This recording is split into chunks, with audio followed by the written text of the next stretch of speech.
Satkartar dosto, Vaheguru Ji ka Khalsa, Vaheguru Ji ki Fateh. Very good evening to all of you. Thank you for, well, nobody has joined in yet. So anyway, you'll be joining in slowly.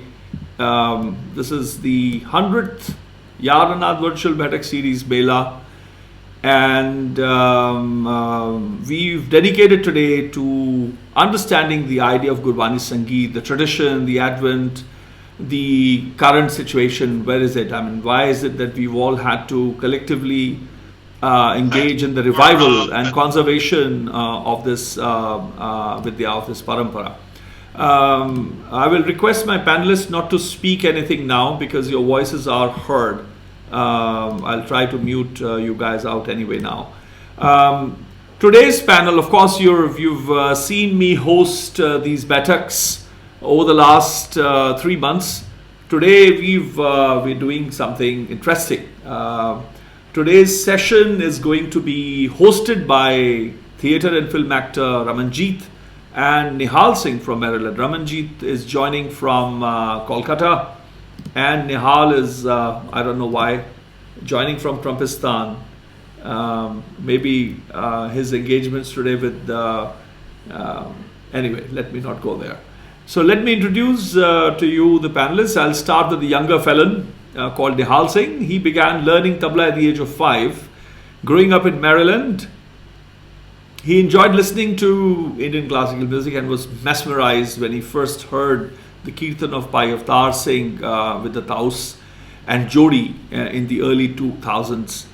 Nihal accompanied his Masi, Dr. Ramanjit Kaur, for a 2008 interview in New Delhi with Bhai Gurcharan Singh, who encouraged him to seek out Bhai Baldeep Singh for instruction on the Jodi.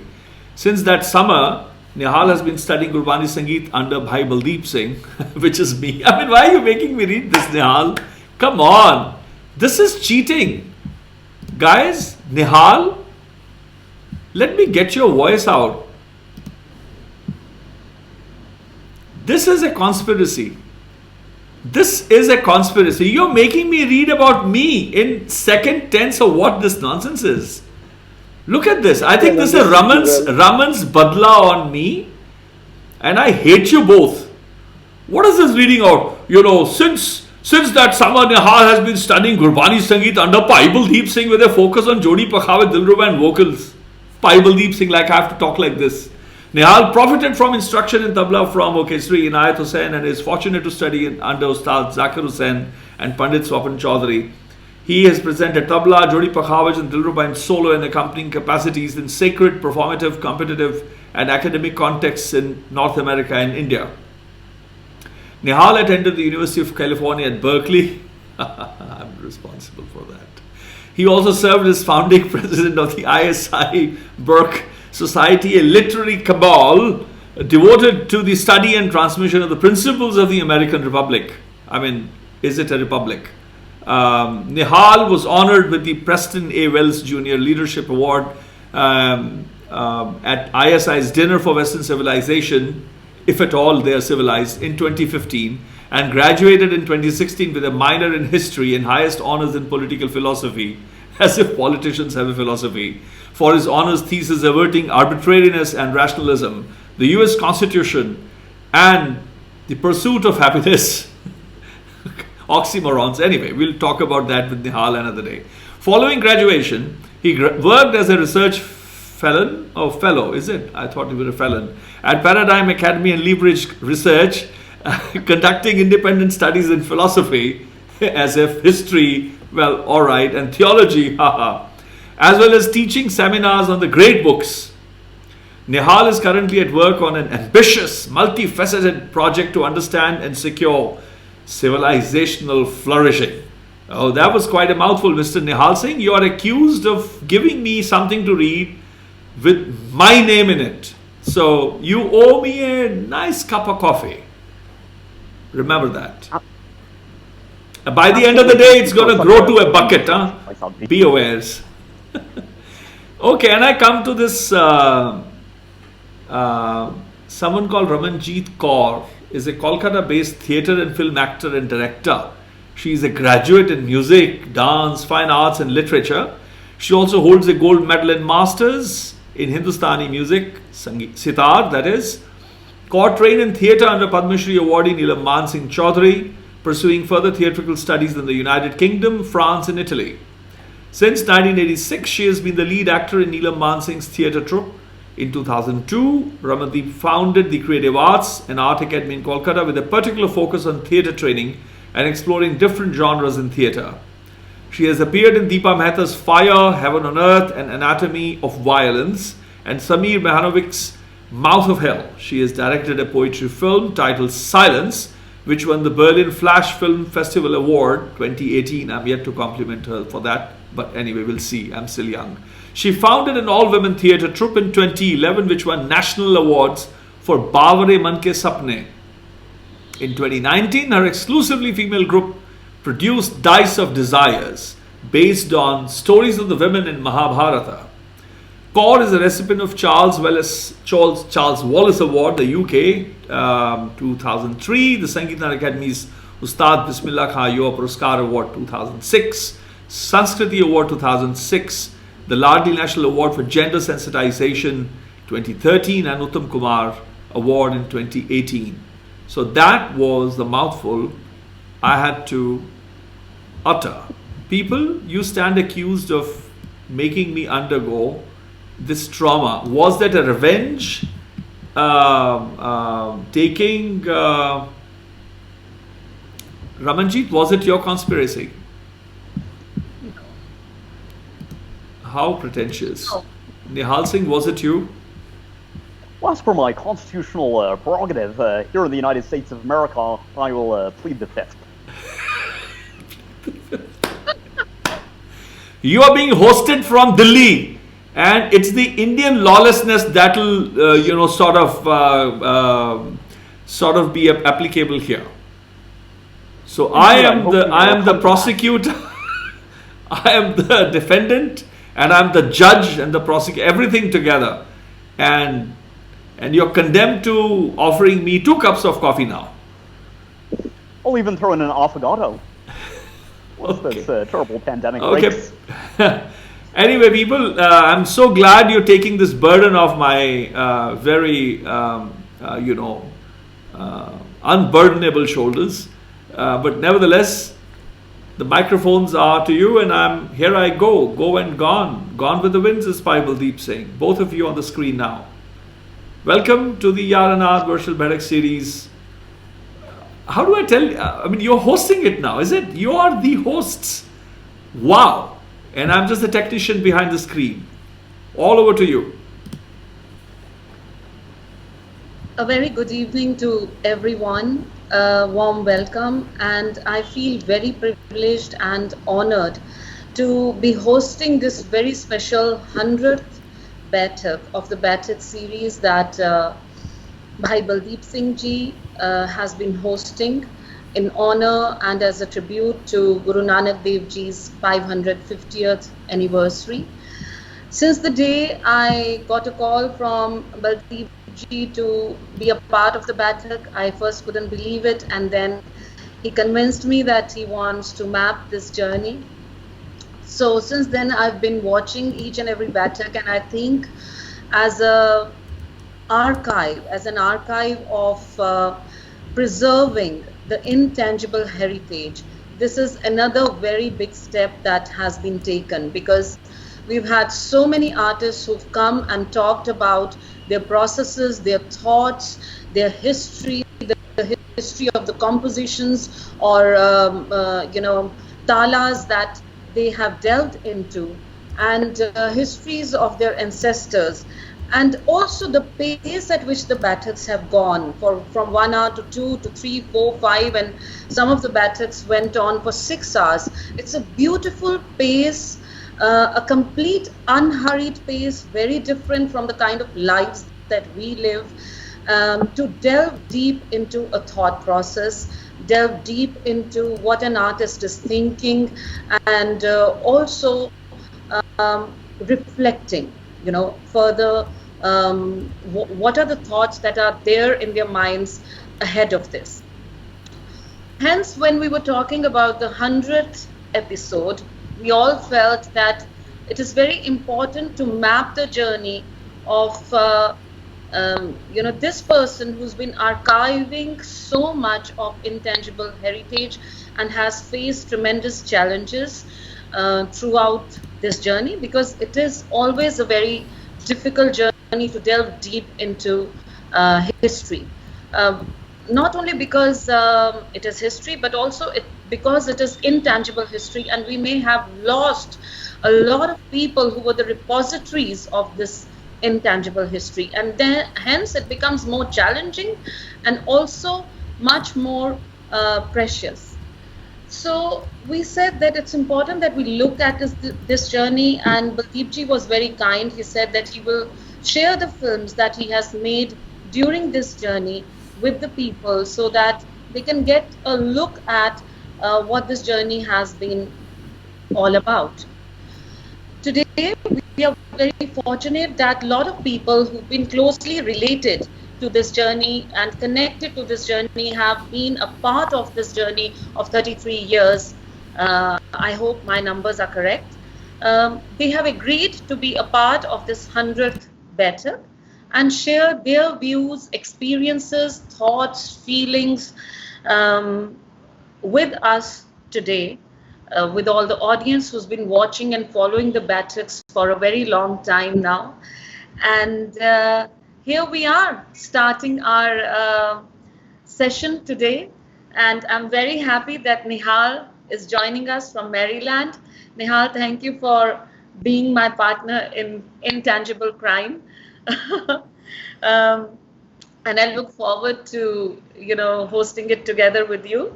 So I think let's start with Madan Gopal ji, who's joined us here today. And I would take this moment to introduce Madan Gopal Singh ji, who is loved by so many of.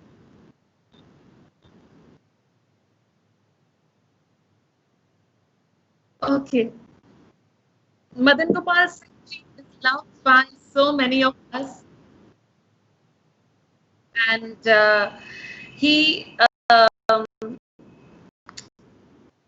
began as a street play artist with Jan Natya Manch, led by Safdar Hashmi and N.K. Sharma, on stage with M.K. Raina in Parai Cook, as singer in cinema with Kumar Shahani and Mani Kaul in Khayal Gatha, Kasba, Ahmak, as screenwriter with a film on Pandit Mallikarjun Mansoor, like Ras Yatra, directed by Nandan Kuriyadi, followed by Anup Singh's Name of a River. I'm myself a big fan of Anup Singh's work, a feature film based on the life of Ritwik Ghatak, for which he also wrote lyrics. As composer, lyricist, actor with Sabiha Sumar's Khamosh Pani, as lyricist, dialogue writer for Anup Singh's Kissa, which is again one of my very favorite films, unusual and very deep. As composer for Abir Bazaz and Meenu Gaur's Paradise on a River of Hell. As lyricist for Meera Nayar's Kama Sutra, again path-breaking film.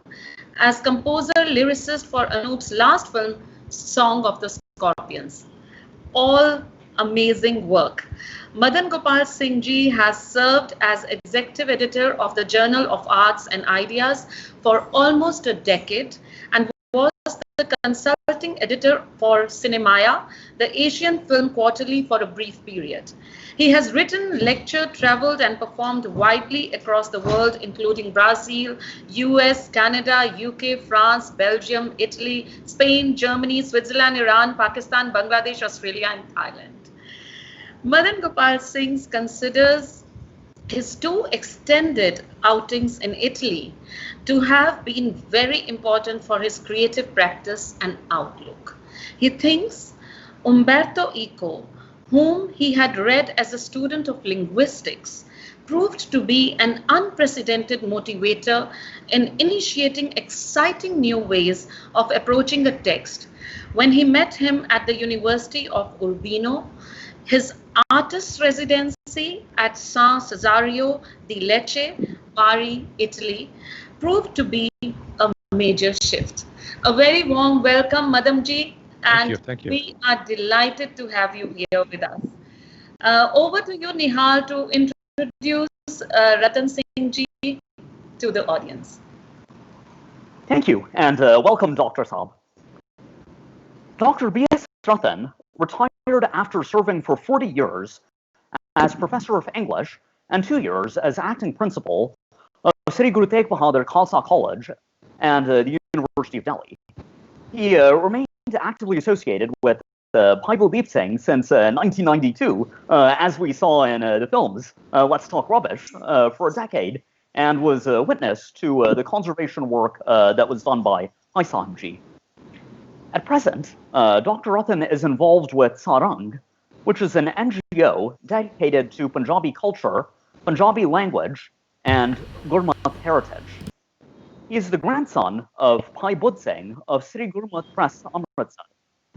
This was established in 1901, and Dr. Ratan is the son of late Yani Mohinder Singh Ratan, whose services to the printing of Guru Granth Sahib are well known to everyone within the Sikh month.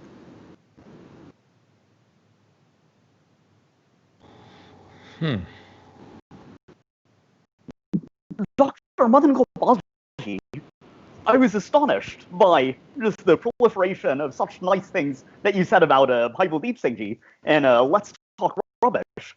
Would you reflect on your relationship with him over the years and the various things you said at that time, and would you underscore some of these or do you disown everything now that we're talking a good 20 years later?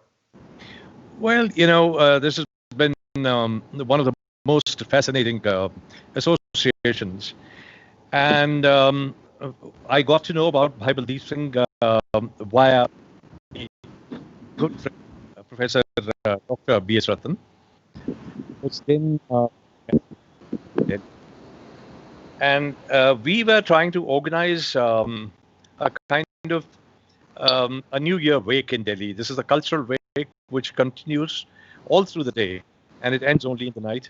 And 1st of January, we celebrate or we commemorate the passing away of our very dear friend, of the Hashmi, who was murdered on the outskirts of Delhi on the 1st. And we wanted somebody to represent Gurbāṇī. And at that time, I asked Dr. Ratan, and Dr. Ratan, in fact, was full of excitement about a young boy who was at that time living in Chandigarh, and he said, "You must get this boy to come over and sing at the cultural wake." So, so that's how I first got to know of him. He was very young. He was very handsome. He didn't have such a long beard at that time, and he came and he knew that he was very handsome. So. So there was a kind of chip on his shoulder which he carried with aplomb, of course, and he came with a very brilliant percussionist, and his name was Bhai Mohinder Singh ji. And that's the first time that I actually got to hear Shan. In fact, I got to know of Shan that year. It must have been, I think, early 90s, 92, or the year Babri Mosque was demolished, or 94. So, and he was absolutely spellbinding. So he went back, and then he returned to learn under, in fact, initially he wanted to learn under a lady who was at that time the chairperson of the music department in the University of Delhi, who also happened to be a friend of my father, because my father was also in the university. But then he was sort of kind of ambivalent, whether to learn from that lady or to learn from Ustad Fahim Rahimuddin Khan Sahab, the Dagar. So eventually he chose Fahim Sahab, and our association grew from there. I especially remember one particular incident when I saw by crying. This is the only time I saw him crying. He's otherwise a very, very strong person. He sang Alaunia Bai by Gurū Nānak.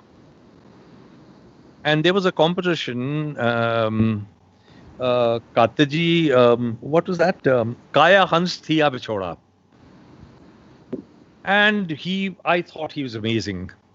I've actually, that's when I got convinced that here was something that was very unusual. That's about my sort of, and then thereafter, of course, there are all kinds of things. We had major debates, and there are many areas where we have major differences of opinion, and primarily because I'm not an insider.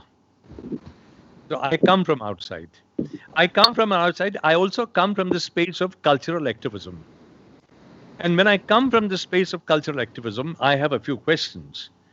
And my questions are that Gurbāṇī Kirtan Parampara cannot be discussed only and exclusively in academic terms. When I look at Kabir, for instance, and the way Kabir occupies the space of activism in South Asia, that's not how Babaji, for instance, our first guru, that's not how he occupies the space. And I really wonder why. Because he was at times he was really irritated by what he saw around him. He was very, very vehemently sort of, opposed to the state. And he was politically, he had an intrepid sort of, positioning of his own sort of, persona. Not only that, he also traveled. Now we have not really actually concentrated enough on the counter journeys that happened. We had journeys taking place from Central Asia to the northern part of India from, let's say, the 10th century onward. And the only counter journey that we know, which has cultural significance, is the journey of Babaji traveling in the company of his Muslim friend Mardana, and not for 1 year or 2 years or 3 years, but traveling for a number of years. Now, what we have is all kinds of narratives, but what we don't have is the kind of exchanges that he might have had as somebody who's interested in poetry, as somebody who's interested in music, as somebody who's interested in social relations, and in caressing Dada. So we have done very little work in that space. So my problem is that when you come into contact with other poetries and with other musics, what kind of influences, what kinds of exchange would sort of, reveal themselves as exciting enough for the other to sort of imbibe or to engage with. Now, these are areas which are completely lost when we are only in a pedagogy of a purist kind. That this is how it was, and this is how it should be. I'm not saying that is unimportant. That is very, very important. But what I'm saying at the same time is that this space has to somehow open up. It has to look at various other spaces which is not paid enough attention to. So that has been. So my position in this, and I'll close this is my opening comment by saying this, that my position is that of an involved outsider. I am an outsider who's involved. So my position is one of involved outsider. And I'm really, let me also say finally that I don't sing Gurbāṇī in public spaces. And I'm really scared. Because I'm scared of, a kind of a normative approach to how to pronounce certain words. As a student of linguistics, the first lesson that we were taught was that there was no normative sort of approach to language. I mean, if you're looking at Punjabi and if you're looking at the diversity of, the dialects, I mean, it's mind-boggling. And look at the kind of travels that Babaji, undertook. And when he was traveling all over, he was creating what I call the media language. It is not a language which is born of language. I mean, for instance, if he wrote one or two shabds in Persian, now that Persian is a kind of an eclectic Persian. Or suppose he's writing something in Mithila, that is not pure Mithila. That is a kind of an eclectic Mithila. This is the way to reach out.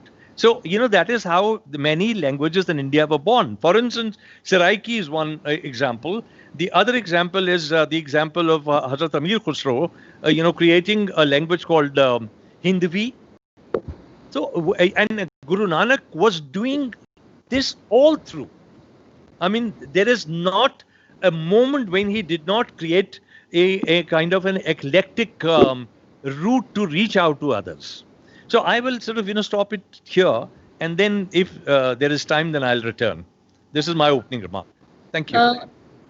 Madanji, you've really brought forward a lot of important points that the coming generation is also looking at, that what does tradition mean to us? Why do we need to delve into tradition?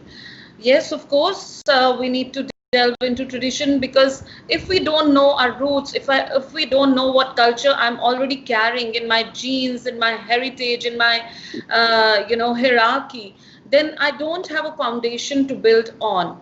But the important point that you've raised is that where do we take this tradition? So I think the first stage, the difficult work of preserving and conserving this, or even discovering this lost tradition of Gurbāṇī Saṅgīta. I mean, Gurbāṇī Saṅgīta doesn't even feature anywhere, which is such a sad thing, and it is so rich and has given so many compositions and ragas to the Saṅgīta in a larger manner. So my, comment over here is that once we build the foundation, and then you are saying that where do we go from here, and why isn't there a kind of cultural activism? Why isn't there a dialogue? I was wondering, is it because that we have become intolerant of cultural debates? It is either this or that for us, and there is no discourse. Is it because we don't want to delve into it in a real unbiased manner, that this is the tradition and this is the experiment that I'm looking at, or this is how I want to go forward to from here? So, I mean, these are the questions that are popping up in my mind, that why have we lost so many years? Of course, colonialization destroyed a lot that we had, but post independence, why so many years have been lost in actually delving deep into discourse, which are real discourses, unbiased discourses, and articles that we should have had, the written history that we should have created post independence. Why it hasn't happened? Because of the intolerance of each other's point of view, or is it laziness not to delve into this kind of thing? So these are the questions that are popping up in my mind. It's just me. Yes. Well, we have failed not just on this front about the preservation of what is our cultural or sacred heritage. We have failed on many fronts. For instance, we have failed to create a network of educational, network. We have failed to produce international sociologists, political scientists. We have failed to produce eminent philosophers. So, so this failure is not just with regard to just the preservation of the Gurbāṇī Kirtan Parampara. This failure is a very large failure. When I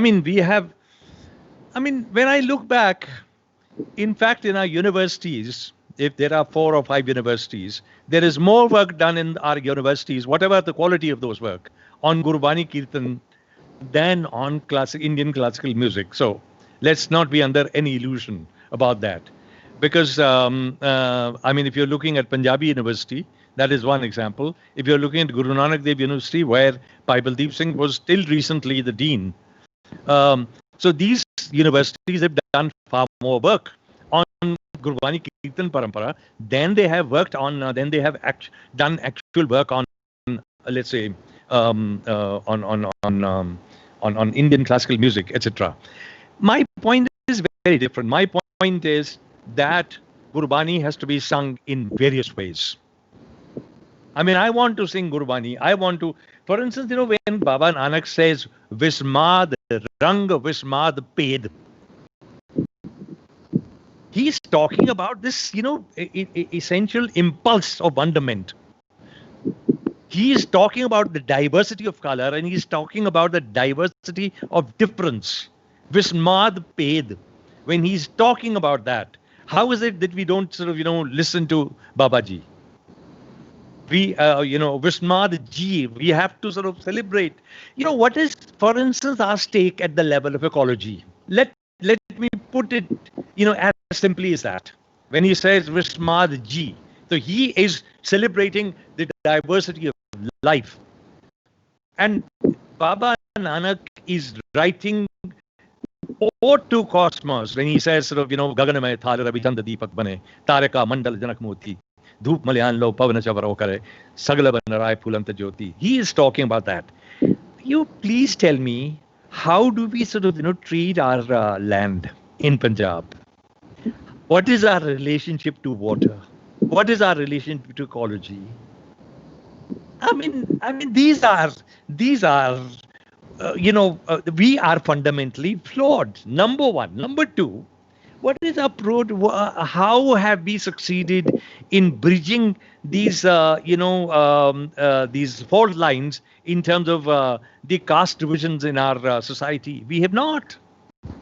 I mean, we are a very, very divided people. I mean, at times I feel completely sort of frustrated because if you look at the caste divisions within the community, these divisions are real divisions. These are not imagined divisions. These are real divisions.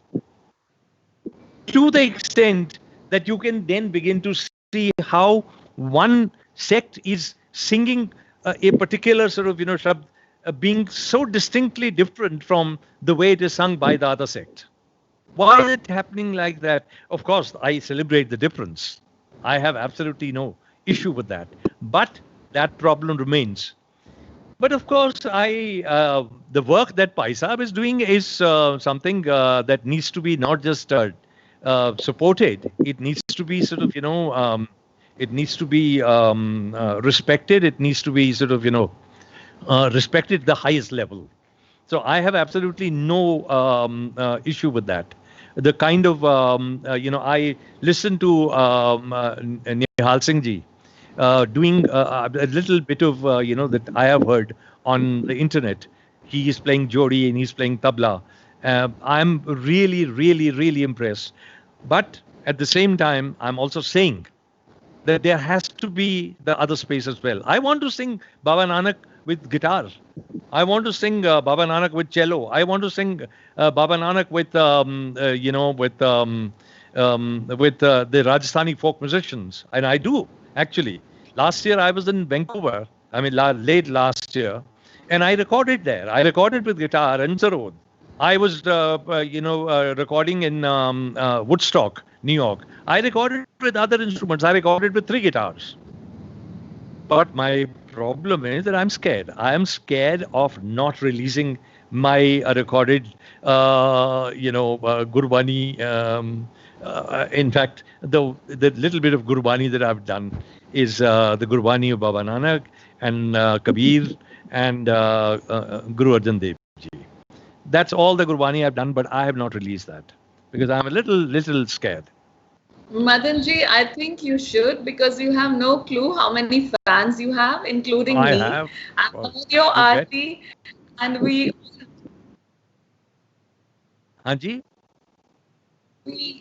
have really enjoyed listening to you, and I love the aarti that I have heard that you sung. So you must release an album of your Gurbāṇī, and you brought in the, a very beautiful thought which we youngsters are looking forward to, that there has to be this very strong foundation of understanding your tradition. It's like mastering a raga. It's like mastering all the swars of the raga and then saying, okay, I can put in a Vivadi swar.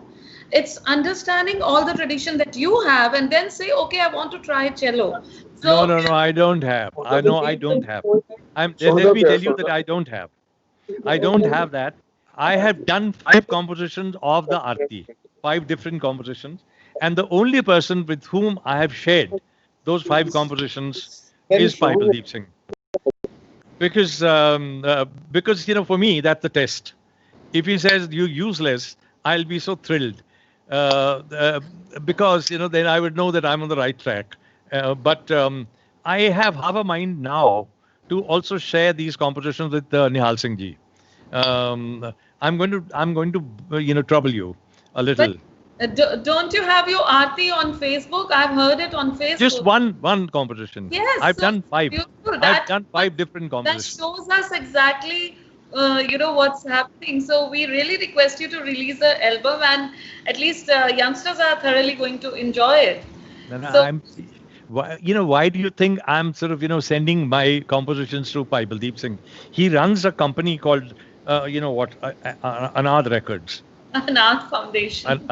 No, he has also, as part of Anād Foundation, he has another something called Anād Records. And he has been, for the last 15 years, asking me to be part of this Anād, records as part of my repertoire. And the reason why we don't get along is because he's never taken his promises beyond, just, this thing, lip service. So I'm glad Ajo, we'll do it together, and then nothing happens. So I'm really, really, really fed up. I'm very happy that you've expressed this, because who is eavesdropping? This man, I don't hear. Where are you? Where are you hiding? Is some kind of Shakespearean ploy, or the ploy from Kalidasa, where you hide behind the bushes and listen to everything that we are saying, huh? No. No. Yes, he promised 20 years ago that he release music through Anād Records, and he's not done that. J'accuse monsieur. Very briefly, before we bring in reactions to the films, and we'll come back from the diasporic perspective to how it is I conceive of intention diversity.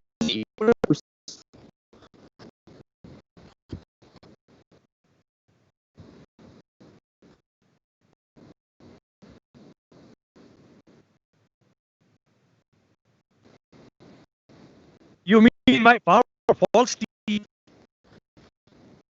Used to have teeth. Promising. Now I have false teeth. I can't my teeth. How do you say?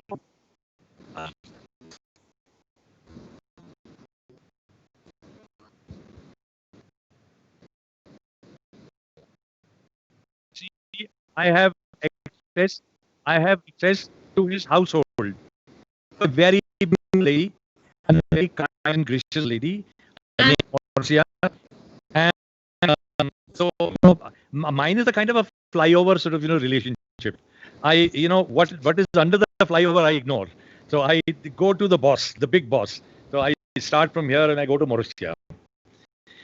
But Marcia is a very gracious and very dignified lady, and she will never. I try to coax her to sort of Oh, I think my sound was muted, so I have to repeat everything. My sound to the live stream. Madan is lying through his teeth. For 20 whatever years he's never recorded. I'm having to repeat it. As I was saying earlier. He's not recorded for me. He's recorded for just about everybody on the planet Earth, even on Moon, etc., etc. He has sung Aarti everywhere else and other things also, but for me. Well, actually, but for me in the sense he sang it at Guru Gaurav in Patna once. That's once. And also you sang Anand. So the promise is of you to record for me. I've been waiting. You can't mislead everybody that I'm the culprit. You are the culprit in this matter. Look, Raman, I'm chipping in. The witness is a witness also. Now we have a recorded version from both the sides. And from Anād, we have a request from Madanji, recorded hereby today, that he wants to record his Gurbāṇī Saṅgīta with Anād Foundation. And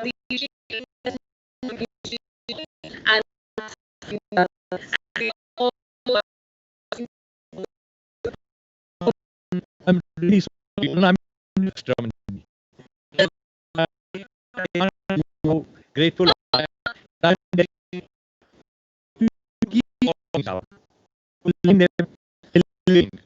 Hello, everybody. There's a major sound issue.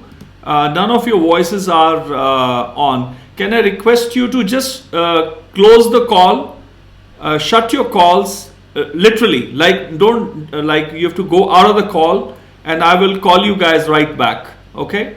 So everybody, and Dr. Ratan, you have to keep the camera on little away from you and put it on speaker. Put the speaker on and call me back again. Right? Go out of the call, close your call, and then we'll rejoin again. Okay? It's unfortunate. The signal is playing today of all the days, and let me restart the conversation. Yes, I agree with you, Anita Khandelwal, into Aurora. Yes, there's something. Gauri Kumra, you're right. The sound is really bad, and my apologies. Actually, I was muted. Another place. There are two buttons. One on the microphone, one on the software. So that was my error. My apologies. But I,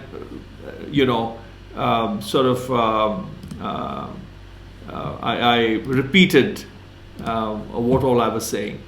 Let's see. Okay, those who are not on the call can put your Dr. Casio and Niranjan. You can listen out on Facebook Live and not be on the call here, if you may, because there's a signal issue coming up. Dr. Ratan, can you never removed yourself totally from the call, is it? All right, so put your video on. Video कितों मैं दोबारा सीखा सी ਉਹਦੇ ਬੱਚੇ ਕੋਲੋਂ मैंने फिर भुल गया जी वीडियो ਉਹ ਮੈਂ ਬਟਨ ਹੀ ਨਹੀਂ ਮੇਰਾ ਖੁੱਲਦਾ ਤੁਸੀਂ ਕਾਈਂਡਲੀ ਕਿਸੇ ਨੂੰ ਨਾਲ ਰੱਖੋ ਤੇ ਜਿੰਨਾ ਚਿਰ ਗੱਲ ਕਰ ਰਹੇ ਹੋ ਉੱਥੇ ਸੈੱਟ ਕਰ ਰਹੇ ਹੋ ਉਹਨਾਂ ਚਿਰ ਮੈਂ ਤੁਹਾਡਾ ਚੰਗਾ ਭਲਾ ਸੈੱਟ ਹੋ ਗਿਆ ਸੀ ਉਸ ਤੋਂ ਬਾਅਦ ਉਹ ਨਹੀਂ ਹੋਇਆ ਨਹੀਂ ਸੀ ਇਦਾਂ ਨਹੀਂ ਹੁੰਦਾ because we don't want to sort of hear you so closely, and we need the camera to be placed at a distance. You have to put the speaker on, so kindly ask someone to help you remove this app. Shut it off and then rejoin, please. And let me get meantime Nihal and Raman, you're on the camera. There's a big problem with this signal today, but nevertheless, and your background is blurred. Is that deliberate? You want us to have a blurry feel when we look at you, Ramanjit? If you can remove that, would be great. So Nihal and Raman, you're on, and I have to reset everything. But the audio, can you say something, Nihal? Can you make the camera at the center? You're not at the center. Pan it to the left a bit. Yeah, to the left. A little bit more. Yes. So keep yourself at the center. So kindly continue talking, and I'll get Madan and others back. Yeah. If you hear my voice, don't worry about it. Okay. just ignore me if I'm controlling behind the scenes. Well, Ramanjit ji, I think this is already a success for Baiṭhak 100. We are in the first conversations, and we already now have it on record that Dr. Madan Gopal Singh is going to record for Anād Records. So this is certainly very exciting, and I think beautiful fruit that's already starting to come out of this conversation.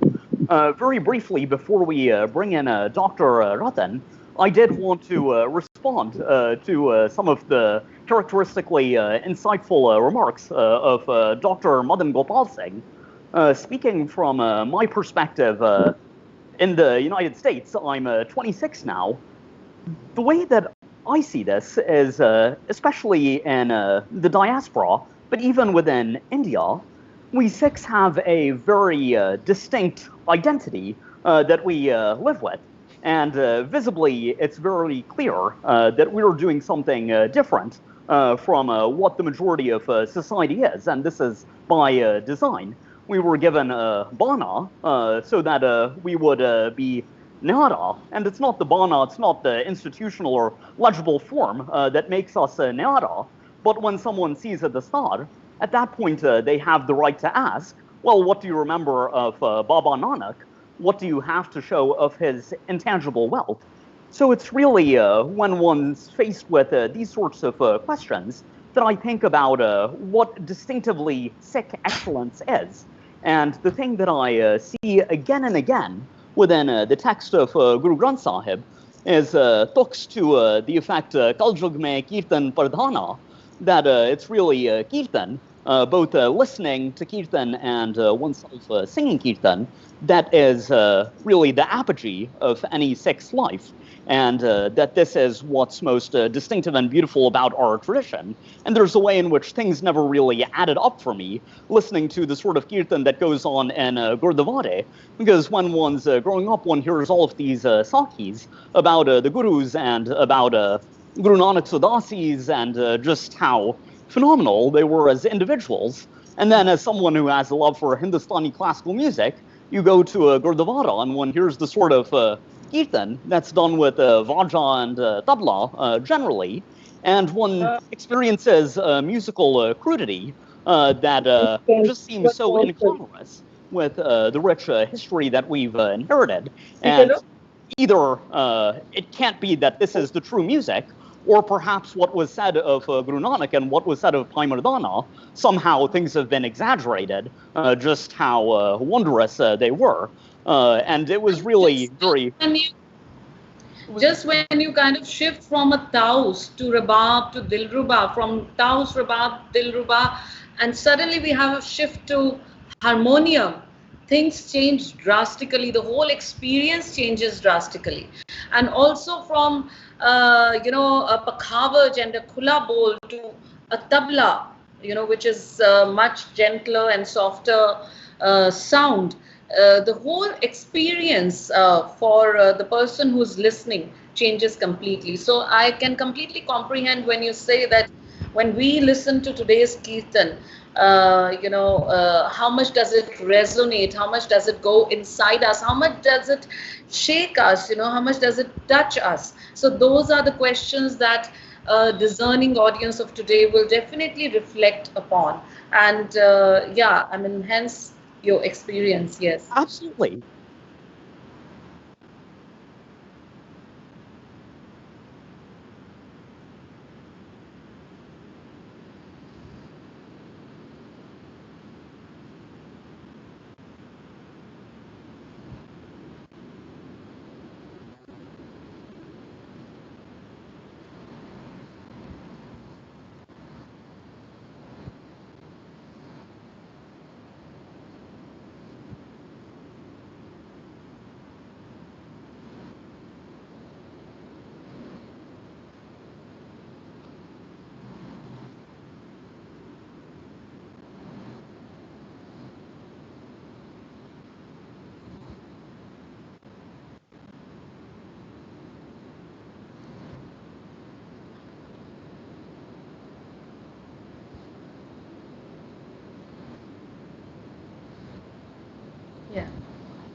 Snehal.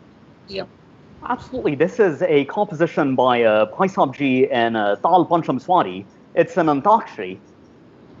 Dha, ta, ka, gha, di, dha, dha, te, ta, din, dha, dha, gen, dha, tak, ta, ta, te, te, te, ka, te, te, ta. Te, ta.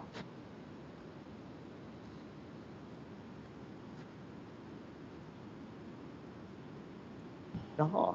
Ta, ka, te, ta, din, te, ta, din, dha, dha, gen, dha, tak, ta, ta, te, te, te, ka, te, te, ta, te, te, te, Just a sec.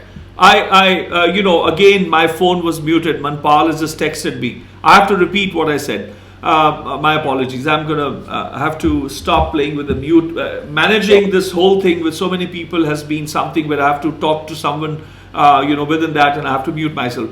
What my argument, friends, thank you, Manpal, and Brahmleen also was calling to tell that my phone was off. Dr. Ratan, please do not speak because you're audible to everyone when we are speaking. अपने आप ਨੂੰ mute ਕਰਕੇ ਤੁਸੀਂ ਗੱਲ ਕਰ ਸਕਦੇ ਹੋ locally ਜਿਹੜੀ ਕਰਨੀ ਹੈਗੀ ਹੈ. So my point, friends, I was making my apologies for my phone being muted again. As you see, Dr. Ratan, we're struggling to get him online, and I have to sometimes have a conversation with him, muting my voice to you all. Madan Pa has said that, evoked the idea, Baba Nanak's Vismad Naad Vismad Ved. My argument back on that is that it has never been about not being able to sing the way I want to sing, for example. It is my freedom to create music cannot come at the expense of the intangible assets and heritage that have survived in spite of the elders losing everything but retaining onto the intangible wealth of the gurus. That is what we're talking about conservation. It is not about my capacity to create. If I learn, maybe if I have 200 compositions in Rag Kannada, Shuddh Kannada, which doesn't even exist in the Hindustani Sangeet, what does it give me? It does not bind me. It gives me the creative process that, okay, if my composition will come, it will beat or it will be aside these 200 already, the compositions that exist. Important it is, like when you study Socrates, you study Aristotle, you study Virgilio, you study Dante, you study Shakespeare, you study William Wordsworth, you study Yeats, you study Einstein. In the Western, inspired pedagogical process, you study all of them. But you do not say, oh, from today onwards, you come into the school and nothing ever written in any language must ever be taught. And so therefore we must create some new system, we must invent the wheel, we must study, we must reinvent the alphabet. That is not what we understand of logic. Logic is to undertake, to receive as best as possible the finest assets, finest intangible assets that there are to study, to analyze them, to see how a grand elder touched a note, to see how is it that the original comes.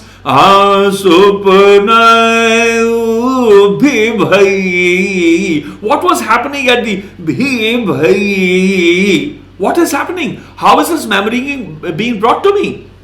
And then we are taught, oh, you know what? Baba Jwala Singh sang, Supnai Bhai. Gayogina Chala. So Gayogina is Baba Narayan Singh. My grandfather tells you, this is how my father would end. Gayogina Chala Gayokina Gayokina. This is Baba Jwala Singh telling my granduncle, this is Baba Vasava Singh of Darbar Sahib. Look at the way he would pluck the Madhyam from the Dhavat. Dhavat, which is Tivra Dhavat being used in Asavari. Point I'm making is, this is scholarship. How can I agree to an idea where I must say, oh, I'm for modern music, I'm for contemporary music, but at the expense of such narratives, such fantastic relics, living relics. And talking of creativity is where I asked Nihal to recite something that I have taught him, which has come to me. Sometimes I write, for example, just to give an idea, when I write compositions, when they come, this is my diary, for example. This is a draft, first draft. Where is the date written? On top. So this is the first draft without no cutting. This is original as it came. 6:45 a.m. 19/6/2020. Right? So it doesn't mean if I'm a parampara mukhi or a bearer of knowledge, I'm not a slave. I'm not a captive of this old knowledge. The quality of my renditions is impacted directly by the richness of language I have vis-a-vis the mnemonic syllables of the Pakhavach, vis-a-vis the extraordinary masterpieces in terms of vocal music, in terms of exegesis. We're talking about that scholarship. Then we say, all right, what did you compose? Then I can say, oh, I was sitting one day, Hamari pyari amritdhari gur nimagana manadetari re darasana barasana sarasana harasana rang rangi karatari re kenarama guragama Haradam nehjam harakand nanak urahari re hamari pyari amritdhari gur nimagana manadetari re. Now this is Bageshwari 17 beat, my composition. I'm flying to Tucson, suddenly it arrives and notate it down immediately. So when did tradition deny me of deny the creative juices to flow from within me? Nihal, can you recite something that I asked you? My apologies for this longish response. Of course, my Sabji. This is a Pakhavach button. This is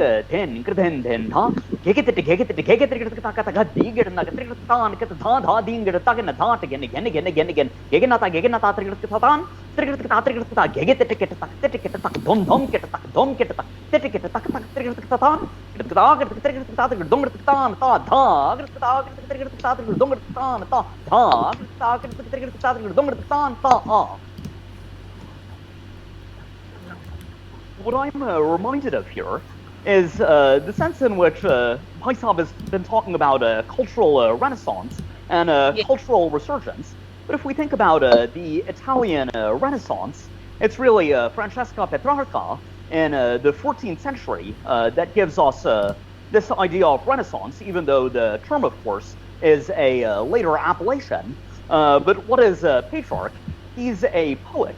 And what he realizes is the Latinity of ancient Rome has suffered a decline when he discovers the Attic Knights, I believe, of Gellius, and when he discovers the writings of Cicero, it might be the Tusculan Disputations. He realizes that the quality of Latin prose and poetry that he's able to write within medieval Christendom isn't quite what Rome was able to produce. And nonetheless, Rome has a sense that there is continuity with the Republic and with the great imperial tradition. But in realizing that there is a lot to learn from the poetry and prose of Cicero through this poetic and literary revival, Petrarch realizes that humanistically, there's a lot that has been lost. Socially, politically, culturally, a lot has been lost. And I see something very similar happening within the dynamics of what Bhai Sahib is doing. He realized that our ability to express ourselves has been so greatly impoverished because we've forgotten the original Shabad of the Gurus. We really put a lot of emphasis on the Gurmukhi script, on the Punjabi language. But what we're essentially dealing with when we have Gurbāṇī Kirtan sung in musical forms that aren't of the Guru's idiom is we have cultural translation taking place. And of course, translation can be transcreation, and there can be inadvertent illumination, there can be a lot of beautiful expression, it can be more widely appreciated by different audiences. But in terms of the fidelity of the revelatory word that we're trying to connect with, that we accept as Shabad Guru, it seems that something has been lost. And finally, when we look at Leonardo da Vinci, that gives us our contemporary sense of being a Renaissance man, it's really his extraordinary polymathy that comes to mind. And in the case of Leonardo da Vinci, it seems that his was a polymathy, his was being a Renaissance man that comes from the fruits of Petrarch.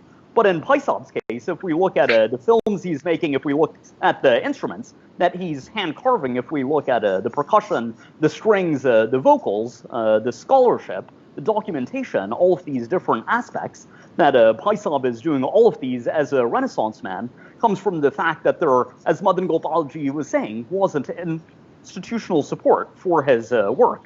So this is a sort of Renaissance polymathy that comes from our collective poverty. It's certainly to the credit of an individual, but what I'm really hoping, it's my ardas, that now we're building a critical strength, that these sorts of dialogic spaces are coming to exist once more, and that on the basis of this, there can be a genuine and sick affairs.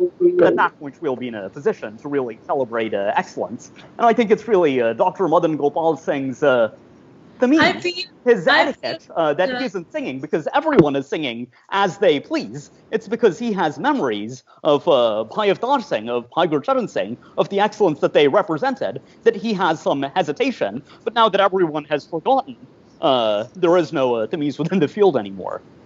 May I just add a note of caution? I see primarily two problems. One is that you are privileging a certain position, and I do not agree with that. I mean, as simply as that. I do not see a situation in which my engagement with, let's say, Socrates, Aristotle, Plato, Virgil, will preclude the possibility of Jacques Derrida, of Michel Foucault, of Gilles Deleuze, of Gayatri Chakrabarti Spivak. That is the problem. That is the problem.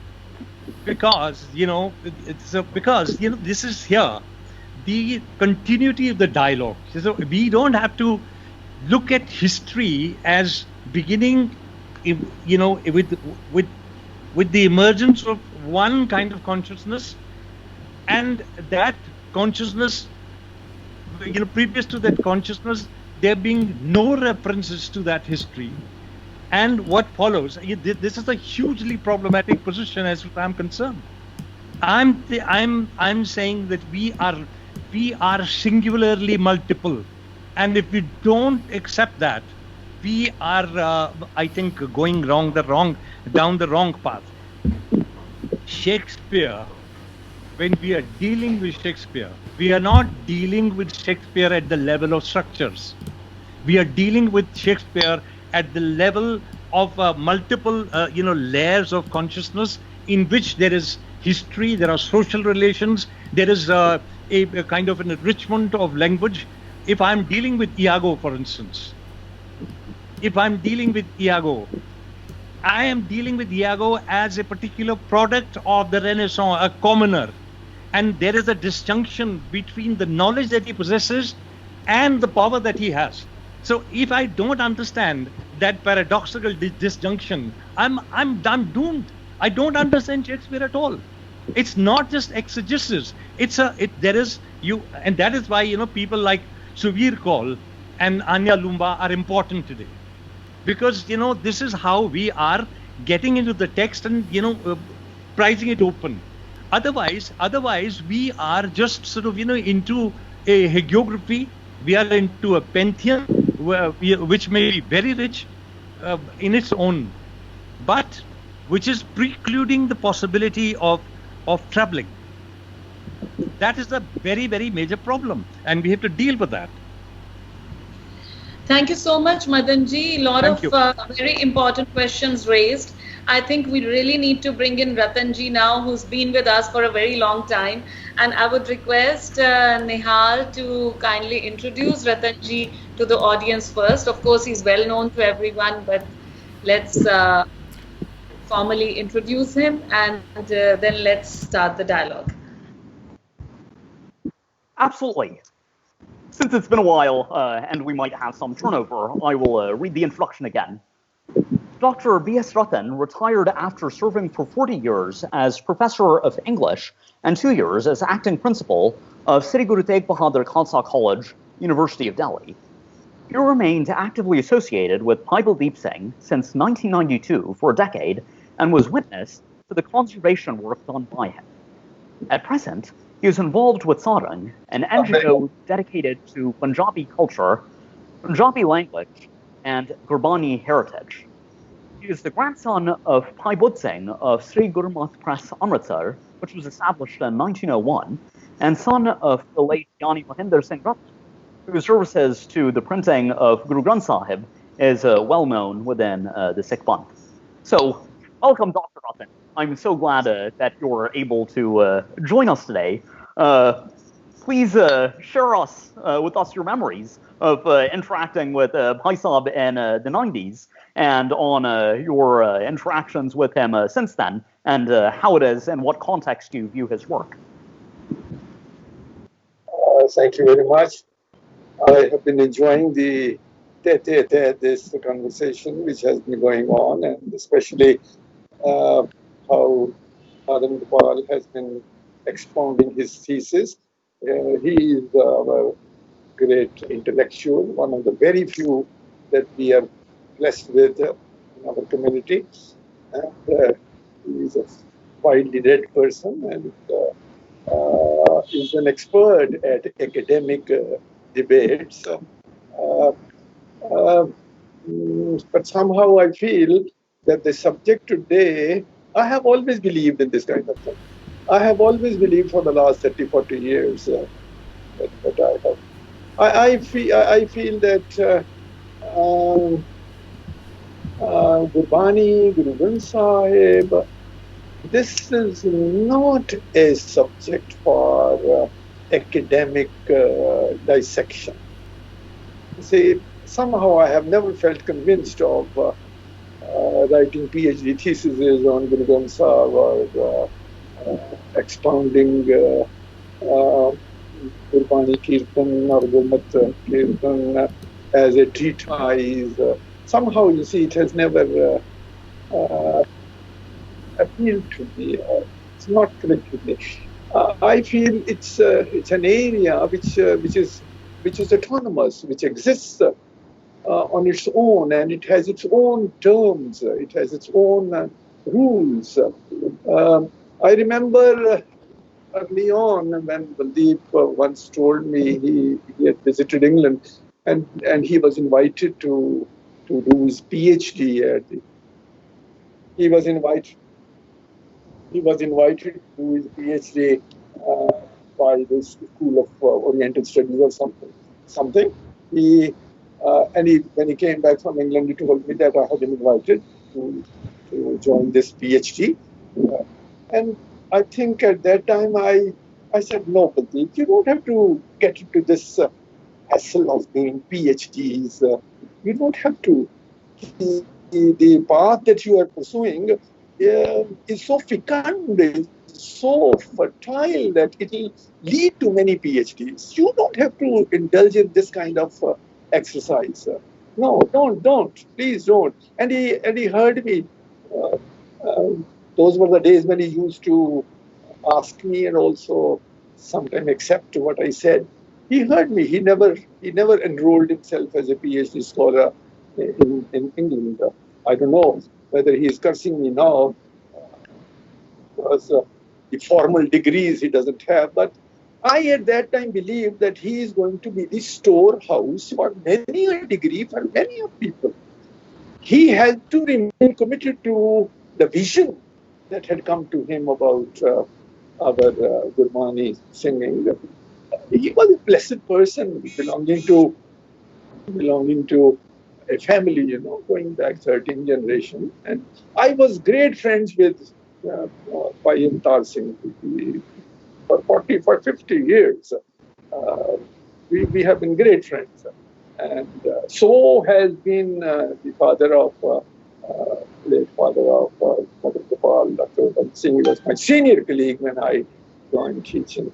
So both of them are very dear to me, and both of them have excelled at whatever they have assigned to themselves. They have excelled. I love them and honor them and feel proud of them. Baldeep and I, we continue to chase his vision. He had a very powerful vision, which we were constantly trying to define and talk about, and so on and so on. But then you see, I could only theorize about a few things which I had learned. My interaction with scholars and Gurbāṇī and so on. My devotion to Gurbāṇī. So, and I found that here was a very receptive mind. He needed only a hint, and he could create the whole universe. He needed just a clue, and so I became a great fan of him. Very great fan. I used to sing myself till 91. I was singing. I had been trained by L.K. Pandit, by Dilip Chandrabedi ji, who had given me insights into Gurbāṇī singing. But then you see, when I heard him, I thought, well, I don't have so much time with all my engagements, but here is a prodigy. Oh, we will now listen to him. We will now listen to him. Let me serve him if I can in any way I like. And so our association began in 92, and a number of things happened. And the greatest thing that happened during this period was the coming of Mauritia. You see, oh, what a gracious lady, how she had committed herself to this whole mission. It was a great mission. And so we used to sit down and talk and discuss, and in the course of it, formulated the vocabulary in Punjabi, in English, and so on. For example, the film that you saw today morning, the sacred music of the Sikhs, the tradition and discipline, and its Punjabi is Maryada and Parampara. So we were able to find a very fine distinction between these two words, Maryada and Parampara. Sikh Kirtan jada hai, Gurbāṇī Kirtan, Gurbāṇī Kirtan jo hai, Kirtan ਦੀ ਇੱਕ ਮਰਿਆਦਾ ਹੈ ਔਰ ਇੱਕ ਉਹਦੀ ਪਰੰਪਰਾ ਹੈ. ਉਹਨੂੰ ਅਸੀਂ ਕਿਹਾ the tradition and the discipline. ਉਹਨੂੰ ਅਸੀਂ ਟ੍ਰਾਂਸਲੇਟ ਇਦਾਂ ਕੀਤਾ ਹੋਇਆ, the tradition and discipline. ਜਾਂ ਉਹਨੂੰ ਅਸੀਂ ਕਹਿੰਦੇ ਸਾਂ the tradition and the conventions. ਇੱਕ ਤੇ ਟ੍ਰੈਡੀਸ਼ਨ ਹੈ. ਟ੍ਰੈਡੀਸ਼ਨ ਦੇ ਵਿੱਚ ਕਨਸੈਪਟ ਆਉਂਦਾ ਹੈ ਬਾਣੀ ਦਾ. ਬਾਣੀ ਗਾਣੀ ਗਾਇਕੀ ਦਾ ਦੀ ਕਨਸੈਪਟ, ਜਿਹੜੇ conceptual values ਨੇ ਇਹਦੇ ਵਿੱਚ, abstract conceptual values, they constitute the tradition of Gurbāṇī singing. And those conceptual values,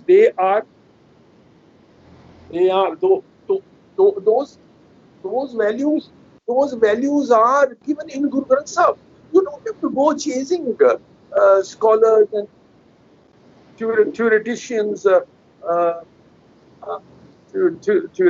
and others, you see, and apply their given criteria of criticism, of literary evaluation, or even artistic evaluation, even the principles of aesthetic composition. These are inherent in Gurbāṇī itself, in Guru Granth Sahib itself. That was one great point of agreement between me and Baldeep. And since I was able to relate to Gurbāṇī much more intimately because of my father, who had been printing Guru Granth Sahib, and because of the atmosphere in the family, it was always easier for me to read, to recite, and to discover the relevant quotes from Guru Granth Sahib. All the parameters, that was my task. I was doing this kind of great work. Whereas he was able to apply all these ideas derived from Guru Granth Sahib, apply them, assimilate them, and learn the skill of music from the great masters, Drupadiyas and others. But then using that skill in the service of Gurbāṇī. And in this he found a great parallel kind of thing in the way Gurbāṇī compositions had been created and the way Kirtan had been performed by the ancestors. So that was his area.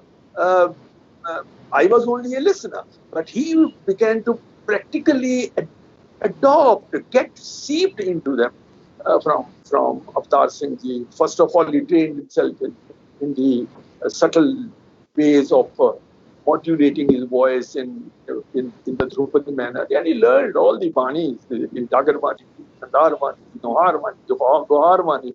For Khandar Bāni, he went to Pakistan, thanks to Mauritia, because by the time they were married, then this young man could get visas.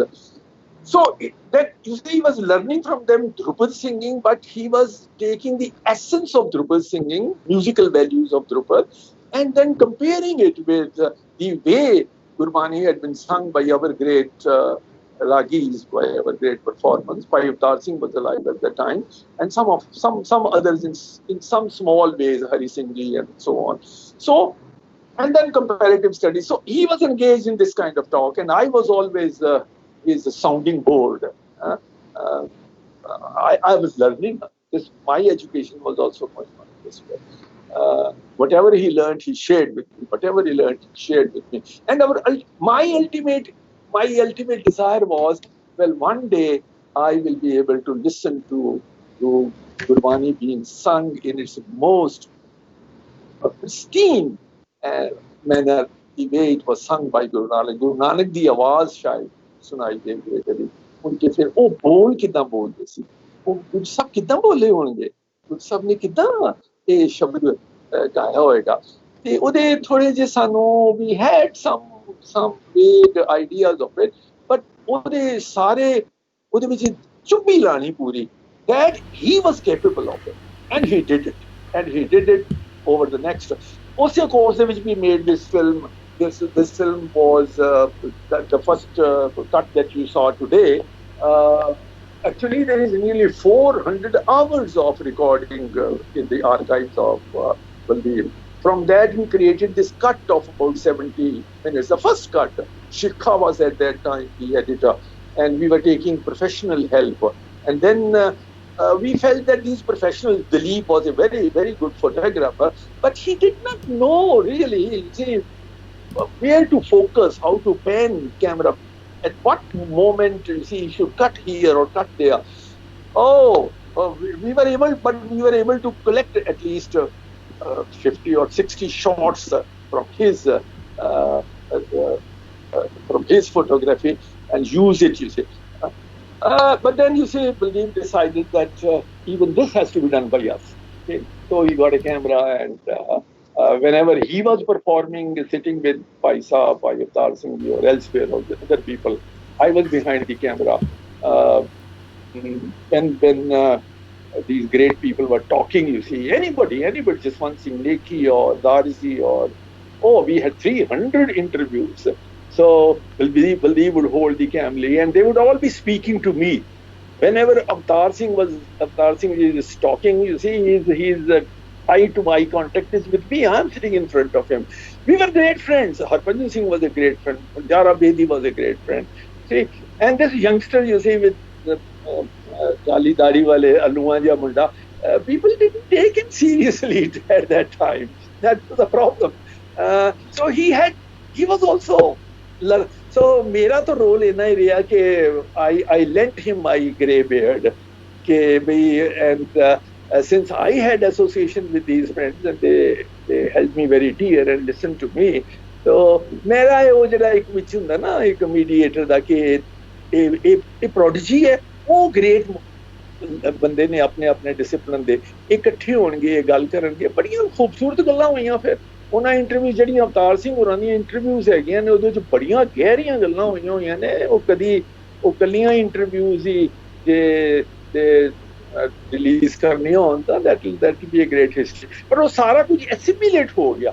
This went on and on till 2002 ਦੇ ਵਿੱਚ ਜਾ ਕੇ Baldeep was brimful of all the knowledge, the tradition, its conventions, वादन की, ते गायन की, ते उच्चारण की, ते सारी हिस्ट्री की, ते हिस्टोरिकल नैरेटिव की, और सारे जिहड़े सीगे बड़े बड़े रागियां उन्हां दियां बैकग्राउंड्स, उन्हां दी गायन दी, उन्हां दियां वैल्यूज, ये सारियां इस बंदे च कन्वर्ज कर गईयां जी. This is the miracle that happened. The great tradition, the great conventions, वो सारियां इत्थों तक कि कई बारी कुछ शब्दां ਦੇ ਉੱਤੇ ਗੱਲ ਹੁੰਦੀ ਸੀ ਤੇ the way he would analyze them, ਉਹ ਸਾਡੇ ਗੁਰਚਰਨ ਸਿੰਘ ਜੀ ਹੋਰੀ, ਭਾਈ ਗੁਰਚਰਨ ਸਿੰਘ ਜੀ ਵੱਡੇ ਇਹਨਾਂ ਦੇ ਪਿਤਾ ਜੀ, ਉਹ ਕਹਿੰਦੇ ਸੀ ਉਹ ਕਾਕਾ ਅਸੀਂ ਤੇ ਕਦੀ ਇਹਦਾ ਸੋਚਿਆ ਹੀ ਨਹੀਂਗਾ, ਅਸੀਂ ਕਦੀ ਇਹਦਾ ਅਸੀਂ ਬਸ ਗਾਉਂਦੇ ਹੋਏ ਤਾਂ ਹੈ, ਤੇ ਉਹ ਭਾਈ ਅਵਤਾਰ ਸਿੰਘ ਜੀ ਉਹਨਾਂ ਨੂੰ ਕਹਿਣਾ ਵਾਹ ਵਾਹ ਹੀ ਕਹਿੰਦੇ ਹੁੰਦੇ ਸੀਗੇ. ਪਰ ਉਹਨਾਂ ਨੇ ਥੋੜਾ ਜਿਹਾ ਡਿਸਪਲਿਨ ਵੀ ਬੜਾ ਅੱਛਾ ਮੇਨਟੇਨ ਕੀਤਾ ਹੋਇਆ ਸੀ. ਉਹਨਾਂ ਨੇ ਇਹਨੂੰ ਥੋੜਾ ਜਿਹਾ ਬਿਲਕੁਲ ਖੁੱਲ੍ਹਾ ਨਹੀਂ ਸੀ ਛੱਡੀਆਂ ਹੋਈਆਂ ਇਹਦੀਆਂ ਵਾਕਾਂ। ਤੋ ਮੇਰੇ ਨਾਲ ਬੜੀਆਂ ਗੱਲਾਂ ਕਰਦੇ ਹੁੰਦੇ ਸੀ। And I remember it very important occasion. ਅਸੀਂ ਹਜ਼ੂਰ ਸਾਹਿਬ ਗਏ ਤੇ ਮੈਂ ਉਹਨਾਂ ਨੂੰ ਬੇਨਤੀ ਕੀਤੀ, ਮੈਂ ਕਿਹਾ ਮਹਾਰਾਜ ਜੀ ਉਸ ਵੇਲੇ 6-7 ਸਾਲ ਹੋ ਗਏ ਸੀਗੇ ਇਹਨਾਂ ਨੂੰ ਸਿੱਖਦਿਆਂ, ਮੈਂ ਕਿਹਾ ਅੱਜ ਆਏ ਆ ਗੁਰੂ ਦੇ ਚਰਨੀ ਲਾ ਦਿਓ ਇਸ ਨੌਜਵਾਨ ਨੂੰ। ਅੱਛਾ ਕਹਿੰਦੇ ਠੀਕ ਹੈ। ਔਰ ਆਸਾ ਦੀ ਵਾਰ ਦੇ ਵਿੱਚ ਉਹਨਾਂ ਨੇ ਨਾਲ ਬਿਠਾਇਆ ਉਸ ਦਿਨ, ਔਰ ਮੈਂ ਰਿਕਾਰਡਿੰਗ ਕਰਨੀ ਸੀਗੀ, ਮੈਂ ਕੈਮਰਾ ਲੈ ਕੇ ਬੈਠਾ। ਪਰ ਬੜੀ ਵਾਰੀ ਹੋਇਆ ਜਵੰਦੀ ਦੀ ਰਿਕਾਰਡਿੰਗ ਦੇ ਵਿੱਚ ਵੀ, ਇੱਥੇ ਦੀ ਰਿਕਾਰਡਿੰਗ ਦੇ ਵਿੱਚ ਵੀ, 99 ਦੀ ਰਿਕਾਰਡ ਕਿ ਮੈਂ ਕੈਮਰਾ ਲੈ ਕੇ ਬੈਠਾ, ਉਸ ਵੇਲੇ ਗਾਇਨ ਸ਼ੁਰੂ ਹੋਇਆ, ਸ਼ਬਦ ਕੀਰਤਨ ਸ਼ੁਰੂ ਹੋਇਆ, ਮੈਨੂੰ ਕੈਮਰੇ ਦੇ ਬਟਨ ਹੀ ਪ੍ਰੈਸ ਕਰਨੇ ਭੁੱਲ ਗਏ। ਉਹ ਬਹੁਤ ਸਾਰੀਆਂ ਰਿਕਾਰਡਿੰਗਸ ਉਹ ਰਹਿ ਹੀ ਗਈਆਂ। ਹਾਂ, ਪਰ ਉਹ ਦੱਸਦੇ ਹੁੰਦੇ ਨੇ, ਅਵਤਾਰ ਸਿੰਘ ਉਹਨਾਂ ਕੋਲ ਮੈਂ ਇੱਕ ਵਾਰੀ ਪੁੱਛਿਆ, ਮੈਨੂੰ ਦੱਸੋ ਹਾਂ ਕਿਹੜੇ ਕਿਹੜੇ ਮੌਕੇ ਸੀਗੇ ਜਿਨ੍ਹਾਂ ਦੇ ਵਿੱਚ ਕਿ ਤੁਸੀਂ deeply felt moved by your own singing. ਉਹ ਕਹਿੰਦੇ ਉਹ ਜਿੰਨੀਆਂ ਵੀ ਉਹਨਾਂ ਨੇ ਗਿਣੇ ਉਹ ਸੀਗੇ ਜਿਹਦੇ ਵਿੱਚ ਭਾਈ ਬਲਦੀਪ ਸਿੰਘ ਬੈਠਾ ਨਾਲ ਵਜਾ ਰਿਹਾ। ਔਰ ਫਿਰ ਮੈਨੂੰ ਕਹਿੰਦੇ ਸੀ, ਕਹਿੰਦੇ ਮੈਂ ਕਹਿੰਦੇ 30 ਸਾਲਾਂ ਬਾਅਦ ਇਹ ਮੇਰੇ ਨਾਲ ਇਹ ਵੱਜ ਰਿਹਾ, ਇਹ ਜਿਹੜਾ ਸਾਥ ਵੱਜਣਾ ਔਰ ਜੱਤ ਵੱਜਣੀ ਔਰ ਗਤਾਂ ਵੱਜਣੀ ਔਰ ਖੁੱਲੇ ਬੋਲ ਪਖਾਵੇ ਦੇ ਵੱਜ ਰਹੇ ਨੇ। ਕਹਿੰਦੇ ਇਹ ਮੈਨੂੰ ਓਪਰਾ ਬਿਲਕੁਲ ਨਹੀਂ ਲੱਗਦਾ, ਮੈਨੂੰ ਤੇ ਭਾਈ ਬਿਲਕੁਲ ਨਹੀਂ ਓਪਰਾ ਲੱਗਦਾ। ਔਰ ਜਦੋਂ 99 ਦੇ ਵਿੱਚ ਉਹਨਾਂ ਨੇ ਪਰਫਾਰਮ ਕੀਤਾ ਅਨੰਦਪੁਰ ਸਾਹਿਬ ਸੈਂਟਰੀ ਦੇ ਉੱਤੇ, ਉਸ ਦਿਨ ਉਹਨਾਂ ਨੇ ਐਸੀ ਗਾਇਕੀ ਕਰਕੇ ਦਿਖਾਈ ਨਾ ਜਿਹੜੀ ਮੈਂ ਨਹੀਂ ਕਦੀ ਸੁਣੀ। ਮੈਂ ਨਹੀਂ, ਸਾਡੇ ਉਹਨਾਂ ਦੇ ਵੀ ਗਾਉਂਦਿਆਂ ਦਾੜਾ ਜਿਹੜਾ ਸੀ ਭਿੱਜ ਗਿਆ, ਸਾਡਾ ਸੁਣਦਿਆਂ ਦਾ ਭਿੱਜ ਗਿਆ। 50,000 ਦੀ ਗੈਦਰਿੰਗ ਦੇ ਵਿੱਚ ਉਹ ਗਾ ਰਹੇ ਸੀ, ਕੈਮਰਾ ਬੜੀ ਦੂਰ ਸੀ, ਉਹ 'ਚੋਂ ਛੋਟਾ ਜਿਹਾ ਕੋਈ ਇੱਕ ਸੇਵ ਹੋਇਆ, ਮੈਨੂੰ ਕੈਮਰਾ ਹੀ ਚਲਾਉਣਾ ਭੁੱਲ ਗਿਆ ਸੀ। ਪਰ ਮੈਂ ਉਹਨਾਂ ਨੂੰ ਬਾਅਦ 'ਚ ਪੁੱਛਿਆ, ਮੈਂ ਕਿਹਾ ਇਹ ਅੱਜ ਕੀ ਹੋਇਆ ਵੀਰ ਜੀ ਭਾਈ ਸਾਹਿਬ, ਇਹ ਤਾਂ 40 ਸਾਲ ਤੋਂ ਮੈਂ ਤੁਹਾਨੂੰ ਏਦਾਂ ਦਾ ਗਾਇਕੀ ਨਹੀਂ। ਕਹਿੰਦੇ ਅੱਜ ਪਤਾ ਨਹੀਂ ਕੀ ਹੋਇਆ, ਮੇਰੇ ਅੰਦਰੋਂ ਕੁਝ ਪਿੱਛੇ ਹੀ ਗਿਆ। ਕਹਿੰਦੇ ਇਹਨੇ ਜਿਹੜੇ ਧਾ ਮਾਰੇ ਨੇ ਨਾ, ਜਿਸ ਢੰਗ ਨਾਲ ਇਹਨੇ ਧਿਆਈਆਂ ਲਈਆਂ ਨੇ, ਮੁਕਾਮ ਲਾਏ ਨੇ, ਮਕਾਨ ਲਗਾਏ ਨੇ, ਔਰ ਕੋਈ ਰਿਪੀਟ ਨਹੀਂ ਹੋਈ ਗੱਲ। ਇਹ ਤਾਂ ਪੂਰੀ ਦੀ ਪੂਰੀ ਵਿਦਿਆ ਜਿਹੜੀ ਹੈ ਨਾ ਅੱਜ ਇਹਨੇ ਹਾਜ਼ਰੀ ਲਵਾ ਦਿੱਤੀ ਹੈ। ਕਹਿੰਦੇ ਮੇਰਾ ਤੇ ਅੰਦਰ ਹੀ ਪਿੰਜਰ ਗਿਆ, ਮੇਰਾ ਉਹ ਕੁਝ ਜੋ ਜੰਮਿਆ ਜਮਾਇਆ ਸੀਗਾ। ਤੋ we are looking forward to a time ਕਿ ਜਿੱਥੇ ਫਿਰ ਬਲਦੀਪ ਵਜਾਇਆ ਕਰੇਗਾ ਔਰ ਭਾਈ ਅਵਤਾਰ ਸਿੰਘ ਜੀ ਗਾਣਗੇ ਤੇ ਅਸੀਂ ਸਾਰੇ ਸੁਣਾਂਗੇ। ਉਹ ਤਾਂ ਮੈਨੂੰ ਵੀ ਪ੍ਰੇਰ ਲਿਆ ਸੀ ਨਾਲ, ਕਹਿੰਦੇ ਤੁਸੀਂ ਬੈਠਣਾ ਨਾਲ, ਤੁਹਾਡੀ ਬੜੀ ਅੱਛੀ ਆਵਾਜ਼ ਹੈ, ਤੁਸੀਂ ਬੈਠਣਾ। ਔਰ ਵਿੱਚ ਤੁਸੀਂ ਬੈਠੇ ਹੋਣਾ ਤਾਨਪੁਰੇ ਦੇ ਉੱਤੇ, ਪਿੱਛੇ ਮੈਂ ਬੈਠਾ। ਮੈਨੂੰ ਇੱਕ ਵਾਰੀ ਅਨੰਦਪੁਰ ਸਾਹਿਬ ਵੀ ਉਹਦੇ ਕੇ ਬੈਠੋ ਨਾਲ, ਮੇਰੀ ਹਿੰਮਤ ਨਹੀਂ ਸੀ ਪੈਂਦੀ ਕਿ ਮੈਂ ਆਵਾਜ਼ ਕਿਵੇਂ ਨਾਲ ਲਗਾਵਾਂ। ਪਰ ਸਾਡਾ ਇੱਕ ਬਣ ਰਿਹਾ ਸੀ, ਨਕਸ਼ਾ ਬਣ ਰਿਹਾ ਸੀਗਾ ਤੇ ਉਹ ਵੀ ਕੋਈ ਉਹ ਸਮਾਂ ਆਏਗਾ ਜਿੱਥੇ ਭਾਈ ਅਵਤਾਰ ਸਿੰਘ ਹੋਰੀ ਤਾਊਸ ਦੁਬਾਰਾ ਇਹ ਜਨਰੇਟ ਕਰ ਰਿਹਾ ਸੀ। ਬਲਦੀਪ ਇਨ ਦਾ ਮੀਨਵਾਈਲ ਇਹ ਵੱਜੇਗਾ ਨਾਲ ਤੇ ਭਾਈ ਬਲਦੀਪ ਸਿੰਘ ਵਜਾ ਰਿਹਾ ਹੋਏਗਾ, ਅਸੀਂ ਹੋਰ 4-3 ਬੰਦੇ ਸਿੰਗਰ ਜਿਹੜੇ ਬੈਠੇ, ਭਾਈ ਸਾਹਿਬ ਦੀ ਆਵਾਜ਼ ਦੇ ਵਿੱਚ ਆਵਾਜ਼। ਪਰ ਉਹ ਸਮਾਂ ਨਹੀਂ ਆ ਸਕਿਆ। ਉਹ ਫਿਰ 2002 ਤੋਂ ਕੁਝ ਵਿਘਨ ਪੈਣੇ ਸ਼ੁਰੂ ਹੋ ਗਏ। ਇੱਕ ਤਾਂ ਵਿਘਨ ਇਹ ਪੈ ਗਿਆ ਕਿ ਬਲਦੀਪ ਨੂੰ ਵੀ ਕੁਝ ਡਿਸੀਜਨ ਲੈਣੇ ਪੈ ਗਏ ਆਪਣੇ, he had to take his decisions, naturally ਕਰਨੇ ਪੈਣੇ ਸੀਗੇ। ਇਹ ਹੁਣ ਹੋਰ ਤਰ੍ਹਾਂ ਦੀਆਂ ਗੱਲਾਂ ਹੈਗੀਆਂ। ਉਹਨਾਂ ਦੀ ਹਿਸਟਰੀ ਚਲੋ ਮੇਰੇ ਕੋਲ ਪ੍ਰਾਈਵੇਟ ਹੈਗੀ ਆ, ਪਰ ਉਹ ਕਰਨੀ ਕਦੀ ਹੋਈ। ਗੱਲ ਤਾਂ ਇਹ ਹੋਈ ਕਿ 2002 'ਚ ਫਿਰ ਜਦੋਂ ਅਸੀਂ ਸ਼ੁਰੂ ਕੀਤੀ, ਸਾਡੀ ਐਸੋਸੀਏਸ਼ਨ ਸ਼ੁਰੂ ਹੋਈ, I was about 48 and he was about 18 ਤੇ 12 ਸਾਲਾਂ ਦੇ ਵਿੱਚ ਮੈਂ ਹੋ ਗਿਆ 60 ਸਾਲ ਦਾ, ਇਹ ਹੋ ਗਿਆ 30 ਸਾਲ ਦਾ। ਇਹ ਤਾਂ ਭਰ ਜਵਾਨੀ ਦੇ ਵਿੱਚ ਸੀ, ਵਾਜ਼ 30 ਕਾ ਪੁਰ ਹੋਏ ਗੁਰੂ ਸਾਹਿਬ ਕਹਿੰਦੇ ਨੇ, ਤੇ 85 ਪੱਗ ਕਿੱਸਾ 60 ਕੋ ਬੁਢੇਪਾ ਆਵੇ। I could cope with the intensity, you see, and the pace at which he was working, but he was working with great intensity, with great pace. ਇਹਦੇ ਕੋਲ ਸ਼ਕਤੀ ਸੀ, ਤਾਕਤ ਸੀ। ਤਾਂ ਮੈਂ ਥੋੜਾ ਜਿਹਾ ਇੱਕ ਉਸ ਏਜ ਕਰਕੇ ਨਾ ਥੋੜਾ ਜਿਹਾ ਸਲੋ ਡਾਊਨ ਹੋ ਗਿਆ ਸੀ। ਪਲੱਸ ਕੁਛ ਫਿਰ ਇਹਨਾਂ ਨੇ ਡਿਸੀਜਨ ਲਏ, ਮੈਨੂੰ ਬਸ ਇਹੋ ਡਰ, ਉਹ ਕੁਛ ਉੱਥੇ ਵਿਘਨ ਪੈ ਗਿਆ ਭਾਈ ਸਾਹਿਬ ਹੋਰਾਂ ਦੇ ਨਾਲ। ਕੁਲਤਾਰ ਸਿੰਘ ਹੋਰੀ ਆ ਰਹੇ ਤੇ ਉਹ ਜ਼ਾਨੀਆਂ ਤੋਂ ਆ ਗਏ, ਉਹਨਾਂ ਨੇ ਰਿਕਾਰਡਿੰਗ ਟੋਟਲੀ ਰੌਂਗ ਨੇ ਕਰਾਈ ਹੈ।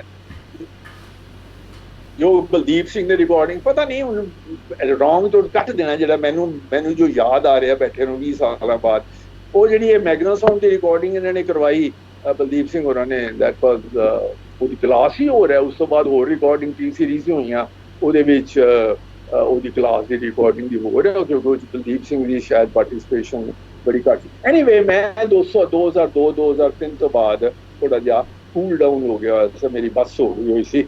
ਔਰ ਮੈਨੂੰ ਇਹ ਵੀ ਦੇਖਣ ਲੱਗ ਪਿਆ, ਮੈਂ ਤਰਸਦਾ ਪਿਆ ਉਦੋਂ ਤੋਂ 2003 ਤੋਂ ਬਾਅਦ, ਜਦੋਂ ਕਦੀ ਵੀ ਕਿੱਥੇ ਮੌਕਾ ਮਿਲਦਾ ਕਿ ਬਲਦੀਪ ਸਿੰਘ ਅੱਜ ਗਾਉਣਾ, ਅੱਜ ਗੁਰੂ ਦੀ ਹਾਜ਼ਰੀ ਭਰਨੀ ਹੈ, ਅਸੀਂ ਹੁੱਬ ਕੇ ਉੱਥੇ ਪਹੁੰਚਦੇ ਹਾਂ। ਇਹਦੀ ਵੀ ਬੜੀ ਵਡਿਆਈ ਹੈਗੀ ਕਿ ਜਦੋਂ ਕਦੀ ਵੀ ਗੁਰੂ ਦੀ ਹਾਜ਼ਰੀ ਭਰਨ ਦੇ ਵਾਸਤੇ ਬੈਠਦੇ ਨੇ, ਇਹ ਮੈਨੂੰ ਸਿਗਨਲ ਜ਼ਰੂਰ ਭੇਜ ਦਿੰਦੇ ਨੇ। ਇਹ ਜਿਹੜੀਆਂ ਹੁਣ 100 ਬੈਠਕਾਂ ਹੋਈਆਂ ਨੇ ਇਹਨਾਂ ਨੇ ਕੀਤੀਆਂ ਨੇ, ਉਹਦੇ ਵਿੱਚ ਵੀ ਮੈਂ ਸਾਰੀਆਂ ਸੁਣੀਆਂ ਨੇ, ਪਰ ਮੈਂ ਉਹਨਾਂ ਮੂਮੈਂਟਸ ਨੂੰ ਵੇਟ ਕਰਦਾ ਹੁੰਦਾ ਸੀ ਜਿਹਦੇ ਵਿੱਚ ਬਲਦੀਪ ਸਿੰਘ ਦੀ ਆਵਾਜ਼ ਦਾ ਜਲਵਾ ਤੇ ਗੁਰਬਾਣੀ ਦਾ ਪ੍ਰੋਨੰਸੀਏਸ਼ਨ ਔਰ ਰੀਤਾਂ ਦਾ ਰੂਪ ਦਿਖਾਈ ਦੇਵੇ। ਬਸ ਉਹਨਾਂ ਦੀ ਵੇਟ ਕਰਕੇ ਹੋਰ ਬਾਕੀ ਸਾਰਾ ਕੁਝ ਸੁਣੀ ਚਾਹੀਦਾ ਸੀ। 3.5 ਘੰਟੇ ਤੋਂ ਜਿਹੜੇ 20 ਮਿੰਟ ਉਹ ਭਾਲੀ ਦੇ ਹੁੰਦੇ ਸੀ ਕਿ ਇਹਨਾਂ ਦੇ ਉਹ ਕਿਸ ਵੇਲੇ ਆ ਰਹੇ ਨੇ। ਤੇ ਉਸ ਰੂਪ ਦੇ ਵਿੱਚ ਅਸੀਂ ਆਸ ਲੈ ਕੇ ਬੈਠੇ। ਪਰ ਬਲਦੀਪ ਸਿੰਘ ਹੋਰਾਂ ਨੇ, ਉਹ ਮੈਨੂੰ ਅਵਤਾਰ ਸਿੰਘ ਹੋਰਾਂ ਨੇ ਇੱਕ ਵਾਰੀ ਕਿਹਾ ਸੀ, ਕਹਿੰਦੇ ਇਹਨੇ ਕੰਮ ਇੰਨੇ ਪਾ ਲਏ ਨੇ, ਇਕੱਲੇ ਨੇ ਇਹਨੇ ਕੰਮ ਇੰਨੇ ਪਾ ਲਏ ਨੇ, ਹੈ ਤੇ ਬੰਦਾ ਇਕੱਲਾ, ਟਾਈਮ ਵੀ ਉਹਨੇ ਸਾਰੇ ਕਿਵੇਂ ਕਰੇਗਾ। ਮੈਂ ਕਿਹਾ ਜੀ ਗੁਰੂ ਦੀ ਕਿਰਪਾ ਹੋਵੇ। ਹੁਣ ਕਹਿੰਦੇ ਕਿਸੇ ਇੱਕ ਥਾਂ ਇੱਕ ਤੇ ਕਨਸੈਂਟਰੇਟ ਕਰ ਜੇ। ਮੈਂ ਕਿਹਾ ਇਹਨੇ ਆਪਣੀ ਪ੍ਰਾਇੋਰਟੀਜ਼ ਕੁਝ ਬਣਾਈਆਂ ਨੇ, ਇਹਦੀ ਸੋਚ ਹੈਗੀ ਹੈ, ਇਹ ਬੜਾ ਵੱਡਾ ਸਟ੍ਰੈਟੇਜਿਸਟ ਬੰਦਾ ਹੈਗਾ, ਇਹਦੀ ਕੋਈ ਮਾਈਂਡ ਕੋਈ ਛੋਟਾ ਨਹੀਂ। ਇਹਨੇ ਆਪਣੇ ਹਿਸਾਬ ਦੇ ਨਾਲ ਕੋਈ ਪ੍ਰਾਇੋਰਟੀਜ਼ ਫਿਕਸ ਕੀਤੀਆਂ ਕਿ ਪਹਿਲਾਂ ਇਹ ਕਰਨਾ, ਪਹਿਲਾਂ ਇਹ ਕਰਨਾ। ਅਸੀਂ ਸੋਚਦੇ ਹਾਂ ਕਿ ਕੇਵਲ ਤੇ ਕੇਵਲ ਕੀਰਤਨ ਹੋਵੇ, ਬਸ ਕੀਰਤਨ ਦੇ ਦਰਸ਼ਨ ਹੋਣ। ਵਿੱਚ ਸ਼ੁਰੂ ਹੋਈ ਹੋ ਕੇ ਰਿਹਾ ਉੱਥੇ ਸੁਲਤਾਨਪੁਰ ਲੋਧੀ, ਪਰ ਉਹਦੇ ਵਿੱਚ ਇਹ ਜਿਹੜੇ ਬੰਦਿਆਂ ਤੇ ਡਿਪੈਂਡ ਕਰੀਦੇ ਨਾ, ਭਾਵੇਂ ਸੁਖਬੀਰ ਸਿੰਘ ਬਾਦਲ ਹੋਵੇ ਤੇ ਭਾਵੇਂ ਅਪਿੰਦਰ ਸਿੰਘ, ਇਹਨਾਂ ਦੇ ਕੋਲੋਂ ਕੁਛ ਨਹੀਂ ਮਿਲਦਾ। ਮੈਂ ਸ਼ੁਰੂ ਤੋਂ ਹੀ ਇਹ ਵਿਸ਼ਵਾਸ ਕਰਦਾ ਸਾਂ। ਸੋ ਇੱਕ ਇਹ ਸੀਗਾ, ਇੱਕ ਗੱਲ ਮੈਨੂੰ ਇਹ ਸਮਝ ਆਈ ਸੀਗੀ, ਥੋੜਾ ਜਿਹਾ ਨਾ ਐਮਫੈਸਿਸ ਬਦਲ ਗਿਆ। ਹੁਣ ਇਹ ਮਦਨ ਗੋਪਾਲ ਹੋਰਾਂ ਦੀ ਤੇ ਇਹਨਾਂ ਦੀ ਆਪੋ 'ਚ ਬੜੀ ਸਿਮਿਲੈਰਿਟੀ ਹੈਗੀ ਹੈ, ਕੁਝ ਗੱਲਾਂ ਦੀ ਬਹੁਤ ਸਿਮਿਲੈਰਿਟੀ, ਔਰ ਚੰਗੀ ਬੜੀ ਅੱਛੀ ਅੰਡਰਸਟੈਂਡਿੰਗ ਹੈਗੀ ਹੈ। ਔਰ ਦੋਨੋਂ ਇੱਕ ਦੂਜੇ ਦੇ ਬੜੇ ਪਿਆਰ ਕਰਨ ਵਾਲੇ ਬੰਦੇ ਨੇ, ਭਾਵੇਂ ਡਿਸਐਗਰੀ ਕਰਦੇ ਨੇ, ਪਰ ਬੇਸਿਕ ਜਿਹੜੀ ਸਿਧਾਂਤਕ ਇਹਨਾਂ ਦੀ ਜਿਹੜੀ ਹੈ ਨਾ ਸਾਂਝ ਉਹ ਹੈਗੀ। ਉੱਥੇ ਮੈਨੂੰ ਲੱਗਦਾ ਕਿ ਮੈਂ ਆਊਟਸਾਈਡਰ ਹੋ ਗਿਆ। ਉੱਥੇ ਆਊਟਸਾਈਡਰ ਇੱਦਾਂ ਹੋ ਗਿਆ ਕਿ ਇਹ ਜਿਹੜੀ ਐਡੀ ਵੱਡੀ ਟ੍ਰੈਡੀਸ਼ਨ ਹੈ ਨਾ, ਇਹ ਹੁਣ ਇਸ ਦੇ ਵਾਰਿਸ ਨੇ। ਭਾਈ ਬਲਦੀਪ ਸਿੰਘ ਹੋਣੀ ਇਹਦੇ ਵਾਰਿਸ ਨੇ, ਤੇ ਇਹ ਕੁਝ ਇੱਦਾਂ ਲੱਗਦਾ ਜਿੱਦਾਂ ਹੁਣ ਇਹਨਾਂ ਦੇ ਕੋਲ ਹੀ ਹੈਗੀ ਹੈ। ਸ਼ਾਇਦ ਇਹਦੇ ਥੋੜ੍ਹੇ ਜਿਹੇ ਕਿਣਕੇ ਇੱਧਰ ਹੈਗੇ ਨੇ, ਤੇ ਇਹਨਾਂ ਦੇ ਪੂਰੇ ਮੈਨੂੰ ਲੱਗਦਾ ਹੁੰਦਾ ਕਿ ਟ੍ਰੈਡੀਸ਼ਨ ਜਿਹੜੀ ਹੈ ਉਹਨੂੰ ਨਹੀਂ ਅਸੀਂ ਸੰਭਾਲਣਾ ਹੁੰਦਾ, ਟ੍ਰੈਡੀਸ਼ਨ ਨੇ ਸਾਨੂੰ ਸੰਭਾਲਣਾ ਹੁੰਦਾ। ਬਸ ਥੋੜਾ ਜਿਹਾ ਫਰਕ ਹੈ। ਆਈ ਫੀਲ ਕਿ ਟ੍ਰੈਡੀਸ਼ਨ ਜਿਹੜੀ ਹੈ ਸਾਨੂੰ ਪੂਰੀ ਤਰ੍ਹਾਂ ਉਹਦੇ ਵਿੱਚ ਸਮਰਪਿਤ ਹੋ ਜਾਣਾ ਚਾਹੀਦਾ, ਉਹ ਆਪੇ ਸਾਨੂੰ ਸੰਭਾਲੇਗੀ। ਪਰ ਇਹ ਸਾਡੇ ਨੌਜਵਾਨ ਨੇ, ਇਹਨਾਂ 'ਚ ਐਂਥੂਸੀਅਜ਼ਮ ਹੋਰ ਤਰ੍ਹਾਂ ਦਾ ਅੱਜ ਕੱਲ੍ਹ ਦਾ ਵੈਲਿਊ ਸਿਸਟਮ ਹੈ। ਇਹ ਕਹਿੰਦੇ ਨੇ ਨਹੀਂ, ਅਸੀਂ ਟ੍ਰੈਡੀਸ਼ਨ ਨੂੰ ਪ੍ਰੋਜੈਕਟ ਵੀ ਕਰਨਾ, ਅਸੀਂ ਟ੍ਰੈਡੀਸ਼ਨ ਨੂੰ ਸੰਭਾਲਣਾ ਵੀ ਹੈ, ਅਸੀਂ ਉਹਦੇ ਵਾਸਤੇ ਸਾਰੇ ਉਪਰਾਲੇ ਵੀ ਕਰਨੇ ਨੇ, ਸੰਸਥਾਵਾਂ ਬਣਾਉਣੀਆਂ ਨੇ, ਐਕੈਡੈਮਿਕ ਡਿਸਿਪਲਿਨ ਨੂੰ ਕ੍ਰੀਏਟ ਕਰਨਾ। ਮੈਨੂੰ ਥੋੜਾ ਜਿਹਾ ਮੇਰੀ ਜੋ ਅਵਸਥਾ ਜੀਵਨ ਦੀ ਉਹਦੇ ਵਿੱਚ ਤਾਂ ਬਸ ਜੀ ਕਰਦਾ ਕਿ ਬਸ ਕੀਰਤਨ ਸੁਣੀਏ, ਆਨੰਦ ਲਈਏ। ਪਰ ਇਹਨਾਂ ਦਾ ਜਿਹੜਾ ਪ੍ਰੋਜੈਕਟ ਹੈਗੇ ਨੇ ਬਹੁਤ ਵੱਡੇ ਨੇ, ਬਹੁਤ ਵੱਡੇ ਪ੍ਰੋਜੈਕਟ ਨੇ।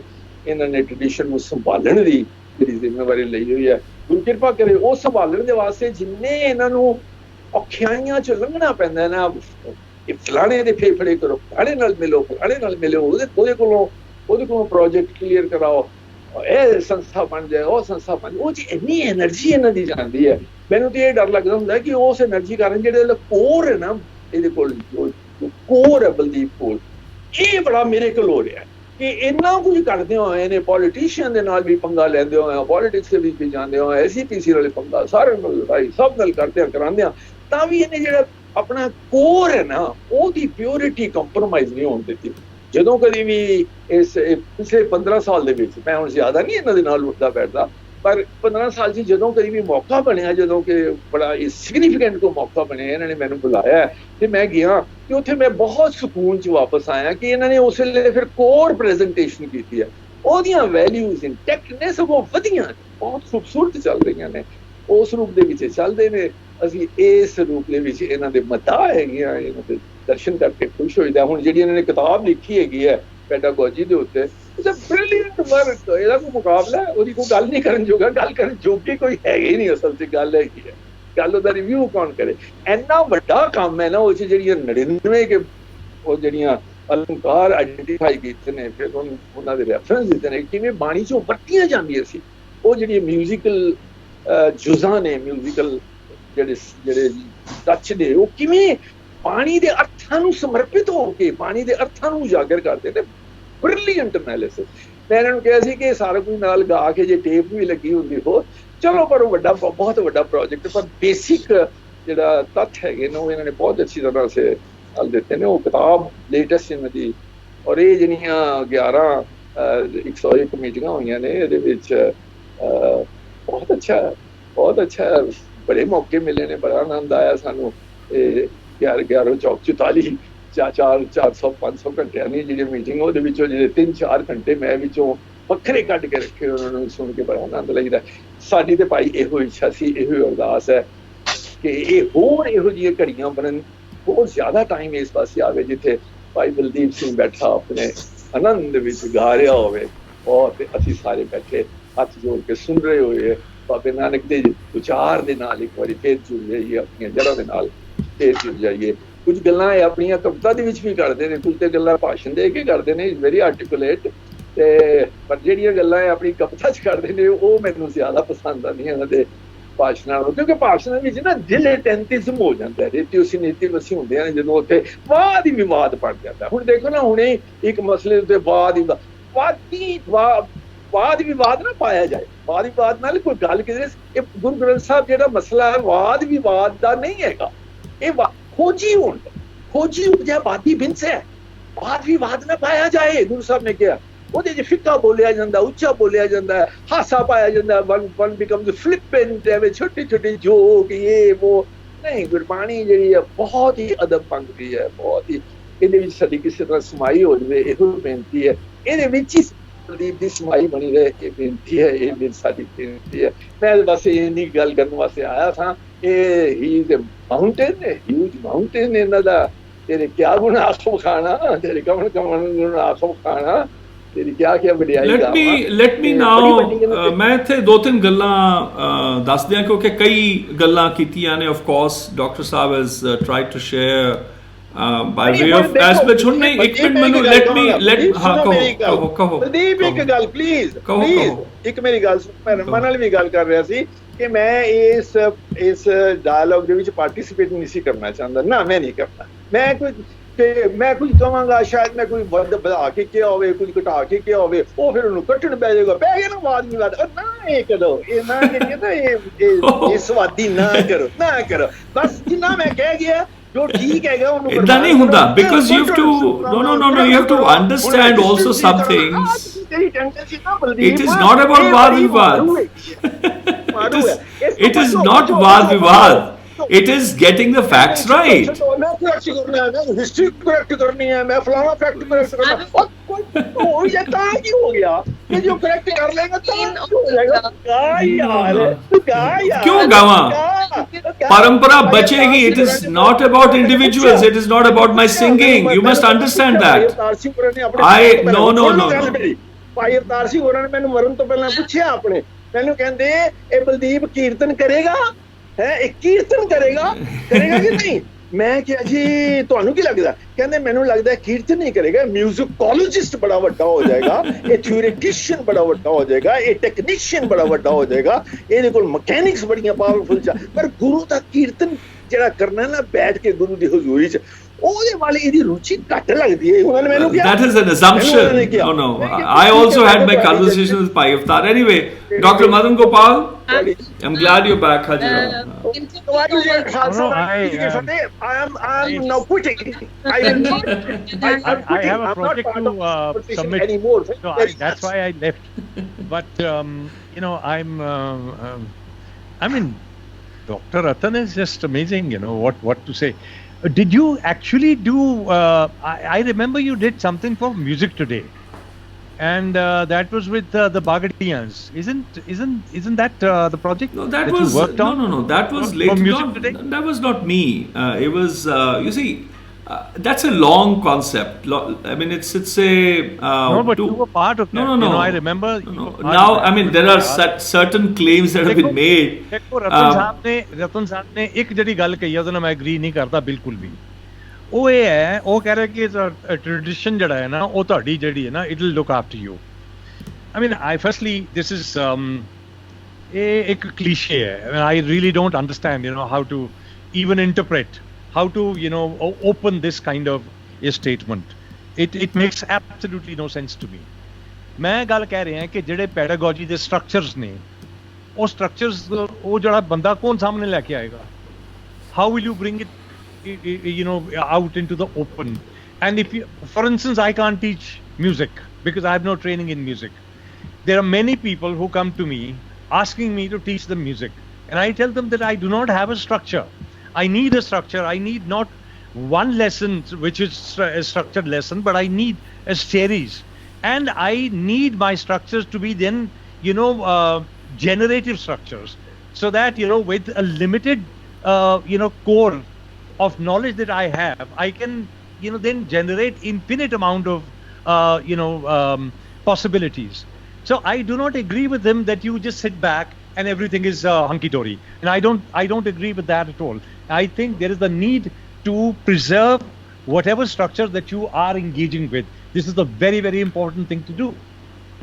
So you know, I refuse to get into this kind of, you know, unnecessary sort of, you know, euphoric state. It will not work like it has to. It has to have. If I can I very profound pedagogic, you know, base. Otherwise, it will not work. Let me bring some clarity, because some, you know, I would have rather had Dr. Ratan speak about the work that has been done. I don't know why there is a tendency to somehow claim things. I mean, he started within the parampara. He asked me to teach him. For example, it was not that in part of the film, because I had to give different people roles. And in terms of roles, he's correct in that when we were doing the script, the script design of what Bhai Gurcharan Singh would be, you know, the script had to be ready. And the quotes from the Bani had to, many quotes were there, which Bhai Gurcharan, Bhai Avtar gave, I gave. He came because we were doing, you know, with all these discussions about what the Guru says, Bani says about Rag. And part of that was when the script was being written is where he came in. I renounced my flying career with a purpose, and that is where several people have a passionate understanding that they're saying, oh, I should only sing. But then who will do if I had only sung, before B.S. Ratan comes into the picture, Bhai Avtar Singh went to Bhai Gurcharan Singh to ask me to join the Jatha in 93 early. And none of these guys have yet come to my life. So at that time I told Bhai Avtar Singh that, listen, I'm engaging in a particular process. It's term of recovery. I just want to make a couple of points, because I need to push back on certain things, but not with the purpose of point to buttle. It's not necessary. The important point is that the purpose I renounced my flying career was not to make a musical career. I came to conserve. I came to revive. And if somebody has had an expectation that I will also now make a jatha and only sing, and that there would just be consumers sitting down and listening to my singing, they were grossly mistaken. And I guess Dr. Ratan still is mistaken in that. That was never my purpose. The exegetical attendance of how the compositions, which he also faintly points, he just puts horses sometimes above the cart, ahead of the cart, sometimes behind the cart. The aspect of when I am talking to my granduncles, ke mori ahang jai darsan pavat hai, the mutualism between the rag, tal, shabad and surati. Even Ratan used to be amazed. Wow, we've never thought like that, my granduncles. So that analysis was already happening, and they were all the beneficiaries of that. I don't think it is important for me to even go whether who's correct or not. I know my histories. I don't want somebody else to tell what my history is. I think apart from me telling Dr. Madan's history or Nihal's history or Raman's or Ratan's history or vice versa, our focus should be on the subject of Gurbāṇī Saṅgīta. It is not about my individual efforts. If somebody has not had an idea what I'm doing, one doesn't understand that he was part of a project. When I'm teaching him the intricacies, insider information of the parampara, because he was then, I said, okay, you pick the pen. I am doing this work. We need respondents. But where is that respondency? All the travels that he came along to help, to learn. Where are articles? Where are notings? Where are anthropological writings and dotings, so that people would understand the painstaking work it took to recover things? So that is where I think the focus needs to be. Please continue. I'm leaving because I have to finish this project. Dr. I think you need you said you responded to what I was speaking, and to also to Nihal. I think let's have 4-5 minutes if you can kindly allow. I'll come back. Give me 1 hour. I have to submit this. Oh, I see. It's very, very important. Yeah. Okay, go ahead. Yeah. Thank you. Welcome. I think we've derived some very important points with this that Baldeep ji has had, and also the important work of conservation that is happening.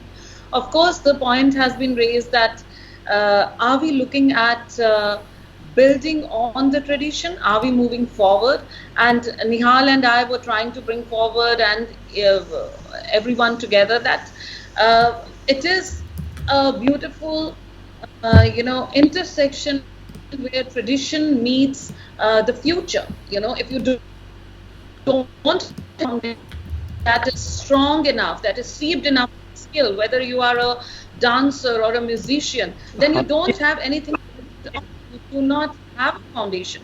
And for a musician and a dancer or other artists who have who are dealing with intangible art, the process becomes even more difficult than a literary person who's delving in literature, because literature, we have the written word in front of us, so you can almost touch it. It becomes tangible for you. Another thing that came forward is that all this very important work has been happening. So why haven't we had enough discourse, enough writings, enough responses from artists, writers, all kinds of people, cultural activists who would talk about this work, who would think about this work, who would have discourse about this work. You can raise questions about the work, but it has to be taken into acknowledgement. You have to acknowledge it. So the big question lies that why hasn't there been enough response or enough talk about this extremely important work that has been happening for 33 years, and especially people who've engaged in the work, and also the people who've been looking at it from close proximity, people who've been living very close to it. I think Ramanjit posed the central question, especially when it comes to intangible heritage. There's a question of what one can build upon, because if one's just an individual practitioner, one doesn't have a linguistic community. There's a question of what sort of expression is even possible. There are going to be guttural hisses, there are going to be chirps, there are going to be some gesticulations. But when we're dealing with musical repertoire, especially in the Sikh tradition, where ours was oral pedagogy, because the repertoire is so complex and transcribing it can't capture its nuance, has to be learned sina basina. Under this context, there's a question of how it is that one comes to stand on the shoulders of the work that has come before. And within that context, I think we are enriched by the research and documentation work that Bhai Sahib has done, going to 27 different elders and saying that I'm here and I'm ready. My memory is at your disposal. My youth is at your disposal. Teach me the best that's been taught, said, and sung, so that I'll be able to transmit that to the future. So I don't think that this is anything that's going to preclude talent. This isn't anything that's going to preclude originality.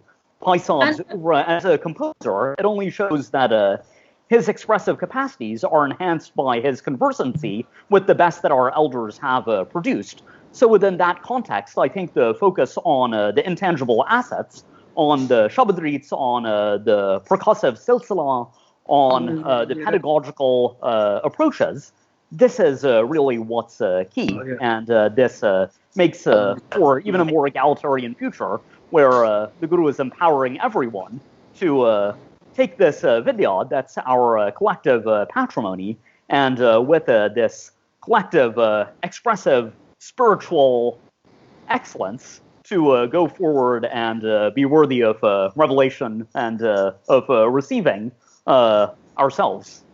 Yeah, and the fear is, Nihal, that if we don't delve into it as deeply as Baldeep ji has done and try to preserve and delved into this ethnomusicology and try to preserve it, then what are we looking at? That means we're going to be frivolous and we are going to say, at the pretext of being modern or creating my own, am I going to lose my intangible foundation again and again and again? And then what do I have? I have an empty shell in my hand. I have nothing to build on.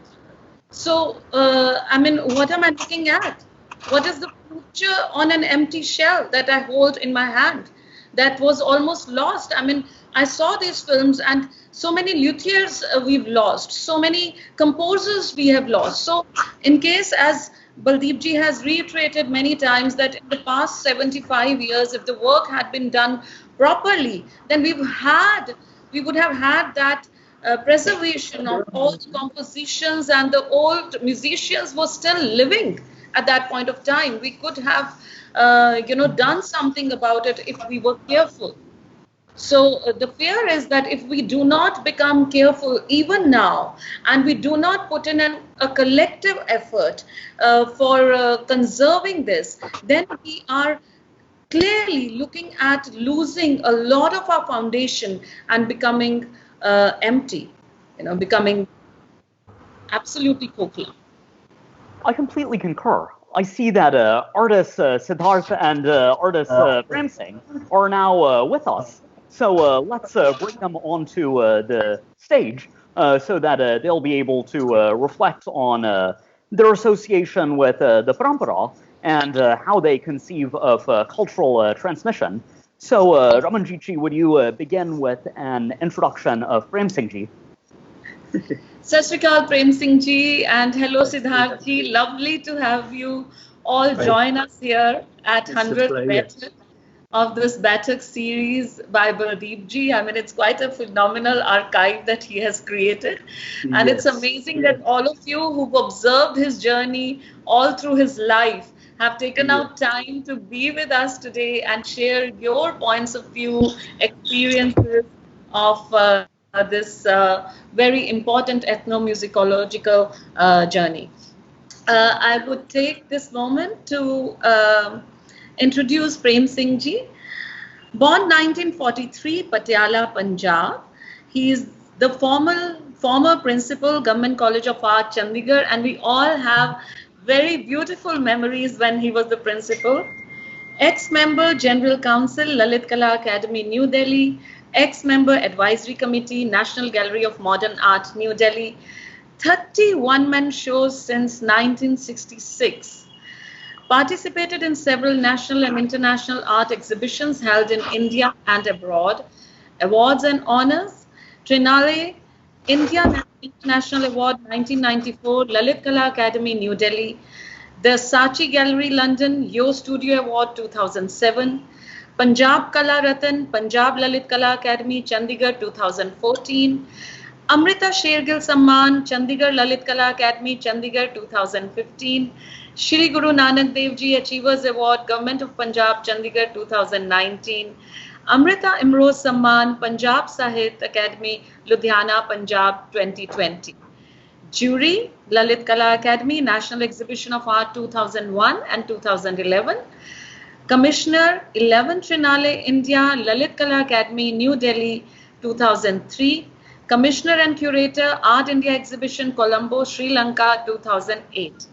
Collections: National Gallery of Modern Art, New Delhi, Lalit Kala Academy, New Delhi, Rashtrapati Bhavan, New Delhi, State Museum, Chennai, Tamil Nadu, Government Museum and Art Gallery, Chandigarh, Museum of Fine Arts, Punjab University, Chandigarh, Fine Arts Museum, Punjabi University, Patiala, Punjab, Raleigh House Museum, Shrewsbury, United Kingdom, and several public and private collections in India and abroad.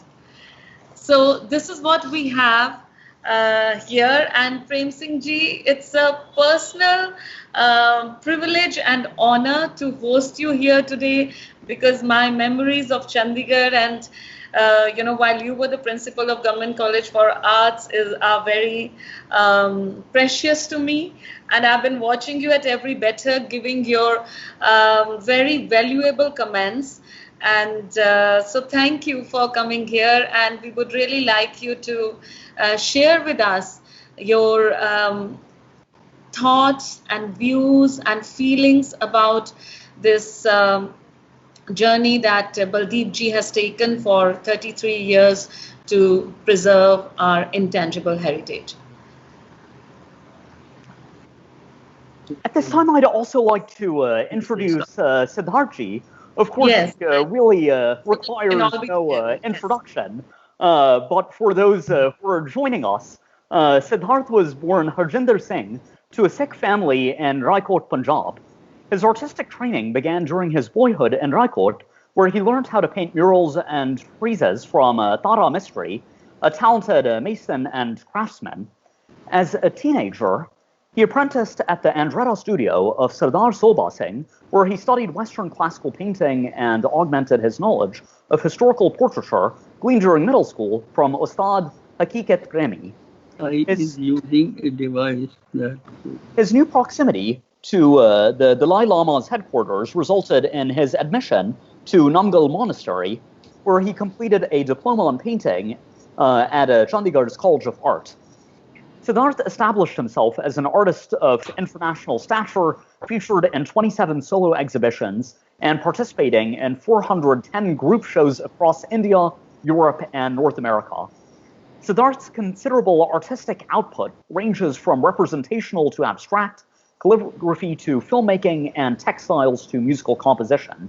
Natural pigments and dyes carefully selected from across the world join with similarly eclectic techniques and rich spiritual evocations in Siddharthji's artistic creations. He is the author of Neti Neti 1994, an honorary D.Litt recipient of Punjab University, Patiala, and the 2015 winner of the Chandigarh Lalit Kala Academy's Amrita Shergill Award. So thank you and so much for joining with us today. Thank you. Thank you very much. Thanks. Indeed. Thank you very much.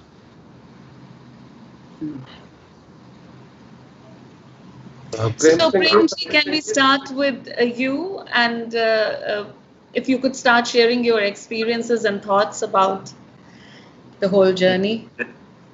Nihal ji and Ramanjit, ਸਭ ਤੋਂ ਪਹਿਲਾਂ ਤਾਂ ਮੈਂ ਰੰਗਲੀ ਸੱਥ ਦੇ 100ਵੇਂ episode ਲਈ ਭਾਈ ਬਲਦੀਪ ਸਿੰਘ ਨੂੰ ਤਹਿ ਦਿਲ ਤੋਂ ਮੁਬਾਰਕਬਾਦ ਦਿੰਦਾ ਹਾਂ। ਭਾਈ ਬਲਦੀਪ ਸਿੰਘ ਨੂੰ ਮੈਂ ਪਰ ਜਵਾਨੀ ਤੋਂ ਦੇਖਿਆ ਤੇ ਅੱਜ ਉਹਨਾਂ ਨੂੰ ਭਰੀ ਹੋਈ ਜਵਾਨੀ 'ਚ ਮੈਂ ਦੇਖ ਰਿਹਾ। ਇਹ ਮੈਨੂੰ ਬੜਾ ਮਾਣ ਵੀ ਹੈ ਤੇ ਖੁਸ਼ੀ ਦੀ ਗੱਲ ਵੀ ਹੈ। ਜੋ ਚਮਕ ਤੇ ਤਲਾਸ਼ ਮੈਂ ਭਾਈ ਬਲਦੀਪ ਸਿੰਘ ਦੀਆਂ ਅੱਖਾਂ ਵਿੱਚ ਜਵਾਨੀ ਵੇਲੇ ਦੇਖੀ ਸੀ ਉਹ ਹੁਣ ਤੱਕ ਕਾਇਮ ਹੈ। ਔਰ ਇਸ ਲਗਨ ਨਾਲ ਇਹ ਵਿਰਸਾ ਤੇ ਵਿਰਾਸਤ ਲਈ, ਪੰਜਾਬ ਦਾ ਵਿਰਸਾ ਤੇ ਵਿਰਾਸਤ ਲਈ ਇਹ ਕੰਮ ਕਰ ਰਹੇ ਹਨ ਤੇ ਮੈਂ ਸੋਚਦਾ ਹਾਂ ਕਿ ਭਈ ਇਹ ਕੰਮ ਜਿਹੜਾ ਹੈ ਪੰਜਾਬ ਦੀ ਸਰਕਾਰ ਤੇ ਸੰਸਥਾਵਾਂ ਪਿਛਲੇ 70 ਸਾਲਾਂ ਤੋਂ ਨਹੀਂ ਕਰ ਸਕਦੀਆਂ ਜੋ ਭਾਈ ਬਲਦੀਪ ਸਿੰਘ ਨੇ ਕਰਕੇ ਦਿਖਾਇਆ ਹੈ। ਤੇ ਮੈਂ ਮਤਲਬ ਭਾਈ ਬਲਦੀਪ ਸਿੰਘ ਨੂੰ ਇੱਕ ਹੁਣ ਭਾਈ ਬਲਦੀਪ ਸਿੰਘ ਨਾ ਹੋ ਕੇ ਇੱਕ ਸੰਸਥਾ ਦੇ ਤੌਰ ਤੇ ਦੇਖਦਾ। ਤੇ ਦੂਸਰੀ ਜਿਹੜੀ ਗੱਲ ਹੈ ਕਿ ਅਸੀਂ ਪਰੰਪਰਾ ਦੀ ਗੱਲ ਕੀਤੀ ਹੈ, ਅਸੀਂ ਆਪਣੇ ਸੱਭਿਆਚਾਰ ਦੀ ਗੱਲ ਕੀਤੀ ਹੈ। ਮੈਂ ਤੁਹਾਨੂੰ ਮਤਲਬ ਇੱਕ ਐਗਜ਼ਾਮਪਲ ਦਿੰਦਾ ਕਿ ਮੈਂ 2017 'ਚ ਕੈਨੇਡਾ ਵਿੱਚ ਸੀਗਾ ਤੇ ਮੈਂ ਉੱਥੇ ਕੁਛ ਪੰਜਾਬੀ ਫੈਮਿਲੀ ਨੂੰ ਮਿਲਿਆ ਤੇ ਜਦੋਂ ਮੈਂ ਬੱਚਿਆਂ ਨਾਲ ਗੱਲ ਕੀਤੀ ਉੱਥੇ ਤੇ ਮੈਨੂੰ ਬੜੀ ਹੈਰਾਨੀ ਹੋਈ ਕਿ ਵੀ ਇਹ ਜੋ ਸਾਡੇ ਰਿਸ਼ਤੇ ਹੈਗੇ ਆ, ਜਿਸ ਤਰ੍ਹਾਂ ਦਾਦਾ ਦਾਦੀ, ਨਾਨਾ ਨਾਨੀ, ਹੈ ਨਾ, ਮਾਮਾ ਮਾਮੀ, ਭੂਆ ਫੁੱਫੜ, ਚਾਚਾ ਚਾਚੀ ਜਾਂ ਤਾਇਆ ਤਾਈ ਜਿਹੜਾ ਹੈ, ਤੇ ਉਹਨਾਂ ਲਈ ਸਿਰਫ ਹੁਣ ਨਾਂ ਰਹਿ ਗਏ। ਜੇ ਉਹਨਾਂ ਨੂੰ ਪੁੱਛੀਏ ਕਿ ਵੀ ਇਹ ਰਿਸ਼ਤਾ ਕੀ ਹੈ, ਕਿਸੇ ਬੱਚੇ ਨੂੰ ਉੱਥੇ ਪਤਾ ਨਹੀਂ ਹੈ ਕਿ ਇਸ ਤਰ੍ਹਾਂ ਦਾ ਰਿਸ਼ਤਾ ਹੈ। ਸੋ ਇਹ ਮਤਲਬ ਮੇਰਾ ਅਨੁਭਵ ਹੋਇਆ ਉੱਥੇ ਕੈਨੇਡਾ 'ਚ। ਤੇ ਜਦੋਂ ਮੈਂ ਆ ਕੇ ਹਿੰਦੁਸਤਾਨ 'ਚ ਉਸੀ ਉਮਰ ਦੇ ਬੱਚਿਆਂ ਨੂੰ ਪੁੱਛਿਆ ਕਿ ਬਈ, ਮੈਂ ਤੁਹਾਨੂੰ ਇੱਕ ਐਗਜ਼ਾਮਪਲ ਦਿੰਦਾ ਕਿ ਮੇਰੇ ਬ੍ਰਦਰ ਦਾ ਹੀ ਲੜਕਾ ਸੀਗਾ, ਤੇ ਮੈਂ ਉਹਨੂੰ ਪੁੱਛਿਆ ਕਿ ਤੇਰੀ ਪੜ੍ਹਾਈ ਕਿਵੇਂ ਚੱਲ ਰਹੀ ਹੈ, ਤੇ ਉਹਨੇ ਦੱਸਿਆ ਕਿ ਬਾਕੀ ਤਾਂ ਠੀਕ ਹੈ, ਮੈਨੂੰ ਹਿਸਟਰੀ ਨਹੀਂ ਆਉਂਦੀ। ਤੇ ਮੈਂ ਕਿਹਾ ਕਿਉਂ ਹਿਸਟਰੀ ਕਿਉਂ ਨਹੀਂ ਆਉਂਦੀ? ਕਹਿੰਦਾ ਪਤਾ ਨਹੀਂ, ਮੈਂ ਬਹੁਤ ਜ਼ਿਆਦਾ ਮਤਲਬ ਸਟੱਡੀ ਵੀ ਕੀਤਾ ਫਿਰ ਵੀ ਨਹੀਂ ਆ ਰਹੀ। ਮੈਂ ਕਿਹਾ ਅੱਛਾ ਤੂੰ ਇਸ ਤਰ੍ਹਾਂ ਦੱਸ, ਤੇਰੇ ਪਿਤਾ ਜੀ ਦਾ ਨਾਂ ਕੀ ਹੈ? ਤੇ ਉਹਨੇ ਕਿਹਾ ਗੁਰਚਰਨ ਸਿੰਘ। ਮੈਂ ਕਿਹਾ ਗੁਰਚਰਨ ਸਿੰਘ ਦੇ ਪਿਤਾ ਦਾ ਨਾਂ ਕੀ ਹੈ? ਕਿ ਉਹਨੂੰ ਨਹੀਂ ਪਤਾ। ਮਤਲਬ ਅਸੀਂ ਉਸ ਸਥਿਤੀ ਵਿੱਚ ਹੈਗੇ ਹਾਂ ਇਸ ਵਕਤ। ਬਿਲਕੁਲ, ਯੂ ਆਰ ਐਬਸੋਲੂਟਲੀ ਰਾਈਟ। ਹਾਂ, ਤੇ ਉਸ ਸਥਿਤੀ ਵਿੱਚ ਅਸੀਂ ਹੈਗੇ ਹਾਂ, ਤੇ ਉਸ ਸਥਿਤੀ ਵਿੱਚ ਰਹਿੰਦੇ ਹੋਏ ਵੀ ਅਸੀਂ ਜਿਹੜਾ ਹੈ ਮਤਲਬ ਅੱਗੇ ਵਧੀ ਜਾ ਰਹੇ ਹਾਂ, ਲੇਕਿਨ ਆਪਣਾ ਪਿਛੋਕੜ ਜਿਹੜਾ ਹੈ ਅਸੀਂ ਉਹਨੂੰ ਮਤਲਬ ਜਿਹੜਾ ਹੈ ਇੱਕ ਤਰ੍ਹਾਂ ਦਾ ਰੌਂਦੇ ਜਾ ਰਹੇ ਹੈ। ਉਹਦੀ ਸਾਨੂੰ ਮਤਲਬ ਇਹ ਸਾਨੂੰ ਅਹਿਸਾਸ ਹੀ ਨਹੀਂ ਹੈ ਕਿ ਜਿਹੜਾ ਸਾਡਾ ਪਿਛੋਕੜ ਹੈ ਜਾਂ ਸਾਡੀ ਸੰਸਕ੍ਰਿਤੀ ਹੈ ਜਾਂ ਸਾਡੀ ਪਰੰਪਰਾ ਹੈਗੀ ਹੈ, ਇਹ ਸਾਡੀ ਪਹਿਚਾਣ ਹੈ। ਤੇ ਜਦੋਂ ਅਸੀਂ ਆਪਣੀ ਪਹਿਚਾਣ ਨੂੰ ਇਹ ਰੌਂਦ ਕੇ ਅੱਗੇ ਜਾਵਾਂਗੇ ਤੇ ਤੁਸੀਂ ਸੋਚ ਸਕਦੇ ਹੋ ਕਿ ਸਾਡੀ ਸਥਿਤੀ ਕੀ ਹੋਏਗੀ। ਤੇ ਇਹ ਹਾਂ, ਤੇ ਅੱਗੇ ਜਿਹੜੀ ਮੈਂ ਗੱਲ ਕਹਿਣਾ ਚਾਹੁੰਦਾ ਹੈਗਾ ਉਹ ਇਹ ਕਹਿਣਾ ਚਾਹੁੰਦਾ ਕਿ ਬਈ ਰੰਗਲੀ ਸੱਥ ਜਿਹੜੀ ਭਾਈ ਬਲਦੀਪ ਸਿੰਘ ਨੇ ਆਰੰਭ ਕੀਤੀ ਹੈ, ਉਹਦੇ ਵਿੱਚ ਮੈਂ ਵੀ ਇੱਕ ਵਿਕਟਮ ਸੀਗਾ ਜਿਹੜਾ ਤੁਸੀਂ ਕਹਿ ਲਓ। You are right. ਹਾਂ, ਕਿਉਂਕਿ ਮੈਂ ਮਤਲਬ ਦੇਖਿਆ ਕਿ ਤੁਹਾਨੂੰ ਮਤਲਬ ਹੁਣ ਰਮਨ ਜੀ ਵੀ ਹੈ, ਸਿਦਾਰਥ ਵੀ ਬੈਠਾ ਹੈ, ਕਿਉਂਕਿ ਜਿਹੜੇ ਮਤਲਬ ਕਲਾਕਾਰ ਹੈ, ਸੰਗੀਤ ਸਾਹਿਤਕਾਰ ਹੈ ਜਾਂ ਨਾਟਕਕਾਰ ਹੈ ਜਾਂ ਨ੍ਰਿਤਕਾਰ ਹੈ, ਉਹ ਮਤਲਬ ਜਾਂ ਲੋਕ ਕਲਾਕਾਰ ਹੈ, ਤੇ ਉਹ ਮਤਲਬ ਆਪਣੇ ਆਪ ਨੂੰ ਜਿਹੜਾ ਹੈ ਐਕਸਪ੍ਰੈਸ ਕਰਨ 'ਚ ਬੜਾ ਗੁਰੇਜ਼ ਕਰਦੇ ਆ ਉਹ ਜਿਹੜਾ, ਪਰ ਗੁਰੇਜ਼ ਉਹ ਹਾਂ, ਪਰ ਜਿੰਨਾ ਮਤਲਬ ਖੁਸ਼ੀ ਉਹ ਆਪਣੀ ਪਰਫਾਰਮੈਂਸ 'ਚ ਮਤਲਬ ਲੈਂਦੇ ਹੈਗੇ, ਉਹਨਾਂ ਉਹ ਸ਼ਾਇਦ ਗੱਲਬਾਤ 'ਚ ਨਹੀਂ ਲੈਂਦੇ। ਮੈਂ ਸੋਚਦਾ ਕਿ ਬਈ ਇਸ ਰੰਗਲੀ ਸੱਥ ਦੀ ਜਿਹੜੀ ਸਭ ਨਾਲੋਂ ਅਹਿਮ ਪ੍ਰਾਪਤੀ ਹੈਗੀ ਹੈ, ਉਹ ਇਹ ਪ੍ਰਾਪਤੀ ਹੈ ਕਿ ਬਈ ਭਾਈ ਬਲਦੀਪ ਸਿੰਘ ਦੀ ਵਿਦਿਆ ਤੇ ਵਿਦਵਤਾ, ਗਿਆਨ ਤੇ ਵਿਗਿਆਨ ਤੇ ਪਿਆਰ ਤੇ ਸਤਿਕਾਰ, ਇਸ ਲਈ ਸਦਕਾ ਜਿਹੜਾ ਹੈ ਜਿਸ ਜੋ ਵੀ ਮਤਲਬ ਉਹਨਾਂ ਨੇ ਰੰਗਲੀ ਸੱਥ ਜਿਸ ਤਰ੍ਹਾਂ ਦੀ ਵੀ ਉਹਨਾਂ ਨੇ ਗੱਲਬਾਤ ਕੀਤੀ ਹੈ ਨਾ, ਉਹਨਾਂ ਦੇ ਜੀਵਨ ਤੇ ਤਾਂ ਝਾਤ ਪਈ ਜਿਹੜਾ ਹੈ, ਪਰ ਉਸਦੇ ਨਾਲ ਜਿਹੜੀਆਂ ਇੱਕ ਕ੍ਰੀਏਟਿਵ ਪ੍ਰੋਸੈਸ ਬਾਰੇ ਇਨਸਾਈਟਸ ਮਿਲੀਆਂ ਜਿਹੜੀਆਂ ਹੈ, ਤਾਂ ਮੈਂ ਇਹ ਸੋਚਦਾ ਕਿ ਜਿਹੜੀ ਹੈ ਆਉਣ ਵਾਲੀ ਜਨਰੇਸ਼ਨਸ ਲਈ ਜਿਹੜਾ ਹੈਗਾ ਇੱਕ ਤਰ੍ਹਾਂ ਦਾ ਸਾਈਨ ਪੋਸਟ ਦੀ ਤਰ੍ਹਾਂ ਕੰਮ ਕਰਨਾ। ਮੈਨੂੰ ਬਹੁਤ ਖੁਸ਼ੀ ਹੈ, ਔਰ ਖੁਸ਼ੀ 'ਚ ਜਿਹੜਾ ਹੈ ਮੈਂ ਇਹ ਕਹਿ ਸਕਦਾ ਕਿ ਜੋ ਭਾਈ ਬਲਦੀਪ ਸਿੰਘ 'ਚ ਵਿਰਸਾ ਤੇ ਵਿਰਾਸਤ ਲਈ ਪ੍ਰਤੀਬੱਧਤਾ ਹੈ, ਉਸ ਵਿੱਚ ਸਥਿਰਤਾ ਹੈ, ਤੇ ਫਿਰ ਉਸ ਤੋਂ ਬਾਅਦ ਨਿਰੰਤਰਤਾ ਹੈ। ਮਤਲਬ ਜਿਹੜੇ ਅੱਜ ਕੱਲ੍ਹ ਜਿਵੇਂ ਅਸੀਂ ਮਤਲਬ ਪਰੰਪਰਾ ਨੂੰ ਜਾਂ ਸੰਸਕ੍ਰਿਤੀ ਨੂੰ ਜਿਹੜਾ ਹੈ ਜਦੋਂ ਅਸੀਂ ਅਕੈਡਮਿਕ ਲੈਵਲ ਤੇ ਚਲੇ ਲੈ ਜਾਂਦੇ ਹਾਂ, ਤੇ ਇਹਦੇ ਬਹੁਤ ਸਾਰੇ ਰਸਤੇ ਅਸੀਂ ਕੱਢਣ ਦੀ ਕੋਸ਼ਿਸ਼ ਕਰੋ। ਮੈਂ ਇੱਕ ਬਤਾਓ, ਜਿਹਨੇ ਪਿਛਲੇ 50 ਸਾਲਾਂ ਤੋਂ ਕਲਾਕਾਰ ਆਪਣੀ ਯਾਤਰਾ ਕੀਤੀ ਹੈ, ਤੇ ਮੈਂ ਇਹ ਕਹਿ ਸਕਦਾ ਹਾਂ ਕਿ ਜਿਹੜੀ ਪਰੰਪਰਾ ਹੈ ਉਹ ਮੇਰੀ ਪਹਿਚਾਣ ਹੈ। ਜਿਹੜੀ ਪਰੰਪਰਾ ਹੈ ਉਹ ਮੇਰੇ ਲਈ ਮਤਲਬ ਇੱਕ ਤਰ੍ਹਾਂ ਦਾ ਸਟਿਮੂਲੈਂਟਸ ਹੈਗੇ ਆ। ਉਹਨਾਂ ਸਟਿਮੂਲੈਂਟਸ ਨੂੰ ਮੈਂ ਮਤਲਬ ਆਪਣਾ ਧਰੋਹਰ ਮੰਨ ਕੇ ਮੇਰਾ ਜਿਹੜਾ ਹੈ ਫਿਰ ਜਿਹਨਾਂ ਦਾ ਜਿਹੜਾ ਹੈ ਕਰਮ ਸ਼ੁਰੂ ਹੁੰਦਾ ਹੈ। ਬਸ ਮੈਂ ਇੰਨਾ ਹੀ ਕਹਿਣਾ ਚਾਹੁੰਦਾ ਹੈਗਾ। ਤੇ You very rightly pointed out, Premji, that the way he has given space to other artists to talk about their processes.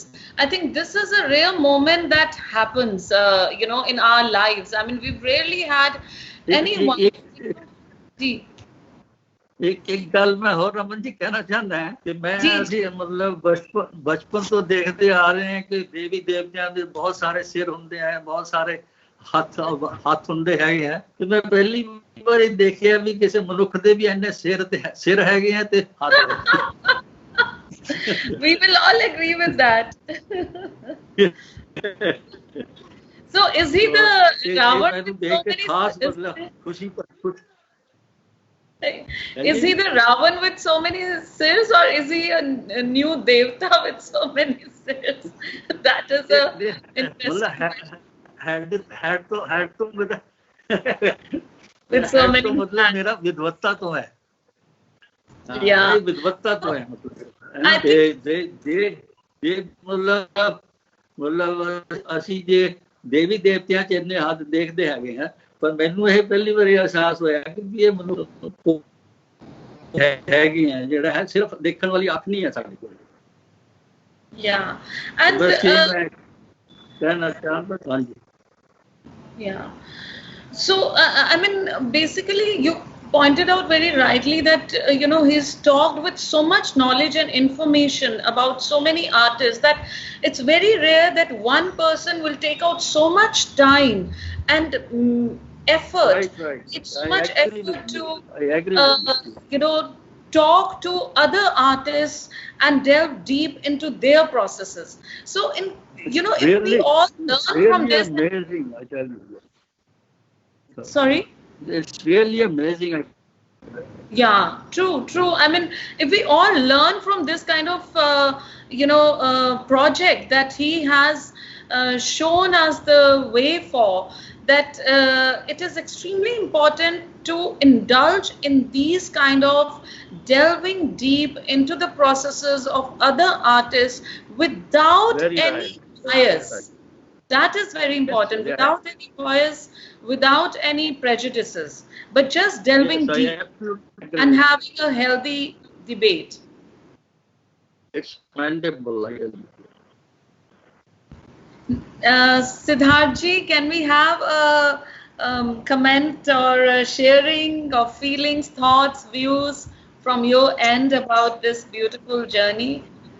Yes, Ramanjit Kaur, thank you very much for inviting me to talk about. And first of all, my Guruji Prem Singh ji nu namaskar. Ona de charna ch namaskar. I learnt with him a lot, and if I'm an artist, then I think because of him as well. So, Nihal, it's really wonderful talking to you now. Likewise, the honor is mine. Thank you, Ji. Yes, my honor is mine all the time.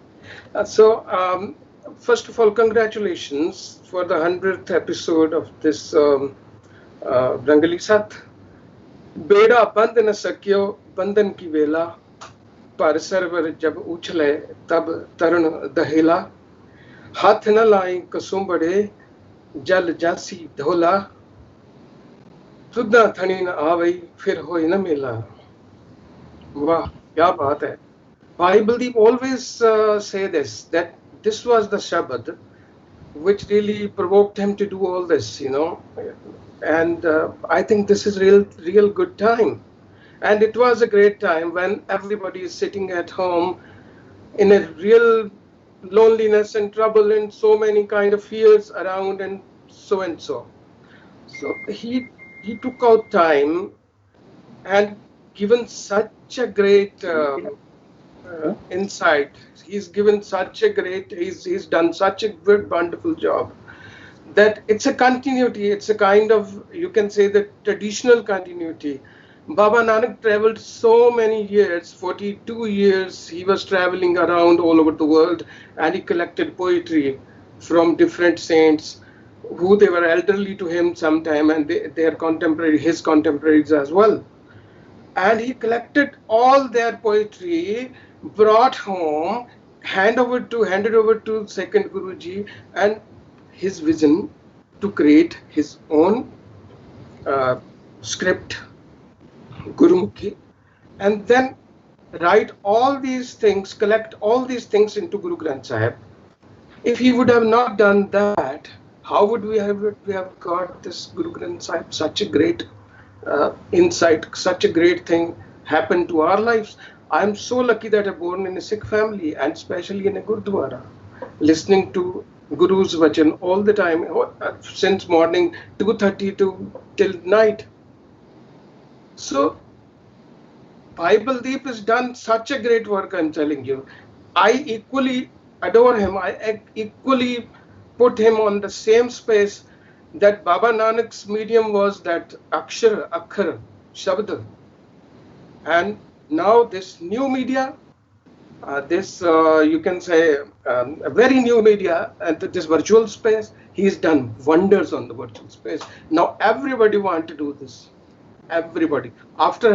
When he started this, after that, everybody started to do that. You know, even theater guys, even the poets, even the painters, even now our galleries have started all these kind of things.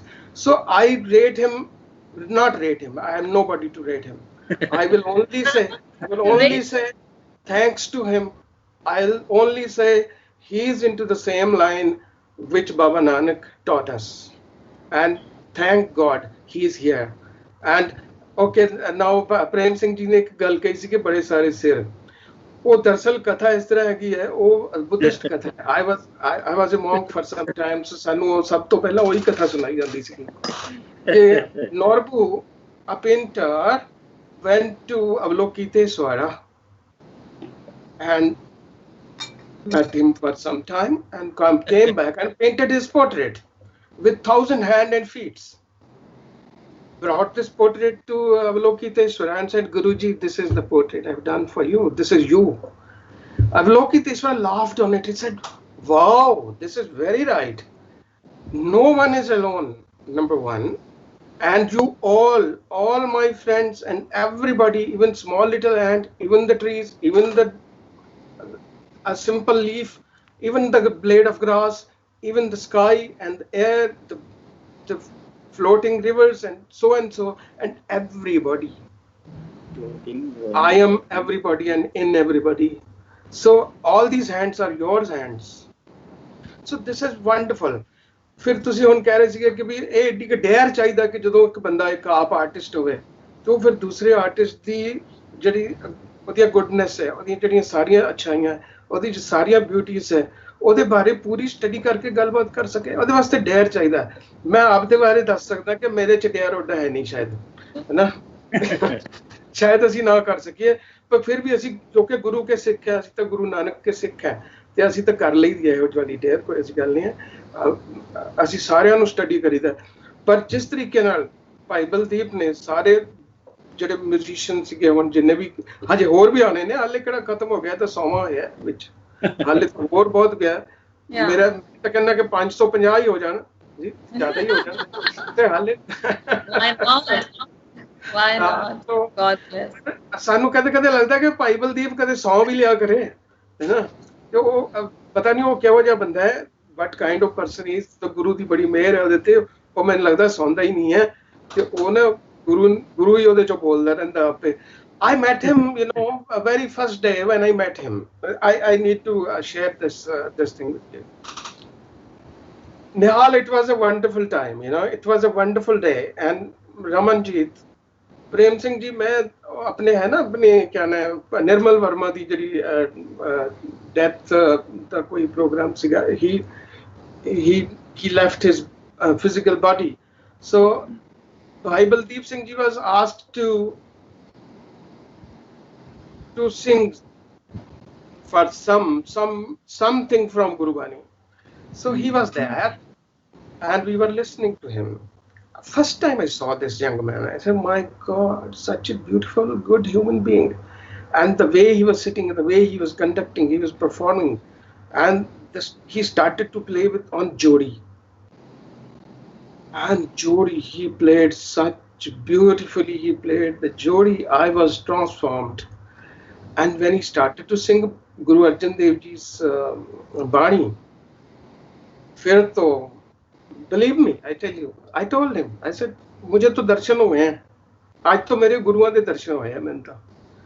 मैं तो इस तो बड़ी गल और कोई कह नहीं सकता, क्योंकि मेरे वास्ते more than a Sikh family, you know, ਤੇ ਮੇਰੇ ਵਾਸਤੇ ਤਾਂ ਹਰ ਵਕਤ ਮੈਂ ਤਾਂ ਗੁਰੂ ਦੇ ਦਰਸ਼ਨ ਕਰਨ ਦੀ ਇੱਛਾ ਰੱਖਦਾ ਨਾ, ਉਹਦੇ ਚਰਨਾਂ 'ਚ ਬੈਠਣ ਦੀ ਇੱਛਾ ਕਰਦਾ. ਤੇ ਉਸ ਦਿਨ ਉਹ ਇਹੋ ਜਿਹੀ ਸਥਿਤੀ ਸਾਬਿਤ ਹੋਈ, ਇਹੋ ਜਿਹੀ ਸਥਿਤੀ ਪੈਦਾ ਹੋਈ, ਇੱਕ ਖੂਬਸੂਰਤ ਸਥਿਤੀ पैदा हुई जब बाबे ने गाया, ऐसा गाया, ऐसा गायन किया, क्या बात है। इवन जो लोग नहीं समझ रहे थे वो भी चुपचाप, पिन ड्रॉप साइलेंस सी। ਤੇ ਜਦੋਂ ਉੱਠ ਕੇ ਆਏ ਤੇ I you know kissed his hands, I said ਤੇਰਾ ਮੱਥਾ ਚੁੰਮ ਲਵਾਂ ਯਾਰ, ਤੇਰਾ ਮੱਥਾ ਜਗਦਾ ਰਵੇ ਸਾਰੀ ਜ਼ਿੰਦਗੀ। ਆਪਾਂ ਤਾਂ ਹੀ ਕਹਿ ਸਕਦੇ ਹਾਂ ਨਾ, ਆਪਾਂ ਗੁਰੂ ਕੇ ਸਿੱਖ ਕਿ ਤੇਰਾ ਮੱਥਾ ਜਗਦਾ ਰਵੇ, ਹੈ ਨਾ, ਇਹ ਚਮਕਦਾ ਰਵੇ ਬਸ ਹਰ ਵਕਤ। ਤੇ ਉਹ ਮੱਥਾ ਜਗ ਰਿਹਾ, ਬੜੀ ਮਿਹਰਬਾਨੀ, ਬਹੁਤ ਧੰਨਵਾਦ। ਤੇ ਹੋਰ ਬਹੁਤ ਸਾਰੀਆਂ ਗੱਲਾਂ ਹੋਈਆਂ ਨੇ, ਹੁਣ ਟ੍ਰੈਡੀਸ਼ਨ ਦੇ ਉੱਤੇ ਬੜੀਆਂ ਸਾਰੀਆਂ ਗੱਲਾਂ ਨੇ। ਉਹ ਕਹਿੰਦੇ ਕਿ ਵੀ ਜੇ ਸਾਨੂੰ ਟ੍ਰੈਡੀਸ਼ਨ ਆਪਣੇ ਆਪ ਸੰਭਾਲ ਲੇਗੀ। ਹੁਣ ਸੁਣ ਰਹੇ ਸੀ ਆਪਾਂ, ਹੈ ਨਾ, ਡਾਕਟਰ ਸਾਹਿਬ ਰਤਨ ਜੀ ਬੋਲੇ, ਬੜਾ ਖੂਬਸੂਰਤ ਬੋਲੇ। ਠੀਕ ਹੈ, ਉਹਨਾਂ ਦਾ ਬੜਾ ਪ੍ਰੇਮ ਹੈ, ਉਹ ਵੱਡੇ ਨੇ, ਉਹਨਾਂ ਦਾ ਹੱਕ ਵੀ ਬਣਦਾ, ਜੋ ਮਰਜ਼ੀ ਕਹਿ ਸਕਦੇ ਆ, ਕੋਈ ਐਸੀ ਗੱਲ ਨਹੀਂ ਆ, ਸਿਰ ਮੱਥੇ। ਪਰੰਤੂ ਜੇ ਟ੍ਰੈਡੀਸ਼ਨ ਨਹੀਂ ਸਾਡਾ ਧਿਆਨ ਰੱਖਣਾ ਹੁੰਦਾ ਤੇ ਫਿਰ ਜਿਹੜੀ ਇਸ ਵਕਤ ਹਰਿਮੰਦਰ ਸਾਹਿਬ ਦੇ ਵਿੱਚ ਜਿਹੜੀ ਡਿਕਸ਼ਨ ਤਾਂ ਤੁਸੀਂ ਛੱਡੋ, ਬਹੁਤ ਦੂਰ ਦੀ ਗੱਲ ਹੈ ਨਾ, ਉੱਥੇ ਪ੍ਰੋਨਾਂਸੀਏਸ਼ਨ ਹੀ ਪ੍ਰੋਪਰ ਕਰ ਲੈਂਦੇ। ਸਾਡੇ ਤਾਂ ਪ੍ਰੋਨਾਂਸੀਏਸ਼ਨ ਹੀ ਠੀਕ ਨਹੀਂ ਹੋਇਆ ਹੁਣ ਤੱਕ। ਉਹ ਸਾਡਾ ਤਾਂ ਸਾਰਾ ਕੁਝ, ਸਾਡਾ ਜਿਸ ਤਰ੍ਹਾਂ ਅਕਾਲ ਪੁਰਖ ਨੇ ਡਿਊਟੀ ਲਗਾਤੀ ਸਿੱਖਾਂ ਦੀ ਕਿ ਵੀ ਤੁਸੀਂ ਤਾਂ ਸਾਰਾ ਕੁਝ ਖਰਾਬ ਹੀ ਕਰ ਦਿਓ, ਤੁਸੀਂ ਰੱਖਣਾ ਹੀ ਕੁਝ ਨਹੀਂ ਹੈ। ਤੁਸੀਂ ਬਾਬਾ ਟਲ ਦੀ ਮੈਂ ਗੱਲ ਕਰਾਂ, as a painter, if I talk about Baba Tal, Baba ਟਲ ਦੇ ਵਿੱਚ ਗ੍ਰੀਕ ਪੇਂਟਰਸ ਦੀ ਕੰਟੀਨਿਊਟੀ ਦੇ ਵਿੱਚੋਂ ਜਿਹੜੇ 7ਵੇਂ ਗੁਰੂ ਸਾਹਿਬਾਨ ਦੇ ਨਾਲ ਕੁਝ ਚਿੱਤਰਕਾਰ ਆਏ ਸੀਗੇ, ਉਹ ਗ੍ਰੀਕ ਚਿੱਤਰਕਾਰ ਸੀਗੇ ਬੇਸਿਕਲੀ, ਹੈ ਨਾ। ਉਹ ਜਿਹੜੇ ਬਾਬਾ 7ਵੇਂ ਗੁਰੂ ਸਾਹਿਬ ਦੇ ਨਾਲ ਆਏ ਸੀਗੇ ਤੇ ਉਹਨਾਂ ਨੇ ਪੇਂਟਿੰਗ ਕਰਵਾਈ ਸੀ ਉੱਥੇ ਬਾਬਾ ਟਲ ਦੇ ਵਿੱਚ। ਬਾਬਾ ਟਲ ਦੀ ਬਿਲਡਿੰਗ ਜਦੋਂ ਬਣਾਈ ਗਈ, ਉਹ ਸਾਰੀ ਇੱਕ ਦ ਮੀਨਾਰ ਆਫ ਪੀਸਾ ਦੀ ਇੱਕ ਆਲਮੋਸਟ ਕਾਪੀ ਸੀਗੀ, ਤੇ ਲਗਭਗ ਕਾਪੀ ਸੀਗੀ ਉਸ ਤਰੀਕੇ ਦੀ, ਤੇ ਉਹਨੀਆਂ ਹੀ ਮੰਜ਼ਿਲਾਂ, ਸਾਰਾ ਕੁਝ ਉਸ ਤਰ੍ਹਾਂ ਹੀ ਹੈ। ਤੇ ਉਹਦੇ ਵਿੱਚ ਹਰ ਮੰਜ਼ਿਲ ਦੇ ਉੱਤੇ ਗੁਰੂ ਨਾਨਕ ਸਾਹਿਬ ਦੀ ਜੀਵਨ ਵਿੱਚੋਂ ਤੇ ਬਾਕੀ ਗੁਰੂਆਂ ਦੇ ਜੀਵਨ ਵਿੱਚੋਂ ਤੇ ਦੇਵੀ ਦੇਵਤਿਆਂ ਦੇ ਜੀਵਨ ਵਿੱਚੋਂ ਤੇ ਗੁਰਬਾਣੀ ਵਿੱਚੋਂ ਬੜੀਆਂ ਸਾਰੀਆਂ ਚੀਜ਼ਾਂ ਐਸੀਆਂ ਸੀਗੀਆਂ ਜਿਨ੍ਹਾਂ ਤੋਂ ਚਿੱਤਰ ਕੀਤਾ ਗਿਆ ਪਹਿਲੀ ਵਾਰ ਸ਼ਾਇਦ ਇਸ ਤਰੀਕੇ ਨਾਲ। ਇਹ ਬਹੁਤ ਕਮਾਲ ਦਾ ਕੰਮ ਸੀਗਾ, ਬਹੁਤ ਖੂਬਸੂਰਤ ਕੰਮ ਸੀਗਾ। ਜੇ ਸਾਨੂੰ ਟ੍ਰੈਡੀਸ਼ਨ ਨਹੀਂ ਸੰਭਾਲਣਾ ਹੁੰਦਾ ਤੇ ਅੱਜ ਸਾਰੀਆਂ ਮੰਜ਼ਿਲਾਂ ਦੇ ਉੱਤੇ ਅਸੀਂ ਤਾਂ ਉਹਨੂੰ ਟਰੱਕ ਬਣਾ ਦਿੱਤਾ, ਉਹਦੇ ਤੇ ਐਨਾਮਲ ਪੇਂਟ ਕੀਤੇ ਹੈ, ਵਾਈਟ ਐਨਾਮਲ ਪੇਂਟ। ਜਿਵੇਂ ਹੁਣ ਆਪਾਂ ਟਰੱਕ, ਜਿਵੇਂ ਆਪਣੇ ਪਿੰਡਾਂ 'ਚ ਤਾਂ ਹੁੰਦੇ, ਸਾਰੇ ਪੰਜਾਬ ਦੇ ਵਿੱਚ ਤਾਂ ਟਰੱਕ ਬਹੁਤ ਇੰਪੋਰਟੈਂਟ ਚੀਜ਼ ਹੈ। Truck culture is the biggest culture. ਤੂੰ ਹੁਣ ਤੁਸੀਂ ਤਾਂ ਟਰੱਕ ਬਣਾਤਾ, ਫਿਰ ਉਹ ਸਾਡੀ ਟ੍ਰੈਡੀਸ਼ਨ ਨੇ ਤੁਹਾਨੂੰ ਕੀ ਸੰਭਾਲਿਆ? ਜੇ ਕੋਈ ਹੁਣ ਬੰਦਾ ਸੰਭਾਲ ਰਿਹਾ ਅੱਜ ਦੀ ਡੇਟ ਦੇ ਵਿੱਚ, ਉਹਦਾ ਧੰਨਵਾਦੀ ਹੋਣਾ ਚਾਹੀਦਾ, ਕਿਉਂਕਿ ਜੇ ਅਸੀਂ ਹੁਣ ਨਾ ਸੰਭਾਲਿਆ, ਭਾਰਤ ਸਰਵਰ ਜਬ ਉਛਲੇ ਤਬ ਤਰਨ ਦੁਹੇਲਾ, ਫਿਰ ਤੋਂ ਤਰਨਾ ਦੁਹੇਲਾ ਹੋ ਜਾਏਗਾ। ਜਦੋਂ ਸਰਵਰ ਹੀ ਭਰ ਕੇ ਉਛਲ ਗਿਆ, ਫਿਰ ਤਾਂ ਡੁੱਬਣ ਜੋਗੇ ਰਹਿ ਜਾਣਾ, ਹੋਰ ਕੀ ਆ। ਹੁਣ ਤਾਂ ਮੌਕਾ ਹੈ ਨਾ, ਹੁਣ ਆਪਣੇ ਬੱਚਿਆਂ ਨੂੰ ਦੱਸਣਾ ਬਹੁਤ ਜ਼ਰੂਰੀ ਹੈ। We've already lost so much, yeah. Yes, we have lost most of And you very rightly pointed out, Siddharth ji, that children watch us and they follow us in a joke manner. I would say monkey see, monkey do. कि ਅਸੀਂ ਜੋ ਕਰਦੇ ਹਾਂ ਸਾਡੇ ਬੱਚਿਆਂ ਨੇ ਉਹੀ ਕਰਨਾ ਹੈ। ਇੱਕ ਇੰਨਾ ਵੱਡਾ ਕੰਮ ਹੋ ਰਿਹਾ ਹੈ ਤੇ ਸਾਡੀ ਪੂਰੀ generation, if we are not going to respond to it, if we are not going to feel proud of it just because one person is doing it. So the question is it the journey of one person? We are not here to celebrate Baldeep Singh ji. We are here to celebrate the journey that he has taken, the project that he is doing, the preservation that has been done, or the compositions that we have been able to preserve and find, the knowledge that we've been able to scoop out about the instruments.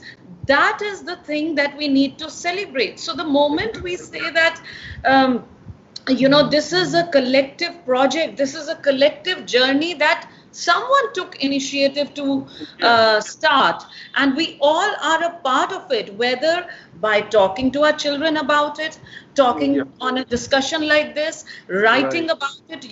We all don't have to go to the field and scoop out all that. We may not even have acumen, but the thing is, if we all kind of react to it, respond to it, that itself becomes a contribution.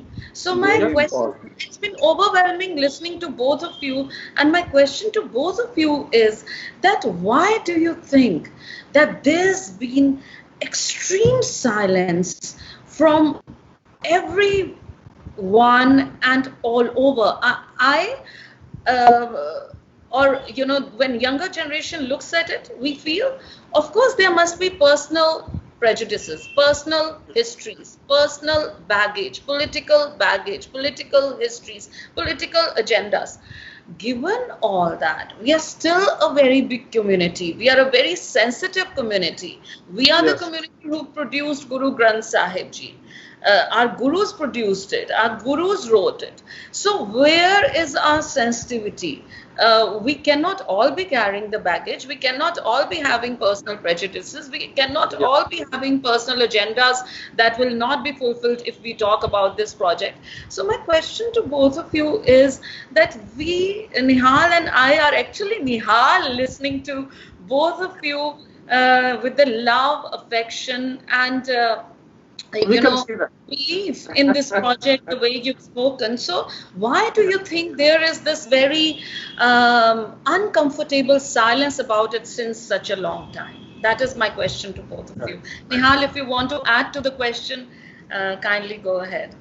I'd love to hear from Premji. I have some further thoughts that I'd like to follow up with both. But please, Premji, why this crisis that we're inheriting and that you've diagnosed and spoken to so beautifully? निहाल जी इस तरह है कि भाई जेड़ा रमन जी ने प्रश्न उठाया है कि भी एक चुप क्यों है, मतलब ये चुप जड़ी है मतलब बहुत खतरनाक चुप है। और इस चुप का कारण जड़ा हैगा मैं जो देखता है वो देखता है कि भाई जड़ी ग्रोइंग इनसेंसिटिविटी जड़ा which we are now witnessing in all fields of life। तो ਇਹਦੇ ਵਿੱਚ ਜਿਹੜਾ ਹੈ ਸਭ ਤੋਂ ਵੱਡੀ ਜਿਹੜੀ ਫਲੋਰ ਹੈ ਸਾਡੇ ਐਜੂਕੇਸ਼ਨਲ ਇੰਸਟੀਟਿਊਸ਼ਨਸ ਦੀ ਹੈਗੀ, ਕਿਉਂਕਿ ਸਾਡੇ ਮਤਲਬ ਜਿਹੜਾ ਹੈ ਅਸੀਂ we are loading the minds with knowledge, but we are not sensitizing the person for whom we are delivering. So that is the sad part of it, because ਅਸੀਂ ਮਤਲਬ ਸੋਚਦੇ ਰਹਿੰਦੇ ਹਾਂ ਕਿ ਭਈ ਆਰਟ ਨੂੰ ਸਮਝਣ ਵਾਲੇ ਨਹੀਂ ਹੈ, ਮਿਊਜ਼ਿਕ ਨੂੰ ਸੁਣਨ ਵਾਲੇ ਨਹੀਂ ਹੈ, ਸਾਹਿਤ ਨੂੰ ਪੜ੍ਹਨ ਵਾਲੇ ਨਹੀਂ ਹੈਗੇ, ਹੈ ਨਾ। तो ਇਹ ਸਿਰਫ ਇਸੀ ਕਰਕੇ ਹੈਗਾ ਕਿ ਵੀ ਅਸੀਂ ਇੰਨੇ ਅਵੇਸਲੇ ਹੋ ਗਏ ਹਾਂ, ਔਰ ਅਵੇਸਲੇ ਪੰਚ ਜਿਹੜਾ ਹੈਗਾ ਜੋ ਇੱਕ ਮਤਲਬ ਇਨਸੈਂਸਿਟਿਵਿਟੀ ਜਿਹੜੀ ਹੈ ਪ੍ਰਵੇਟ ਕਰ ਰਹੀ ਹੈ ਸਾਡੇ ਜੀਵਨ ਜਿਹੜਾ ਹੈਗਾ, ਔਰ ਉਸ ਦੀ ਬਿਮਾਰੀ ਜਿਹੜਾ ਉਹ ਵਾਇਰਸ ਜਿਹੜਾ ਹੈਗਾ ਉਹ ਬੱਚਿਆਂ ਤੱਕ ਵੀ ਪਹੁੰਚ ਚੁੱਕਿਆ ਜਿਹੜਾ ਹੈਗਾ। Completely. They don't feel proud of it because we haven't instilled any pride in them about it. We don't feel the pride. ਇਹਦੇ ਵਾਸਤੇ ਮੈਂ ਇੱਕੋ ਹੀ ਮਤਲਬ ਇਹਦਾ ਮੈਨੂੰ ਸਮਾਧਾਨ ਨਜ਼ਰ ਆਉਂਦਾ ਹੈ ਕਿ ਜਦ ਤੱਕ ਅਸੀਂ ਕਲੈਕਟਿਵਲੀ ਮਤਲਬ ਹੋ ਕੇ ਤੇ ਇੱਕ ਆਪਣਾ ਮਤਲਬ ਲਾਈਨ ਡਰਾ ਨਹੀਂ ਕਰਾਂਗੇ ਕਿ ਅਸੀਂ ਮਤਲਬ ਇਸ ਤਰ੍ਹਾਂ ਮਤਲਬ ਹਿਊਮਨ ਮਾਈਂਡਸ ਨੂੰ ਜਿਹੜਾ ਹੈ ਸਪੈਸ਼ਲੀ ਯੰਗ ਮਾਈਂਡਸ ਨੂੰ ਅਪਰੋਚ ਕਰਨਾ ਹੈਗਾ। ਉਹਦੇ ਸਾਰੇ ਹੋਣਗੇ ਉਹਦੇ ਮਤਲਬ ਟੀਚਰਸ ਵੀ ਹੋਣਗੇ, ਸਾਇੰਸਦਾਨ ਵੀ ਹੋਣਗੇ, ਸਾਹਿਤਕਾਰ ਵੀ ਹੋਣਗੇ, ਸੰਗੀਤਕਾਰ ਵੀ ਹੋਣਗੇ, ਲੇਕਿਨ ਉਹਦੇ 'ਚ ਇਹੀ ਹੁੰਦਾ ਹੈ ਕਿ ਬਈ ਜਿਹੜਾ ਹੈ ਕਿ ਕਈ ਵਾਰੀ ਜਿਹੜਾ ਹੈਗਾ ਸਾਡੇ ਇੰਸਟੀਟਿਊਸ਼ਨ ਜਿਹੜੇ ਹੈਗੇ ਇੰਸਟੀਟਿਊਸ਼ਨਸ ਆਫ ਲਰਨਿੰਗ ਜਿਹਨੂੰ ਅਸੀਂ ਕਹਿੰਦੇ ਹੈਗੇ ਉਹ ਲਰਨਿੰਗ ਤਾਂ ਉੱਥੇ ਹੋ ਰਹੀ ਹੈ, but are they in fact really sensitizing the person ਜਿਹੜੇ to feel things around it? So that is the sad part of it ਜਿਹੜਾ ਹੈ। तो ਮੈਂ ਸੋਚਦਾ ਕਿ ਇਹ ਮਤਲਬ ਕਿਸੇ ਇਕੱਲੇ ਦੀ ਮਤਲਬ ਕਰਨ ਵਾਲਾ ਕੰਮ ਨਹੀਂ ਹੈਗਾ, ਇਹ ਇੱਕ ਕੋਲੈਕਟਿਵ ਜਿਹੜੀ ਹੈ ਰਿਸਪੌਂਸਿਬਿਲਿਟੀ ਹੈ। ਤੇ ਉਹਦੇ ਲਈ ਮੈਂ ਸੋਚਦਾ ਕਿ ਵੀ ਜੋ ਇਹਦੇ 'ਚ ਜਿਹੜਾ ਇਨੀਸ਼ੀਏਟਿਵ ਭਾਈ ਬਲਦੀਪ ਸਿੰਘ ਨੇ ਲਿਆ ਜਿਹੜਾ ਹੈਗਾ ਉਹ ਮੈਂ ਸੋਚਦਾ ਕਿ ਬਹੁਤ ਹੀ ਸਿਗਨੀਫਿਕੈਂਟ ਹੈ। So my question for commenting.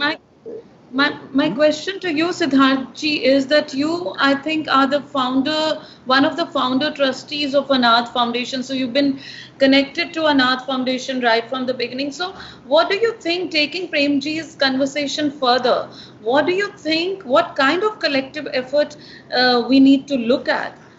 What can our generation do, or what should we do, and how should we look at this project that started 33 years ago? Yes, this is a wonderful, actually very, very effective, very wonderful, very needed You know, it was very needed, in fact, when it started. But, you know, the silence from Punjab is much saddening, you know. Yeah. But from other part of the world is not. If I talk to, other day I was talking to my Bengali friends, I was talking to even people from Chennai, from Bombay, from other places, and in India. They say, my God, you guys are doing such a great work. Bhai Baldeep Singh is doing such a great work. And they specially called me, you know, because they started listening to him. Because he's calling from, not from only Punjab, he's calling from everywhere. And every nook and corner of India. And he's calling all the musicians, artists and artisans, you know. And he's giving such a wonderful insight. So people are not silent outside, but silent in Punjab. That is little saddening. But your question is, believe me, the younger generation is ready to listen. They're ready to know. I know that. Because I was in Punjabi University, for 3 days I was called to talk about Baramasa of Gurū Nānak ji, Gurū Nānak Sahib, Baramasa, Rag Tukhari. And I was there for 3 days only. You know, it took 7 days. And the children, the students, they say, no, sir, stay for 7 days. And I was there for 7 days. And not only 7 days, even we were sitting in the nights. We were sitting whole night, sitting whole day. And not only Punjabi department, whole university, students from all the subjects, they came to listen to me, and they wanted to listen about Baramasa and insight about nature and the seasons written by Baba Nanak. They all wanted to know, and everybody said that we have not heard this kind of conversation about Baba Nanak, that Baba Nanak have written such a beautiful thing that we have not heard. Yes, there is a problem. हमने वंड छका है, ठीक, हमने लंगर तो छकिया वंड के, ठीक है, पर ਅਸੀਂ knowledge ਵੰਡ ਕੇ ਨਹੀਂ ਛਕੀ। ਇਹ ਸਾਡੀ ਪ੍ਰੋਬਲਮ ਹੈ, ਸਾਡੀ ਸਿੱਖਤ ਦੀ ਇਹ ਵੱਡੀ ਪ੍ਰੋਬਲਮ ਹੈ ਸਾਡੀ। ਸਾਨੂੰ ਇਹ ਵੀ ਵੰਡ ਕੇ ਛਕਣਾ ਚਾਹੀਦਾ ਸੀਗਾ। ਅਸੀਂ ਉਹ ਉੱਥੇ ਹੁਣ ਫਿਰ ਉਹ ਸਾਡੇ ਵਰਗੇ ਕਈ ਸਾਰੇ ਦੋਸਤ ਸਾਡੇ ਆ ਜਾਂਦੇ ਨੇ, ਡਾਕਟਰ ਸਾਹਿਬ, ਉਹ ਕਹਿੰਦੇ ਕਿ ਤੁਹਾਨੂੰ ਦੱਸਣ ਦੀ ਕੋਈ ਜ਼ਰੂਰਤ ਨਹੀਂ, ਤੁਹਾਨੂੰ ਸੰਭਾਲਣ ਦੀ ਕੋਈ ਜ਼ਰੂਰਤ ਨਹੀਂ ਹੈ। ਐਸਾ ਨਹੀਂ ਹੈ, ਸਾਨੂੰ ਸੰਭਾਲਣ ਦੀ ਜ਼ਰੂਰਤ ਹੈ, ਸਾਨੂੰ ਜਾ ਕੇ ਗੱਲ ਕਰਨ ਦੀ ਜ਼ਰੂਰਤ ਹੈ, ਸਾਨੂੰ ਸਾਡੇ ਬੱਚਿਆਂ ਨਾਲ ਸਾਡੀ ਭਾਸ਼ਾ ਬੋਲਣ ਦੀ ਜ਼ਰੂਰਤ ਹੈ, ਉਹਨਾਂ ਸਾਡੀ ਡਿਕਸ਼ਨ ਦੀ ਗੱਲ ਕਰਨ ਦੀ ਜ਼ਰੂਰਤ ਹੈ। ਸਾਨੂੰ ਅਸੀਂ ਗੱਲ ਕਰਨ ਦੀ ਕੋਸ਼ਿਸ਼ ਕੀਤੀ ਸੀ ਪੰਜਾਬੀ ਯੂਨੀਵਰਸਿਟੀ ਦੇ ਵਿੱਚ। ਮੈਂ ਗੱਲ ਕੀਤੀ ਸੀ, ਮੈਂ ਕਿਹਾ ਵੀ ਦੇਖੋ ਤੁਸੀਂ ਬੜੀ ਇਹ ਤੁਸੀਂ ਕਹਿੰਦੇ ਹੋ ਕਿ ਵੀ ਇਹ ਗੁਰੂ ਗ੍ਰੰਥ ਤੁਹਾਡਾ, ਬੁੱਲੇ ਸ਼ਾਹ ਤੁਹਾਡਾ ਤੇ ਸਾਰਾ ਕੁਝ ਤੁਹਾਡਾ, ਪਰ ਤੁਹਾਨੂੰ ਡਿਕਸ਼ਨ ਨਹੀਂ ਆਉਂਦੀ ਤੇ ਤੁਹਾਨੂੰ ਪ੍ਰੋਨਾਂਸੀਏਸ਼ਨ ਨਹੀਂ ਆਉਂਦਾ, ਤੁਹਾਨੂੰ ਦੋਨੋਂ ਕੁਝ ਨਹੀਂ ਆਉਂਦੀਆਂ ਗੁਰੂ ਗ੍ਰੰਥ ਸਾਹਿਬ ਦੀਆਂ, ਤੇ ਤੁਸੀਂ ਉਹਨੂੰ ਗ੍ਰਾਮਰ ਸਮਝੀ ਜਾਂਦੇ ਹੋ, ਜਦ ਕਿ ਉਹ ਪ੍ਰੋਨਾਂਸੀਏਸ਼ਨ ਜਦੋਂ ਤੁਸੀਂ ਪ੍ਰੋਪਰ ਸਹੀ ਕਰ ਲੋਗੇ, ਫਿਰ ਤੁਸੀਂ ਉਹਦੀ ਡਿਕਸ਼ਨ ਨੂੰ ਸਹੀ ਤਰੀਕੇ ਨਾਲ ਅੰਡਰਸਟੈਂਡ ਕਰ ਲੋਗੇ, ਫਿਰ ਤੁਸੀਂ ਉਹਦੀ ਵੋਕੈਬਲਰੀ ਐਂਡ ਕੰਟੈਕਸਟ ਨੂੰ ਅਗਰ ਤੁਸੀਂ ਅੱਛੇ ਤਰੀਕੇ ਨਾਲ ਅੰਡਰਸਟੈਂਡ ਕਰੋਗੇ ਤਾਂ ਹੀ ਤੁਹਾਨੂੰ ਸਮਝ ਆਣੀ ਹੈ। ਸਭ ਤੋਂ ਪਹਿਲਾਂ ਤੁਸੀਂ ਪ੍ਰੋਨਾਂਸੀਏਸ਼ਨ ਤਾਂ ਠੀਕ ਕਰੋ। ਫਿਰ ਡਾਕਟਰ ਜਸਪਾਲ ਸਿੰਘ ਜੀ ਨੇ ਕੋਸ਼ਿਸ਼ ਕੀਤੀ, ਔਰ ਉਹਨਾਂ ਨੇ ਇੱਕ ਟੀਚਰ ਉੱਥੇ ਲਗਾਏ, ਜਾਂ ਉਹਨਾਂ ਨੇ ਸ਼ਾਇਦ ਕੋਸ਼ਿਸ਼ ਕੀਤੀ, ਉਹ ਸਫਲ ਹੋਈ ਕਿ ਨਹੀਂ ਹੋਈ ਸਾਨੂੰ ਨਹੀਂ ਪਤਾ, ਮੈਂ ਬਾਅਦ ਚ ਜਾ ਕੇ ਨਹੀਂ ਦੇਖਿਆ। ਪਰ ਅਸੀਂ ਜਿੰਨਾ ਚਿਰ ਸਾਰੀਆਂ ਗੱਲਾਂ ਨਹੀਂ ਕਰਾਂਗੇ, ਸਾਨੂੰ ਇਹ ਹੁਣ ਚਾਹੀਦਾ ਹੈਗਾ ਕਿ ਇਸ ਪਲੇਟਫਾਰਮ ਦੇ ਥਰੂ, ਜਿਸ ਤਰ੍ਹਾਂ ਭਾਈ ਬਲਦੀਪ ਸਿੰਘ ਜੀ ਨੇ ਐਡਾ ਵੱਡਾ ਪਲੇਟਫਾਰਮ ਕ੍ਰੀਏਟ ਕਰ ਦਿੱਤਾ ਹੈਗਾ, ਇਸ ਵਰਚੁਅਲ ਸਪੇਸ ਦੇ ਉੱਤੇ ਅੱਜ ਜੋ ਬੰਦਾ ਆ ਗਿਆ ਸਹੀ ਢੰਗ ਨਾਲ, ਪਹਿਲੇ ਜੋ ਕਿ ਭਾਈ ਬਲਦੀਪ ਸਿੰਘ ਨੇ ਕਰ ਦਿੱਤਾ ਹੈ, ਉਹ ਕਰ ਦਿਖਾਇਆ, ਔਰ ਬਹੁਤ ਵੱਡਾ ਕੰਮ ਕੀਤਾ, ਔਰ ਬਹੁਤ ਵੱਡਾ ਐਫਰਟ ਕੀਤਾ ਹੈ, ਬਹੁਤ ਉਹਨਾਂ ਦੀ ਉਹਦੇ ਚ ਪੈਸੇ ਵੀ ਖਰਚ ਹੋਏ ਨੇ, ਉਹਨਾਂ ਦੀ ਆਪਣਾ ਦਿਨ ਰਾਤ ਸੁੱਤੇ ਵੀ ਨਹੀਂ ਹੈ, ਉਹਨਾਂ ਦੀ ਪੂਰੀ ਹੈਲਥ ਦਾ ਵੀ ਸਾਨੂੰ ਫਿਕਰ ਰਹਿੰਦਾ ਹੈ ਕਿ ਵੀ ਉਹ ਠੀਕ ਰਹਿਣ ਸਦਾ, ਤੇ ਅਸੀਂ ਤਾਂ ਸਦਾ ਪ੍ਰਾਰਥਨਾ ਕਰੀਦੀ ਹੈ ਕਿ ਉਹ ਠੀਕ ਰਹਿਣ। ਤੇ ਸਾਨੂੰ ਹੁਣ ਸਾਰਿਆਂ ਨੂੰ ਮਿਲ ਕੇ ਉਹਨਾਂ ਦੇ ਨਾਲ ਲੱਗ ਕੇ ਸਾਨੂੰ ਇਹ ਚਾਹੀਦਾ ਕਿ ਹੁਣ ਅਸੀਂ ਇਹ ਵਾਲਾ ਵੰਡ ਛਕੀਏ ਢੰਗ ਨਾਲ। ਹਾਂਜੀ ਤੁਸੀਂ ਪ੍ਰੇਮ ਸਿੰਘ ਜੀ ਕੁਝ ਕਹਿ ਰਹੇ ਸੀ। ਰਮਨ ਜੀ, ਮੈਂ ਇੱਕ ਡਿਸਕੋਰਸ ਚ ਨਾ ਸੁਣਿਆ ਸੀ ਕਿ speak only when you can improve upon silence. It is just the opposite now. So only the silence is not audible, otherwise it are in fact playing the havoc now. Yeah. So if we can understand this, So we can solve many problems. Yes, we can. And this medium is very beautiful. Yes. You're very right, good. Ji, because I feel that, बड़ा एक common सा sentence है that, you know, biggest harm is done not by the bad people, but because the good people did not do anything. Yes. So, you know, we all lost it together. All of us lost it together, all that we had. We never cared. We got busy with our own schedules, our personal journeys, and, you know, we didn't look at it. So, yeah, I mean, it's a big question for our generation that what can we do? Hanji, Hanji. एक गल मैं होर कहना चाहता है कि दूसरी जड़ी बीमारी हैगी है ਉਹ ਇਹ ਹੈਗੀ ਹੈ ਕਿ ਓਵਰ ਐਸਟੀਮੇਸ਼ਨ ਦੀ ਕਿਉਂਕਿ ਇਸ ਬਿਮਾਰੀ ਨੇ ਵੀ ਬਹੁਤ ਨੁਕਸਾਨ ਪਹੁੰਚਾਇਆ ਸਾਡੀ ਪਰੰਪਰਾ ਨੂੰ, ਸਾਡੀ ਵਿਰਸੇ ਨੂੰ, ਸਾਡੀ ਵਿਰਾਸਤ ਨੂੰ ਜਿਹੜਾ ਹੈ। ਤੇ ਇਹ ਦੋ ਚੀਜ਼ਾਂ ਜੀ ਅਸੀਂ ਅਗਰ ਅਸੀਂ ਇਹਨੂੰ ਸਮਝ ਜਾਈਏ ਜਾਂ ਇਹਦੇ ਬਾਰੇ ਥੋੜਾ ਜਿਹਾ ਧਿਆਨ ਦਈਏ। Over estimation in what way, Premji, if you could expand on that? Overestimation ਦਾ ਮਤਲਬ ਇਹ ਹੈਗਾ ਕਿ ਜਿਵੇਂ ਹੁਣ ਮੈਂ ਆਰਟਿਸਟ ਹੈਗਾ ਹੈ ਨਾ, ਤੇ ਮੈਨੂੰ ਪਤਾ ਹੈ ਕਿ ਮੇਰੀਆਂ ਮਤਲਬ ਪਲੱਸ ਪੁਆਇੰਟਸ ਕੀ ਹੈਗੇ ਤੇ ਜਿਹੜੇ ਹੈ ਮਤਲਬ ਨੈਗੇਟਿਵਸ ਕੀ ਹੈਗੇ। ਪਰ ਅਸੀਂ ਕੀ ਕਰਦੇ ਹੈਗੇ ਆ, ਉਹ ਨੈਗੇਟਿਵਸ ਨੂੰ ਕਦੇ ਹਾਈਲਾਈਟ ਨਹੀਂ ਕਰਦੇ, ਅਸੀਂ ਪਲੱਸ ਨੂੰ ਜਿਹੜਾ ਹੈ ਮਲਟੀਪਲਾਈ ਕਰਕੇ ਜਿਹੜਾ ਹੈ ਉਹ ਪ੍ਰੋਜੈਕਟ ਕਰਦੇ ਹਾਂ। ਜਿਹੜਾ ਉਹਦੇ 'ਚ ਕੀ ਹੁੰਦਾ ਹੈ ਕਿ ਜਿਹੜੇ ਨੈਗੇਟਿਵਸ ਆ ਉਹ ਨੈਗੇਟਿਵਸ ਹੀ ਰਹਿੰਦੇ ਆ, ਉਹ ਕਦੇ ਦੂਰ ਨਹੀਂ ਹੁੰਦੇ। ਜਦ ਕਿ ਮਤਲਬ ਕੋਸ਼ਿਸ਼ ਇਹ ਹੋਣੀ ਚਾਹੀਦੀ ਹੈ ਕਿ ਭਈ ਸਾਡੇ ਜਿਹੜੇ ਨੈਗੇਟਿਵਸ ਹੈਗੇ ਆ ਉਹਨਾਂ ਨੂੰ ਕਿਸ ਤਰ੍ਹਾਂ ਮਤਲਬ ਜਿਹੜਾ ਹੈ ਦੂਰ ਕੀਤਾ ਜਾਏ। ਬਟ ਮਤਲਬ ਉਹਦੇ ਇਹ ਵਿੱਚ ਅਸੀਂ ਕੀ ਕਰਦੇ ਹਾਂ ਕਿ ਅਸੀਂ ਆਪਣੇ ਆਪ ਨੂੰ ਓਵਰ ਪ੍ਰੋਜੈਕਟ ਕਰਕੇ, ਓਵਰ ਐਸਟੀਮੇਟ ਕਰਕੇ ਜਿਹੜਾ ਹੈਗਾ ਤੇ ਆਪਣੇ ਆਪ ਨੂੰ ਇੱਕ ਵੱਡਾ ਮਤਲਬ ਪੈਗੰਬਰ ਦੀ ਤਰ੍ਹਾਂ ਸਾਬਤ ਕਰਨਾ ਚਾਹੁੰਦੇ ਹਾਂ। It's very humbling sharing the screen with the three of you. You are all very distinguished artists in your own right and invitees to this platform. It's my pleasure also. It's my pleasure also. I'm really happy. It's so beautiful. I'm happy to share the screen with you, who is the repository of so much of tradition now. Those of you who are so beautiful in what you're able to share and express through your respective media. You've said that there can be a hesitancy in speaking of one's own art and craft since one has put so much care and thought into what one's putting forward. But as you said, this is a matter of insensitivity, of cultural insensitivity. I think it's so valuable that we're gathered here engaged in vichad and analysis, because it's through these sorts of conversations on what is praiseworthy, on what is beautiful, on what is most meaningful, that we are in a position to determine where we should allocate our time and resources. Things have moved in such a quantitative discussion. We now have artificial intelligence. We have people making virtual reality. It's Maya within Maya that we're starting to create at this point. But something that I would love to ask about to Siddharthji is about some of the calligraphy that you've collaborated with Bhai Baldeep Singh on for his instruments. We had watched the 3 documentaries about the revival of these instruments, the Taus, the Saranda, the Rabab, the Jordi Pakavage, that were all but extinct. But my introduction to your work was seeing calligraphy on these very instruments. So would you reflect on seeing these instruments coming back into life and what it meant for you to offer some calligraphy to these instruments? First of all, let me admit one thing. Whenever I write a word in Gurmukhi, I always think कि मेरे गुरु ने मेरा हाथ फड़ के मेरे तो लिखवा रहा, क्योंकि साडे घर विच ट्रेडिशन सीगी।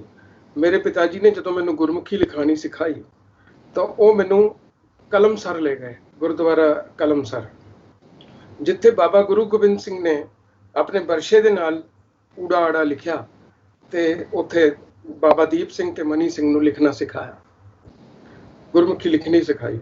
उस जगह के उत्ते साडे घर दे विचों परिवार चों बच्चों नू लेके जाया करते सी ते उत्थे जाके वो फिर हथ नाल उंगली दे नाल जां डक्के रखे हुंदे ने ते कलमां रखियां हुंदियां ते उत्थे रेते दे उत्ते ऊड़ा आड़ा जदों लिख, मेरे वास्ते एक बड़ी वड्डी गल है कि जदों मैं आई ऑलवेज से कि भी I am really privileged that I became an artist and I can write Gurumukhi. I'm a privileged one that I can write Gurmukhi and I can read Gurmukhi. तो ਜਦੋਂ ਮੈਂ ਉਹ ਲਿਖਦਾ ਮੈਨੂੰ ਮੇਰਾ ਗੁਰੂ ਇਸ ਤਰ੍ਹਾਂ ਲੱਗਦਾ ਮੇਰਾ ਗੁਰੂ ਮੇਰਾ ਹੱਥ ਫੜ ਕੇ ਮੈਨੂੰ ਲਿਖਵਾ ਰਿਹਾ ਤੇ ਜਦੋਂ ਭਾਈ ਸਾਹਿਬ ਲੈ ਕੇ ਆਏ ਉਹ ਆਪਣਾ ਜੋੜੀ ਔਰ ਬਾਕੀ ਸਾਰੇ ਵਾਦ ਜੰਤਰ ਤਾਂ ਮੇਰੇ ਵਾਸਤੇ ਤਾਂ ਬਹੁਤ ਵੱਡੀ ਖੁਸ਼ੀ ਦੀ ਗੱਲ ਸੀ ਕਿ ਮੈਂ ਉਹਨੂੰ ਉਹਦੇ ਤੇ ਫਿਰ ਉਹ ਆਪਣੀ ਪੂਰੀ ਇੱਛਾ ਪੂਰੀ ਕਰਾਂ ਤੇ ਮੈਂ ਤਾਂ ਹਰ ਵਕਤ ਤਿਆਰ ਰਹਿਣਾ ਤੇ ਤੁਸੀਂ ਤੁਹਾਨੂੰ ਮੈਂ ਹੁਣ ਥੋੜਾ ਜਿਹਾ ਸ਼ੇਅਰ ਕਰਨਾ ਚਾਹੁੰਦਾ ਕਿ ਮੈਂ ਹਰ ਰੋਜ਼ ਇੱਕ ਮੂਲ ਮੰਤਰ ਜ਼ਰੂਰ ਲਿਖਦਾ ਹੈਗਾ ਗੋਲਡ ਦੇ ਵਿੱਚ ਪਿਓਰ ਗੋਲਡ ਲਗਾ ਕੇ 24 ਕੈਰਟ ਗੋਲਡ ਲਗਾ ਕੇ ਉਹਦੇ ਨੂੰ ਕਾਰਵ ਕਰਕੇ ਉਹਦੇ ਤੇ ਫਿਰ ਬ੍ਰਹਮ ਕਮਲ ਦੀ ਜਿਹੜੀ ਡਾਈ ਹੈ ਉਹ ਪਾ ਕੇ ਉਹ ਅਸੀਂ ਉਸਨੂੰ ਲਿਖੀਦਾ ਹਰ ਰੋਜ਼ ਲਿਖੀਦਾ ਇੱਕ ਤੇ ਉਹ ਜਿਹੜੀ ਉਹ ਤੋਂ ਪੈਸਾ ਆਉਂਦਾ ਹੈਗਾ ਉਹ ਜਿਹੜਾ 84 ਰਾਈਟਸ ਜਿਹੜੇ ਰਾਈਟਸ ਤਾਂ ਨਹੀਂ ਕਹਾਂਗੇ ਜੈਨੋਸਾਈਡ ਦੇ ਵਿੱਚ ਜਿਹੜੇ ਪ੍ਰੋਬਲਮ ਹੋਈ ਸੀ ਬੱਚਿਆਂ ਨੂੰ ਉਹ ਮਨੀ ਸਾਰੀ ਉਹਨਾਂ ਨੂੰ ਜਾਂਦੀ ਹੈ ਤੇ ਇਹ ਕੰਟੀਨਿਊਟੀ ਸਾਡੀ ਹੈ ਉਸ ਤਰੀਕੇ ਨਾਲ ਮੇਰੇ ਵਾਸਤੇ ਤਾਂ ਬਹੁਤ ਵੱਡੀ ਗੱਲ ਸੀਗੀ ਤੇ ਉਹ ਵੀ ਉਹਨਾਂ ਵਾਦ ਜੰਤਰਾਂ ਨੂੰ ਹੱਥ ਲਗਾਉਣਾ ਜਿਹੜੇ ਗੁਰੂ ਦੀ ਕੰਟੀਨਿਊਟੀ ਚ ਹੈ ਦੋਜ਼ ਮਿਊਜ਼ੀਕਲ ਇੰਸਟਰੂਮੈਂਟਸ ਜੋ ਮੇਰੇ ਗੁਰੂ ਕੇ ਟ੍ਰੈਡੀਸ਼ਨ ਚੋਂ ਹੈ ਫਿਰ ਅੱਗੋਂ ਭਾਈ ਬਲਦੀਪ ਸਿੰਘ ਉਹਨਾਂ ਨੂੰ ਕਿਸ ਤਰ੍ਹਾਂ ਰਿਵਾਈਵ ਕਰ ਰਹੇ ਤੇ ਮੈਨੂੰ ਤਾਂ ਇੱਕ ਚਾਂਸ ਹੋ ਗਿਆ ਮੈਨੇ ਕਿਹਾ ਵੀ ਚਲੋ ਲਓ ਹੁਣ ਆਪਾਂ ਬ੍ਰਹਮ ਕਮਲ ਪਾਵਾਂਗੇ ਇਹਦੇ ਉੱਤੇ ਤੇ ਗੋਲਡ ਲਗਾ ਕੇ ਉਹਦੇ ਤੇ ਅਸੀਂ ਕੈਲੀਗ੍ਰਾਫੀ ਕਰਾਂਗੇ ਤੇ ਆਈ ਰੀਲੀ ਮੇਰੇ ਵਾਸਤੇ ਬਹੁਤ ਵੱਡਾ ਇੱਕ ਮਾਣ ਦੀ ਗੱਲ ਸੀਗੀ ਤੇ ਮੈਂ ਬਹੁਤ ਇੰਜੋਏ ਕੀਤਾ ਇਸ ਗੱਲ ਨੂੰ ਇੰਜੋਏ ਨਹੀਂ ਮਤਲਬ it was a spiritual process for me actually it's not enjoyment it's a spiritual process ये महा आनंद भया मेरी माए सतगुरु में पाया सहज सेती मन वजियां ਵਧਾਈਆਂ ਤੇ ਉਹ ਮਨ ਵਜੀਆਂ ਵਧਾਈਆਂ ਇੰਨੀਆਂ ਪੁੱਛੋ ਨਾ ਕੁਛ ਇਹਦਾ ਕੋਈ ਜਵਾਬ ਹੀ ਨਹੀਂ ਹੈ ਤੇ ਉਹ ਫਿਰ ਅਸੀਂ ਇੱਥੇ ਲਿਖਿਆ ਤੇ ਉੱਥੇ ਨਾਲ ਭਾਈ ਸਾਹਿਬ ਗਾ ਰਹੇ ਸੀਗੇ ਗਾਇਨ ਕਰ ਰਹੇ ਸੀਗੇ ਰਾਗ ਦੇ ਵਿੱਚ ਨਾਲ ਅਸੀਂ ਗੈਲੋਗ੍ਰਾਫੀ ਕਰ ਰਹੇ ਸੀਗੇ ਉਹ 2-3 ਨਾਈਟ ਸਾਡੀਆਂ ਜਿਹੜੀਆਂ ਉਹ ਕਿਆ ਖੂਬਸੂਰਤ ਤੇ ਮੈਮੋਰੇਬਲ ਨਾਈਟਸ ਹੈ ਸਾਡੀਆਂ ਉਹ ਤਾਂ ਕਮਾਲ ਹੈ ਮਤਲਬ ਉਹ ਫਿਰ ਉਹਨਾਂ ਦੀ ਡਾਕੂਮੈਂਟ ਕਰ ਰਹੇ ਸੀ ਨਾਲ ਦੀ ਨਾਲ ਭਾਈ ਸਾਹਿਬ so it was a great chance to do that so ਕਿ ਉਹਨਾਂ ਜੰਤਰਾਂ ਨੂੰ ਉਹਨਾਂ ਜਿਹੜੇ ਮਿਊਜ਼ੀਕਲ ਇਨਸਟਰੂਮੈਂਟਸ ਨੂੰ ਹੱਥ ਲਗਾਉਣਾ ਹੀ ਸਾਡੇ ਵਾਸਤੇ ਬਹੁਤ ਮਹੱਤਵਪੂਰਨ ਸੀਗਾ ਸੋ ਮੇਰਾ ਤਾਂ ਸ਼ਰਧਾ ਬਹੁਤ ਵੱਡੀ ਹੈ ਇਸ ਮਸਲੇ 'ਚ ਸੋ ਬਹੁਤ ਮਿਹਰਬਾਨੀ ਭਾਈ ਸਾਹਿਬ ਦੀ ਅਸੀਂ ਉਹਨਾਂ ਦੀ ਮਿਹਰਬਾਨੀ ਕਰੀਏ ਕਿ ਉਹਨਾਂ ਨੇ ਚਾਂਸ ਦਿੱਤਾ ਥੈਂਕ ਯੂ ਸੋ ਮਚ ਜੀ ਜੀ Thank you so much, Prem ji, and thank you, Siddharth ji, for being with us, taking out so much time. We have instruments to haath lagana hi sade waste bahut mahत्वपूर्ण. We have two of Pradeep ji's students coming up, and we would request you both to stay and watch the Baiṭhak and give your valuable comments. We will do that. Sure. Thank you so much. Thank you. Thank you. Thank you very much. Thank you very much. Sat Sri Akal. Sat Sri Akal.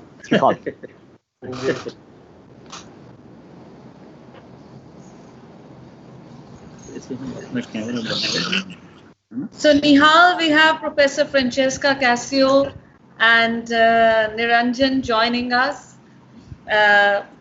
I think by the time they join us, I would like to take this moment to quickly introduce Professor Francesca Cassio.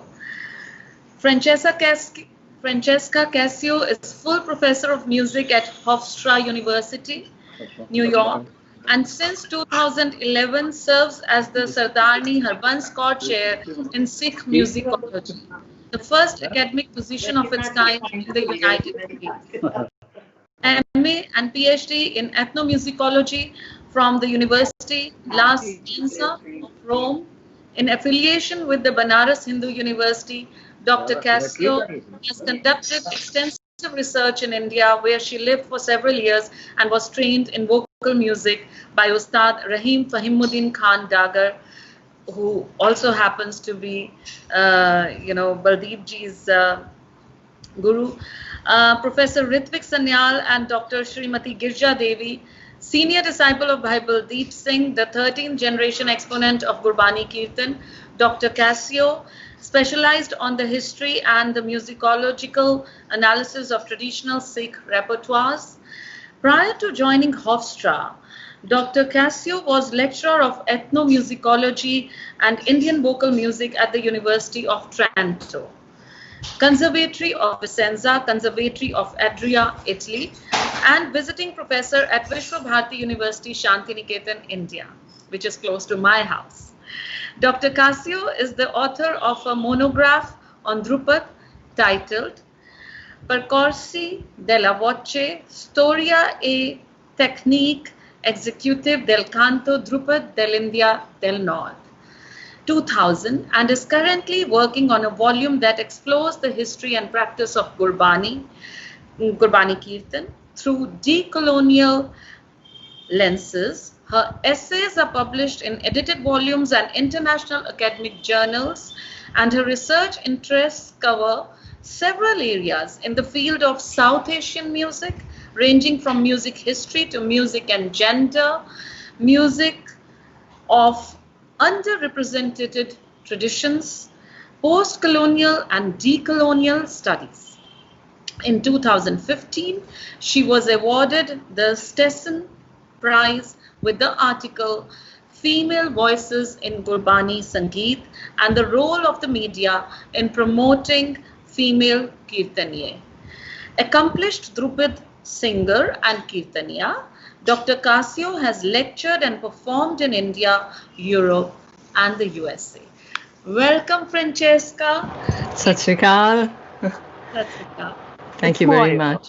Honor to present an introduction for my elder Guru Bhan, Dr. Niranjan Khalsa. She was actually the first person who helped set my hand on the Jordi Pakavage. I'd come in with a rather crooked jaunty top, and she showed me the Vaddi top. I remember taking videos of her hand, and I put them in slow motion, and then I did even the ta of the slow motion, trying to figure out how she was producing such a beautiful ta without fail each and every time. Dr. Niranjan Khalsa, PhD, is senior lecturer in... Sorry, I have the proper file now. Niranjan Kaur Khalsa Baker, PhD, is Senior Instructor of Theological Studies at Loyola Marymount University in Los Angeles, where she recently served as Acting Director of the Masters of Arts in Yoga Studies 2019 to 2020, and held an endowed position as Clinical Professor of Sikh and Jain Studies between 2015 and 2018. She teaches classes on Sikhi, yoga, the Dharma traditions, and theology using experiential pedagogy. Niranjan Kaur was born into the 3HO community in Tucson, Arizona in 1978. Upon graduating with her BA in sociology from the University of Arizona in 2000, she began studying Gurbāṇī Saṅgīta with Bhai Baldeep Singh, who honored her as the first female exponent of the Amritsari Kapurthala Baj on Jordi Pakavage. In 2004, he had her study in India with Pandit Pannalal Upadhyay, Pakavage exponent of a 350-year-old lineage from Rajasthan and Bihar. He then encouraged her to document the extant Gurbāṇī Saṅgīta tradition. In 2007, she entered graduate school at the University of Michigan to study with Sikh Studies Chair Arvind Pal Singh Mandir. In 2014, she received her PhD in Asian Languages and Cultures from the University of Michigan on the Renaissance of Sikh devotional music, memory, identity, orthopraxy. Dr. Niranjan Kaur's work is informed by extensive ethnographic research throughout northern India, including a year as a Fulbright Scholar from 2010 to 2011, affiliated with the Department of Gurmat Sangeet at Punjab University, Patiala. Her scholarship examines both historic and modern Sikh Kirtan, with particular attention paid to the mystical and embodied realms of performative practice, as well as ideological debates and identity politics surrounding Sikh history, pedagogy, and praxis. She recently published an edited volume on the music, poetics of devotion in Jain and Sikh traditions in the premier Sikh Studies journal, Sikh Formations. Bhai Baldeep Singh also made a major contribution to this same edition of Sikh Formations with his article, Memory and Pedagogy of Gurbāṇī Saṅgīta and Auto-Ethnographic Udasi. Dr. Niranjan Kaur Khalsa Baker is on the editorial board of Sikh Formations, serves as co-chair of the Sikh Studies Unit at the American Academy of Religion, is co-chair of the Mai Bhago Leadership Circle, and faculty advisor of the first Sikh Student Association at Loyola Marymount University. She lives in LA with her husband and 2 young daughters, where she continues to practice and perform the Jordi Pakavage. So welcome, Dr. Khalsa. Thank you so much. It's wonderful to be here today to engage in this fascinating and compelling dialogue that we're all having. Thank you. Let's begin with Dr. Cascio, since your association with Bhai Sahib is a very old one. Would you talk about your journey, how you first came to India as a researcher and a student of Hindustani Sangeet, and what attracted you to the Gurbāṇī Saṅgīta parampara when you first encountered it? Sure. First of all, Sat Sri Akal, everyone, and thank you for having me on such important platform to discuss Bhai Baldeep Singh's contribution to the study and the preservation of Gurbāṇī Saṅgīta and its meaning in the context of South Asian music scholarship and the impact that it is causing now, especially after, I think, this debate we are having.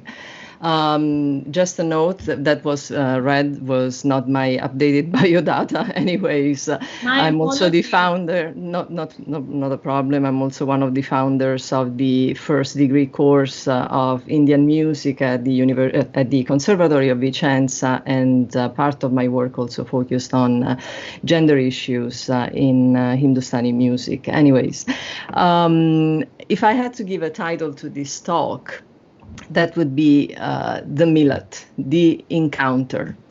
And I would like to unfold it like a lotus with many petals. And I could begin with how I did encounter my Millat with the tradition through Bhai Baldeep Singh. And then there's another level. So the millat that happens within the tradition, between the teachers, the masters, the living books, and the students. And then at a deeper level, also the millat between traditions within Gurbāṇī Parampara and within, for instance, the Guru Granth Sahib. So how the voices of the others encountered in a pluriversal, not in a universe, but in a context in which there are many worlds coexisting, many cultures, and the dialogue that happened in pre-colonial, pre-modern time. And Bhai Baldeep Singh was focusing on such aspects. So what was the context, the conversations that were happening before the impact of the Sikh reforms in the early 20th century, and then partition, of course, how partition broke. There is a generational gap that has also brought about in one of the most important Baithaks was with Harjot Singh Zakhmi, and how out of that conversation that Bhai Sahib had with Harjot Singh Ji was the generational gap that existed between the Kirtaniyas. I don't want even to talk about Ragis and Rababis. These are professional, these are classes of professional temple servants in a way, to use a technical ethnomusicological language, but more broadly, Kirtaniyas, generations of Kirtaniyas who were born even before the turn of the 20th century. And the gap that happened during the partition time when the pedagogy was interrupted, the process was interrupted and disrupted. So the Gurbāṇī Saṅgīta or Gurmat Saṅgīta we hear today is a projection of 20th century music, basically. And I think that Bhai Sahib was very important. He came bringing, first of all, this important distinction also, which is about the vocabulary, the distinction between Gurmat Saṅgīta, which is a modern, belongs to the modern history of Sikh culture, the word and the application as referred to the modern repertoire, and Gurbāṇī Saṅgīta Parampara. So we are focusing now on the Gurbāṇī Saṅgīta Parampara, meaning the pre-colonial, pre-modern, early modern repertoire, the repertoire that was created and also is included in the Guru Granth Sahib as a testimony of this pluriversal vision of the Sikh gurus. And I'll briefly explain also what I mean by pluriversal. and also my engagement with that. So I come to your question, unfolding all these levels, petals and layers. So we will focus, and my research also focuses on the medieval, early modern, pre-colonial, pre-modern repertoire, looking at the richness that and what it can offer today to South Asian music scholarship in general, not only focusing in the field of Sikh studies, but more broadly, what is the meaning today, why it is important to discuss this repertoire, what are the sources, also looking at that aspect of orality from a critical standpoint. So going back to the aspect of the millet between traditions, let me say that this is a very Sikhi concept, and it's unique to the Sikh Guru's culture, to the time of the Sikh Guru's era, between late 15th century, early 18th century. And this is something that the Sikh Gurus brought about. And the Gurū Sahib is itself a testimony of this capacity to listen to the others, to the voices of the others, and especially the voices of the heterodox traditions.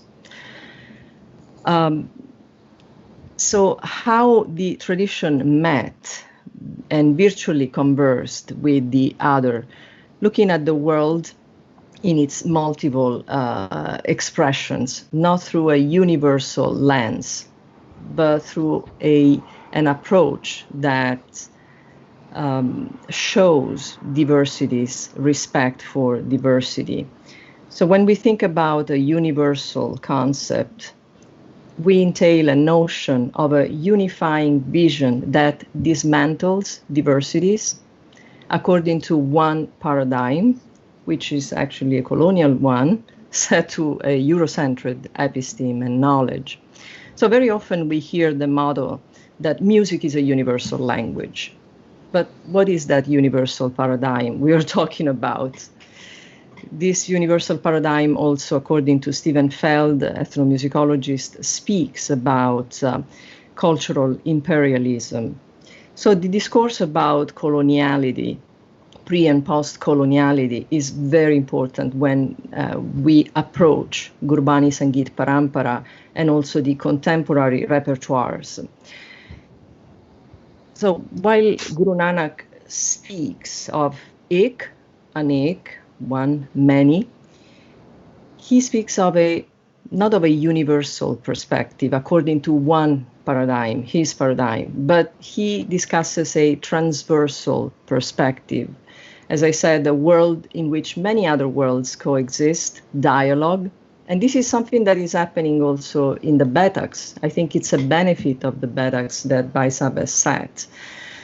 Going back to the Gurus, I would like to quote and cite my colleague Balbinder Singh Bogle, who is the chair in Sikh Studies at Hofstra University.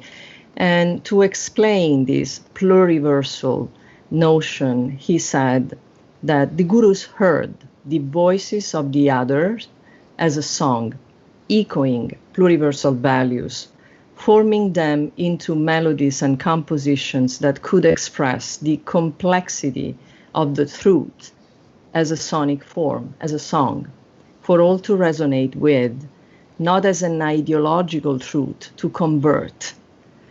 So I think this is a very important point and goes back to my personal experience, not being converted, but listening to the parampara, delving into the pre-colonial, pre-modern parampara, gave me that ability to listen, to watch beyond the nationalist paradigm set in post-partition era, and through the Gurū Sahib and the Shabad Reet, the Puratan Shabad Reet repertoire, I was able to hear Kabir, I was able to hear Baba Farid, I was able to expand my understanding of South Asian music. So I'm speaking as someone not coming from a Indian, Punjabi, Sikh heritage. So how I came into that, and it's not because of a job, is because my thirst, my desire to expand my understanding also of South Asian music and the meaning today for someone like a Westerner. I'm also a teacher at Hofstra University. So I'm going to ignore suggestions about should I move left or right, because my mind is focused on one point. So I'm sorry if I'm not totally centered. I mind the contents at this point, not how I look like. So to go back is also what is my role in teaching to Western students? So what Western students can get from studying, listening to the old parampara, pre-colonial, kya fayda hai? Why? What is the purpose of doing that?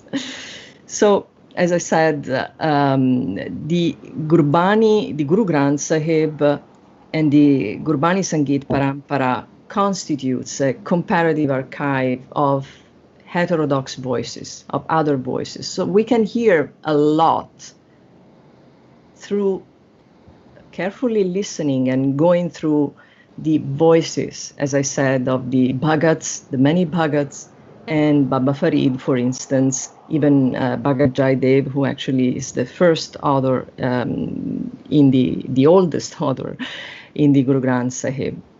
So one of the takeaways of my encounter with the parampara, my encounter with the parampara of Gurbāṇī Saṅgīta is the discovery of these many layers, historical layers, of these many worlds behind one parampara, and these many voices that are echoing in the repertoire, preserved because of what Bhai Baldeep Singh calls the uncolonized parampara, the uncolonized repertoire, which has been preserved within few streams of kirtanyas.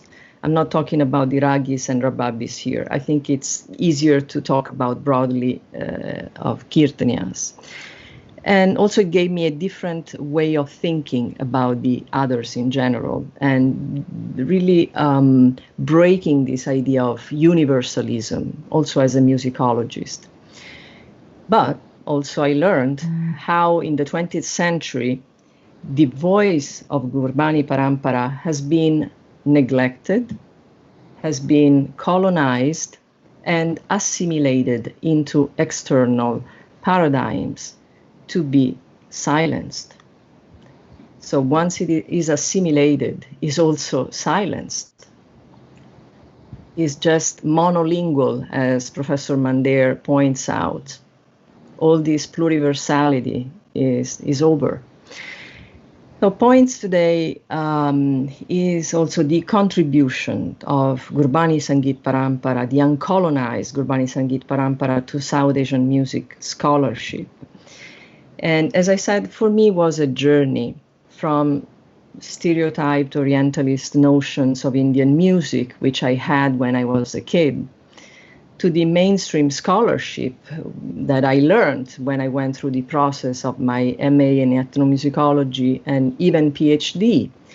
This North American-centered scholarship that is obsessively focused with the classical tradition, delegitimizing all the rest, submerging all the rest.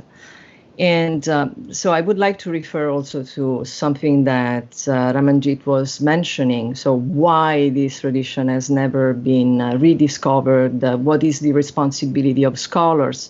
You have to look at the framework of Western academia, ethnomusicology in particular. So how diversity, how South Asian music has been framed for a long time. So how ethnomusicology operated for decades, providing a hierarchical framework to capture diversity, to capture what Gurū Nānak described as pluriversal into one category, into boxes. and how these categories have been applied.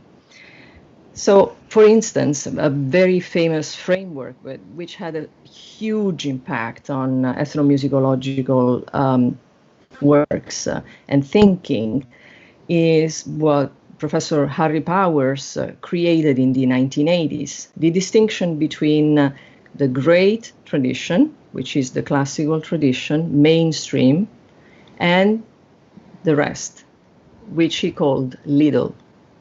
So you have, he created a framework, a hierarchical framework that distinguished the high traditions, big traditions, great traditions, and the little. So I think that what the Gurbāṇī, giving voice to the Gurbāṇī Saṅgīta parampara, pre-colonial parampara, helps to debunk this framework, first of all. And also, I have to mention that so far the Gurbāṇī Saṅgīta parampara, even Gurmat Saṅgīta or Gurbāṇī Kirtan, it is seldom mentioned in books of South Asian music history. To this day, there are only 2 books. One is the book I published in 2000, which is this one, Percorsi della Voce, in which I mentioned Bhai Arjan Singh Tarangar, and of course there is a picture of Bhai Arjan Singh Tarangar here, and I also discussed Gurbāṇī among the medieval Bānis, the medieval genres of devotional musics. The other work is the very important work on Drupad by Ritwik Sanyal and Richard Widdes, in which Gurbāṇī is mentioned, but as a regional style of a Hindu-led genre. So you have, again, this framework. So going back, how did I get into the field and what is my position now? I told you a little bit about the journey, my journey from the stereotype Orientalist ideas of India. Although I did not come into the field because of the yoga, as many people ask me, are you a yoga practitioner? Yes, but that was not the reason why I came in. I came in as an ethnomusicologist and as a musician.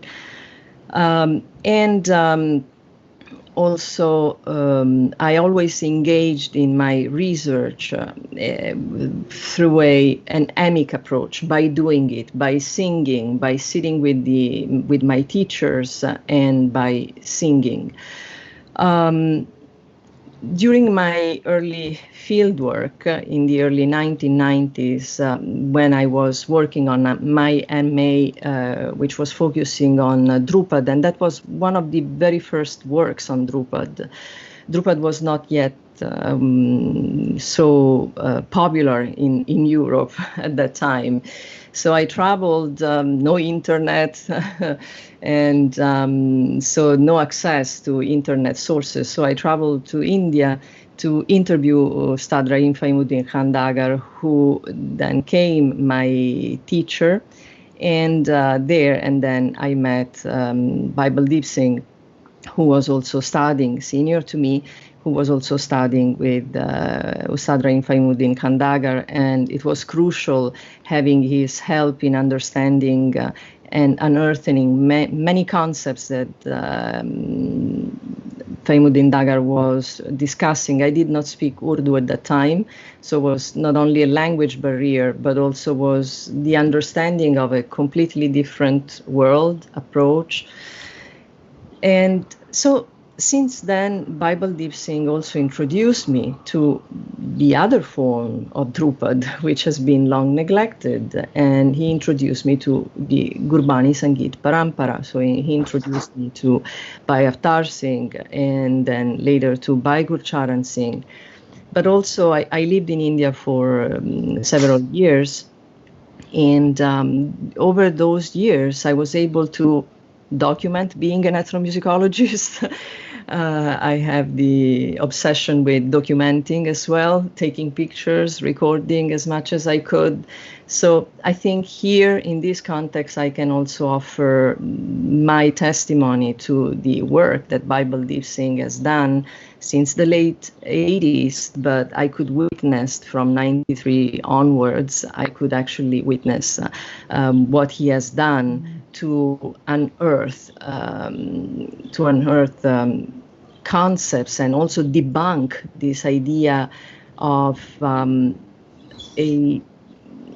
a tradition that didn't have roots and depended either on a Hindu-led genre or depended on the Rabbabis, on the Muslim tradition. And Bhai Sahib here is bringing his personal conversation with the elders.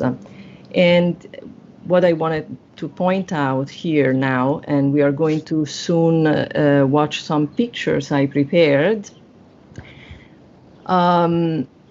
I would like to point out that at that time in the early 90s, we were very fortunate that all tradition kirtaniers and scholars and musicians were still alive and kicking in a way. You will see some of them not in a great shape, but we have been very fortunate, and especially Bhai Sahib, in engaging with these great masters who are no more. So Bhai Sahib was able to talk, as you have seen in the Baithaks, the kind of questions he would pose.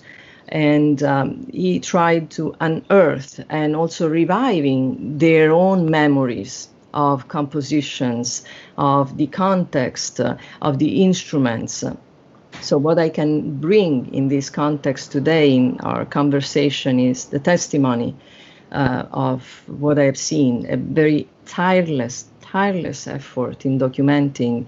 And I must confess that even at the beginning, when I was studying the Drupad of the Gurbāṇī, I thought, this is a minor tradition. No, I'm looking to the great Drupad of the court. And then slowly, I saw, and my perspective as a scholar completely changed, my approach. I would like to say publicly that I would also like to rewrite my book in the light of what I discovered over the past 20 years. And these are 20 years in which Bhai Baldeep Singh never stopped digging out, working, documenting, reviving, teaching, writing, as these Baithaks are a proof. I think these Baithaks are all very, very important. And I urge everyone to rewatch them according to one's background. So, going back to what I witnessed, maybe we can begin with the pictures, and I would ask the host to show those. Thank you, Baiṭhak. You don't have to take my name. Okay. I am not able to watch. So, okay, I'm sorry. Sorry, I'm not able to see what's going on. So if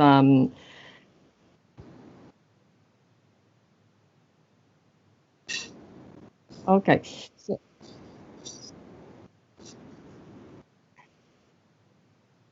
So the first picture is a picture that was taken by Baldeep Singh of me doing riyaz, actually learning from Ustad Rahim Faimuddin Khan Dagar. That picture goes back to the 1990s, and it's very dear to me because it reminds me of an era of learning and understanding and widening my perspectives.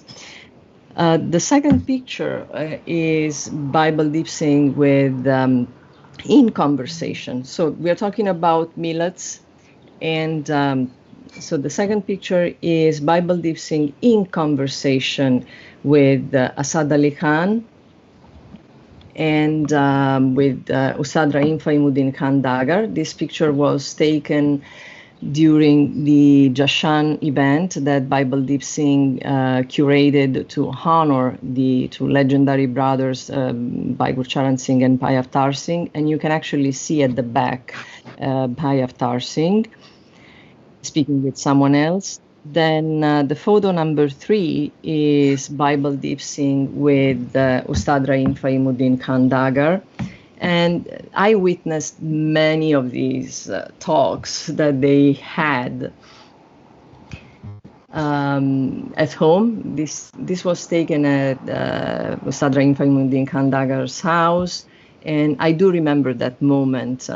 And this conversation would happen in general around 2 o'clock in the morning, very unusual times. But I was living with Ustad Rahim Faimuddin Khan Dagar at that time in his house with his family. So I was able to document, record, and video record this conversation. In this picture, Ustad Rahim Faimuddin Khan Dagar was showing Bhai Baldeep Singh some principles of Naad yoga and how the sound travels effortlessly, without effort.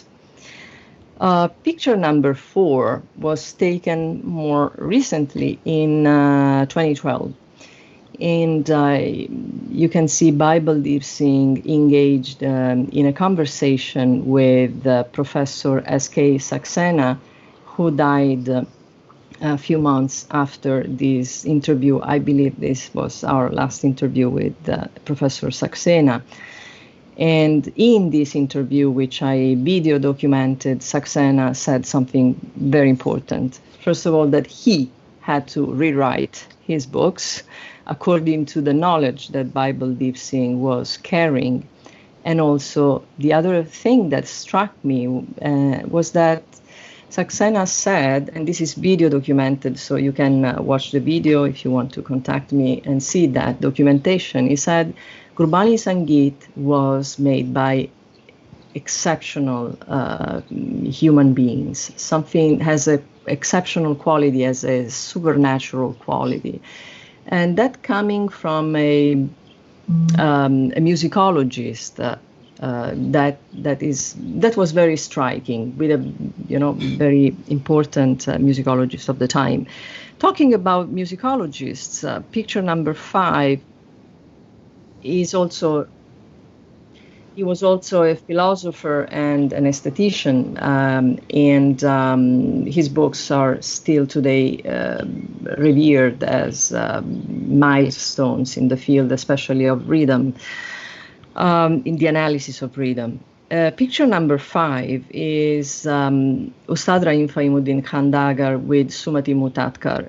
I took this picture, I don't remember when, I think maybe the beginning of 2000, before Sumati Mutatkar passed away. So you see a lot of old people in these pictures, but this is the treasure. I want to show you also the kind of conversations that Bhai Baldeep Singh was able to engage with people who were born before partition and were carrying that knowledge, the oral memory, the oral knowledge. And I'm also showing this picture because Sumati Mutatkar is the scholar who suggested Bhai Baldeep Singh to study, if he really wanted to delve into certain aspects of the Drupad Ang and the vocal techniques, the only person could be Ustad Rahim Faimuddin Khan Dagar among the Dagars. So not just because of the genre, but because of the style that Rahim Faimuddin Dagar was carrying within the Dagar lineage. And that was the style of his father, Ustad Allabande Rahimuddin Khan, which Sumati Mutatkar said was matching the style of Bhai Avtar Singh in certain embellishments and expressions. And picture number 6, we are coming to the Gurbāṇī Parampara, and I took this picture in 2015. This was July 30th or 31st when we were celebrating the 100th birthday of Bhai Gurcharan Singh. We are in Delhi at Bangla Sahib Gurbara. And that shows the relationship, the affectionate relationship between the two. And I will soon show a video that speaks of the milat, of the encounter between the two masters. Picture number 7 is Bhai Baldeep Singh at Anandpur Sahib Vidyalaya, Gurmāṇī Saṅgīta Vidyalaya in Anandpur Sahib with Professor Kartar Singh, and look at the affectionate gesture that a senior in terms of age is showing towards Bhai Baldeep Singh. I do remember very well that moment was in August 2012, 2013, and they were singing Malhar. Rag Malhar. Professor Kartar Singh was teaching his own compositions based on the 20th century musical language to his students, and then he invited Bhai Baldeep Singh to sing a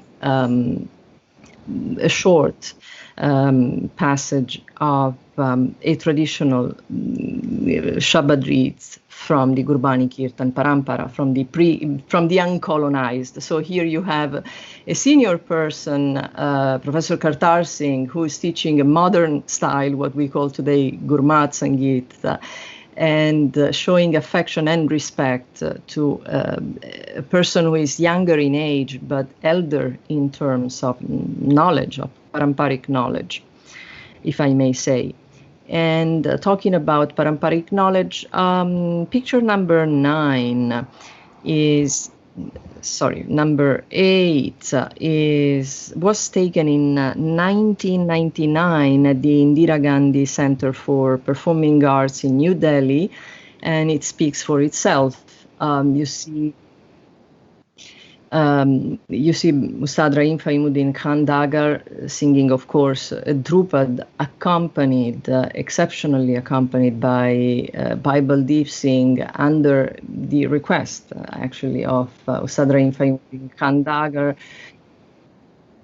And Ustad Rahim Faimuddin Khan Dagar wanted to document this performance with the Jori for the first time. This is the first archival recording at the Indira Gandhi National Center for Performing Arts, in which, and maybe any archives in the country, in which the Jori Pakavaj has been recorded with an acknowledged master of Jori Pakavaj and an acknowledged master of Drupad. The other picture, the following picture, is another historical one. If we look at the history of Jori Pakavaj, which Baisab has discussed also with Sukhvinder Singh Nandari, Pinky, also known as Pinky, and this was 2003-2004 at the Drupad Mēlā in probably 2003 in Varanasi, and was the very first time that the Jori solo was performed in the context of Drupad Mēlā. Yeah, and for express request of the organizers. And I would like to move to the video. It's a short clip, and it was taken in 2008 or 9 with an iPod. And it was it was like a surprise. It was not planned to go and visit Bhai Gurcharan Singh at his residence that evening. So I had only the iPods. I apologize for the quality.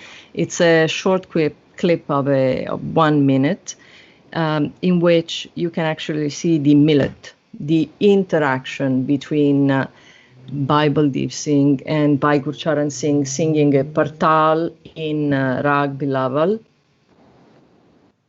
And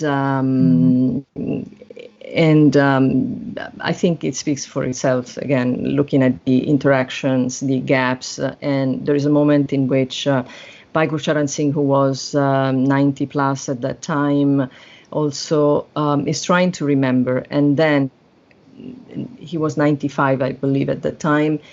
And at that point, Bhai Baldeep Singh intervenes and suggested him to remember, and he does. So this also shows the interaction that Bhai Baldeep Singh had with his elders, I mean, people who were older to him in terms of age, and helping them to revive, to unearth, to remember that oral memory that was covered with, decades of other genres.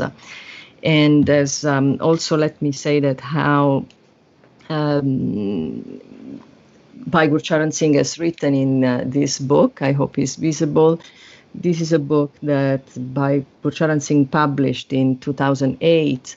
And here he writes how they have been forced in the 60s by the managers of the Gurbāra to simplify their repertoires. Nobody wanted to listen to Kartal. Nobody wanted to listen to a Drupad or on Vadde tals, on big tals, which means Drupad on Drupad tals. So I hope it is visible. So in this book, this is a testimony. This was written by Bhai Gurcharan Singh, and in this book, he remembers what happened in post-partition era, how the managers of the Gurbaras forced him and his brother and few others, Kirtanians, who had the repertoire, the uncolonized repertoire, to change, to simplify, to make it appealing to the masses. And that was also under the pressure of new genres, tunes that were Bollywood oriented. For this reason, I would like to play now, if it's possible, a short clip of the interaction, the millet between Bhai Avtar Singh and Bhai Baldeep Singh. Sorry, Bhai Gurcharan Singh and Bhai Baldeep Singh.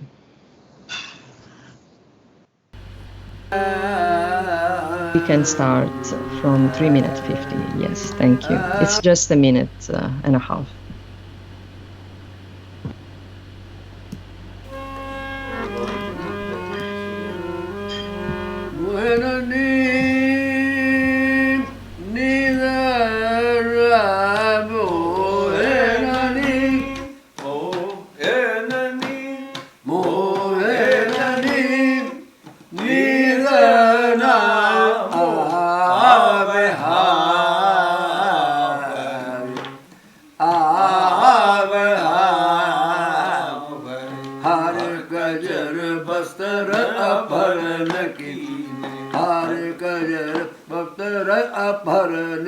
खाली छड़ के उड़ीनी उड़ीनी उड़ीनी कब घर आवे रे मोहे ननी मोहे ननी मोहे ननी करना सुहागन चरना सुधार करना सुहागन चरना सुधार लालन मोहे मिला आवोरी कब घर आवेरी मोहे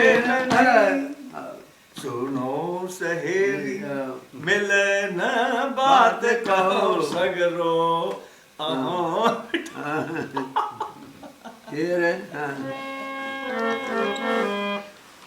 संतन का सूर्य संतन का संतन का संतन का सूर्यत संतन का सूर्यत प्रभु की बात सूर्यत प्रभु की बात कथा कीर्तन आनंद मगन कथा कीर्तन आनंद मगन धुन कथा कीर्तन आनंद मगन पूर रही दिन सो और रात संतन का सुनियत संतन का संतन का संतन का जागत ज्योत जप जागत ज्योत जप ज्योत जप ज्योत जप ज्योत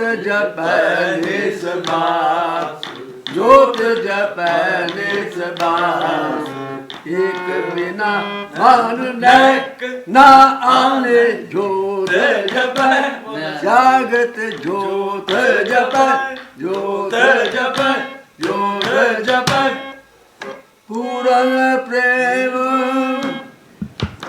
So I hope this was meaningful to watch, not just because you have an elder, a senior who is no more singing in this documentation, but you can actually see how Bhai Baldeep Singh operated, his method. And I would like to spend just a few words about the method now, if you allow me to do so. I'm sorry I'm taking too much time. So first of all, I'm just drawing an outline here as Bhai Baldeep Singh distinguishes and brings this distinction, important distinction in the field, and I'm going to repeat it, and I think that Dr. Khalsa will also discuss this aspect, the divide between the uncolonized Gurbāṇī Saṅgīta parampara. It's a parampara, silsila, a tradition as a thread of kirtanias from the Sikh Guru's era to this day. And then the colonized Sikhs and the colonized Gurmat Saṅgīta, which was framed, shaped according to the 20th century aesthetical and musical canons. So I think that if we frame this distinction, we can better understand the divide and also the issues within the field. So how Bhai Baldeep Singh worked, the method to unearth this oral tradition, this uncolonized Gurbāṇī Saṅgīta parampara. You have seen it in the video, but in his own words, he also speaks about a method based on 3 stages, 3 moments. And this is a way to make public a discourse that always existed but was never actually discussed.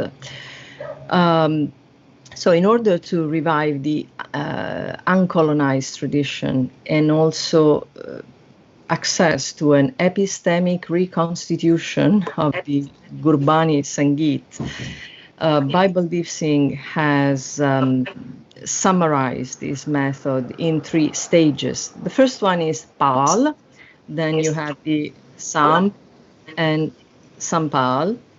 Pal is research, seeking out, looking for, and in his extensive field work with masters of other traditions, not only within the parampara. As I showed in the pictures, he conversed with scholars, with musicians, with kirtani, with ragis, with rababis, who were born before partition and had that oral knowledge. So this was the Pal, the seeking out, research extensively with no limits. And I did witness that search in the 90s, early 2000s, until these masters were alive. The second part is Samb, is the analytical process that entails discerning the information, sifting the spurious from the traditional material to have an understanding of concepts that always existed and never have been spoken about, verbalized. And then you have the third stage, the Sampal, in which the materials are organized following a logic, which is not the universal, the Eurocentered logic, but is the indigenous logic. And this is where I think is most fascinating Bhai Baldeep's work, showing a different way of thinking in music, a different way of knowing, embodying the knowledge, first of all, and experiencing the knowledge according to the indigenous parameters, not the parameters set by Western academia, based, of course, on Eurocentered knowledge, but parameters set according to the indigenous tradition, to revive to become, a living form of knowledge. And now I'm just going towards the end of my long talk, I beg your pardon. The objectives of the academic research as the chair in Sikh musicology at Hofstra University, which I have the honor to serve since its foundation in 2011. And let me spend just few words saying that the chair at Hofstra University, the Sikh musicology chair at Hofstra University was founded and funded by, it's an endowed chair supported by Dr. Hakan Singh from California, who named the chair after his late wife, the Sardarni Harman's Kaur. What are the objectives of the Sikh musicology chair set in a Western university? We know there is another chair in Sikh musicology, the Gurbāṇī Saṅgīta chair. The name speaks for itself, it's Gurbāṇī Saṅgīta. It focuses more on the 20th century language of Gurbāṇī, of this tradition. We focus on re-legitimizing at Hofstra University. We focus on our academic research on re-legitimizing Gurbāṇī Saṅgīta in the context of South Asian musics, trying to debunk this dominant narrative of colonial modernity born out of colonial matrix, and also rediscussing the importance of oral culture, oral memory, to rewrite and incorporate in the history of South Asian music the contribution of Gurbāṇī Saṅgīta, the contribution to the preservation of concepts of musical forms like chant, vara, prabandh, which musicologists believe to be extinct and still are practiced in the Gurbāṇī Saṅgīta parampara, but also to preserve its pluriversal approach. What can we learn from practicing, from studying the Gurbāṇī Kirtan tradition? And also trying to have a more inclusive South Asian music history. The second objective, and I'm turning towards the end, is also from my standpoint of coming from a non-Sikh Punjabi family heritage, is also to think outside the box of Sikh Punjabi culture. So how Gurbāṇī Saṅgīta is actually an intangible heritage of humanity. I do understand that it has a particular and very important meaning in the context of Sikh history and practice. But also I would like to open up this discussion with my students, with my colleagues, for instance, at prestigious universities around the world, so that Gurbāṇī Saṅgīta does not remain a Sikh thing, does not remain confined within the border of the Sikh culture, the preservation of Sikh culture, but this is intangible heritage of the world, of humanity. And this is how I stand with my teaching and as the chairperson in Sikh musicology at Hofstra University.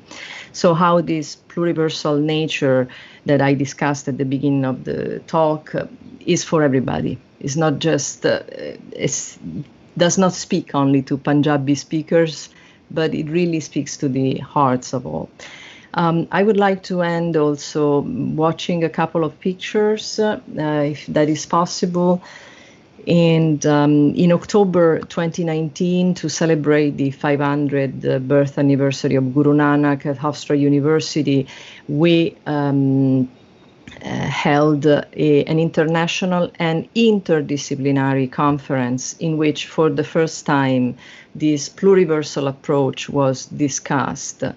And it was done so having renowned Sikh scholars like Professor Pashora Singh from UCR, Professor Mandir, Professor Bogle, but also we had renowned musicologists, ethnomusicologists from Harvard, from Yale, from Columbia University, from CUNY, from other, also we had musicians, Salima Khwaja from Pakistan, we had Prahlad Tipania, for instance. So we really wanted to celebrate this multivocal, again, pluriversal nature of Gurbāṇī Saṅgīta as initiated by Gurū Nānak Dēv ji. So I cannot see whether the picture is shown with a beautiful group of people. If you can give me an indication. And that is photo number 10, I guess. And the conference was well attended, and I think was an historical turn in the understanding of Gurbāṇī Saṅgīta. So to respond to Madan Gopalji, how academia can be active, how can academia can engage with activism. We do engage in activism when we talk about a tradition which has been neglected for a long time. And this is our way to operate. And the last picture I would like to show is just a slide of the classes I hold at Hofstra University, where I have students from different backgrounds, not only the Sikh background, the Indian background, but it's a proof, and it's a very heartening experience for me to see how really today Gurbāṇī Saṅgīta, the pre-colonial tradition, still speaks, still has a voice, and if that voice is heard, can really teach a lot. Thank you very much.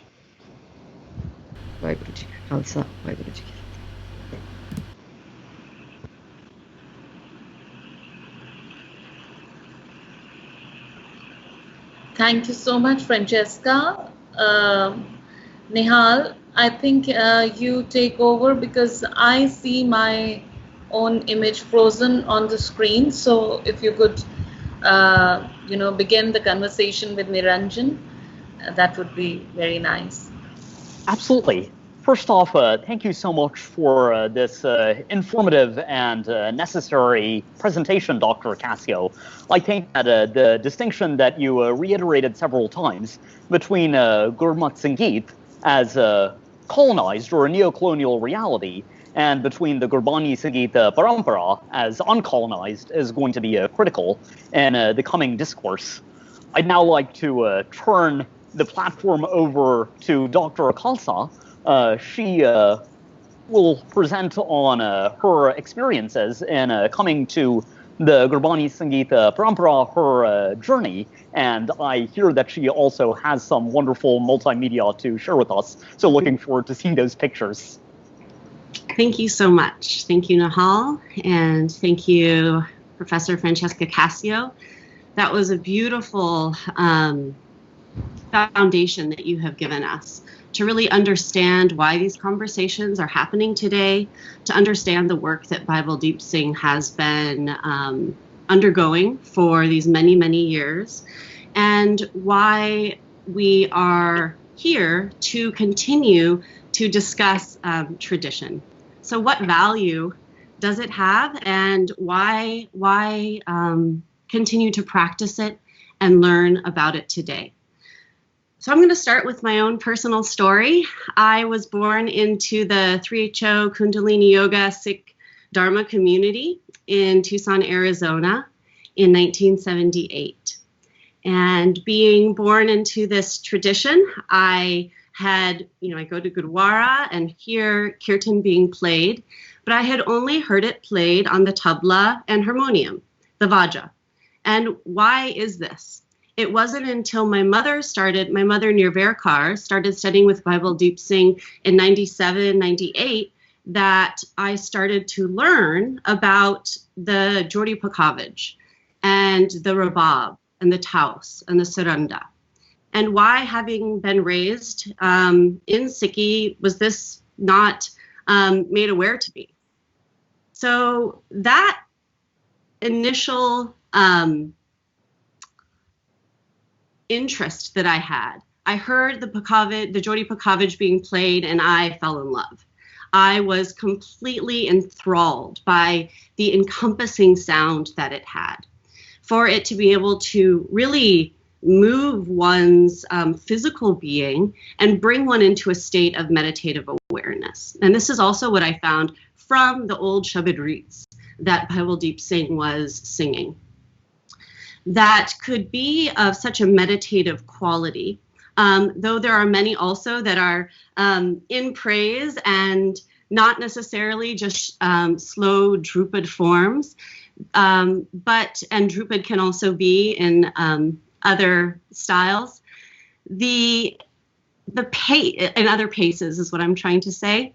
But what it did is it really touched my soul, and it made me want to learn to study the Jodi Pakavij. But I was a little bit reticent to even request this, because I had not seen very many women play the tabla and no women play the Jodi. And luckily, Bhai Baldeep Singh was fully willing to teach me. And what this showed me is that there isn't a proprietary or insular or heteropatriarchal notion within the parampara that holds knowledge just to a male hereditary Gharana system, that it can be transferred to women, that there is this openness to education, to learning, of people of all castes, all genders, all classes, and all religions, and all ways of speaking and being. And so me, an English white woman, being able to learn this tradition and really deeply engage in the parampara was very huge for me as a Sikh woman. It brought me into reconnecting with the experience of Sikhi itself. So growing up as a Sikh, we're taught to wear a turban, or in also the community I was raised in, women wear turbans. We're taught to wear our bana. We're taught the do's and don'ts, the codes of conduct, the Rahat Maryada, what we do as Sikhs. But as it became abundantly clear, is that this is one perspective of being a Sikh, is the outward perspective. But there's a lot of hypocrisy that we see with those who look a certain way but act differently. And so what it gave me was this understanding of Sikhi beyond any normative framework, that I too could experience and practice the Gurbāṇī, practice the kirtan and the music, and it was not going to be kept away from other ways of being. That is, it is not exclusivist, that it is open, and it deeply, deeply experiential. So having been taught the Jodi with Bhai Baldeep Singh, and I practiced, and he ended up honoring me as the first female exponent of the Amritsari Kapurthala Bhaj on the Jodi Pakavij. And this practice, this wealth of being honored with these diaries that he handed down to me, that Bhai Arjun Tarangar Singh had taught by Gurcharan Singh, and had given his own diaries to Bhai Baldeep Singh, who honored me with those diaries. Being a holder of this tradition is so incredibly meaningful. What it has taught me is that it teaches us to be living books, as Bhai Baldeep Singh has said. It teaches us to practice and imbibe and embody the knowledge. Now, as a living book, this is a dynamic process. It is never ending. It is something that we have to continually engage in. It is as a book, there is an origin, there is a beginning, there is somewhere from where it came, but it is not, it is open-ended to continually being written and recited and practiced. And this is what we receive from the oral traditions. So when we're speaking about colonization, when we're speaking about uncolonized pedagogies, when we're speaking about decolonizing the colonized frameworks that we have received, what we're talking about is the loss. Excuse me. The deep loss that the Sikh community has experienced.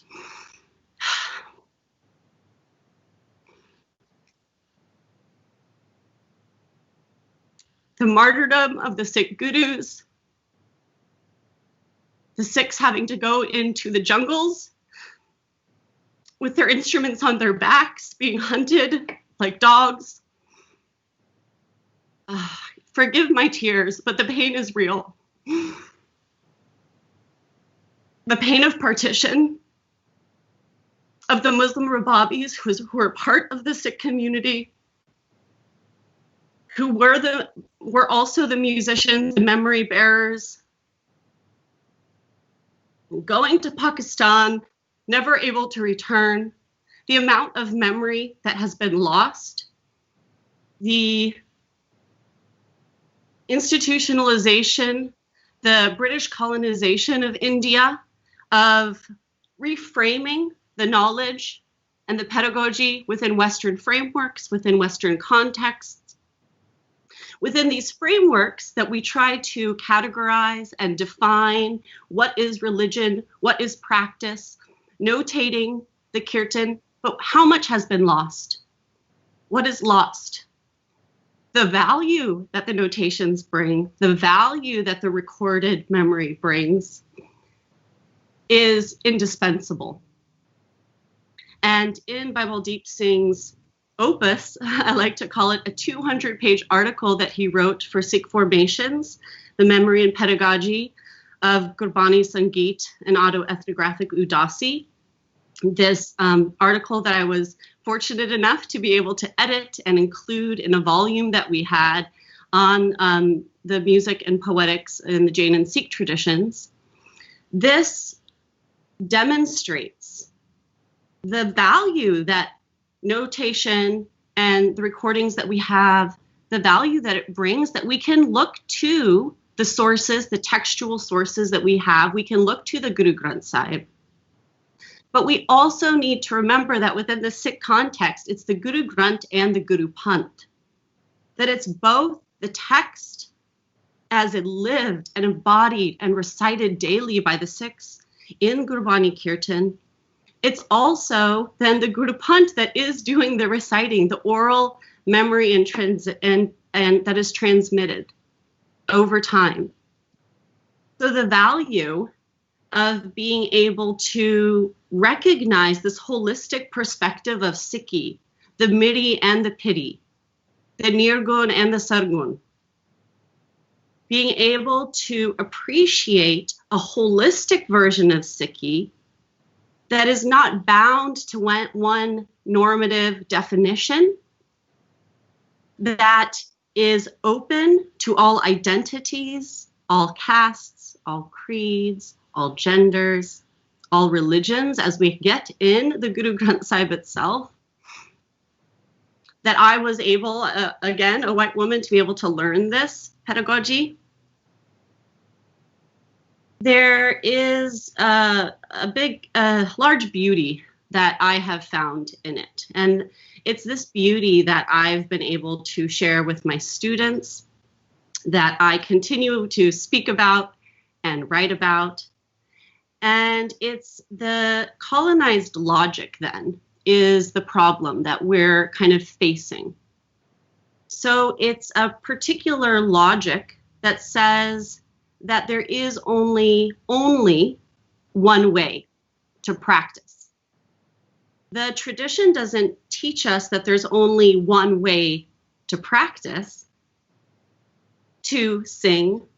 There's not only one way to express the divine, our experiences of the divine. We can do it with various instrumentations in various languages. It's open to enormous creativity, improvisation. But what well are we drawing from? That's the question. And there can be many wells. The Gurbāṇī Saṅgīta parampara is a vast ocean that is in danger of being lost. So this is where the pain comes.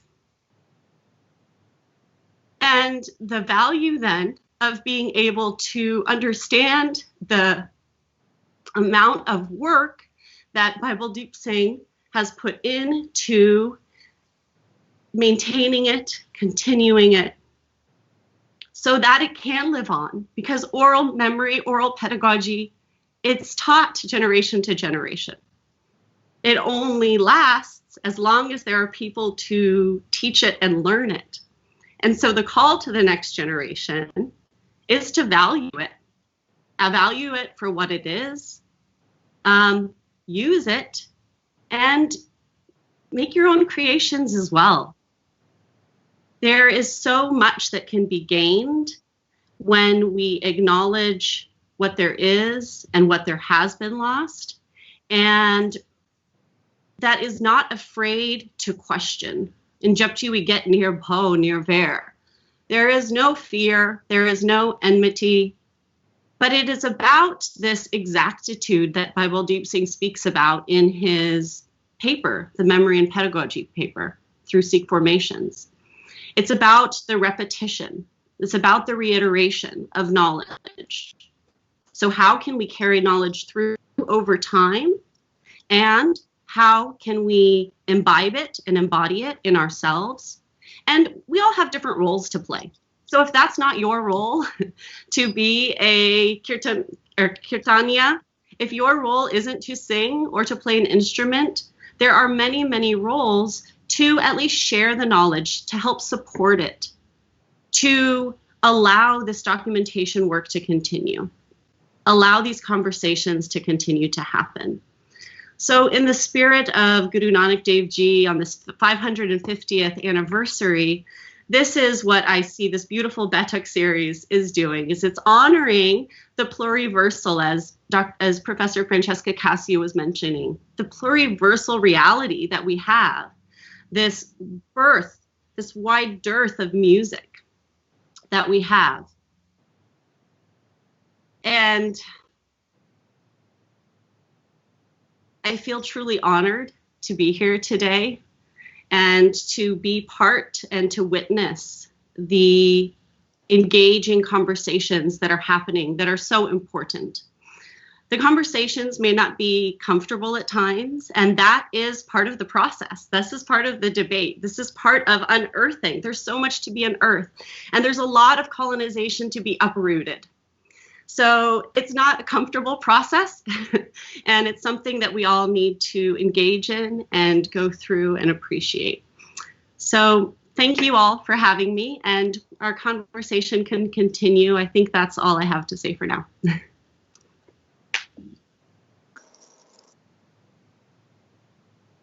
Oh, yes, thank you, Baiṭhak. We'll show a few photos now of just the study and the practice that I have undergone. Okay, great. So first is the paper that I've been referring to in the Sikh Formations article, the Memory and Pedagogy of Gurbāṇī Saṅgīta and Autoethnographic Udasi.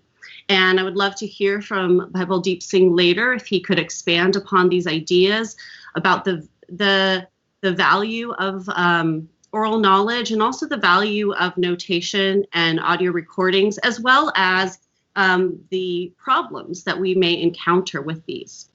And this is a fascinating paper that it contains so much. He has unearthed all of these vak alankaras, all of these ornamentations that he has found within the Gurbāṇī Saṅgīta tradition. So what the tradition teaches is this ability to see. How are we seeing what is being conveyed in these musical compositions that have been handed down over centuries? This is the logic. This is the uncolonized logic, or the decolonizing logic that we can see, is being able to hear a composition, see it, and be able to pull out all of the beauty that it contains. And so he has notated 91, I believe, of these Vak Alankaras in this, as well as dialoguing with all of these other notation formats that that he has come across. And sadly, this paper was written after the Killa in Sultanpur Lodi had been, many of his instruments had been destroyed there, and much had been lost. So again, this was written, this need to document, this need to notate, this need to spend all of this time to get the information out came after a great loss, that there is a continual need to preserve what remains. And then the next, yes, during the writing, as he was writing this project, he was dealing with all of this. If we could go to the next image. This one is, can you please remind me what this one is? This is me being taught by Bhai Baldeep Singh and accompanying him and playing, yes, on stage. And it's just to show again that being a female Pakavaji, I have not had as many models to follow as a female. And this has been a difficult thing for me as a mother, as now a scholar. Bhai Baldeep Singh is the one who sent me on this path to get my PhD, to go to India and interview all of the remaining memory bearers who I could find at the time, to really document the tradition and see broad and wide, see what is out there. So again, there's no fear of questioning or seeing what knowledge is there. It's about gaining all of it and being able to sift through it. So I was able to get a Fulbright scholarship to do this work through Punjabi University in Patiala, through the Gurbāṇī Saṅgīta department there. I worked with Dr. Gurū Singh as well. And I was able to go about and interview all of the practitioners of Gurbāṇī Kirtan, Gurbāṇī Saṅgīta, and the Gurbāṇī Saṅgīta Parampara. So the value of being able to have a scholarship in this field has been immense for me. But also, my practice has been up and down. I'm able to play with people on stage, at Gurdwara.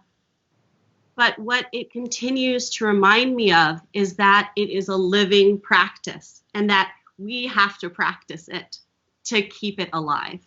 And this is a reminder to me constantly that how important that imbibing of the tradition is. Okay, and the next image are the diaries that were handed down to me from Bhai Arjan Singh Tarangar to Bhai Gurcharan Singh to Bhai Baldeep Singh, who ceremoniously,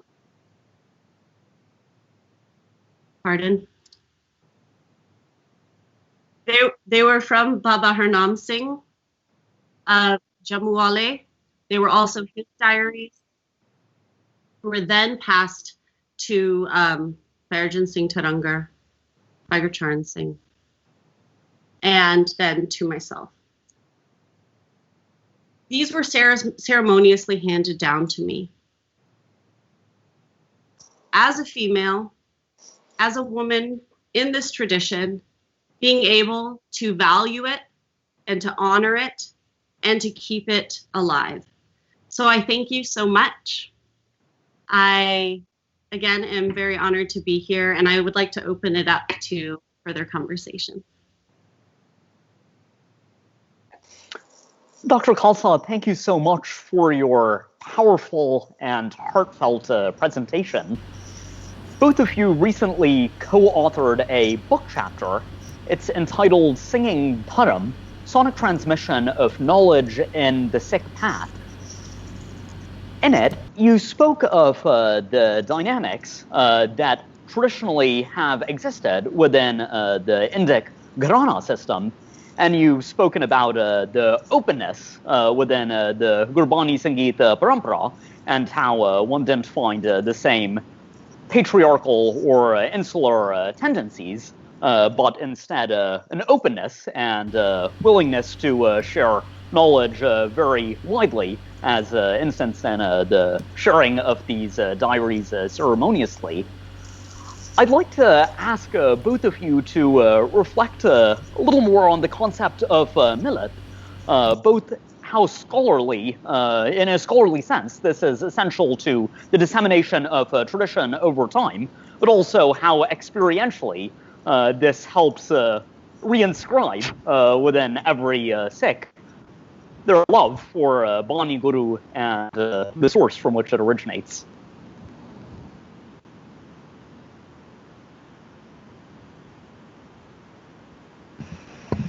Well, I think I already discussed at the beginning the idea of millet unfolding different, petals of this lotus, this closing, which has many, many layers at a personal level in terms of learning, being myself a student of Bhai Baldeep Singh, a student of the tradition. It is a path. Is a path. It's not only discipline, but also entails many, many layers to find, to encounter the knowledge that the teacher wants to pass on, because we will be living books. Our students also will be living books. So it's very important to understand all the nuances. And I think what the Baithaks also brought about is the idea that is not only the repertoire, the structure, the frame, the ragas, the tals, but there is a level in the millet where you have to meet the Khalifa Ang. So you have to really embody, orally memorize. You can write it down, but is the Kalifana Ang that one has to imbibe in the term, in sense of Bakalankars, those nuances that distinguish, a medium practitioner from someone more skilled. But that is not to portray one's ego, but because these elements, the Bakalankar, are an integral part of the pre-modern, pre-colonial, uncolonized parampara. So losing those elements, it's a huge loss. So sometimes, especially the notations of the past, give the structure of the song, give the tal, sometimes give the framework of the rag, if has not been projected or filtered through the 20th century knowledge, music knowledge. But then what you miss in the notation are those untalkable.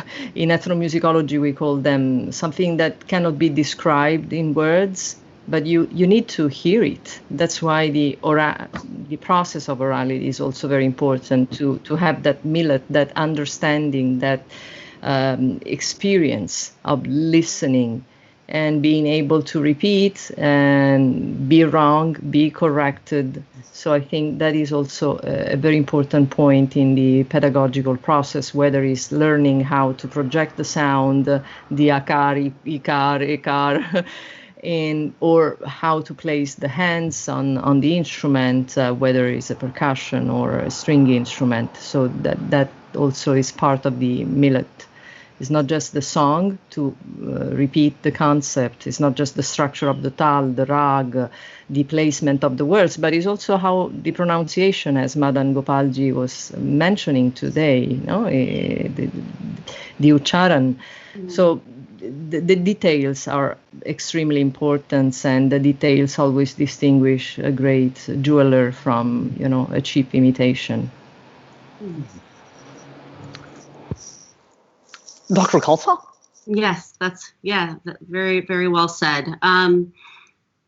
Within an oral tradition, when we think about exactitude, there is a necessity to carry that information forward. When you're trying to pass down knowledge from one generation to the next, then this is incredibly needed. And this is part of how there can be transmission over time, and how there can be knowledge that is uncolonized, that has not changed, that there is pedagogy. There's a pedagogy, there's a logic, there's a way of practice and a way of seeing that knowledge that is continually reiterated, re-enunciated, and brought into oneself to be integrated and then given for one's own further expression. And this is why also we need so much exactitude in the way that we speak about the traditions, the Gurbāṇī Saṅgīta tradition, the Gurmat Saṅgīta tradition, the Gurbāṇī Kirtan tradition, that there are multiple layers to what we have been, what we have today. There are multiple fields that are doing their work, that are in conversation with one another. And so the specificity also needs to be there when we are discussing Gurbāṇī Saṅgīta as a whole. I think that this underscores just how valuable it is that in addition to being scholars, first and foremost, you came into this as practitioners, as musicians, as seekers, and with that primacy on orality and on realizing that there is something that's there, and either you can hear it or you can't, either you can do it or you can't, and if you're unable to perceive something now, there is a process through means of which you can come to improve your skill that makes it possible to have a meaningful discourse on these topics. So it's so beautiful hearing both of you reflect on this.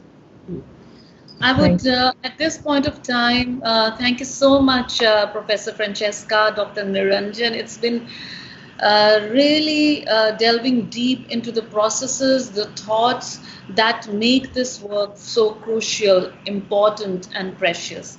And I would like to bring in Nihal now into the discourse about his learnings, his experience, and all that he would like to share with us today. I can speak to this as a member of the Sangat. I'm a student of political philosophy and history, and in order to make sense of the Sakhis of the gurus that I read, because it's something extraordinary, it's not something that one sees a lot of in ordinary experience, I had to look to history. There's a way in which, even though I went to great schools growing up, the Sikh tradition was never presented in a manner that fully squared with the richness that one heard about in the Gurdwara. One gets accounts of Sikhi as being something of a syncretic hybrid between Islam and Hinduism, and that's if Sikhi is mentioned in the first place, or maybe people talk about the 5 Ks and that's really all there is. But there was this sense that the gurus were truly extraordinary, that their coming was world historical, and in order to make sense of the richness of what it is they offered, I ended up turning to the Western tradition. And I realized that there are a number of very sensitive cultural observers that realized that there also might be a crisis in Western civilization, and that there's a long narrative of this, and there was even a self-conscious project of cultural revitalization that we now refer to as the Renaissance. And having these sorts of historical analogs, provided me for the background stories, the background understandings for first encountering Bhai Baldeep Singh and this narrative of there being a tradition, there being a period of cultural excellence that has been lost. Within sort of political philosophical perspective, what I often observe is a trade-off between excellence on the one hand and between equality on the other. And I think that this is a false antimony. There need not conceptually be a trade-off between the two, but very generally speaking, if we look at ancient cultures, especially classical civilizations, whether it's Vedic India or whether it's ancient Greece of the pre-Socratics and then of the Socratic tradition of philosophy, if one is willing to say that most of the people are barbarians, most of the people are the many, one even has natural slaves within one's political community, then there is a lot of excellence that genuinely gifted few can achieve when it comes to ethical theory and when it comes to metaphysical speculation. Or if one is going to have an entrenched classism, one is able to marshal enough resources that one is able to propound phenomenal music, phenomenal treatises, phenomenal texts. But the thing that I find so empowering and powerful about the Sikh tradition and the Gurbāṇī Kirtan Parampara is one has this simultaneous commitment to both equality and to excellence, where the formula is that excellence remains excellence, but the goal is then to have everyone participate in that, not to hide it and say that this is going to be the patrimony of a select few, but to say these are the standards, and anyone who's willing to labor, anyone who's willing to pray, anyone who's willing to engage with the flirtation that Bhai Sahib has really engaged in an entire Udasi in order to recover, to ask how it was that Gurū Nānak sang and why he sang, and can we connect with that which inspired him to sing in the first place, that on the basis of that there's a wonderful perennial journey that all of us can realize in the here and now. In coming to know that there is such phenomenal musical riches, the question that really came to my mind is why everyone isn't flocking to study this immediately. And what I encountered are 5 general misapprehensions as to what's going on that I'd like to briefly elucidate. The first of these is that the Gurbāṇī Kirtan Parampara that Bhai Sahib represents is just another style. There's a way in which there's been a neoclassical impulse to take musical forms that really draw on vernacular musical forms, that draw on forms that were constructed through a nationalist discourse and nationalist process of identity formation, to take these neo-colonial rag forms and on the basis of these to say that we have a reconstitution of the music of the gurus, but on the basis of this sort of hearsay knowledge, just to take a note name or the shape of an instrument, one doesn't have the regeneration of parampara. So what Bhai Baldeep Singh represents and what his family and his Vidyatmak elders have been able to carry down isn't just a style, but this is the richness of the Guru's Darbar. We remember Shabad collectively that were sung by the Sikh Gurus, and it's so beautiful that the Sikh Gurus and their commitment to ecumenicism, they include within Guru Granth Sahib the writings of great Bhagats, great Pirs from beyond the Sikh fold.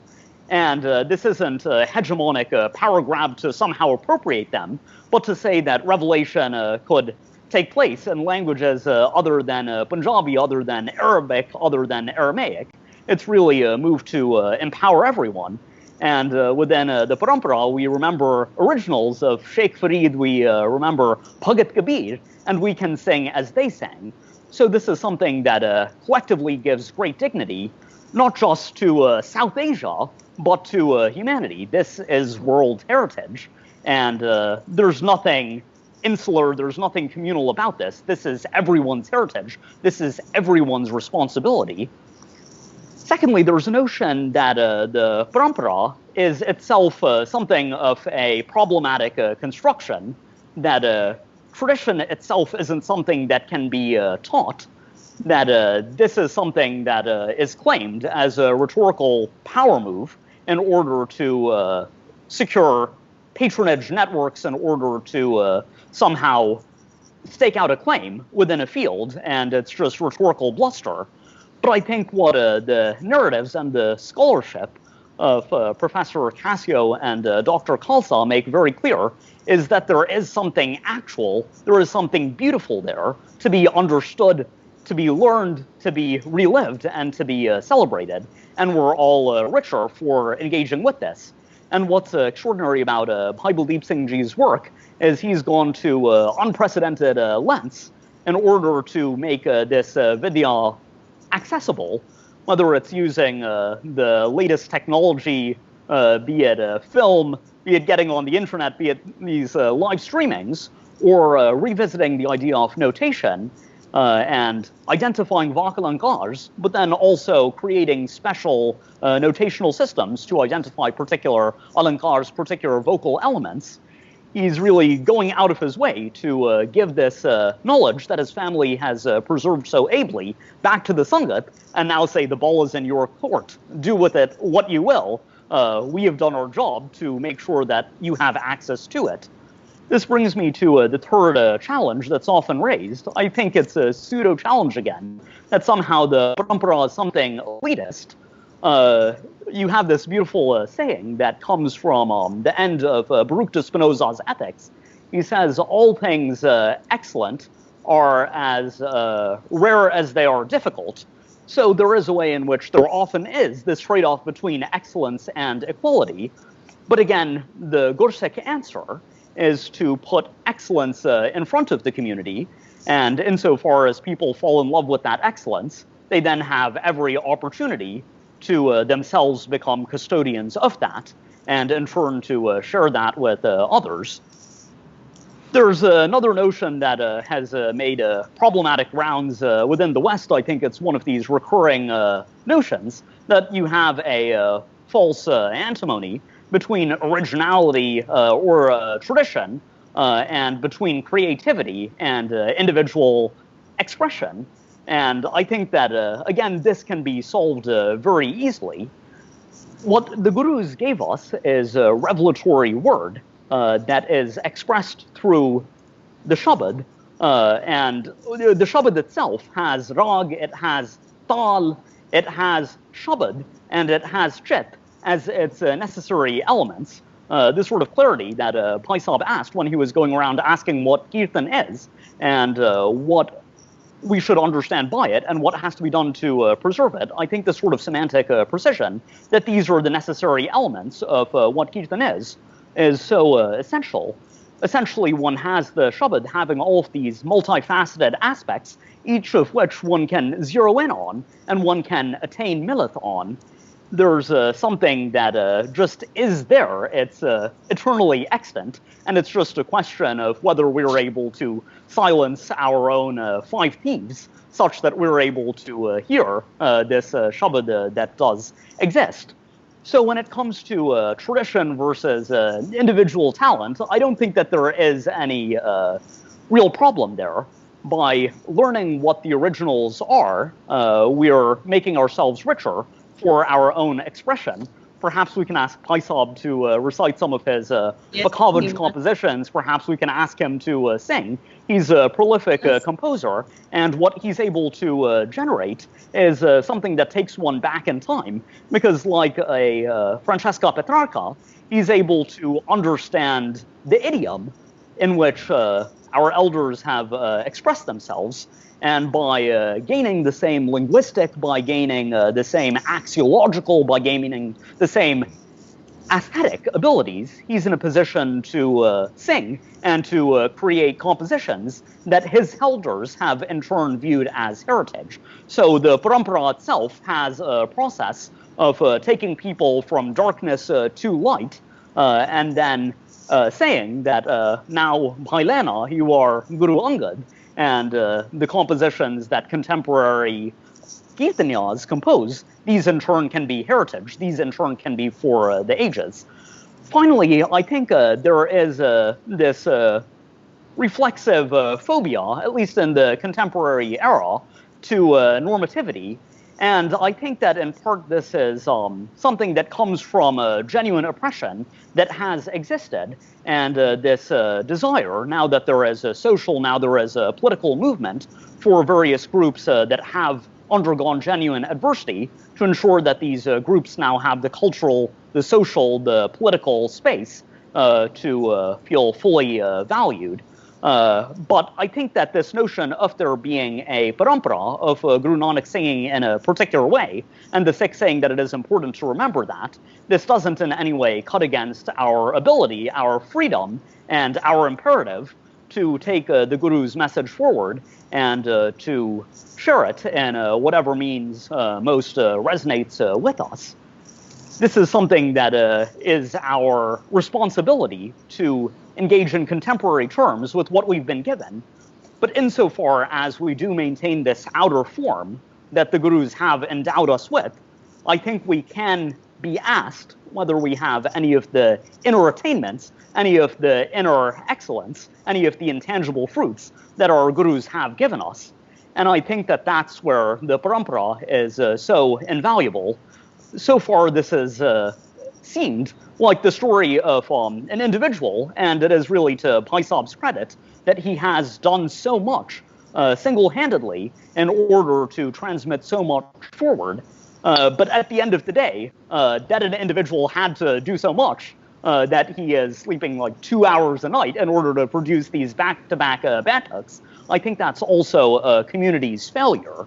And insofar as we take this opportunity to look in the mirror that Baba Nanak gives us with the Shabad as he sung them, to turn within and to see how we can give our Daswant back to preserve this, I think not only the Sikh Panth, but humanity more generally is going to flourish, because Baba Nanak represents the broadest possible imaginary. One might use the term pluriversal to describe it, this notion that one has excellence from all different walks of life that can be celebrated as they are without being forced to conform to any hegemonic narrative.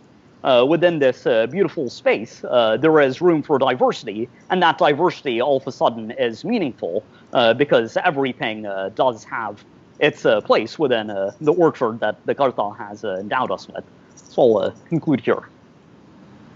Thank you so much, Nihal. All of you have really touched upon very crucial points, processes, and the findings, also the teachings of Bhai Baldeep Singh Ji's journey. I would look at it as, thank you, Francesca, for pointing out that there's a lot of anthropological work that is being done in the West. And that gives us a lot of hope, and that also asks us that I think we in India need to look at it more. So the silence that I was talking about was basically that we are facing here, that we are facing in India, in Punjab, the silence from the literary people and the literary community. Also, the fact that Madan Gopalji did mention that the universities are doing some work in Gurbāṇī Saṅgīta, but I feel that there's still so much more to do, because Gurbāṇī Saṅgīta has not yet received a separate identity. Rabindra Sangeet has, but nationally Gurbāṇī Saṅgīta is not recognized, and I've been discussing this with Baldeep ji, and he will be the one who will be able to reflect a little more on it, because I'm not an authority on it, but he knows the facts, and so the basic is that we first have to even create an identity for Gurbāṇī Saṅgīta, and hopefully this whole effort to map and create a pedagogy, to have this ethnomusicological journey will create space for for making an identity for Gurbāṇī Saṅgīta. Also, I look at it that, look at three of you, you've joined us from various places in the world, and I really hope that more and more students find it important in India too to join this beautiful journey, either as performers or as documenters or anthropological researchers or musicologists, whatever it takes, or just contributors. So if we see more people in this part of the world too, I mean, I question myself, is it that it all happened here, that we feel completely uprooted, and the people who kind of migrated to another land because of various personal histories and reasons feel more connected or feel bigger need to connect back to the roots? Is it what we are looking at? So these are the questions again we need to look at, as we move forward in this journey. Very important thing, even when I was reading about Niranjan's note, and she expressed that we need to address an orthopraxy rather than orthodoxy. Sikh religion or Gurbāṇī Saṅgīta or Gurbāṇī or Shri Guru Granth Sahib Ji, they are far away from the rigidity. Our gurus, in fact, took us away from the rigidity. They said that, find your own spirituality within yourself, feel ache with the Guru. Hence, when as part of Sikhism or anything to do with Gurbāṇī, if we have any kind of rigid thoughts or rigid notions, that is where we are moving far away from it. So what is the ethics? What is the what is the ethics that we need to look at when we are even imbibing it in our own lives? And it was very heartening, or rather disheartening, to look at the loss, and I am only shivering when I know that we will be bringing in Bhai Baldeep Singh ji now to further listen to the challenging journey that he has faced. One is that we are addressing a loss, and Niranjan and all of us were in tears, and I'm sure a lot of us in the audience also are in tears, thinking about how much we have lost. I mean, we've been completely uprooted, not only from our culture, but also we've been, the pride has been taken away from us, So that, and once you lose your pride, once you have no more pride in your own culture, in your own identity, you are lost. So that's what we've lost over here. And but the question is that, are we going to further keep losing it by even not acknowledging this kind of journey or creating more challenges in the way of this kind of journey? Or are we going to become aware at some point of time that what is happening, and we become part of this journey, and we become a collective, because together we are a power. An individual is always alone. Slowly look at all of you. I mean, someone is a performer. You became the first woman Pakhavaji. I mean, you can inspire so many women. Your daughters are looking at you, and that is the next generation that is looking at you, and they are looking at you that you're enjoying this performance, you're engaging with this tradition, and the amount of joy you're receiving from it. It's not just the engagement, it's also the joy, the spiritual journey that a human being is having. That is what is precious in our tradition, and we need to remember, because what the generations to come need to know, that we are far away from orthodoxy. We are the ones, as you very rightly said, we are the ones about improvisation, about creativity, and there's a great joy in it. The moment we understand that there is tremendous joy and spirituality that is seeped deep within all this. More and more youngsters, more and more people will get pulled into it. But that is something that we need to show, that we need to express, that we need to even feel. I mean, one doesn't even have to show, because if you feel it, your next generation watches you. And coming to Nihal, the way he picked up the 5 points that are troubling or coming in the way of this very beautiful journey is really amazing. And he again is talking about what Niranjan said, that let's not look at it in an orthodox manner. If all of us may decide, or if you all permit, we would like to bring in Bhai Baldeep Singh we are talking about. And of course, it's the journey of the community and the tradition. Yes, Francesca. But let me rephrase what I said. I think you misunderstood what I was trying to point out. I said I was discussing the framework, the Eurocentric framework that didn't help to study and to preserve the Gurbāṇī Kirtan tradition. So work has been done, some work has been done. I was critical about the framework. So I think we have to frame, first of all, what is universality, what are categories. And I understand that this is a more complex academic discourse, but please don't misunderstand what I said. So, and the work has been done. I question the quality of the work and the Eurocentric framework, the biased framework. I completely understand, and I appreciate that you pointed out, because this is very crucial. I just took my concern, to another direction or another way, that, it would be so nice that back home, I was just bringing it back to another point of view, that back home, again, even if something could start, forget about talking about the quality of it or the, how we are looking at it and discourses around that. So that's where I was moving. But thank you for bringing it to our notice.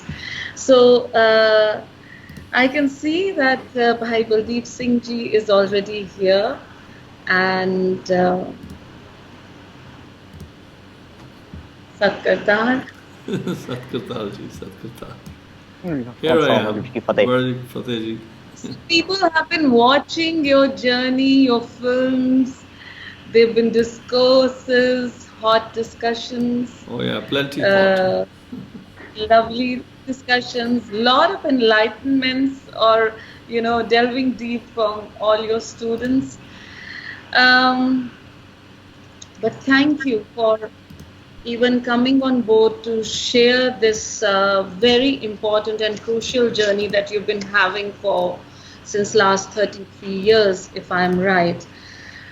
I would like you to begin. I know the films showed us a lot of the journey, but in the past few days you've shared with us a lot of beautiful moments and stories from where your journey started, and how as a young lad the course of your life completely changed. I remember the flash, I remember so many things.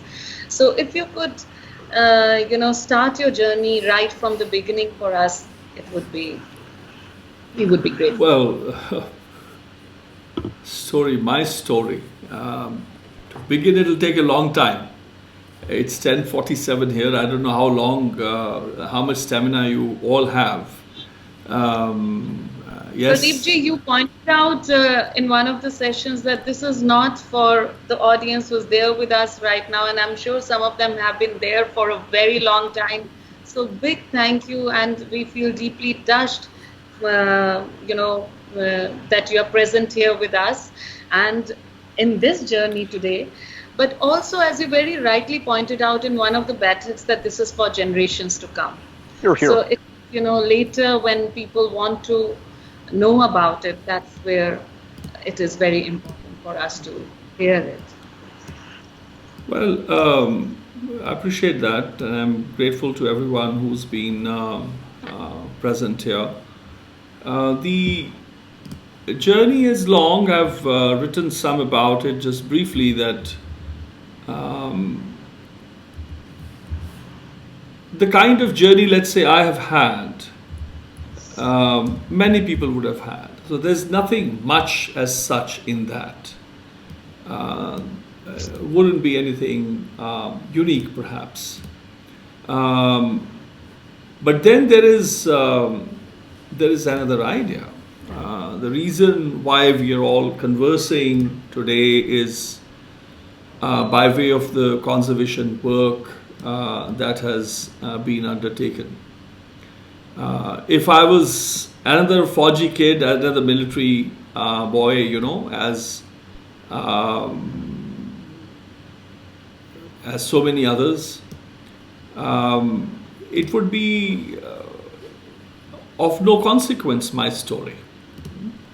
I am in conversation because of the ideation that I had, the conceptualization as a young kid, all of 18 and 17 when it began, especially with my granduncles. So when people tend to give half-baked narratives, they are. It is not about sort of rewriting my own life story. It is also disenfranchising the elders who actually impacted me. I was inspired to renounce my career by the work of Bhai Avtar Singh, Gurcharan Singh. Nobody else existed at that time. I was a young aviator on my way to fulfill my dreams to fly fighters for the Air Force, to be a special forces guy, to be in the, get into the thick of it, the MI and all that, what all awaits when you're in the center of in the eye of the storm. And everybody, knew my credentials, that I was okay. I was a typical Fauji kid with a very promising career. If I chose Navy, Army or Air, I wanted to fly fighters, I wanted to be a test pilot, I wanted to be an astronaut, so that was where I was headed. But then my granduncles happened, and they are the ones who introduced the parampara. And my whole capability to analyze not just the compositional structures, to grasp them like this very quickly, to exegetical attendance, to responding to histories. And so 87 onwards I read history thanks to Professor Devinder Singh. I learned that he taught history at the Khalsa College, so I automatically knocked on his door. I said, I want to read history, but genuine history, which are the books? And there he went, so he suggested, so I read the people whom I needed to, perhaps even more than I needed to. So in 89, I get selected to fly for the Indian Air Force. January 90 was my batchmate's Group Captain Puvinder. He was chest number 10. He's at Bangalore at the HAL. He's one of the top, he's an ace test pilot. But then the conversation was happening. It was just me and my granduncles, nothing else. And the narratives, they were saying that the tradition was dying. So when there are some people who've been very close as well, they misunderstand the whole idea. It is not about one individual's performance. That is not how you save a tradition. People need to open their eyes and remove the wicked, pluggings of their in their ear. They need to hear the cries of a parampara that was about to become extinct. People have never understood that. What does it take? Does it require me to just sing? My granduncles invited me to join the Jatha in early 93. By Gurcharan Singh, my elder granduncle called me. And I went, and he told me, my younger brother has, following the protocol, come to me and asked me that he has noted you, he's seen your performances in 91 and 92, and he has seen how you engage, your learning and so on and so forth, that now you have the invitation to join the Jatha. But that was not why I came. I was not looking for a career. The purpose was to recover. The purpose was not just to take a vacant seat, if at all, with my granduncles' group. After all, we are not a family of ragis. We are warriors. We are reformers as thick and as beautiful as they became. People who were thick into politics, into the socio-political, who were statesmen who represented the Guru's court since the times of the Gurus, times of Gurū Nānak. Now the purpose was different, and I shared when I heard. I went to my younger granduncle, and he said, "Beta, you know, shabash hai, bahut achhi mehnat kar rahe ho, you know. Gal ho gayi, did your granduncle talk to you?" And I said, "Yes, Pitaji, your elder brother, that is my elder granduncle, has spoken. But I have a little concern." And I shared with him that, and I had fortunately my diaries with him. I said, "Look, this is my conversations with Gyani Darshan Singh. This is my conversation with, Bhai Harjan Singh Tarangar. This is my conversation with Gyani, I named Bhai Baldeep Singh, Bhai Mohinder Singh, and so many others. I took maybe 13, 14, 15 names. That I'm here, I have discovered the grandson of Parbat Singh, who was a classmate of Baba Harnam Singh. I could not find the family of Shambhu Singh, who practiced Pakhavaj along with Thakur Parbat Singh and my Dada Guru Baba Harnam Singh of Jammu Court." So the point I'm making is, when he learned of what I was doing, he got up and hugged me. He says, "I didn't know you were doing all of this." So until 93, he thought that I was just waiting to be invited to join the Jatha. All my attempts to play, all my work, all my learning was just that I was wanting to get to join the Jatha. And he realized, the moment he realized, he hugged me and he said, "Beta, I'm with you. Shabash. Continue doing the research." So if anybody has a misconception about what my conversation and my granduncle's conversations were, they need to learn about what the conversation and what the discourse was happening. Instruments don't get recovered just like that. I was gifted the Dilruba, which is still missing, ivory inlay work made, handcrafted by Rikhi Ram for my younger granduncle Bhai Avtar Singh, which the cops in Sultanpur Lodi have still stolen. I hope it has survived, because it will be a huge, they're in serious trouble, legally speaking, if they do not find those assets and return them, with dignity. That was granted to me early 1988. And that conversation was after months of, understanding and, dialogue or a discourse on the idea of instruments that were used in the practice, in the service of Gurbāṇī Saṅgīta. I learned about what instruments my own ancestors had played. I learned about what other instruments were there within the Guru's court, what others were doing. So that journey began. I went to Rikhi Ram's shop in 1988 itself. I met his grandson. I said, "Can you make taus for me?" I went to him 2-3 weeks later, because he says, "Oh, you come another time," because he knew my granduncles very well. And then he says, "Oh, you come in 2 months, we are busy." I went again. "Oh, you come next time when you come from Chandigarh." I came again.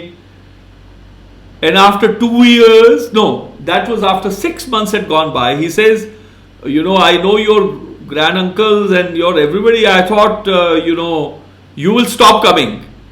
But now that you're not stopping to come, let me tell you, I have not learned how to make these instruments."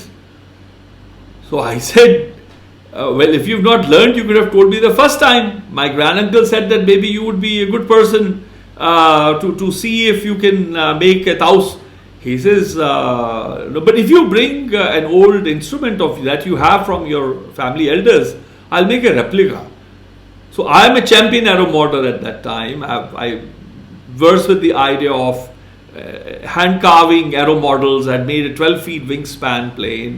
test flown with 20 kg sandbag. I was in the thick of it. I was the best aero modeler Punjab, Haryana, Himachal, Chandigarh. When I was 15 and a half, I started my company called the Hawks Aero Model Wear and Kit Suppliers, when abbreviation for HAWKS, Hawks Aero Model Wear and Kit Suppliers. When I was 16 and a half in Chandigarh, I was such a irretrievably spoiled Chandigarhian snob. I would say, why HAL? We'll build fighter jets in Chandigarh. We don't want to go down south. Oh, we are the Northerners. We the best people. So that was the kind of rhetoric. I said, why? We'll have our own company. We'll fly. We'll make rockets and so on and so on. People said, oh, you got bonkers. Anyway, that was the kind of things. While you are at this point, I would like you to share that beautiful story of the flash you had before we go. Allow me to, that's a private thing I shared, but we'll see. But the point I'm making is that the idea, thanks for the reminder though, it's a beautiful moment. But the point, I'm 2 years before that time, because I'm talking about the instruments and the recovery process. Because that's why we are talking. It's not just about some musician who's very famous or some singer who's outstanding. It's not that. It's about the conservation work. It's about the Gurbāṇī Saṅgīta parampara and what all it took, the ideation, the conceptualization. And everybody else you see in the ecosystem is a byproduct of that ideation that happened before. That platform was created by a little boy influenced by none other than Bhai Avtar Singh and Bhai Gurcharan Singh. And nobody else existed at that time in my life. There were others who slowly came in, like elders like Bhai Ashok Singh Bagadiya, right? He was an amazing storyteller who knew so much about my great-granduncle and so on and so forth, my granduncles, intimate stories which would just make you tear, make you just, your tears bust in sort of ecstasy and so on and so forth. The conversation was, when he said that, oh, you bring the instruments, I said, no. I could make models. I said, if I were to make an instrument, I am a good enough aero modeler. I know how to work with the wood. I don't need your karigars to make a model for me. But if you say that you've not learned how to make them, I will not. I said, मैं तो अनुफे आज्ञा नहीं दूंगा कि मेरे लिए साज बनाओ. I won't give you permission to make one for me. And they said, एक की गल होई जी आज्ञा देगा तेरे वर्गे बड़े बड़े पंडित आंदे ने बड़े उस्ताद हो तो मिन्नतां करदे ने तू आज्ञा देगा मैं क्या हो. Only if I give you permission would you make one for me. But if you have not learned how to make them, I was like 18 people, come on, forgive me. But that's how I was spoiled, Nakshara. I said, if you have not learned, you will not make one for me. They said, this is a strange story. I said, because it's to do with stringing, it's to do with bowing, it's to do with playing, etc. I gave them a little mouthful because I was spoiled by Bhai Avtar Singh and Bhai Gurcharan Singh. I had known the stories, what it takes to make an instrument. So point I'm making is, that journey was unfolding. I initially wanted to do both. I thought, okay, I will learn. My idea of singing Kirtan was okay, they are just, everybody says there's a crisis in the world. So my granduncles are saying, oh, tradition is dying. I said, oh, not a problem. So I told my granduncles, they were sitting together. In 1989, when I was getting selected, I had gotten selected, I was here. I said, oh, Pitaji, Kirtan, I really want to learn Kirtan. So when I get my stripes and my eagle, I'm gonna, pull all my strings, all my uncles and things who are, everybody who's senior in bureaucracy. I'm gonna get my first transfer to Delhi. And I will be here for 2 years and then I'll go for my specializations. And 2 years I will learn the tradition. My granduncles laughed. He said, son, the situation is not going to take 2 years, and then soon in a few days I realized that the idea of Kirtan is not about an individual singing. The idea of Kirtan, parampara and its revival is not something that, Hanji saab aa gaye, Sunday ko aake ek shabad gayenge. Hanji, everybody ji, move aside, the prime time, oh, sir has come, oh, look, he's got a beard. And how the Fauji's could get very happy. Looking at a young Fauji kid, new officer, new kid on the block, kind of a thing. I soon realized that's not going to work. And what you're referring to was the incident that happened inside the headquarters when I was sitting. I won't tell the details, but I had a vision and I saw and I realized that that was not my station. And I got up and told the Deputy Director Personal Officers 3, I know the name too, and I remember it's etched. I remember the names of my 2 examiners at the #1 Air Force Selection Board. We met for 7 days. Squadron Leader Mola and Wing Commander Vasudeva. Their names I can take. They were darling people. Very bad. They were very ruthless, but I made it. I passed. So I'm okay with them. Point I'm making is I had a vision, and I was broken because flying was my passion, and I knew that this is not my station. That visual that I had there, that vision that I had, and I left saying that I have lost any interest, any bleep interest I had to join the bleep Air Force. So I walked away. What happened, my friends, is that I learned very early that nothing goes waste. If I had been a student of defense studies, strategy, tactics, analyzing, you all trained to be an analyst, maybe get into, in military intelligence, be a war gamer, and there are the military snobs and the hawks and so on and so forth, So that ability to analyze came handy when I began to analyze the assets of that were endowed, the endowments of the gurus, the sukham and the abodh virsa, the intangible assets and the tangible assets. Then my grandmother comes into my life after I had renounced my flying career, early 90. And then she begins to storytell. She brings the uncolonized history of what our family was. Because my younger granduncles were very little. They were my younger granduncle Payavtar has grown up in the lap of my grandmother because her son was only 3 months older to him, younger to him. So both of them grew up together in my grandmother's lap. So their memory was, of course, when I asked them a question, they would send me to my grandmother. I said, Babiji knows because she's the one who spent most number of years with her grandmother, with her mother-in-law, which is my great-great-grandmother, Bibi Athar Kaur. So she became my storyteller about the names of the elders. She's the one who told. She's the one who remembered Baba Jwala Singh was the 10th generation. That is how I calculated 11th generation Payavtar Gurshad, and that's how they began saying also, because my grandmother had said. And then some folks, my lovely innocent, in other words, what you call AK idiots, they say, the Payavtar Gurshad, they never said, we know them from the 50s, they never told us before that they were the 11th generation. I said, come on, it's my grandmother. Can't you ask them, how do they know? This is how cheap the kind of discourses, demeaning nobody's got this idea of awe and wonderment. From there on, my conversation with I'm so glad that there was a photo of Dr. Sumati Mutadkar, which Francesca showed with Ustad Faimuddin Khan of the Dagurwani. And, she's from the Harivani. She follows, Dr. Sumati Mutadkar was from the Agra Gharana. And so it is the same spot where I would meet. It's the same chair where I would sit and she would hear me sing. That was her place where she would sit. And that is when she said, no, I cannot teach you. And she asked me to sing, I think I sang about 5 compositions, whatever my ability was, but she was a jeweler. She sifted and she knew because of Dr. Ajit Singh Patel, who was also featured.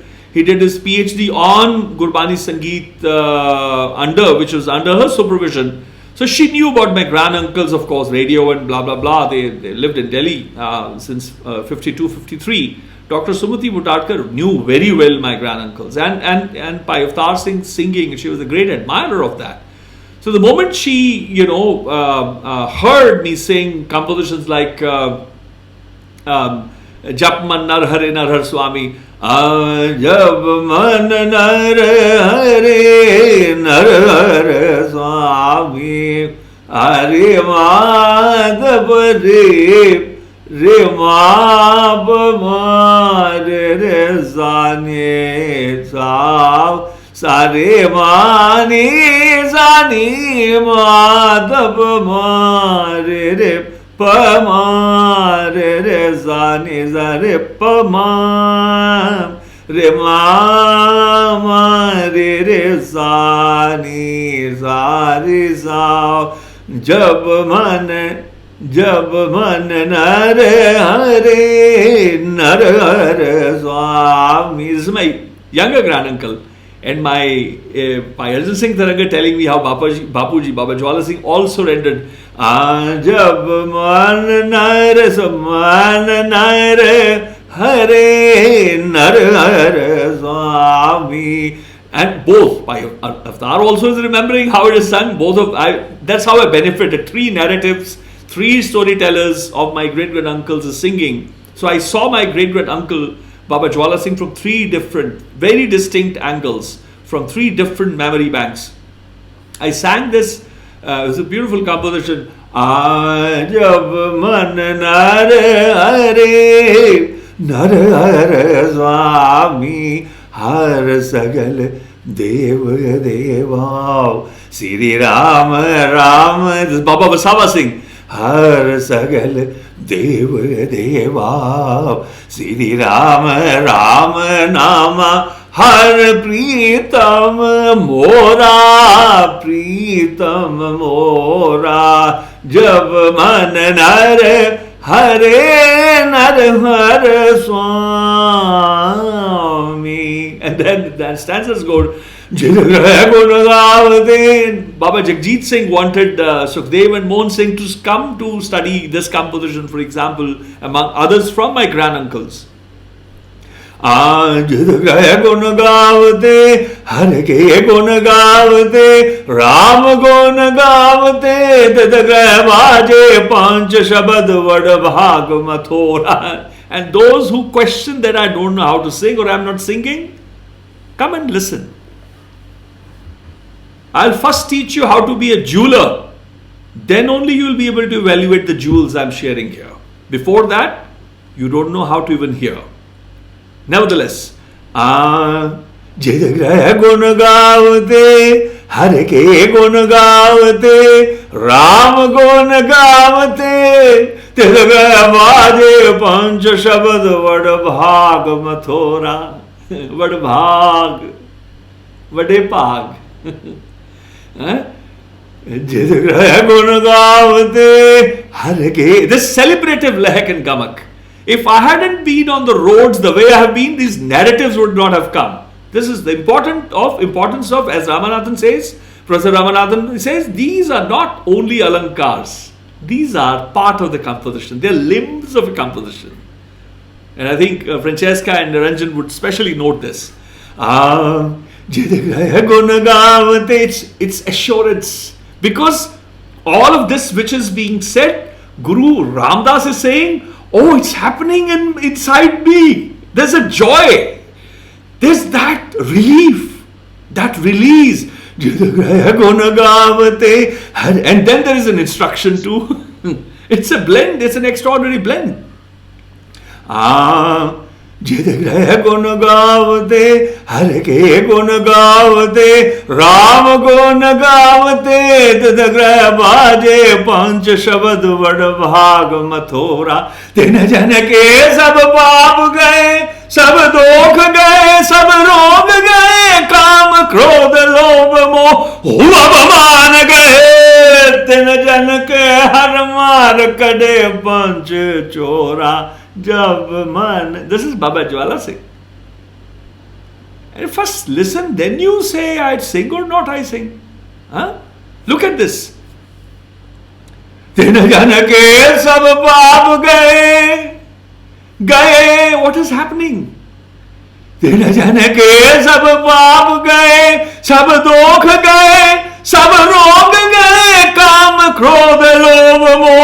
Abhiman gaye tin jan ke har maar kade panch chora jab man nar hare nar hare Swami. And the Sanchariya Bhog is Kabile Gaur. Hare Ram bolo Hare Sadhu. Hare Ram bolo Hare Sadhu. Hare ke jan sadhu. Hare Ram bol, Hare Sadhu, Hare ke jan sadhu, Jagadish jabo, man bhajan karam, har आराधु हर के जन, Baba Jwala Singh. The Hare Ram bolo, Hare, Bhai Arjan Singh Tarangar passed this. Hare Ram, the composition my granduncles taught me. But then the alankars, it's mind-boggling. Because Bhai Arjan Singh Tarangar, like my grandmother, is 1900 born. Bhai Gurcharan Singh is 1915 born. Bhai Avtar Singh is 1927 born. 1927. How would they know? Hare Ram, Hare Ram, Hare Ram. जब मन नर हरे नर हर स्वामी, हर राम बोलो हर साधु, सरल वाक, हर राम बोलो हर साधु, हर के जन साधु, हर Ram. Bhai Gurcharan Singh, हर राम बोलो हर साधु, हर के जन साधु, हर राम बोलो हर साधु. Bhai Avtar Singh, हर राम बोलो हर साधु, हर के जन साधु, जगदीश जपो मन भजन करम, हर आराधु हर के जन साधु, हर राम बोल हरि राम बोल, सब पाप गवाधु, नित नित जागरण करो, सदा सदा आनंद जब जगदीशो राम, मन इच्छे फल पाव सब फल, पाव धर्म अर्थ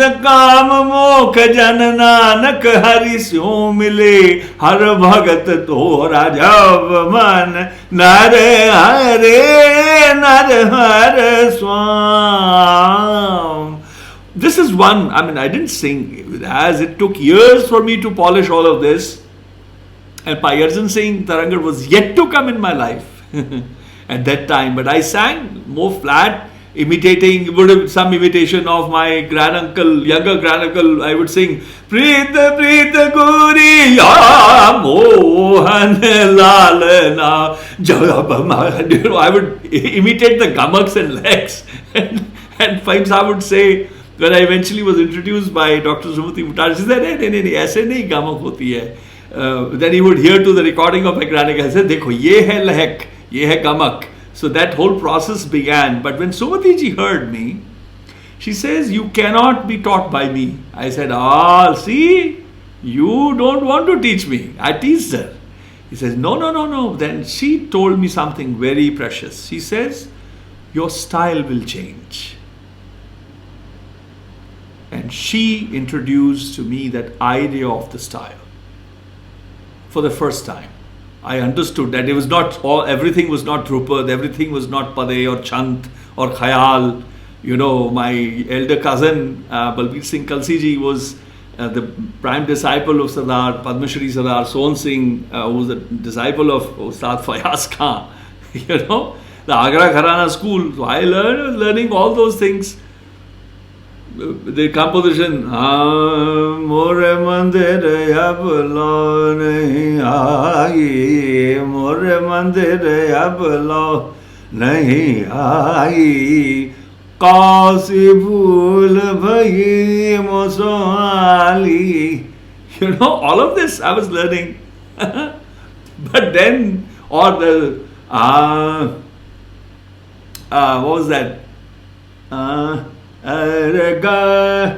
अब से तुम संग ला गई, जब से तुम संग ला गई, प्रीत नवेली प्यार प्यारे बलवान होए जब से.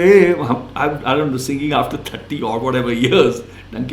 All of this training was going on, you know, Bada Khayal this and Chota Khayal that and Tappa this and Thumri this. And then suddenly I met my granduncles. But Sumati ji had the Agra Gharana link as well. So that was how I was biased towards her, and I teased her, oh come on, I have that also. I would love that Agra Gharana style. I love the Alap of Ustad Fayaz Khan. He says, no, you focus, you've given up your career to revive the parampara, then you must only learn from someone whose style matches with your system of singing. That this is the Shuddhvak. Only I am surprised that because everybody doesn't sing, even in the Dagarwani clan, or Dagarwani, it's not a family tradition, it's a knowledge stream, it's a parampara. And that even within that tradition, family that adheres to the Dagarwani, not everyone sings. It's only the singing of Ustad Allahabad Rahimuddin Khan which matches with that of your elders. And I said, so how can I study from him? He says, no, you cannot study from him. I said, you're being funny, Dr. Saab, that you don't want to teach me. And then I'm asking you, where is Ustad Allahabad Rahimuddin Khan that you so dearly and dotingly remember and reminisce? Oh, she says, but because you cannot beat it, because he died in 1975. I said, so what do I do? Why are you telling me? He says, no, because he has a son. I said, what's his name? He says, Ustad Faimuddin Khan of Dagur. I said, but I don't know him. I know Zahiruddin Khan, I know Ustad Fariduddin Khan, I know all of these others, but not him. He says, he's not as much known, and so on and so forth. Point I'm making is that before all of these so-called claimants on my legacy come into the picture, a lot was happening.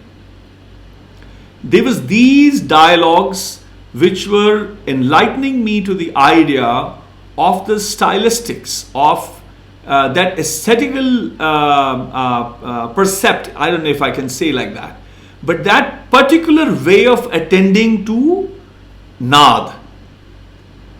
How do you touch a note? How do you, and when my granduncle, in fact, at, when Ustad Zia Fariduddin Dagar and everybody, Buddha Dev Ji was there at Mauritius residence in Jorbagh when Fahim Saab was singing, and my granduncles came. They had Asadivar morning in the next morning, but both of them came. And they had to leave because they had to get up at 3 in the morning. They left around 10ish. They had said that we'll come and stay until 9 o'clock, but they stayed on an hour extra. And while going out, he says, and he says that, okay. He said that there is not much difference. His only difference is the language. This is Bhai Avtar Singh's noting. That there's nothing new. There's nothing different. Beta shabash, mehnat kar, mehnat kar. So that was in 93 again. And when my Fahim Saab would always, they became very close friends, Fahim Saab and Bhai Avtar Singh Ji.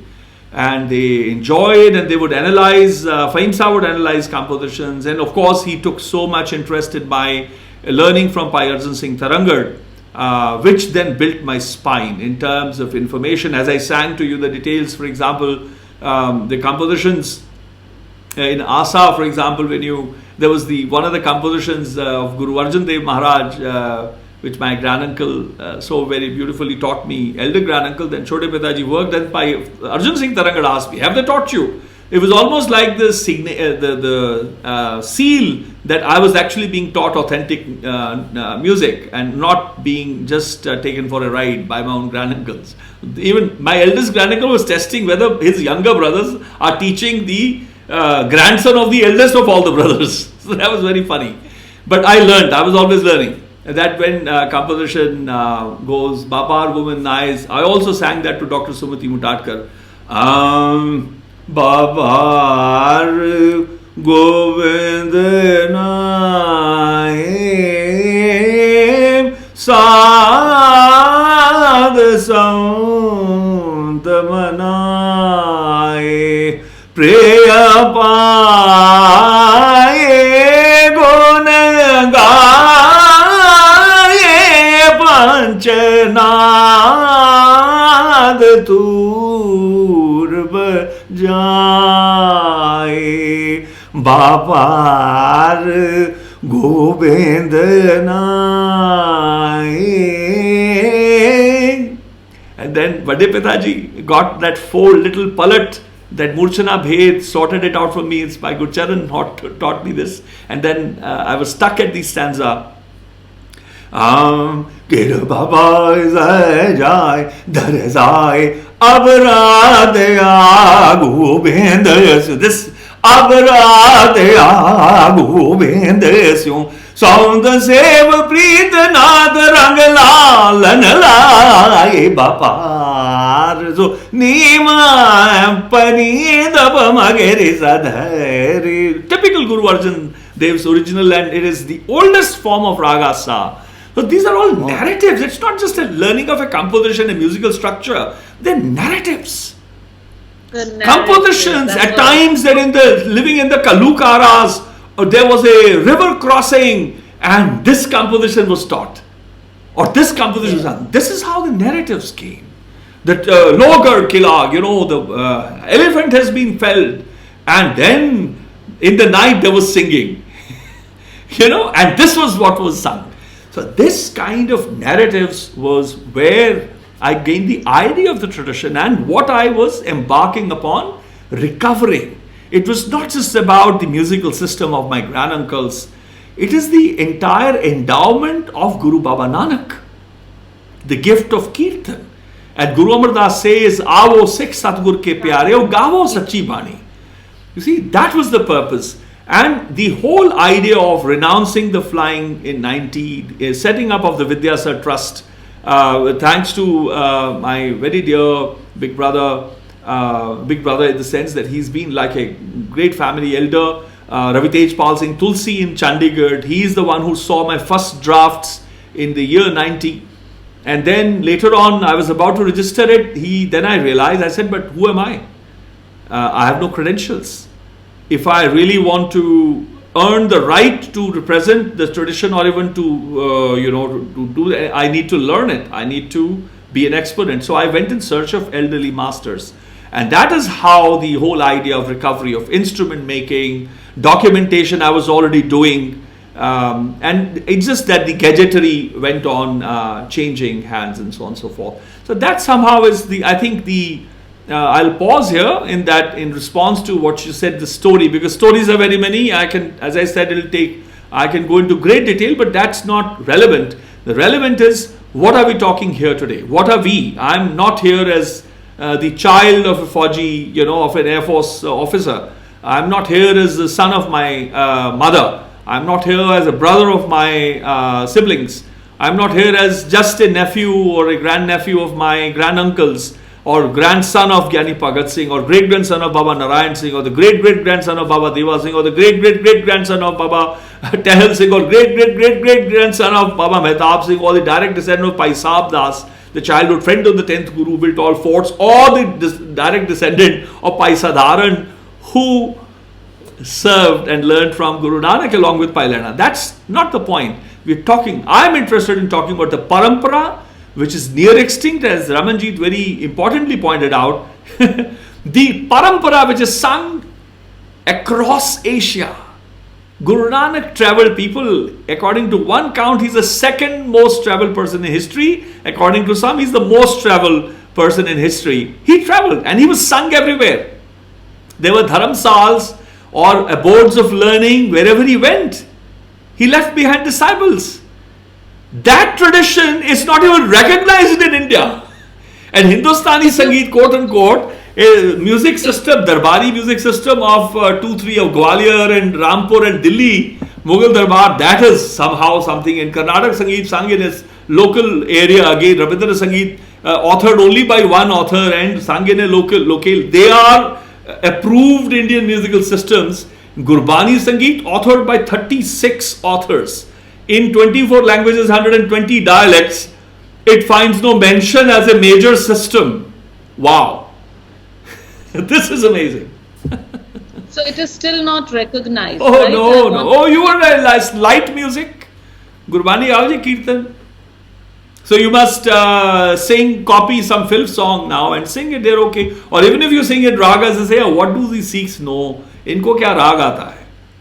उनको मालूम नहीं ना 47 से पहले वो बाप लोग थे सब लोग. They've all forgotten that. They were daddies and mommies of paramparas and vidyamukhis. So one of the richest classical traditions that we had in the Indian ecosystem of music has been ignored as a light music tradition. A tradition that could never be colonized. A tradition that could never be turned into a subject. That was the mother of all resilience that built this nation. That tradition has been shoved aside very comforting. Defies logic, really. Ignorantly. I'd like to quote from your 2019 paper, The Autoethnographic Udasi. There's a poem that you wrote in 1989, and I quote, "Just before I renounced my flying career in the fall of 1989 and dedicated my life to reviving the abode ineffable or sukham intangible versa heritage, as well as the sthul tangible versa of Gurbāṇī Saṅgīta, I wrote this poetic expression that summed up my understanding of how things stood from both a socio-political and socio-religious perspective. This is a translation that I'd done in 2018. Civilization lives in the memory of its people. Should you wish to destroy one, keep the able, uncultured youth from their nectar-brimming elders. So long as the memory endures, the civilization lives on. In forgetting minds, civilization limps on, wounded. And where youth remain uncultured, know that civilization lies buried." Yeah, you want me to read the Punjabi of that? What do you want? Please. I was hoping that you would share some of these narratives from Bibi Sant Kaur, what she had shared with you about the value of this versa, but please, also the Punjabi. Yeah, written in 1989, Sabhyata apni awam di yaad ch jiundi hundi hai, which Nihal very kindly translated, or maybe I was kind enough to ask him to translate. We'll see. Something in between. Well, I had been talking a little too serious. I had to get some air. We are also laugh. कि सभ्यता अपनी आवाम दी याद च जिउंदी हुंदी है, सभ्यता मारने दा जे चाओ होवे ते कौम दियां यादां नाल परोई बजुर्गी ते यादां रहत जवानी च दूरी दे बहाने बना देवो। सभ्यता अपनी आवाम दी याद च जिउंदी हुंदी है, सभ्यता मारने दा जे चाओ होवे ते कौम दियां यादां नाल परोई बजुर्गी ते यादां रहत जवानी च दूरी दे बहाने बना देवो। याद भुली नहीं, कौम मरी नहीं। कि याद भुली नहीं, कौम मरी नहीं। भुलक्कड़ां दियां यादां च कौमां जख्मी रहिंदियां ने। भुलक्कड़ां दियां यादां च कौमां जख्मी रहिंदियां ने ते टुटियां जवानियां दी याद च कौमां दफन हो चुकियां हुंदियां ने। फिर दोहरा दियां कि भुलक्कड़ां दियां यादां च कौमां जख्मी रहिंदियां ने ते टुटियां जवानियां दी यादां च कौमां दफन हो चुकियां हुंदियां ने। Beautiful. With that, I will bring to notice that your uncles, Bhai Gurcharan Singh ji or Avtar Singh ji, made a very important contribution through their notations and their recordings. Then again, you've gone further in creating your own notation system, and yet you're also talking about, so I'm bringing in 2-3 questions together so that you can answer them. That you've also talked about that, is notation enough? If we just hand over notation from Nihal to Niranjan to Francesca, is it enough? Or is it dead? Is it a boon or a curse? So if we can address these 2-3, the contribution of your uncles to your own contribution of so many notations and parans and the notation system that you've evolved, and also what do you feel about just looking at notation? You see, my my granduncle's contribution cannot be. Say that again. As one of your granduncles very beautifully said that,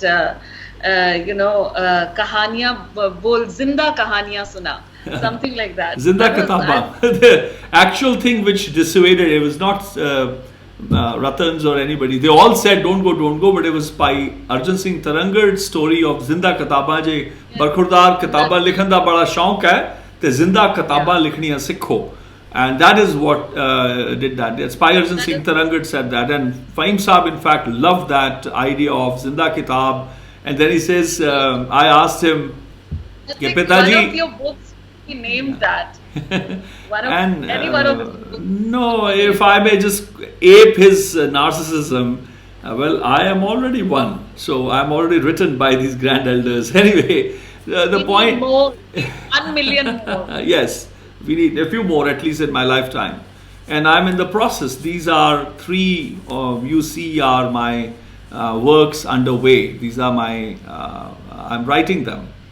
The whole idea, in fact, you asked me to tell a narrative. This is when after I came back in 94 and he was upset that I had been away for a few months, three months or so.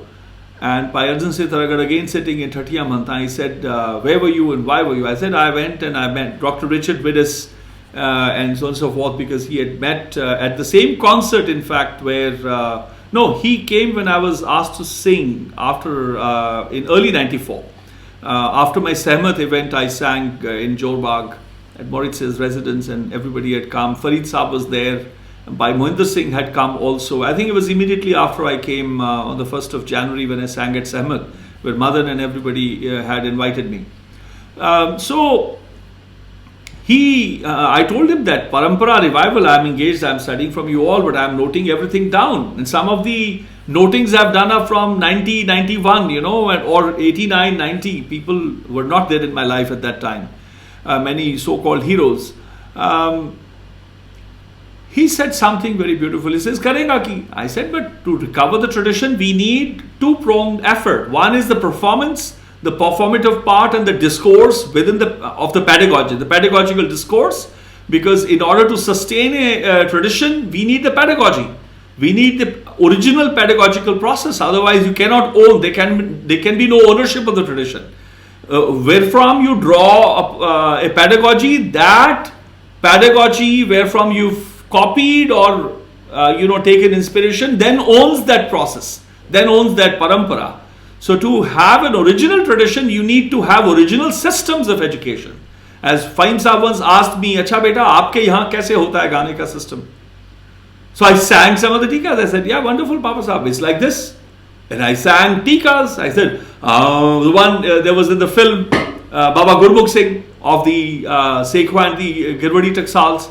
Mama baba ni da da ba ma ge gare re ga ma ge re sare sa mama baba ni da ba ma be re sa ni sa re ga ga mama ma ge re sa ni da ba mama ma ge re sa दोगे नया सरगम की गाई बनाई सुनाई गुनियन पर आरोई अवरोई ताको नाम करत बखान गुरमुख सिंह बनाए स्वरन को करन भेद गुनियन सुगम गाय खरज ऋषभ गंधार मध्यम पंचम दैवत निखात दैवत पंचम मध्यम गंधार ऋषभ खरज मामा बबन दैनि दै.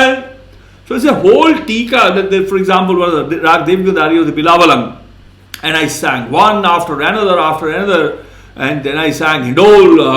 Gaga Mada Sa Ni Da Ma Ni Da Ma Ga Sa Ga Sa Da Sa Ga Ma Da Ni Da Ma Ga Sa Ga Ga Ma Da Ga Ga Ma Da Ni Sa Ni Sa Ga Sa Da Ma Da Sa Ma Ma Ga Ma Da Ni Da sa ni da ma ga ma da sa da ni da ma ga da sa ga ma da ni da ma ga.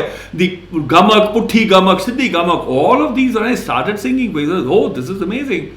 So there's a whole discourse, as Francesca was also pointing out, the debate between pedagogical systems and processes I was engaging in, which led to Professor S.K. Saxena and others to rewrite their essays.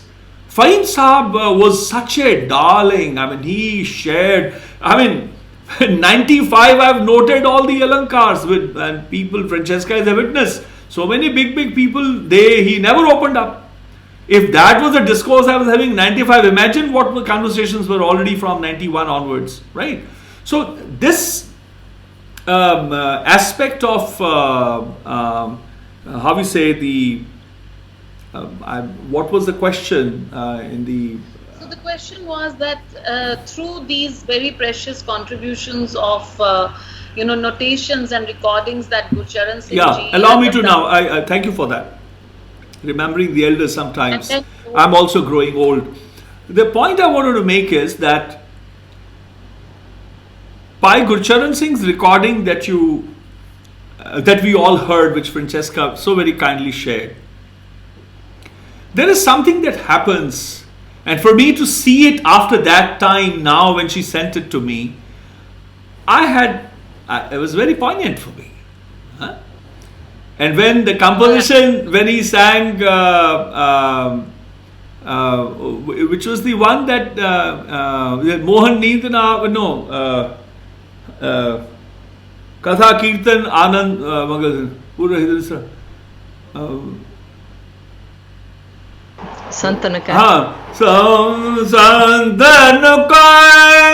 Suniyat Santanakai Santanakai Santanakai Suniyat Santanakai सुनियत प्रभु की बात सुनियत प्रभु की बात कथा कीर्तन आनंद मंगल धुन कथा कीर्तन आनंद मंगल धुन पूर रही दिन से रात सौंतन काय सौंतन काय. This one, for example, for me, what was moving? He is the one who taught me. And look at 95 or 96 years of age, he was forgetting.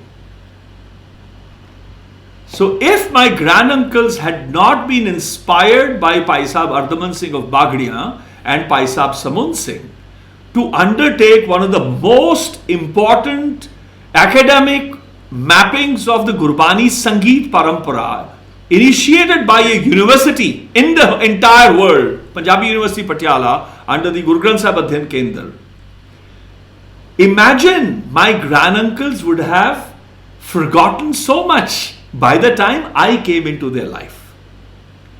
So those diaries became very important for me when I would take the books. Pitaji, aa kara deo, beta, tu kad la ape, you do it, I've recorded it. I have not sung it in 40 years or 30 years or 60 years. I just wrote it and then I have not, because we don't get to sing. We're only using 2-3% of what we have.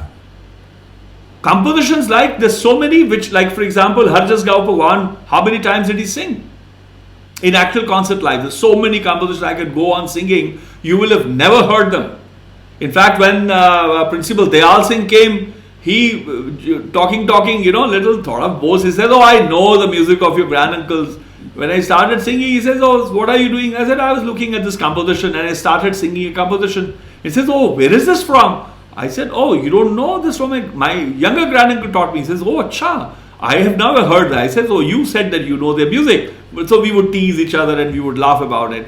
But the point I'm making is that the diaries, the notations that they undertook, and then the vision that they had that mere notations are not enough. That you cannot decipher the intonation of the raga note, the swaroop of the raga, you cannot take out from any book. And that's why I wrote Pandit Harinarayan Mukhopadhyay's quote from his book written in 1929 that I've never seen. He quotes, I just off the cuff what I remember, and not an exact quote that I've written in my paper, so much so that I felt it's so important. I think maybe I may have begun my paper at the very beginning. Yes, I found that out. I'm quoting from my translation. I said, I'm quoting in Drupad Swarlipi, written in 1929, Harinarayan Mukhopadhyay says, look at this, a darling of a fellow. I have had to publish. I love this. Majburi is like something that I didn't want to do. But I've had to publish the first volume of Dhrupad Swarlipi in spite of having no faith in the notation system, for neither have I studied nor witnessed anyone else learning from them. People, listen to this. I'll repeat for you. He says, Pandit Hari Narayan Mukhopadhyay, 1929, he writes 160 compositions. He says, I have had to publish the first volume of Dhrupad Swarlipi in spite of having no faith in the notation system, for neither have I studied nor witnessed anyone else learning from them. One can only gain the ability to visualize a rag form, be able to perfect one's notes, as well as a song's nuances by practicing under the able guidance of a maestro. It is important to note that notations are not meant for beginners. I repeat, it is important to note, Pandit Hari Narayan Mukhopadhyay, it is important to note that notations are not meant for beginners. In fact, on the contrary, even if it were to be a musical literate,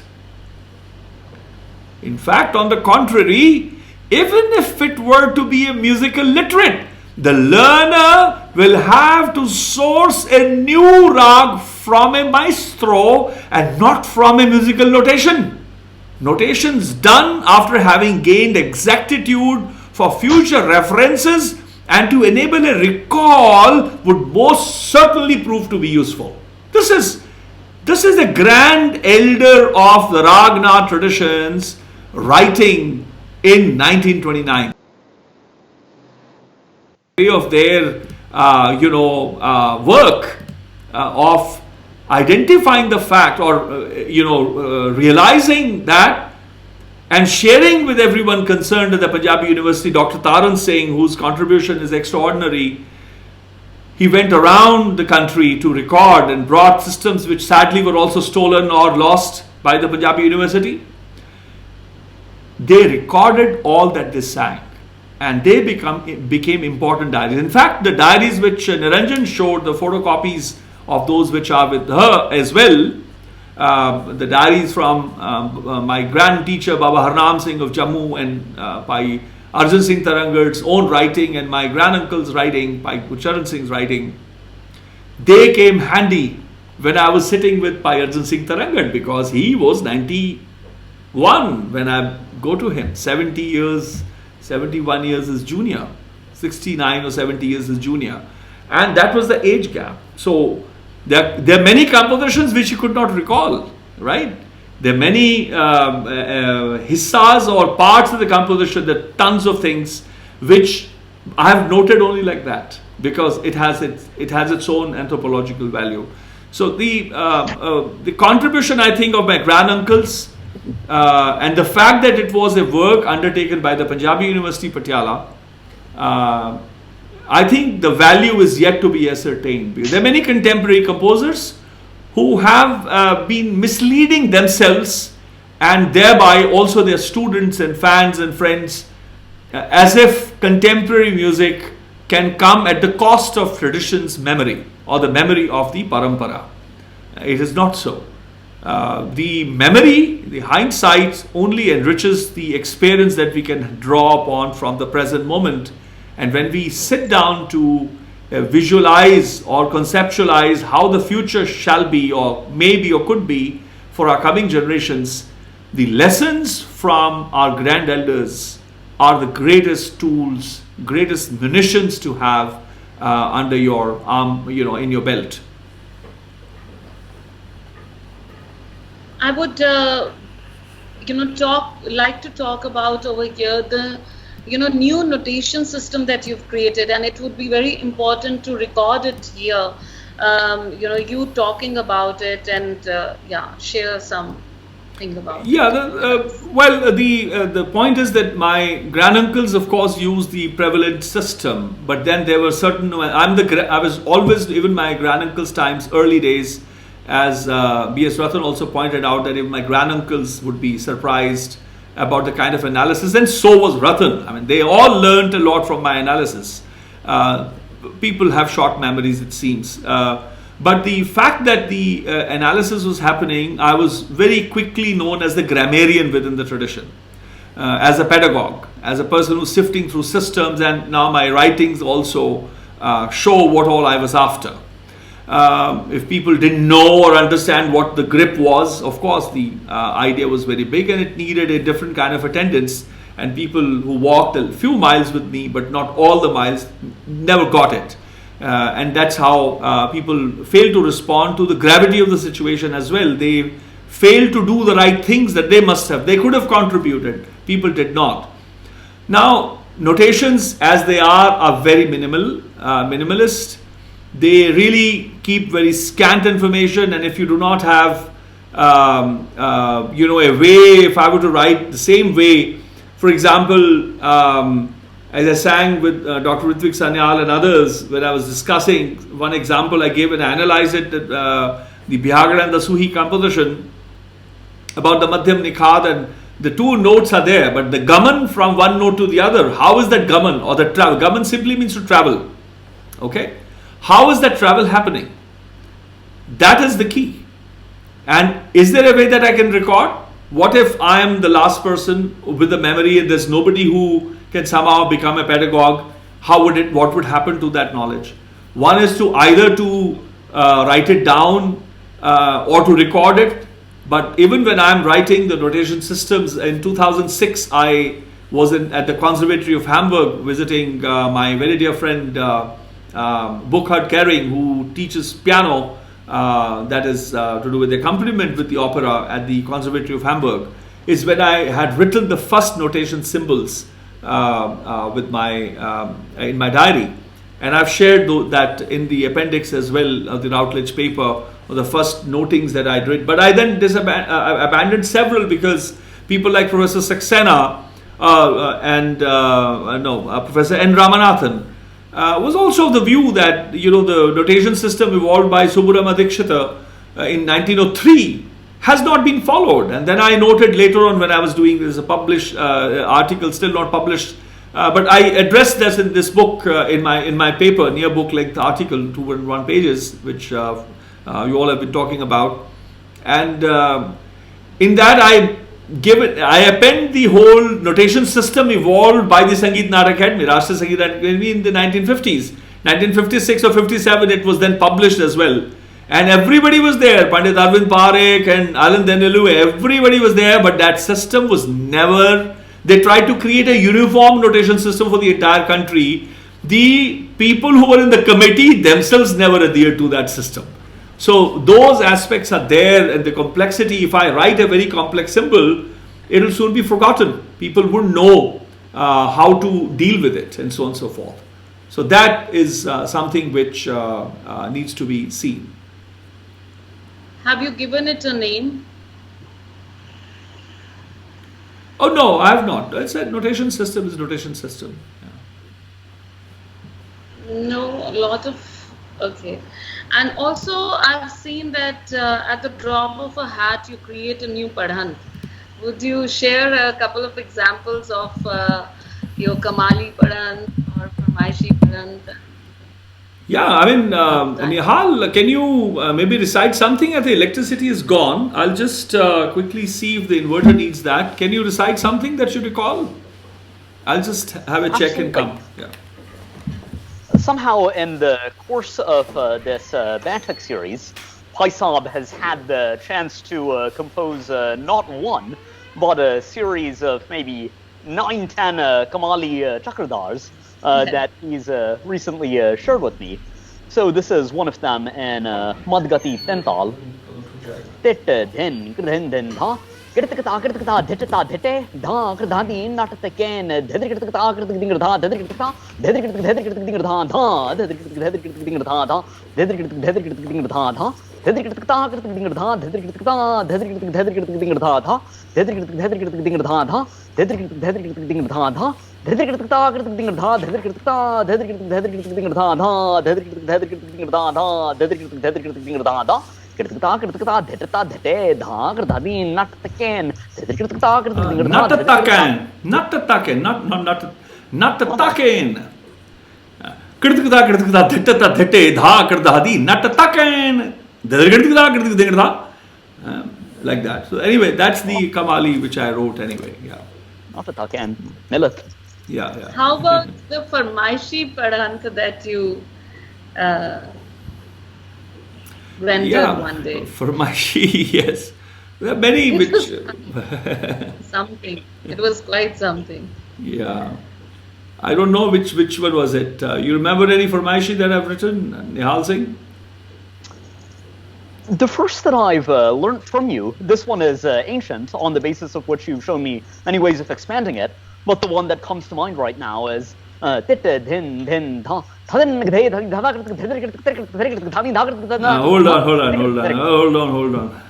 I will recite it now. I just wanted to recall.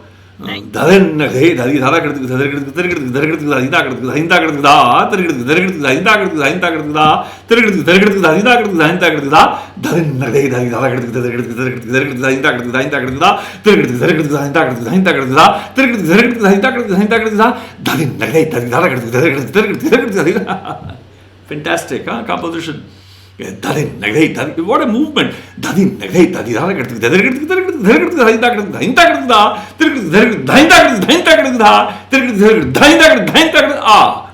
a dant di tan as well. Multiple sarabs are played, and it's a played. The whole, bhuja is a very complex composition, not easy to play. It's a small one, but very, very fantastic. Right, so I would request Niranjan had some questions if Niranjan would like to pose a question at this point of time before we ask. Yeah. Thank you so much for everything that you've shared with us, Bhai Sahib. The things that I was thinking to touch upon have already been expanded upon, and I know we've been speaking about colonized logic, and I thought that it could be helpful to echo the poem that Bhai Sahib had written, to share a quote that I think is very poignant by Paulo Freire, and he writes a book called Pedagogy of the Oppressed. And in this quote, he says that education either functions as an instrument that is used to facilitate the integration of the younger generation into the logic of the present system and bring about a conformity to it, or it becomes the practice of freedom, the means by which men and women deal critically and creatively with reality and discover how to participate in the transformation of their world. So I very much have appreciated that this conversation is going into how we can look towards the future. And by learning from the past, by seeing the resilience of the tradition that remains and the resilience of the pedagogy to continue the knowledge, though there has been so much loss, that there is hope, that there is aspects that can continue to be shared and recovered. And so, Bhai Sahib, I wonder if you are able to speak a little bit more about this process of both resilience and loss.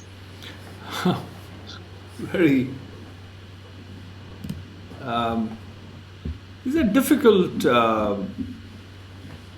questions.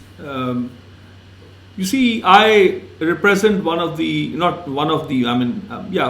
oldest Bhai orders of the Guru's court. We owe allegiance only to Sahib Sri Gurū Nānak Dēv and to the Bani Guru. We know nobody else. We're very categoric in that. We hold the seal of the Guru's court and we defend it with all our might. There have been centuries of efforts to destroy the original Guru Khalsa order. Here I am. And with the pedagogy still in the flame still burning.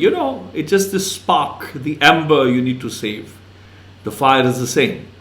And believe you me, it's not just the ember that has reached to me and that I have already passed on. You all wouldn't even know the fire that you already possess. Maybe one day, looking through your pockets, you will say, oh la la, oh, that's a fantastic, that's how tradition works. My concerns are of very many kinds. You see, when I look at the losses incurred, never before have losses been incurred by people who claimed to be Sikhs. The losses in my lifetime have been inflicted on the house of Gurū Nānak by those who claim to be Sikhs, whether they are politicians and those who are complicit and they are by the way of silence and inaction, and they are the so-called Sikhs of the day. Who are the people who disrespected the Vidwans that served and possessed the memory, be them the Rababis or the Gursikhs? They were the Sikhs of the day. So losses. This has given me an interesting trauma, which I think if my grandmother would be here today, I could challenge her that the traumas that you've brought to me, that you've said that remember the journey this knowledge has taken to reach you. That there was a time when your ancestor Baba Nihal Singh and Baba Mehtab Singh, they had bloodied khandas on the right, in the right hand, shields, rhino shields on the left hand. You know, not even saddles were in their fortune no more. For a warrior, when they abandon their saddle, it means they are now down to the fist fight or to the last metal that they have. And because all weight at that time is abandoned and the movement is very frisk, and you're now saving the last assets that there are. It is not just about you, it is the memory that must be saved. How is that saved? That's how we have a pratha of passing on knowledge very quickly, because life expectancy was very little. I'm very shocked at the whole idea, oh, we'll teach you. Oh, yeah, 10 years, 20 years, 30 years. Who's seen those 10, 20, 30, 40 years? All these big masters and Bhaijis and Pandits and Ustads and Vidwans, they walk as gods, and with their students, waiting for the D-Day to finally get the drop of nectar. We in the Gursikh order, we have a very different idea of time, and therefore the idea of resilience. We say, in a breath, if Gyan cannot be given, it's really not Gyan. Doubt that knowledge which cannot be given in a breath length. Ek swas se bro. If you can remember the idea of the Karta, the creator, believe you me, anything the Karta has created can be passed in that breath length. It's the seed. It's the seme, the bij swaroop of any knowledge form. You see, that is how it works. Now,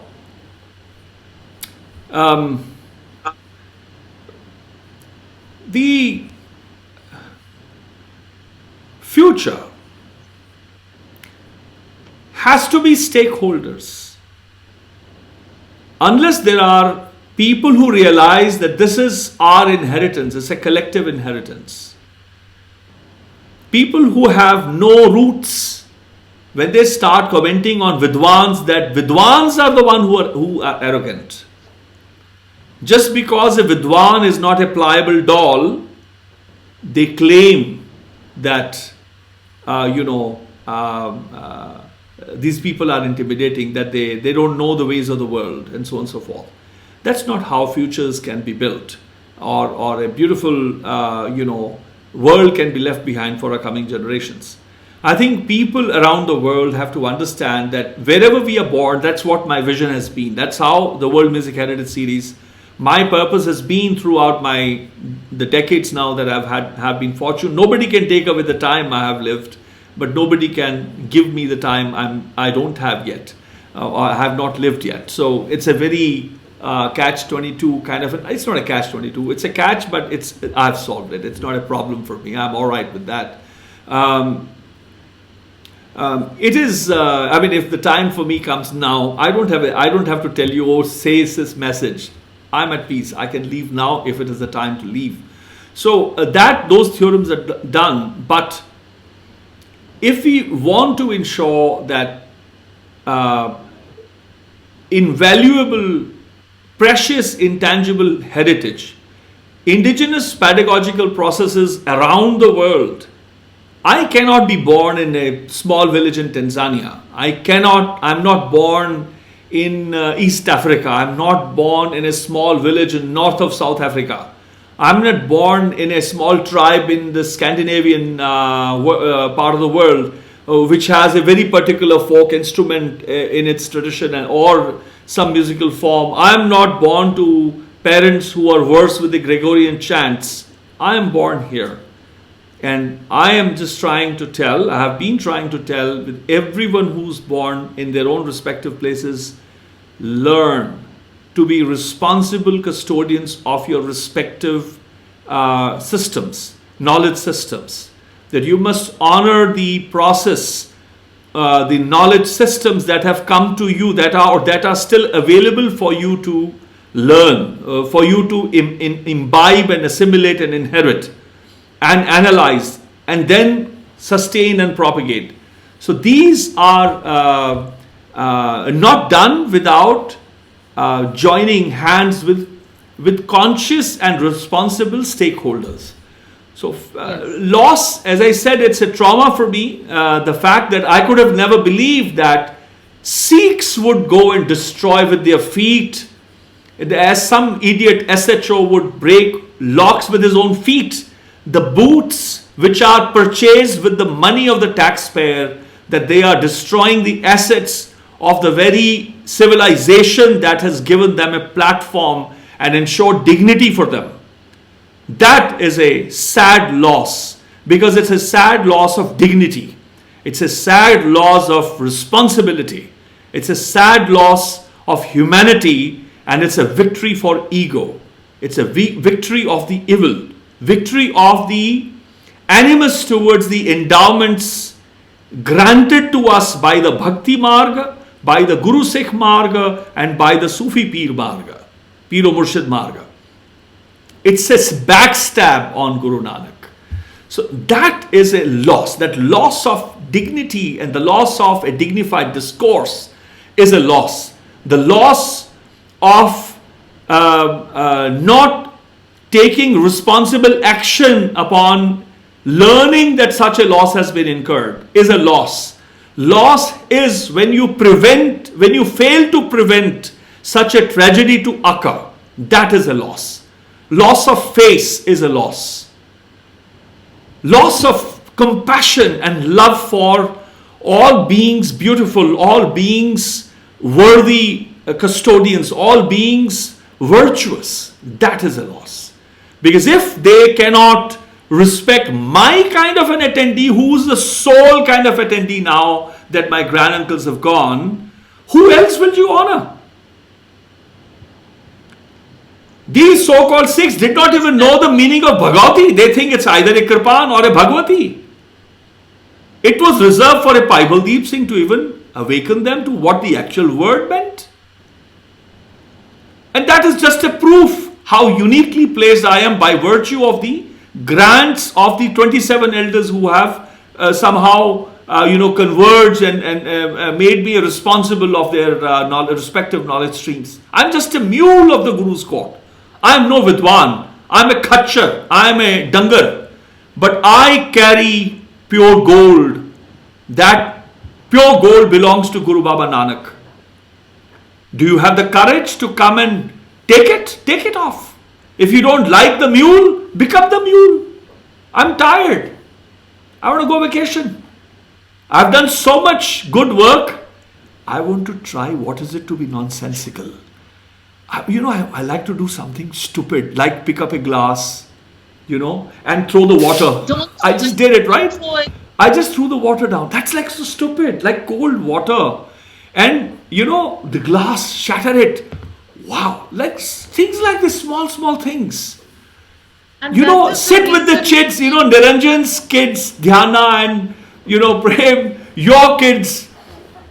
I would love to, just dance with them, sing with them. Sa re re ga ma ga pa ma ga ma re re sa ma ga pa ma da ma dha pa ma ga. What's it? Pa pa ma ga ma pa da pa pa sa ni da ba ba ma ga ma ba da pa pa ba ma ga ma ge re sa re ga ma pa ma da ni ani da pa pa ma ma da ni ni sa re sa ni. I just want to play with the kids. You'll get a chance. You people do what? Take the vision. You want to be the daddies of the Guru's court. You want to be the statesmen. Learn. But the seals are with me. You'll have to learn. Your arrogance will not solve anything, people. And you must remember you are the stakeholders. I am a stakeholder. And you will have to shed your egos. Believe you me, I have been stripped naked of my vices thanks to the elders. That is the dawa. With all naughty humility I will do. I have earned the right to say. Right? Because I trust my elders. And this knowledge, believe you me, doesn't come until they have done their homework. And it's a pity, it's a loss of my face that I have even had to say this. As my elder granduncle Bhai Arjun Singh Taranga taught me the first doha. He says, Betea lik, and he made me write. Vade vade ai nath ajay. I live in the village where Rahman Kavi is buried. Rahim Khan. His poetry name was Rahman. Humayun's poet. He says, Vade vade ai nath ajay, vade na bole bol. The big people, the grand people, the great ones do not shed their greatness. And I asked, but what greatness is that? There's something confusing. Vade vade ai nath ajay, vade na bole bol. These great ones don't say anything. They keep mum. He says, no. The great ones do not shed their greatness. They do not speak great things about themselves. Vade na bole bol. About themselves. They don't speak of big words. He says, Rahman, Hira kab kahe? Rahman says, Rahim Khan says, when has a diamond ever said, lakh taka mera more, that I am worth 100,000 or $100 million dollars? No diamond has ever said. So learn from that. That's the first doha my granduncle Bhai Arjun Singh Taranga taught me. He says, I'm going to grant you mehanga ilm. People have peripheral knowledge. Little bit here, go to this Ustadji, some nishani, 5 compositions there, 20 compositions there, 10 qaidas there, 50 compositions there, 100 compositions so and so. Suddenly they have a few hundred and they pretend as bosses. He says, no, I'm going to give you mehanga ilm. Mehanga ilm, but do not become battamiz. कि जाके पगड़ियां उठारदा फिरें, that you go and topple people's disturbance. And that's how I have seen lots of drama going on. It's those elders is the kind of systems they place, the caveats they placed it made it second nature to just focus on the work, because I've never, one good thing that I've never lost, one loss is that has never been incurred or I have never suffered, is loss of focus. I renounced my career to recover a tradition. I never renounced a career to make another career. That is why you don't see me on circuits, on concert circuits, or running from one gurdwara to another. I did not renounce my career to make a ragi jatha, or to become a granthi or a katha vachak or a great vidwan, or a god man or a god woman. That was not. I'm a laborer. I'm a, Fauji kid, I'm in the battleground, fighting with the apathy, with the callousness, the ineptitude of my own community. These are the battles I fight, with their ego, with their ignorance. And I drink insults they give me. And I eat the scorn, the slander they serve me. I enjoy it. I'm sort of, I'm all right with that. But future cannot be built unless the finest minds, you see, the finest things of life that there is, finest things, are the creation of the finest human beings. Extraordinaire, as I wrote when I wrote the project, extraordinaire is not the produce of people, extraordinary is not the produce of people extraordinaire, but by those few who have realized their ordinariness. That, I think, is it will need a few people who realize their ordinariness to come together, that we have fine minds. We have now become the naksadas, the aesthetes of the day, and we must now spend 10, 20, 30% of our time, of our lifetime that there is, to Paul, as Francesca, maybe Nihal, are you able to get her back, or has she left for the day? She's had another commitment. Oh, okay, So- fine. I thought that we are waiting to, that there was somehow being awaited for me to connect her back. So the whole idea of getting together, those जिन्होंने अपनी साधारणता पाली हो, those who have realized their ordinariness, that they understand. I was saying that the finest harvest has been the handiwork of some of the finest men, women, and transgenders who have lived on the planet. People, people who have lived. They may come in with all their sexual orientation, with all their culinary tastes, with their spiritual orientations, religious order, whatever they follow. That's irrespective of what I'm talking about. The finest harvest of the entire humanity, which is scattered across the globe, thankfully, in different languages and different cultural systems and different musical systems and different expressions, different calligraphy lines, that different colors and different ways of expression, is the handiwork of some of the greatest men and women that have lived. It can only be what Francesca was rightfully, mapping what I've shared and taught. First is Paal. You need to first identify assets. Then you need to analyze them and sustain them, Paal, and then comes Sambhal. So that prefix is my work. People have been talking about Sambhal. I said, but you do Sambhal, but do the search. First find something worthy of taking care. That's one. And, these endowments of the gurus are not mere musical systems. They are not mere art. And you must note this, that there are other vanis which are eulogy. They are, my god or my goddess or my peer or my guru or my fakir or my so-and-so is great, is wonderful, that he is an avatar or an incarnation of this, or is a peer or a pekambar. All of those are wonderful. They are important. But Bani is not a eulogy of Gurū Nānak, not of Kabir. Kabir has not written. Kabir's work is how he conversed with the Karta Purkh Parmeswara, with his own doer. He says, talking of Asa Raman,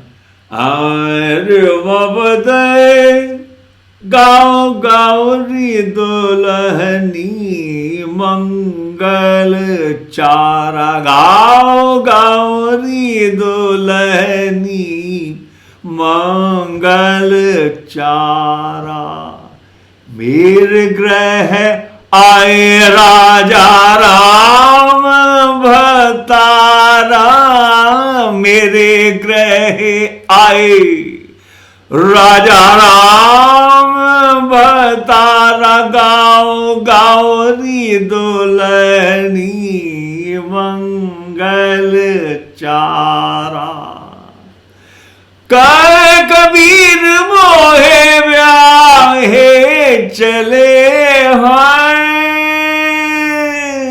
पुरख एक भगवाना, गाँव गाँव री दुल्हनी मंगल चारा, मोर ग्रह आए राजा राम भतारा, मोरे मोरे, look at the way, मोरे ग्रह आए राजा. I'm not sharing the one who has come. मोरे ग्रह आए राजा Ram. Look at the installation of the Ram. मोरे ग्रह आए राजा राम भतारा, गाँव गाँव री दुल्हनी मंगल चारा, भूरे ग्रह आए राजा राम, भतारा गाओ गाओ री दुल्हनी. I mean, he's singing as a dulhani. He's bound with the sohag, the one who married. When he says, देखो भाई ज्ञान की आई आंधी, देखो भाई ज्ञान की आई आंधी, देखो भाई सब उड़ानी भ्रम की टाटी, रहे न माया बांधी हो ज्ञान की आई आंधी. Asthai was taught by Bhai Singh Tarangar in 92-3. He forgot the stanza. And then he told that there was a little girl whose father was his friend, and that he sang and she sat with him. He had taught, and when she came and started singing, he says, I also became double. And I sang, and we both sang together. And who was to know that decades later, that little girl, that elderly Bibi Jaswant Kaur, was to teach the rest of the composition to me. 60 years after that story had happened. So these are some amazing, beautiful anecdotes, in the sense that the Bani Guru is the gaman from ignorance to light. That is why it is Guru Vani. It is not just mere Vani, which is a praise of a deity. This Vani has the capacity, each pada has the capacity to turn the ignorant within you to the greatest sadhu of your times. That is why it is Guru Vani. It is not just by way because it's from the Guru. But then how is Bhagat Baba Sheikh Farid's Vani also Guru Vani? He is a Peer. Then it should be Peer Vani. Then how is Kabir Sahab's Vani is Bhagat? Should be Bhagat Vani. But it's together, it is all Guru Vani. What is the Guru? Is the Go-Ru. Go, ignorance, to Ro, the light. The darkness to the light. But then what do I do with it? It is a Vani which takes me from here to there. That's the Gaman. That's the travel, the journey. I think the sensitivity and the sensibility is of a very unique kind that is required in handling such heritage. This is not just a mere art form, and it should not be dealt as if it's a mere art form. It is not about one Jatha's preference versus another, one musical group's dignity and ego versus another. No, it's not that. This is about the endowments, tasted by the Guru Purkh Parmeshwara and granted to our grand elders. And they have, as my Dadi Ma would say, Beta, e vidya da mul na pulli. Biji, I renounced my entire career, and now you're saying that vidya da mul na pulli, that do not forget the value of this knowledge. He says, no, I know, that's why I come and stay with you now. Bibi Sant Kaur, she says, there was a journey when, as I shared, my ancestors with a bloodied khanda, with a shield and bloodied feet, living in the jungle, not even the saddle. And allow me to finish that story. Here now he says, but at the back was a saranda slung, endowed by Guru Amar Das, and a pothi, endowed by the Gurus. Hand scriptured, hands, calligraphy, the signatured pothi. That's how knowledge has, that journey this knowledge has taken. Never forget. They never shook hands with the British. You must understand. They never shook hands with the oppressors. All of that she would tell. It is that idea of the journey the knowledge takes. We must honor that. We must not think that, I'm ambitious and it's about my career. Okay, if you want to be a careerist, do it. But I think knowledge systems require people who will be responsible custodians of knowledge systems. Over here, I would like to read two very nice comments. I mean, there've been some amazing documentation of audience feedback. Dolly Barar has said sage warrior. I just love that thing. But Haumajit said something very crucial, what you're saying just now and what we've been talking, in fact, since the beginning of the discourse, is by maintaining our silence and not doing anything, we become an accomplice in losing this tradition. So if we all realize that silence is not going to work, and we need to become stakeholders of some kind, whether in terms of our writings or talking about it or giving it to our next generation or becoming performers or learning any kind, or support, just support, any kind of stakeholder, that's when we become responsible. And another very beautiful private comment that has come from my father, Sardar Harchandan Singh ji.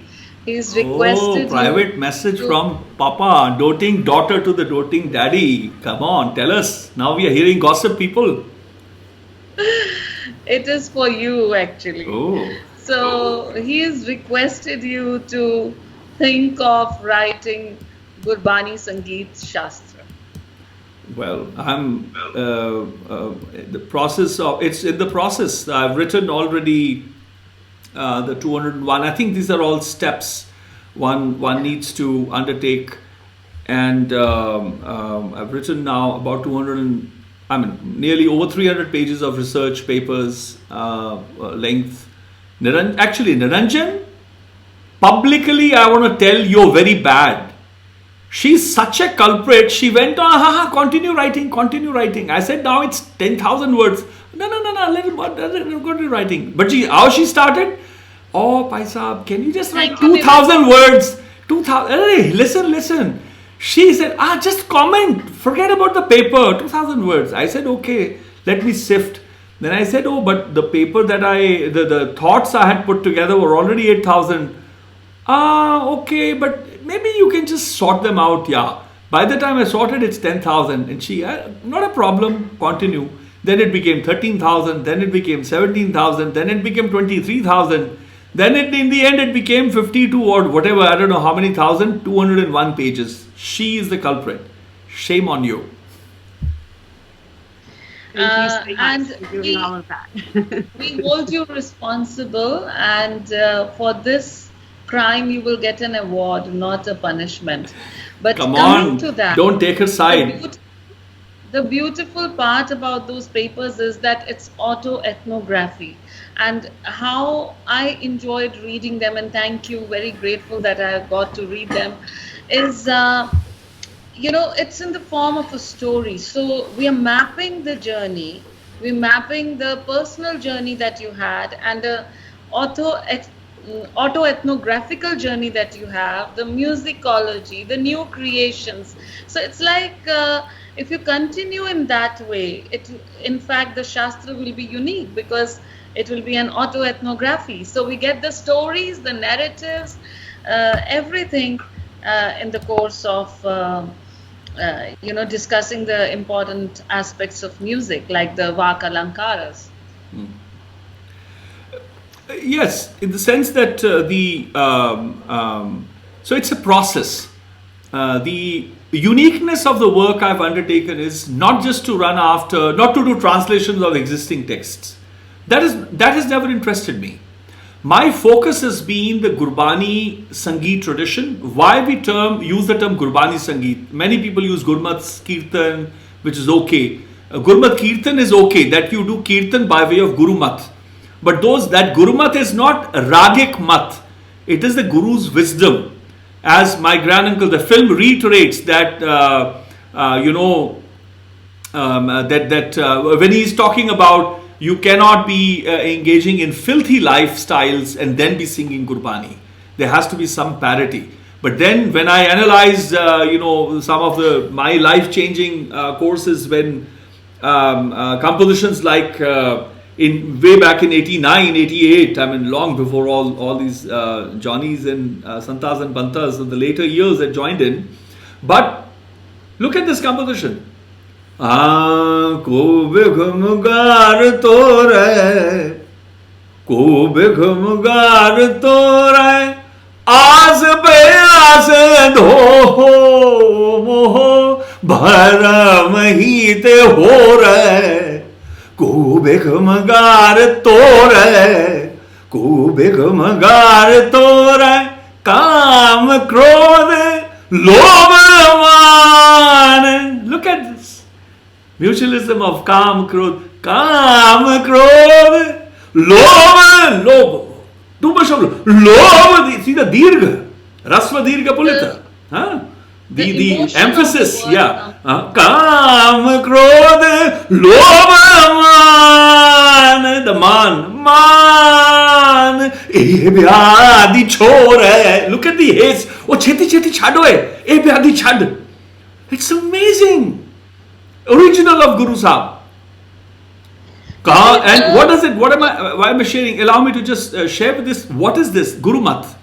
It says, ko bikhamagar to hai. Koi virla is a rare person who will solve this riddle.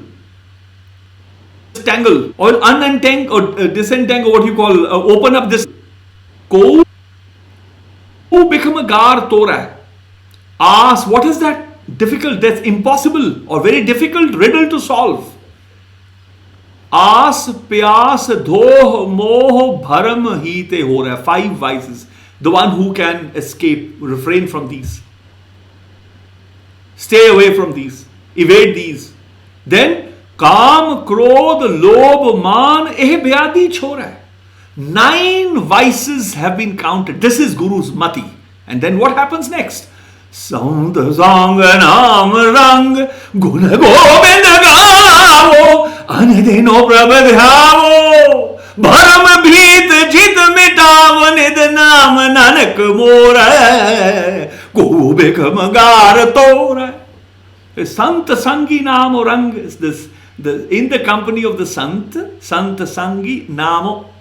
There is a naam, but then onkar naam. In that naam rang, there is a rang. But then Gaka is a syari. But then getting in colored in that rang, Guru Gobind Gao.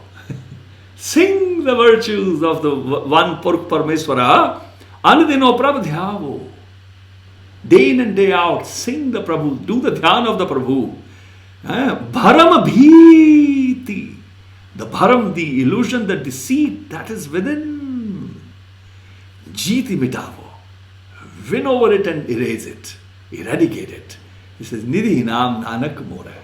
The treasure of the Naam. He says, Nanak says, I have to admit, Baba says, he says, I have attained the treasure.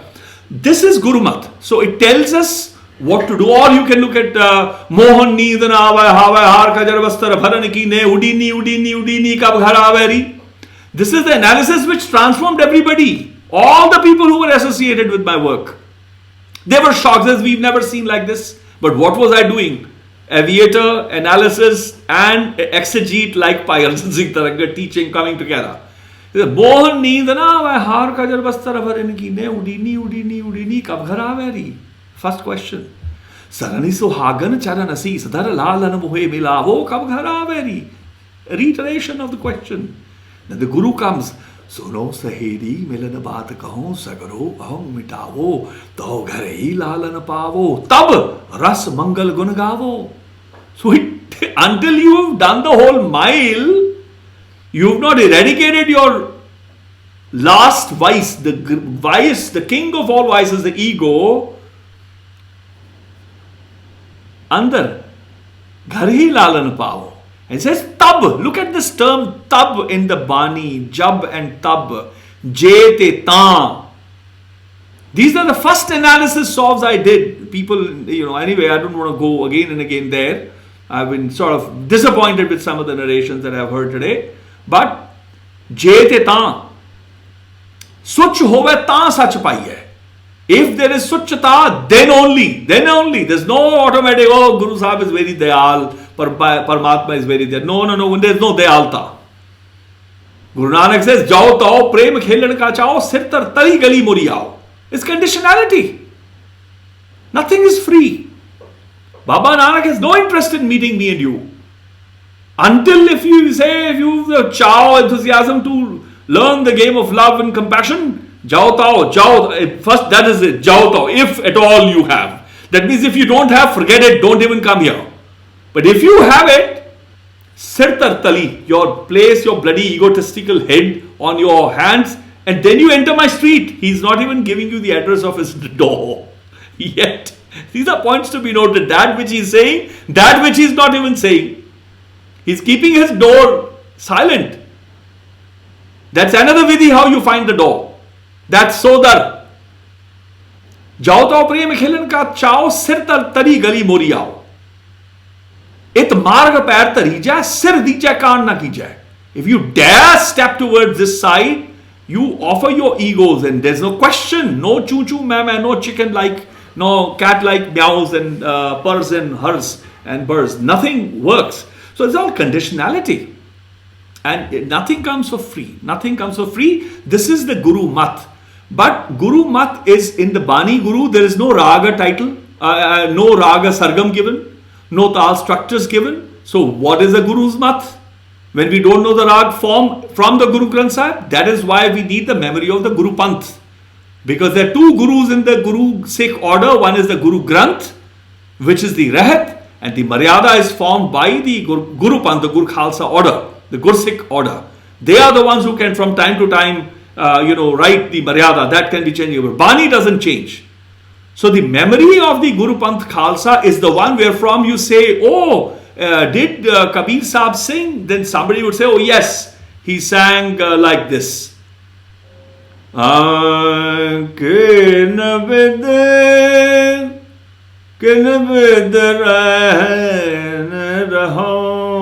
you look at it, from a logical perspective, it's an amazing construct of 8 beats and a dhurpada. It has a sanchariya bhog as well. Asa again.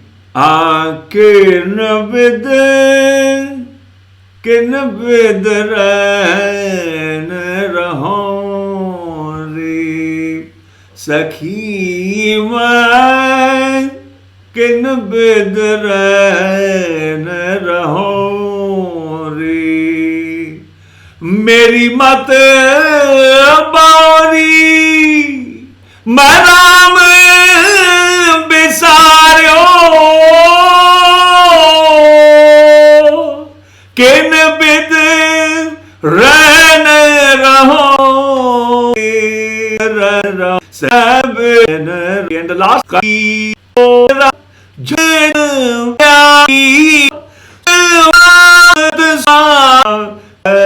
point I'm making, Bhagat music to be out of all of the author musical system, whatever they need, it is in all systems. Very, very important. I like to Have with me. So let me just drop the one independently. Okay, one and the people. This is separate. Makes sense? Some system I had. Everybody needs to.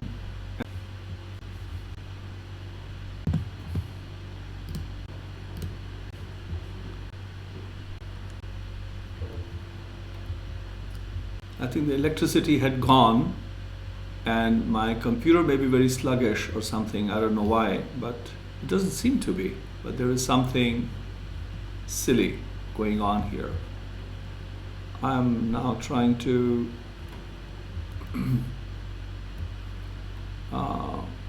open up Skype.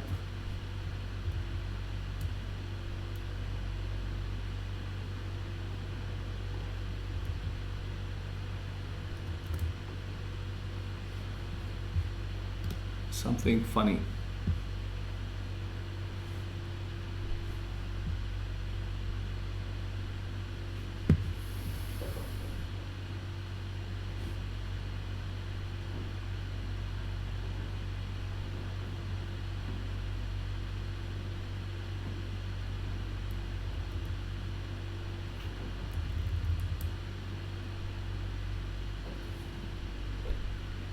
I have to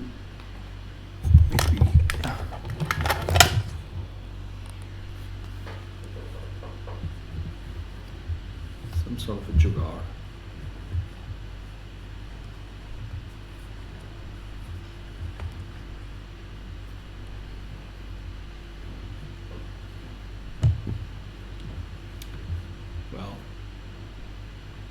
maybe Facebook has, pardon me people, but I think we need to be patient. And it's been 6¼ hours, and I know that we will be winding up soon. I think it might be the heat, overheating of the computer, because there's no AC or fan here.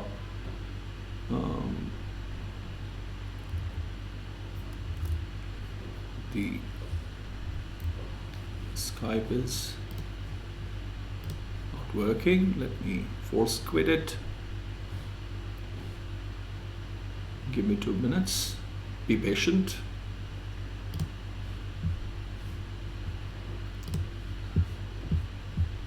Do kindly leave your comments, and meantime, by the time I'm setting, I'll just mention to you that I had requested Jyoti Hegde, the Veena exponent, to from Maharashtra. Unfortunately, she called me today morning. Unfortunately, they're having excessive rain, and in the village where she stays in a village. Imagine, she has a 2-hour bus drive from Mumbai when she flies, or for Pune as well. I mean, it's quite a journey that she undertakes. So there is a COVID-19. There's a coronavirus cases in the village, and it's in lockdown. And then yes, Raman, I see that message, but my computer is yet to, Skype is not booting. It's funny. Just give me a moment. Vidushi, Jyoti Hegde was quite a Veena player, and she came to Guru Gaurav, the 350th birth anniversary of Sahib Sri Guru Gobind Singh Ji Maharaj, which I curated in Patna. She had played. She called today morning because I had requested her to send high resolution photos so I could make a poster for her. But it was just not possible for her to send it, because everything is under lockdown, and a laptop is in the lockdown within the village they have, so there was a problem. So tomorrow we will not have a Baiṭhak as of now. If there is a Baiṭhak, I will inform you, but tomorrow will not be. One day after tomorrow, it will be by Sarabjit Singh Ladi, who's a very, very promising kirtaniya and a very, very talented tabla player. So we have, but I will of course inform you once it goes. I don't know why Skype really not opening up. It is, what is happening? Let me try again. So that I think is going to be very interesting, and Jyoti and I have discussed that the moment she will have, the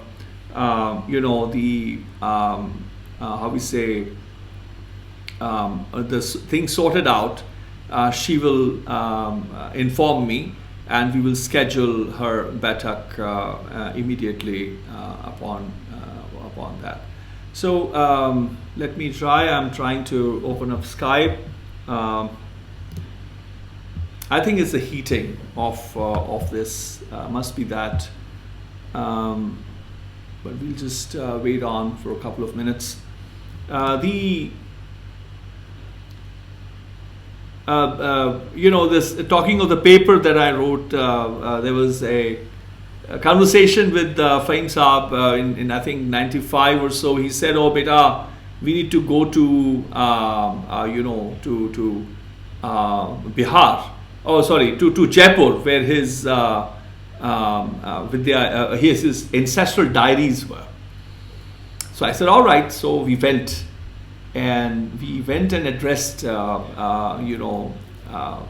whole situation there. We opened the door of the garage of a very big mansion, which of people who knew him, and so on and so forth.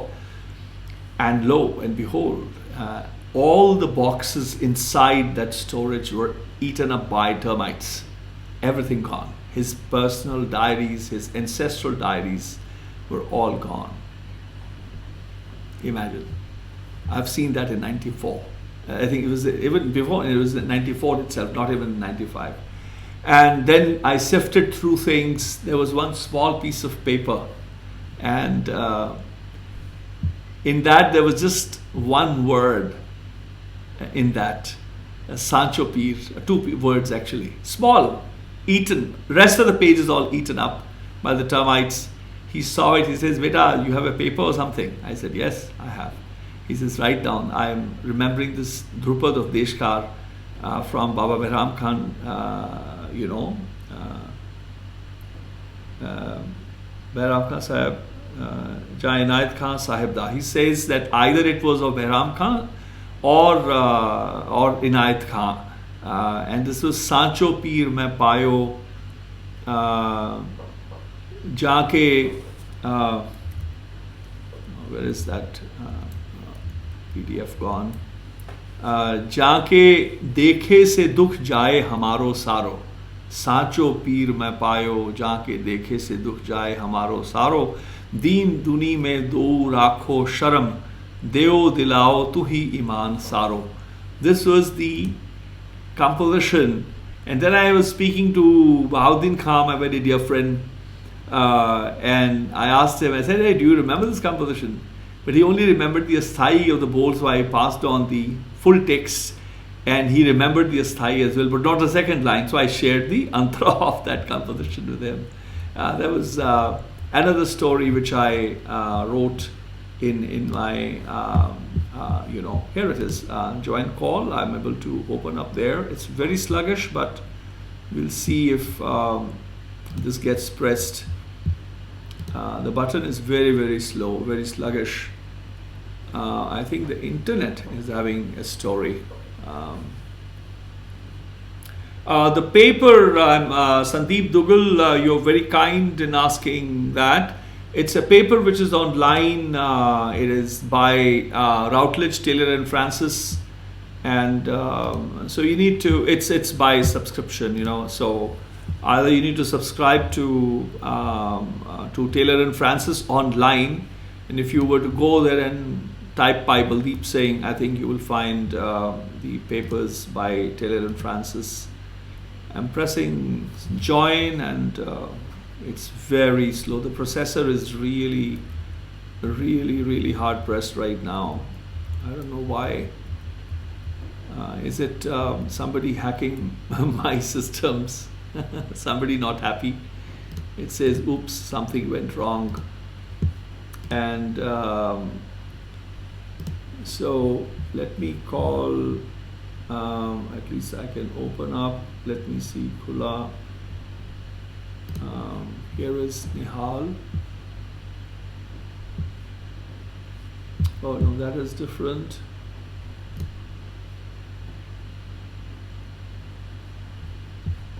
Chats. Okay, here it is. 3 people.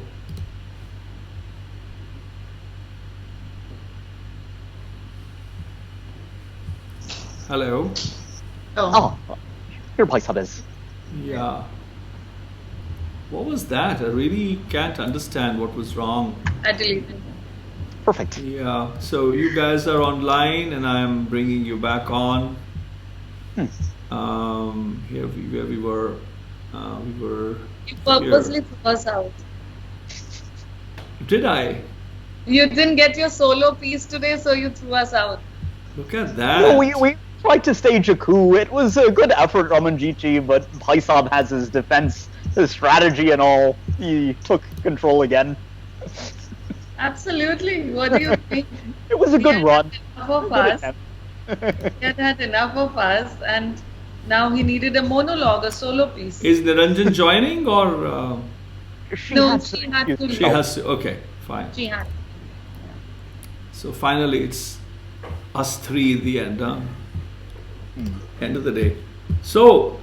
Well, we started. So, yeah, too. How was the Baiṭhak today? Your experience, people? Now let me interview you. Oh, you're asking us, like, I think audience needs to tell us how was the Baiṭhak today, and it's are these good enough replacements, people? Tell me. Replacement of what? That depends. Well, I could get promoted. I could become the producer, and you become the host. We become the host. I can become a host because I do not have the knowledge and the information that you have. So you will have to, the way you were, prompting some of the things. Now we can tell some secret. Host will be toast. Past midnight, we anyway tell secrets. So that's the time. Oh, that's dangerous time. So, coming back to Nihal. Nihal, you were trying to read something from, Saxena's book, yeah. Mr. Saxena's book. Yes, so I have with me The Winged Form. These are essays on the Tal Kriya. The subtitle is Aesthetical Essays on Hindustani Rhythm. And for those that might not be familiar, S.K. Saxena is one of the 20th century's foremost aestheticians. That is, he's a philosopher of beauty. And what's more, he's someone who had plugged in with the phenomena of his generation. Bhai Sahab has often shared that he was a childhood friend, a Langotia Yar, of none other than Ustad Habibuddin Khan of Ajrada. And he had done a lot of his work on both Ustad Habibuddin Khan as well as on Ustad Ahmadjan Khan Pirkwa. He had published this first in 1979, and if I'm not mistaken, Bhai Sahab would have been 10 years old at the time. But then in 2008, he had to issue a second edition of these essays. And in that context, he said something very beautiful in a footnote. So he's talking here about Hindustani rhythm and its three main expressions. He says that the three main expressions of Hindustani rhythm are a pattern flitting across yet ultimately within and variegating the basic rhythm cycle, or making for and, so to speak, efflorescing at the sum, or, much less commonly, deviating purposefully, but for a mere moment, from the focal beat and yet not losing sight of it. He then goes on to say, the first is the common effect of patterns after the basic rhythmic cycle has been established. The second and the third may be called respectively the rhythms of orientation and abandon, or willed waywardness and resilience. He says, these have often been missed by those who have written on rhythm. What's very special is that in a footnote, these words in italics, willed waywardness and resilience, he says the two italicized words had to be added after listening to some pakavach playing by Bhai Baldeep Singh, a young man who is very well versed in Hori Sikh music and rhythm. My question for you, Bhai Sahab Ji, is it seems almost inevitable that if you hadn't come in touch with some of the most beautiful elders, among whom, of course, one has to mention Bhai Avtar Singh, who we heard and saw, Bhai Gurcharan Singh, but especially Ustad Bhai Arjan Singh Tirangad, these words wouldn't have prompted this reanalysis and this addition to this seminal essay. So please share something more with us about Ustad Bhai Arjan Singh Tirangad and the idea of dignity, of resilience, of Maan, and of Parampara that he's successfully transmitted so that we can talk about it again today.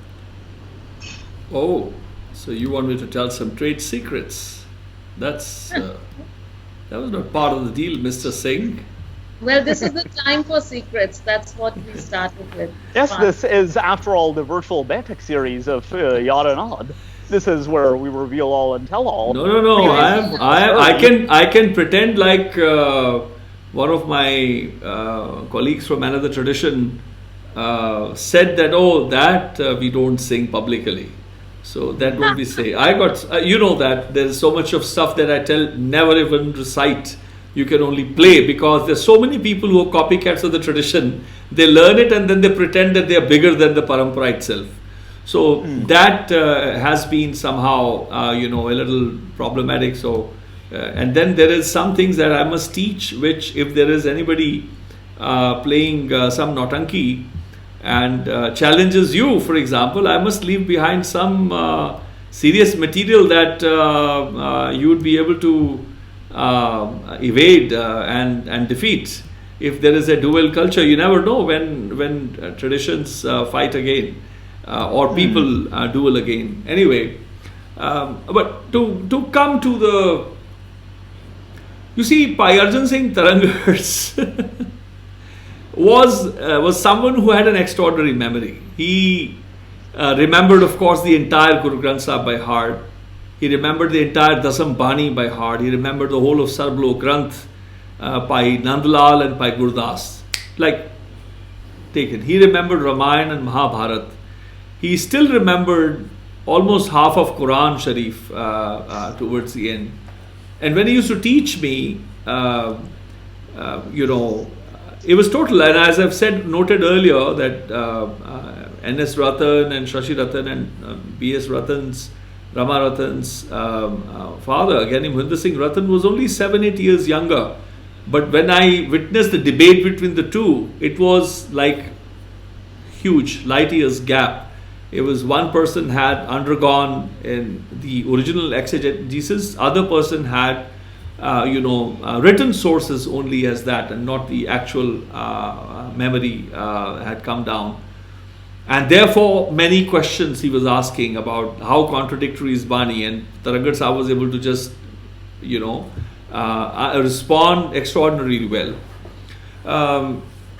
For example, the one line from Mahakal, Kal Ka Aradhi, which is, how can Guru Gobind Singh write Mahakal is Shiva and Kalika is Kali Devi, and that he's done Aradhana. I've shared it before in one of the things.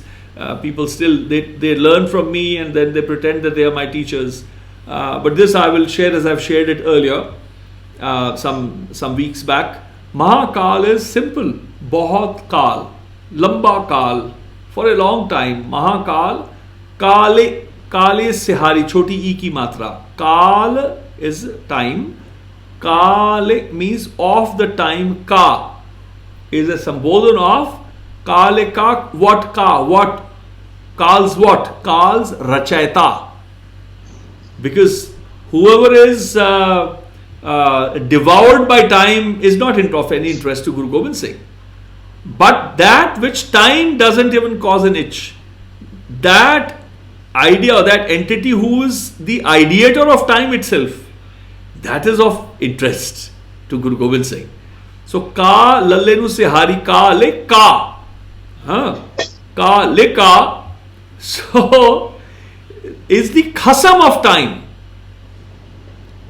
And then we always see exegetical orders. We hear, okay, can you recite this and that? If they don't tell these meanings, like I am sharing this, many people will learn that. But then I have other aspects, many tools, how we sift through a book, how we identify books, etc., etc.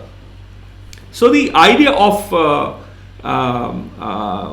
this Mahakal Kalekaradi is Gyani Mohinder Singh Ratan asking him, and he says, Tarangar Sahib says, what do you mean by it? What do you understand by it? He says, Mahakal is Shiva and Kali Devi, and that Guru Gobind Singh is saying in his Natak, which is the Natak that I meditated on Shiva and I meditated on Kali Devi. That's bakwas, he says.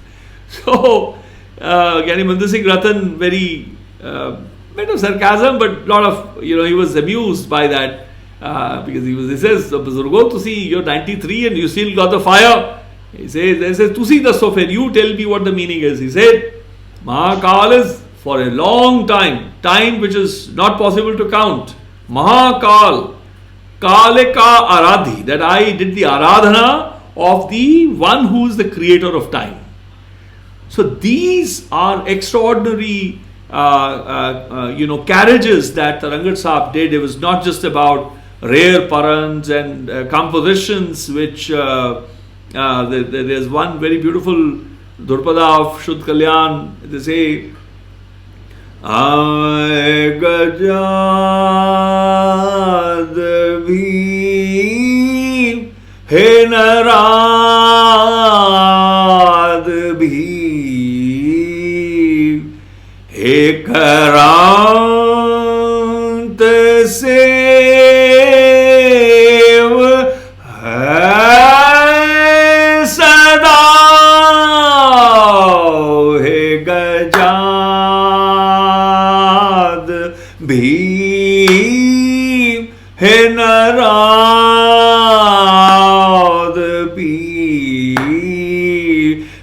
करौंद सेव है सदा गजात.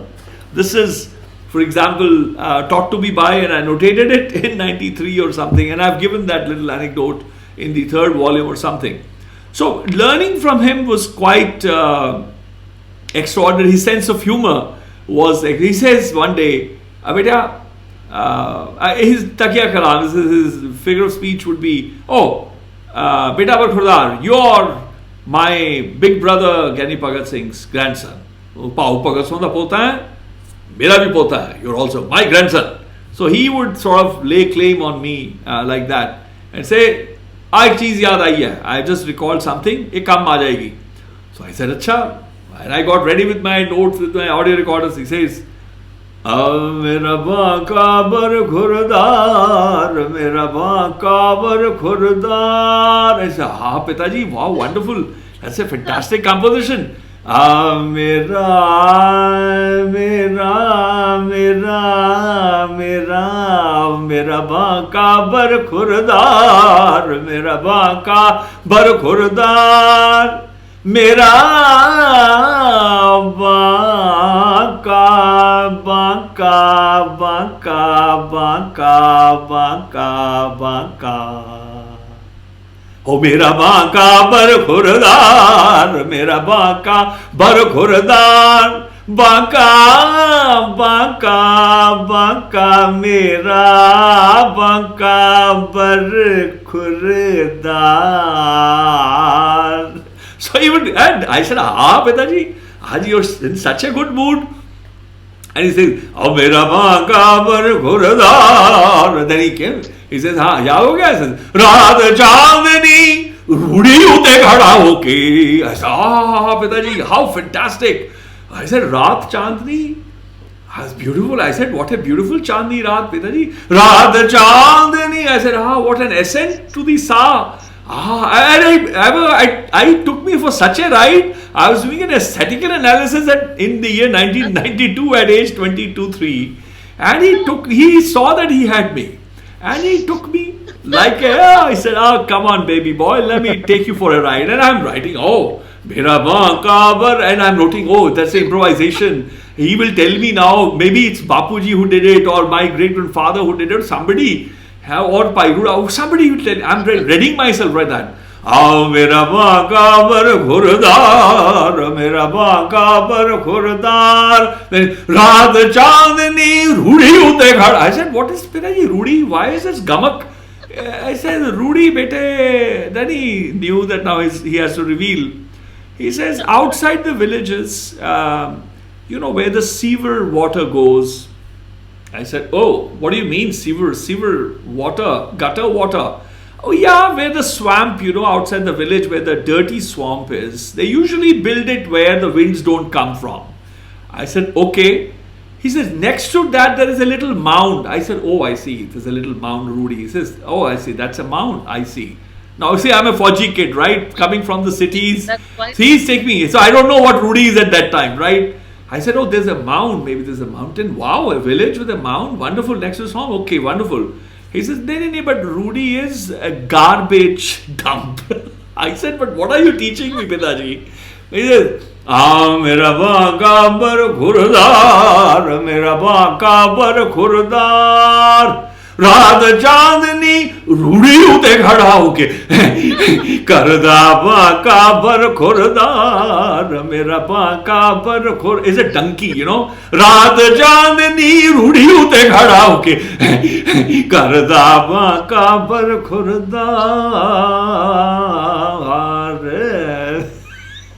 That was by Harsha Singh Tarangar saying कि कम आएगी. Now I see in 2020 on a live stream, I'm singing this. And I tell you, it's such a sense of humor. He's the best laughter that I've heard. And the best silent laughter is of my younger granduncle Pai Avtar Singh. But Pai Arjun Singh Tarangar would laugh. Like he knew the art of laughter. And he would be rolling, he would be such full of guilt. He would say, Kaka Barkhurdar, I told you to pau pagasona pota mera bhi pota. I told you it will come handy. See, I told you and it came handy. So he was teaching me all this. And Bhai Avtar Singh would say, oh, when I would come and say, Pitaji, avi karai unhone. And some Kundliya Chands by Kavi Girdhar, which I cannot recite even, but character traits for you, the feminist activist. Nari ati bal ke bhai hot bans ka nas. When Nari becomes a little too powerful. Nari ati bal ke bhai. It's not the Bali Nari, it's ati. So there is a leeway there. Nari ati bal ke bhai. Ati is like, ati means too powerful, like more powerful. We have had some idiot, not just men who are still holding office around the world, who are destroying all nature. There's that nut case in Brazil. There's someone called, in Trumpistan, there's a guy who's just taking back all the eco-friendly norms and caveats placed, and there's some bums in Europe as well. Anyway, so there have been Naris also become a little too powerful. So he says, Nari ati bal ke bhai hot vans ka nas, Kaurav Pandav vans ka kiya Draupadi nas, kiya Draupadi nas Kaikai do sasan amare, Ram jahe suput ban mahe sidhare. So these Kundliya Chands he's teaching me. 35 36 pata da malak jat jarur, telan mo chandumani, chudi vi manjur, varani baji karni, saman bile se sangarati nahi karni. About the sexuality of a jat, of a feudal lord. So he is teaching me, he is making me write. I've got a diary in which all of these are written down. Bammansyo vyavhar kar sukhi na di sat koe.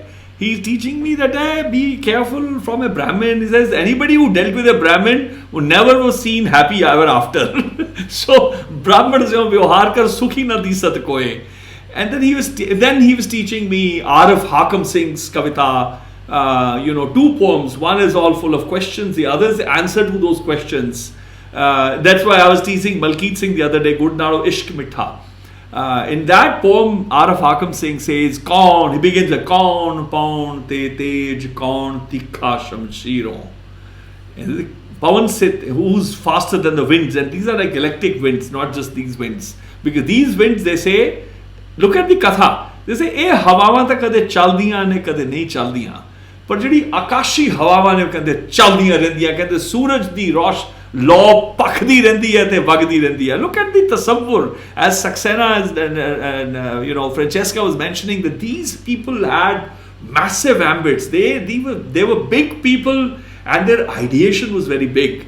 So look at them saying, eh ਕਹਿੰਦੇ ਆ ਹਵਾਵਾਂ ਨਹੀਂ ਜਿਹੜੀਆਂ ਕਦੇ ਚੱਲਣ ਤੇ ਕਦੇ ਰੁਕ ਜਾਣ, ਕਦੇ ਗਾਣ ਤੇ ਕਦੇ ਪਿੱਛੇ ਆ ਜਾਣ, ਕਦੇ ਹਵਾਵਾਂ ਨਹੀਂ, ਹਵਾਵਾਂ ਉਹ ਜਿਵੇਂ ਸੂਰਜ ਤੋਂ ਨਿਕਲਦੀ ਹੈ ਹਵਾ, ਲੋ ਜਿਵੇਂ ਕਹਿੰਦੇ ਜਾਂਦੀ ਹੈ, ਕਹਿੰਦੇ ਆਕਾਸ਼ੀ ਹਵਾਵਾਂ ਹੁੰਦੀਆਂ ਨੇ. ਉਹ ਕਹਿੰਦੇ ਕੌਣ ਪਾਉਣ, ਉਹ ਪਾਉਣ, ਕੌਣ ਪਾਉਣ ਤੇ ਤੇਜ, ਉਹ ਹੈ ਪਾਉਣ, ਉਹ ਹੈ ਪਵਨ ਗੁਰੂ. It is not just this pavan. See, we make it very tangible, we make it earth specific. But Guru Sahib says, Paun Guru Pani Pita. Paun ਉਹ ਤਾਂ ਹੈ ਜਿਹਦੇ ਕਰਕੇ ਸੂਰਜ ਤੇ ਧਰਤੀ ਦਾ ਸੰਵਾਦ ਹੈ.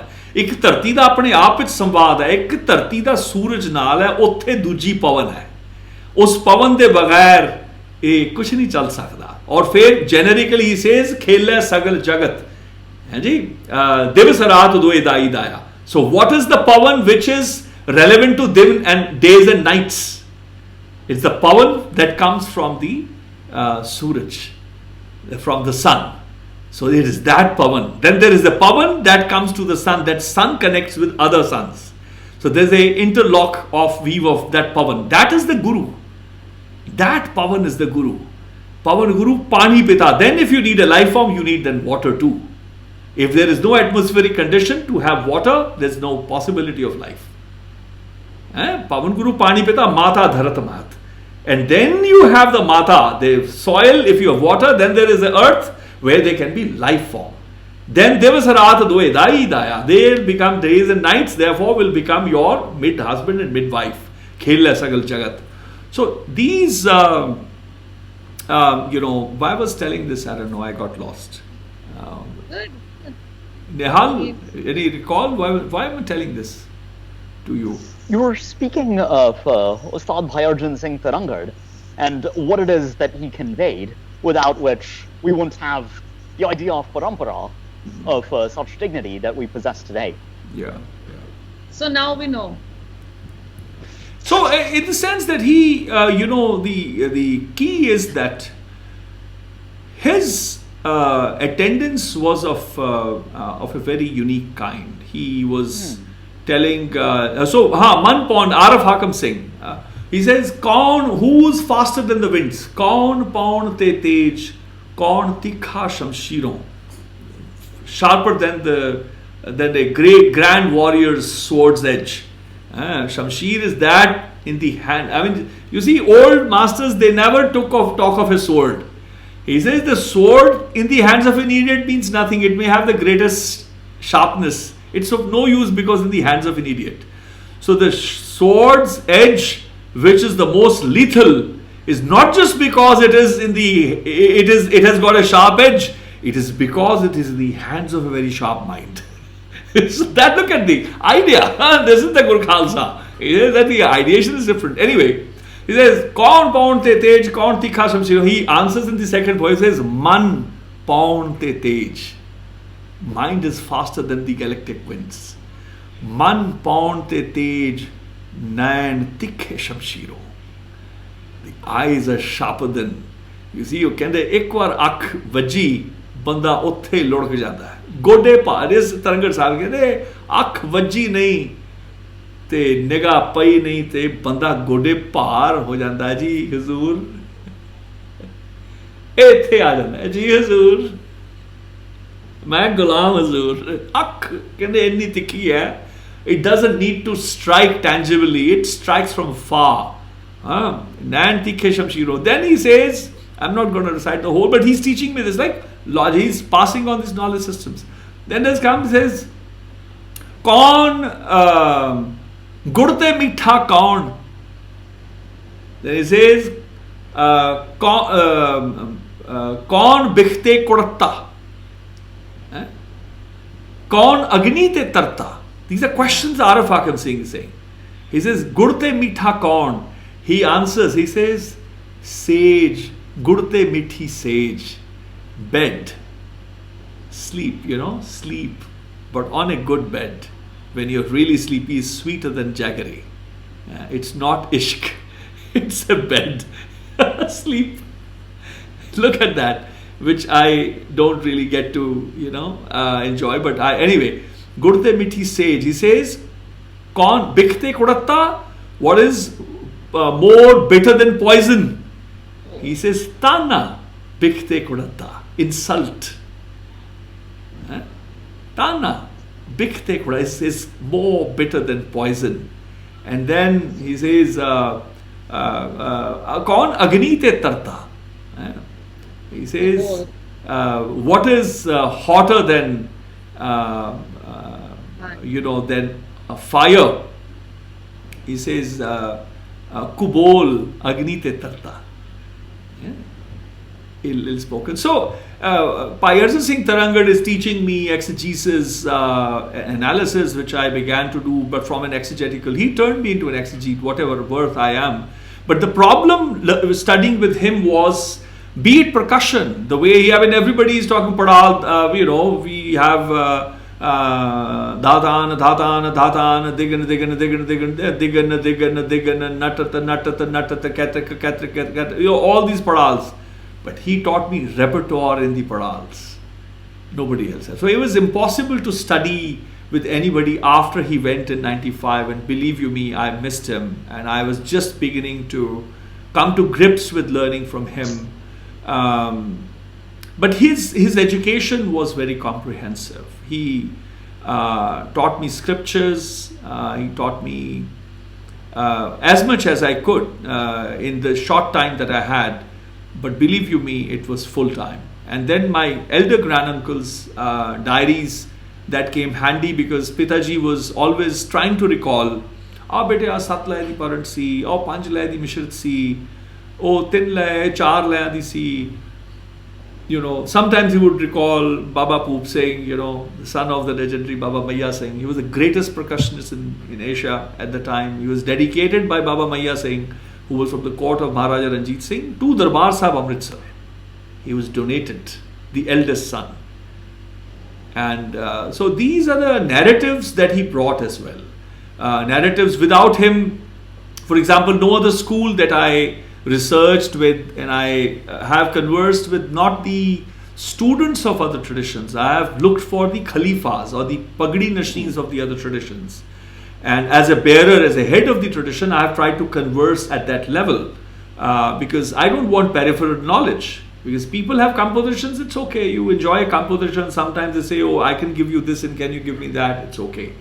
But the actual philosophical discussion or by way of the pedagogy, you can only talk with the people who have the seal. Because there are many secrets others don't know. That I know, for example, many people who follow Punjab schools, they don't know. They're just players, they're mechanics. And they're good mechanics, they are bad mechanics. They are musicians, good musicians, they are okay musicians, they are very good musicians, they are ordinary musicians, they're all classes. But seal, the politics of the seal or the whole logic of the seal bearer is a total different paradigm. And I could not find that kind of clarity apart from Bhai Arjan Singh Tarangad, and Maharaj Bir Singh would hear from me what all Bhai Sahib Arjan Singh Tarangad had passed on, and he would be amazed at the kind of, and you read excerpt from Professor S.K. Saxena when he spoke of the idea of dignity versus ego. When I played, like Francesca shared that photo from the Indira Gandhi National Centre of Arts, the archives there, when Fahim Saab actually told the head of the IGNC at that time, I think I was Kapila Vatsayan or whoever it was, he said that if you're inviting me, I want to record with a very unique instrument, and my son has revived it. And he told, I was sitting there, I said, wow, Papa Sahib has already gotten, he's able to give a crash course on the instrument jodi and the pakhavaj, and that recording happened. Francesca and another student of my very dear brother Ustad Fayaz Wasifuddin Dagar. And I want to take a moment, Minu Pan, our sister, from Wasif's sister has passed away, and sadly another of our classmates, Lawrence, has passed away upon hearing the news of the passing of Wasif's sister. So it's a double tragedy on the same day that it happened. So talking of all of that, Wasif's student, there was a young lady, the other lady was, I don't remember her name, so she was studying from Wasifuddin Dagar, and they were there playing the Tanpur, and I played the Jodi Pakhavaj. So the whole idea of a recovery in terms of how was the advent of the Sath versus Jat and Gat. So he was a grammarian. He was a previous pedagogue in the last many decades. After the death of my elder Taya Ustad Bhai Harnam Singh of Thatta Tibba, who by far was the greatest percussionist of his time, as witnessed by, I didn't know that before, I knew that from Maharaj Bir Singh, the son of, the younger son of Baba Pratap Singh, the head of the Namdari Darbar at the time, and who was the father of the current head.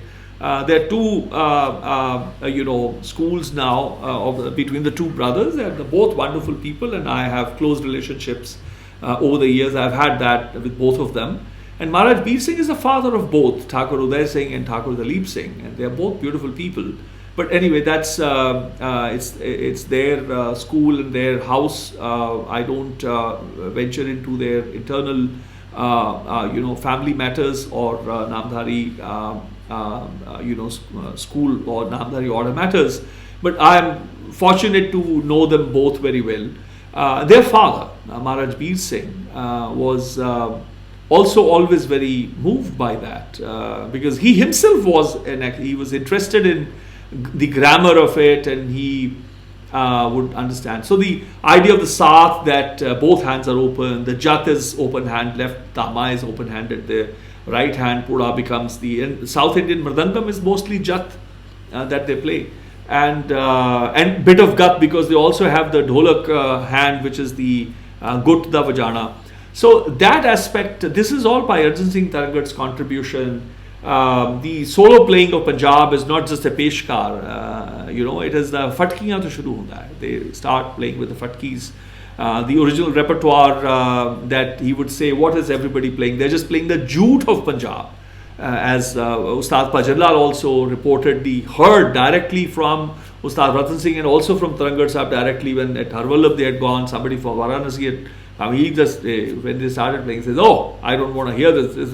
Jo Punjab se jhootha si chhadte hain, vajan lag jate hain. Whatever we leave in Punjab, we don't play anymore, is all these people start playing. He left.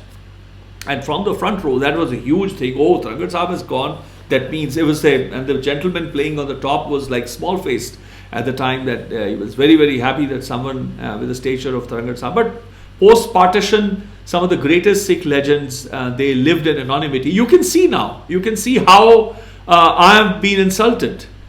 And people who were maybe 100 times greater than I am, just imagine that if they were insulted, who am I? Right? They still had the tradition. I am the one who's reviving a tradition. So I'm so many times smaller than them. I'm a midget in front of them. I'm a dwarf in the lands of giants, not even lions. So I'm a very small fellow. I'm only the only riches that I have, that my elders did not have, is that I have a prayer which they did not have. They did not have to pray that, hey, knowledge, please don't die on us. That only I have. They did not have. I am very jealous because they had it all. They knew every composition of Guru Granth Sahib, of which Guru sang how, which Bhagat sang how. I have only got a few hundreds of that. They knew everything. They had Ucharan of Dasam Padshah, of how he recited this chant and how a Kakshi chant, Ajay, Abhay, Aju, Akant. As is masti, Guru Gobind Singh was in a mood that day. Ajay. That very low bass. Ajay. He was in himself. He was not aware of who, he was not care. He was in his own self. He said, Dasam Padshah one day. Ajay. I said, oh, Ajay. He went inside and said, oh, the one who can, you cannot win him. You can conquer, the one who cannot conquer. That was how extraordinary it was. And these people are so poor. They have no idea. They have no idea. When they are sitting in Logar, when the elephant has been defeated, imagine. They had the humor. Yesterday the Home Minister did that recording, very moving, the Sikh regiment, boy, so, bone-shattering call of police to Nihal. There was a little video was posted. It's gone, I don't know how many millions of the videos. But I sometimes I'm amused that these warriors had the greatest sense of humor. When they saw death, they were amused. When they saw life, they were happy too. They were still amused. I was asked by my very dear friend Nello Delgato, who is an Italian journalist, when the 100th year of the Great War, the centenary, was being celebrated by Dr. Tiziana Lorenzetti's Institute of International Institute of South Asian Studies, where I was holed up for 72 days in the lockdown. He asked me, he says, everybody has this idea of a martyr, shaheed and jihad and this and that, or crusades. Sikhs are also warriors. But how is it? What is the Sikh idea of martyrdom? I said, yeah, we have an idea about martyrdom. He says, yeah, I know, but I've been to Chamkaur, I've been to Anandpur, I've covered the Hola Mahalla, this and that. I said, yeah, we have a very fantastic idea of martyrdom. He says, come on, tell. I said, yeah, but you're now reminding me of the idea of what shaheed is, what the idea of martyrdom is. He says, I say that the difference is that everybody else dies with the hope that they're going to attain heaven. I said, we Sikhs are very simple people. And we are very foolhardy as well. We look at the sky and say, you know what, maybe there's a heaven out there, but who cares? I can't even jump beyond 2 feet. So that heaven is irrelevant to me. So then he looks down on the ground. He says, yeah, this is also heaven because I can be happy here. I have a mommy, you know, who loves me so much. So this is heaven for me. I have a father who's so very protective and so very educated and goes to any extent, faces anybody's brawl and he's there standing. I think that's beautiful. I think that's heavenly. Oh, I have the idea of laughter. Oh, I have access to knowledge. Oh, I can even celebrate Mother Nature and think of the Kartar and knowledge. Oh, I said we the Sikhs have, you know, we tried to jump up to the heaven, but we landed very quickly. Then we were just woken up and said, oh gosh, am I not already in heaven? This is heaven. So I said, our difference is that others leave their breath a little too soon because they think, oh yeah, here I come, heaven, here I come. Oh, we say, oh kaka, heaven is here. So we have that extra breath. We come back to Gurū Nānak Devji's teachings, who said that all heaven, everything is here. Yeah. And I think, Guru Arjan says, no, halat sukh and palat sukh. He says, I'm not interested in any sukh hereafter.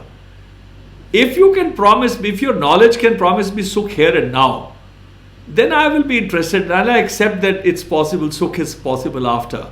But if I cannot be sukhi here, I'm not interested in this idea. Yes, that is there. So it was quite comprehensive. Yes, go ahead. Bhai Sabji, I just want to ask one follow-up question on this. Because if we speak of Ustad Bhairjan Singh Tarangad, and he possessed the spark, really the conflagration, then there's also the question of you, the kindling, that he came in contact with.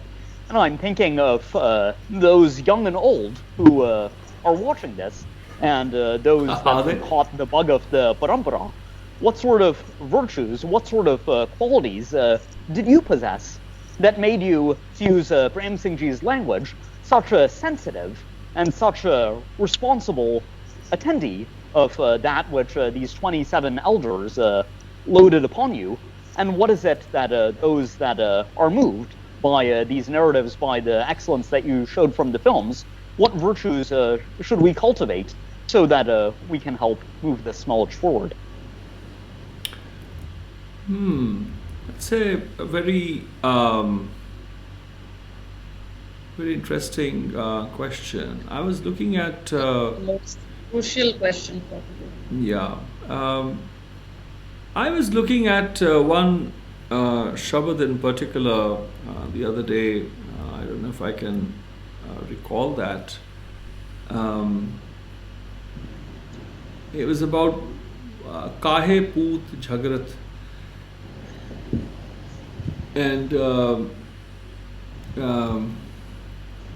I think it's in Rag Sarang composition. I'll see if I can find the text. I'm trying to recall Kahe. It's like basically it's very let me say it like that. The kind of work that was required right now for me to do, for me to undertake, it required a very particular attendance, right?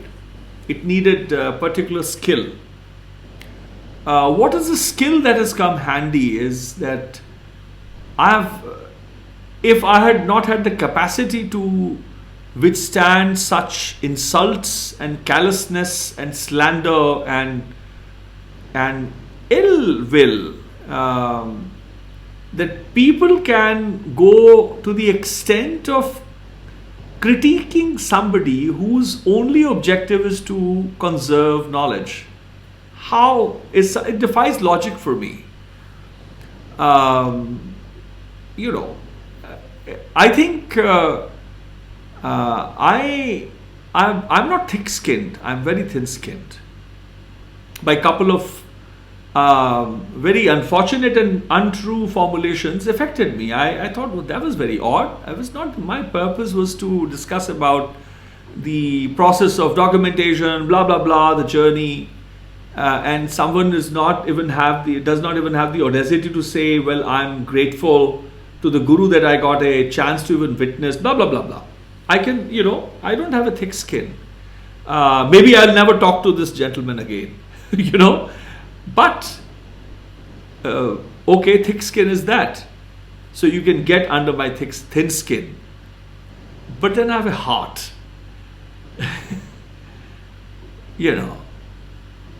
I can take your poison, believe you me, and your slander and your ability to get under my thin skin, because I don't live on my skin. I am a heart. I'm not the rest of the body. So I think it's Mother Nature. I think Mother Nature needed someone to withstand the nature of stupid people or stupidity that can actually end up losing the endowments of the gurus. How can you? Just imagine. So who would want that this composition should fall silent from Darbar Sahib Amritsar? Look at this. Guru Amar Das.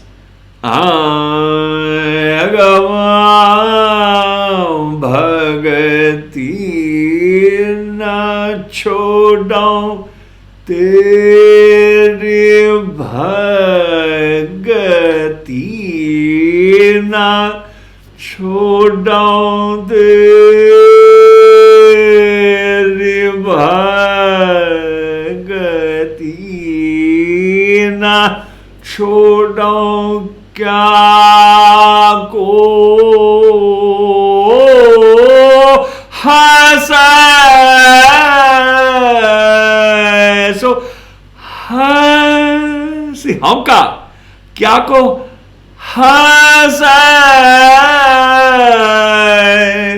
साचे जी नाम मेरा हृदय बसाए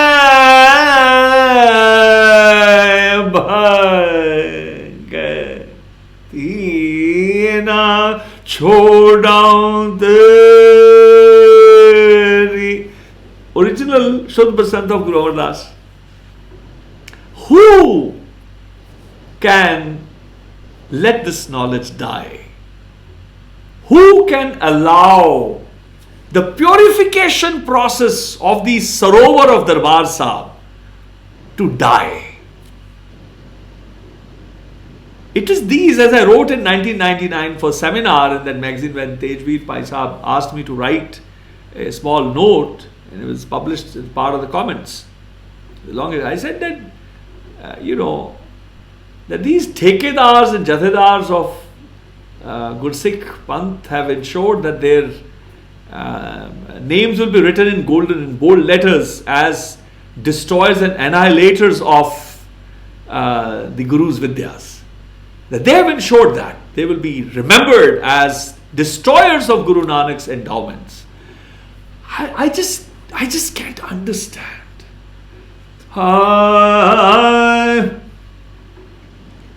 Bolo bhaiya Ram naam patit pavano. See, patit is transforming into pavan. Patit is an ardal, pavano is already done. Resolved like this. But then, Bolo bhaiya Ram naam patit pavano har sant bhagat tarno hari bhar pure rahya jal thal ram naam नित गाय हर दुख मुख विसारनो बोलो भैया राम नाम Ram Ram. Who can kill these compositions from Darbar Sahib? Who can flush this out? मेरो बाप माधव मेरो बाप माधव तू धन के सो सावलियो सावलियो बाप बीठला ये सावलियो बीठला ये मेरो बाप माधव कर कर धर जाकर बकुंठ थे आए कर धर चकन बैकुंठ थे आए गज हसी के प्राण उधारियले मेरो बाप माधव मेरो बाप. Who can kill this?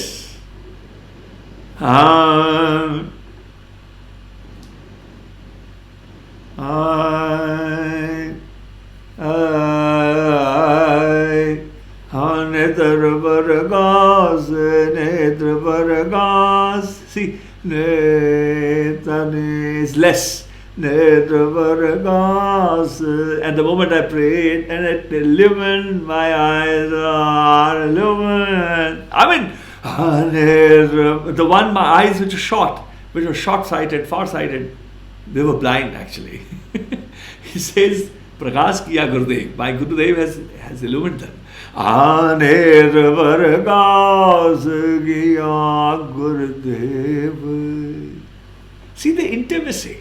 Kiya nini nizai, kiya Gurudev, bharam gaye puran bhaisev. So, bharam, ego. Bharam gaye pur, that sooth comes and the ego goes. Bharam gaye puran bhaisev, Nether Vargas, Nether Vargas, kiya Gurudev. Bharam gaye puran bhaisev, Sitala de rakhya vyuhari, Sitala de rakhya vyuhari, Par Brahma Prabh Kirpadhari, Nether Vargas. Nanak naam jabar so jeevan, Nanak naam jabar, Nanak naam jabar so jeevan, Nanak naam jabar so jeevan. Sad sang hare amrit pīvai ji, Sad sang hare amrit pīvai, Nether Vargas, Nether Vargas. Out. Who can let go of this tunes? Beautiful. Guru Tegh Bahadur's parents playing in the Darbar Sahib. Dhag gig gig katrik katrik ka ghinnana katrik ghinnana katrik kittikita. I mean, who can kill this knowledge? I have not been able to understand. The little understanding is it must be those who hate Gurū Nānak a lot. Those who are, those little insects under the lamp who live in the dark. Because in the Guru's times, people betrayed them, who were jealous of their happiness, who were jealous of their joy. Baldeep ji, and the films, and you have been talking about the rag, the shabd, and past few minutes or half an hour, 1 hour, I don't remember.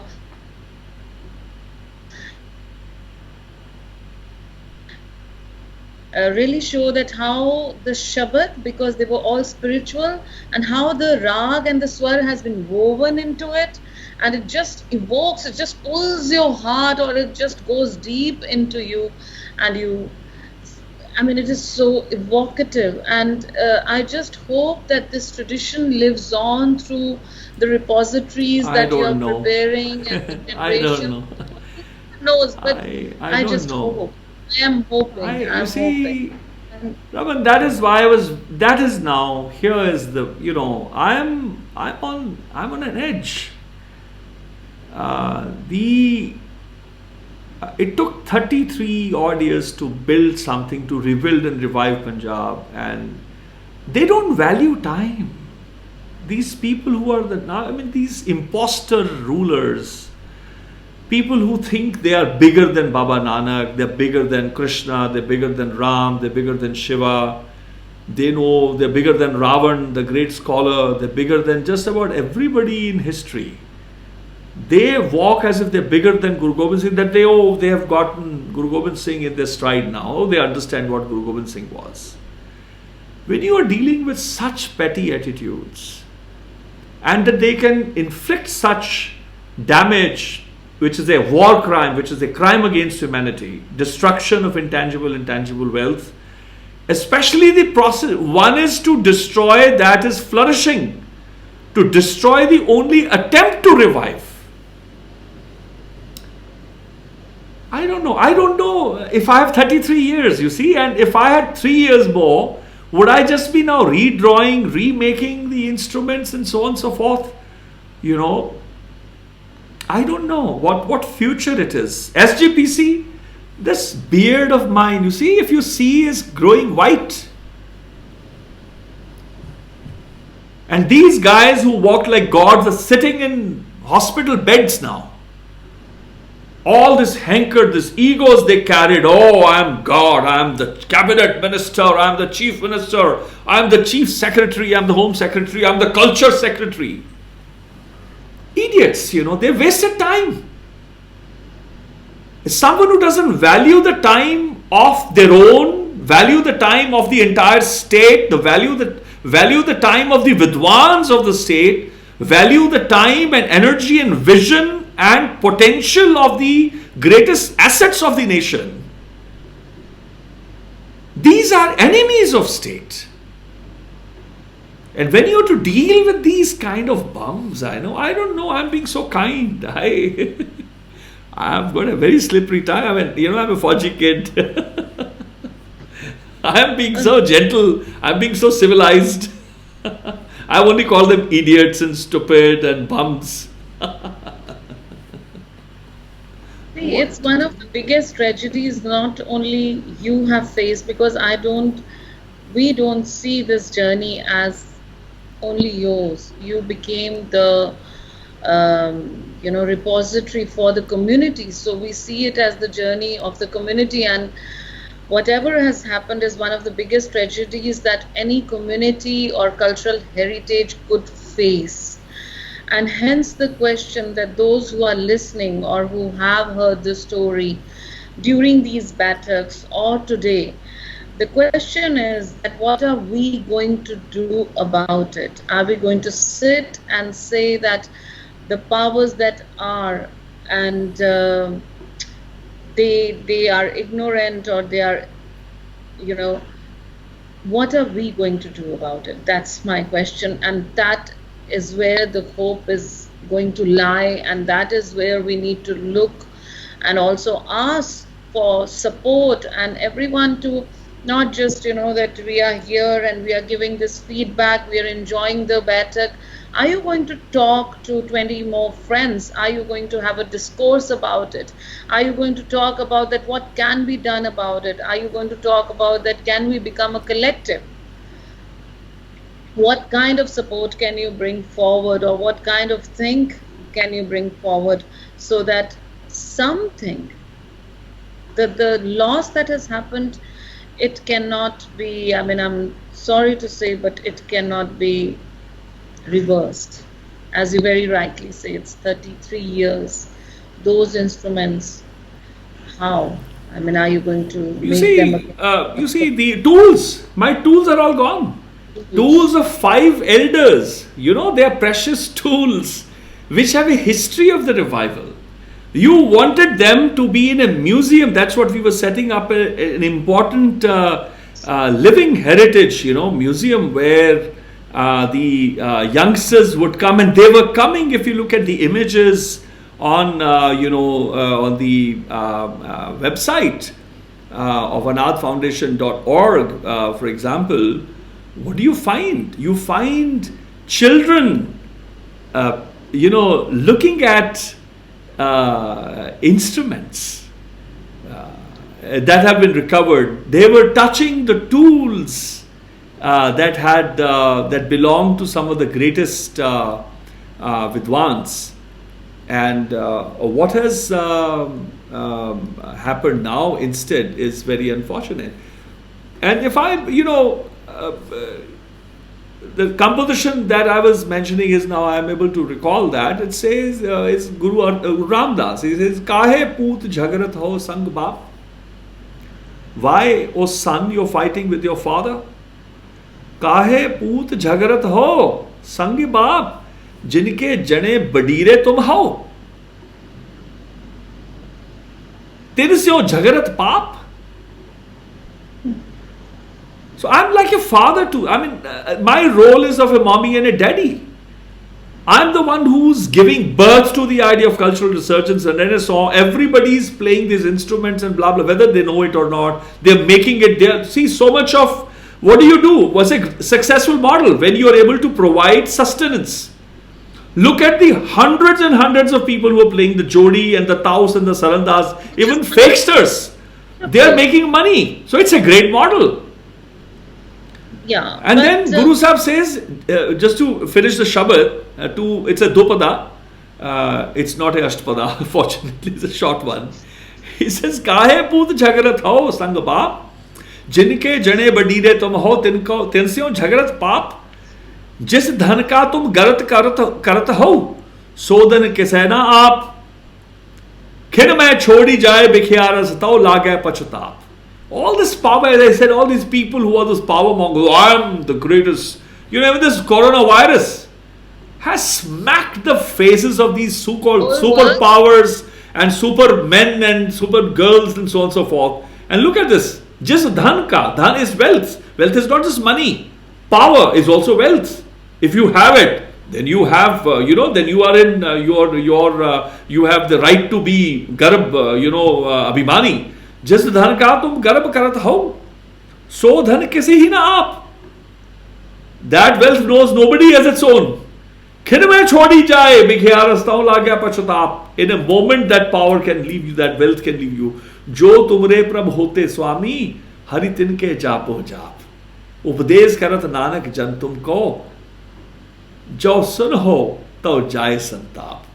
So ਜੇ ਤੁਸੀਂ ਇਹ ਗਿਆਨ ਸੁਣ ਲਿਆ ਤੇ ਸੰਤਾਪ ਤੁਹਾਡੀ ਜਿਹੜੀ ਮਿਜ਼ਰੀ ਹੈ ਉਹ ਜਾ ਸਕਦੀ ਹੈ. But otherwise it is an impossible story, as you rightly said, that it is not possible to recover the losses incurred. But that is why it becomes more and more important to make sure the perpetrators are brought to the book and an example is set for the entire world to see that if you destroy a cultural wealth of any nation, of any community, you are the greatest enemies of people.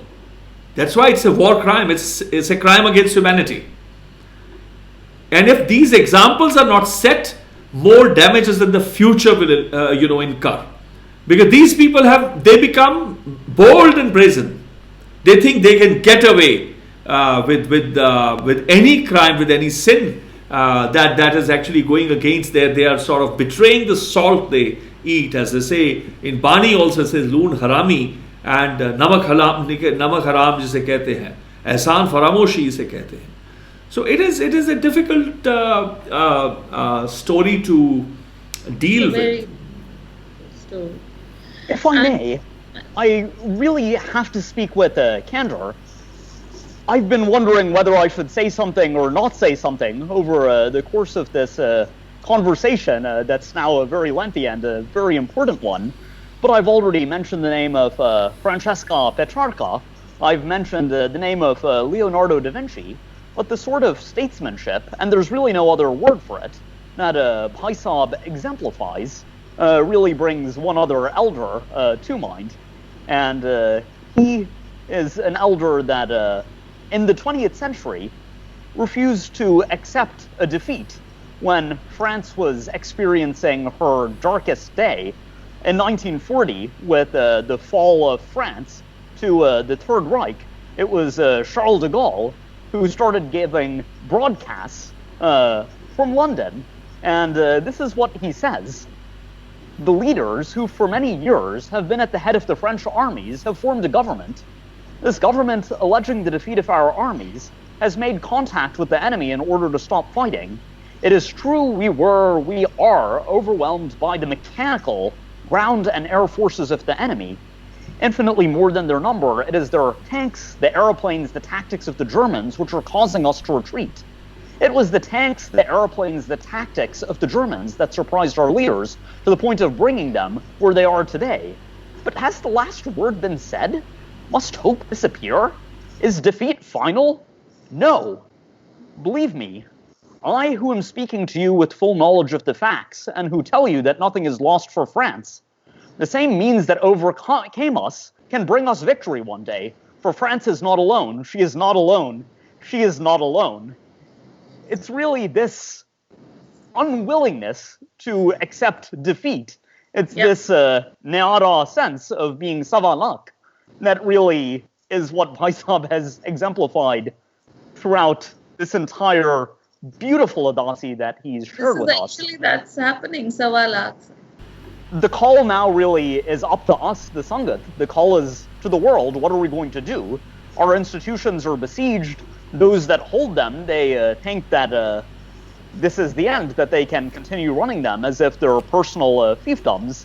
But there is such a thing as justice, there is such a thing as truth, there is such a thing as beauty, goodness, Satyad. If there's such a thing as Satyad, it's just inevitable that this can't be the end of this story that's unfolding. And at the end we have Miti Pedhe Kahani. So it seems that things will be in good hands ultimately. I think this is a matter which can be brought into the War Crimes Tribunal. But then, because look at what happened in Syria and other places, Bamiyan statues, these are matters of not just international importance, but importance to entire humanity, past, present, and future. It is just not possible to destroy tangible and intangible wealth. You're actually destroying a people you're denying them the right to exist. You're wiping the identity of a culture, a whole community. You're wiping it out. You're saying it never existed. But then, I can go and knock, and we must. Knock, we must. Articulate, we must. But then, how would you count the callousness and the ineptitude, the silent death, the cold shoulder that was, meted to the extraordinary masters like whom a community churns for centuries before producing one like them? And there were so many, so very many. What do you do about that? That also is a crime against humanity. That is silent destruction. It's not just you've said it now, and the perspective is that it is not the physical destruction that we saw Baldeep ji, or that has happened to the instruments and everything. Actually, let's look at it. The silent murder that has happened over the years, and I would also say after the physical tragedy, the practical tragedy, it is also the further silent murder of by people not speaking about it.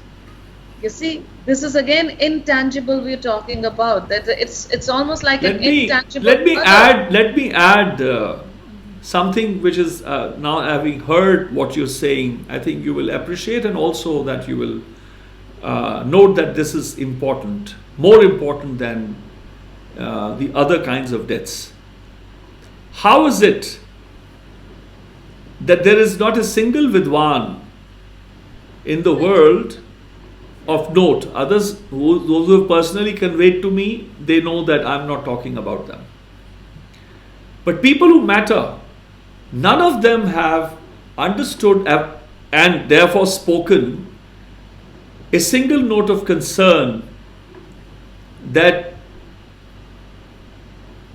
the Vidwans that Bhai Baldeep would have produced in the last 13, 14 years since he gave the project proposal in 2007 to the Punjab government. Because the place which I had chosen, Punjab government, I made them the stakeholders. And we are a non-profit, by the way. We are not crying over a contract that we needed. Right? We are non-profit. We are selfless contributors. We are not profiteers. If these people cannot work with a non-profit, non-government, non-political state actor who's renounced everything as working 24/7, and you guys, I don't need to give you proof anymore. Now you know how I work. I work like a wild ghost or whatever. I'm wild when I work, and this is how I worked. If they can deny an opportunity to themselves to work with an attendee like me, what else would they ever do? You can imagine that they are not producing anything. That's how our Punjab or the nation is gone to the dogs like this. If they cannot work with the finest standards. But something I wanted to share, the reason I interrupted you is the death of a Vidwan before an aspiring soul ever became one. That death is the most devastating. Exactly the death of a Vidwan which never became one.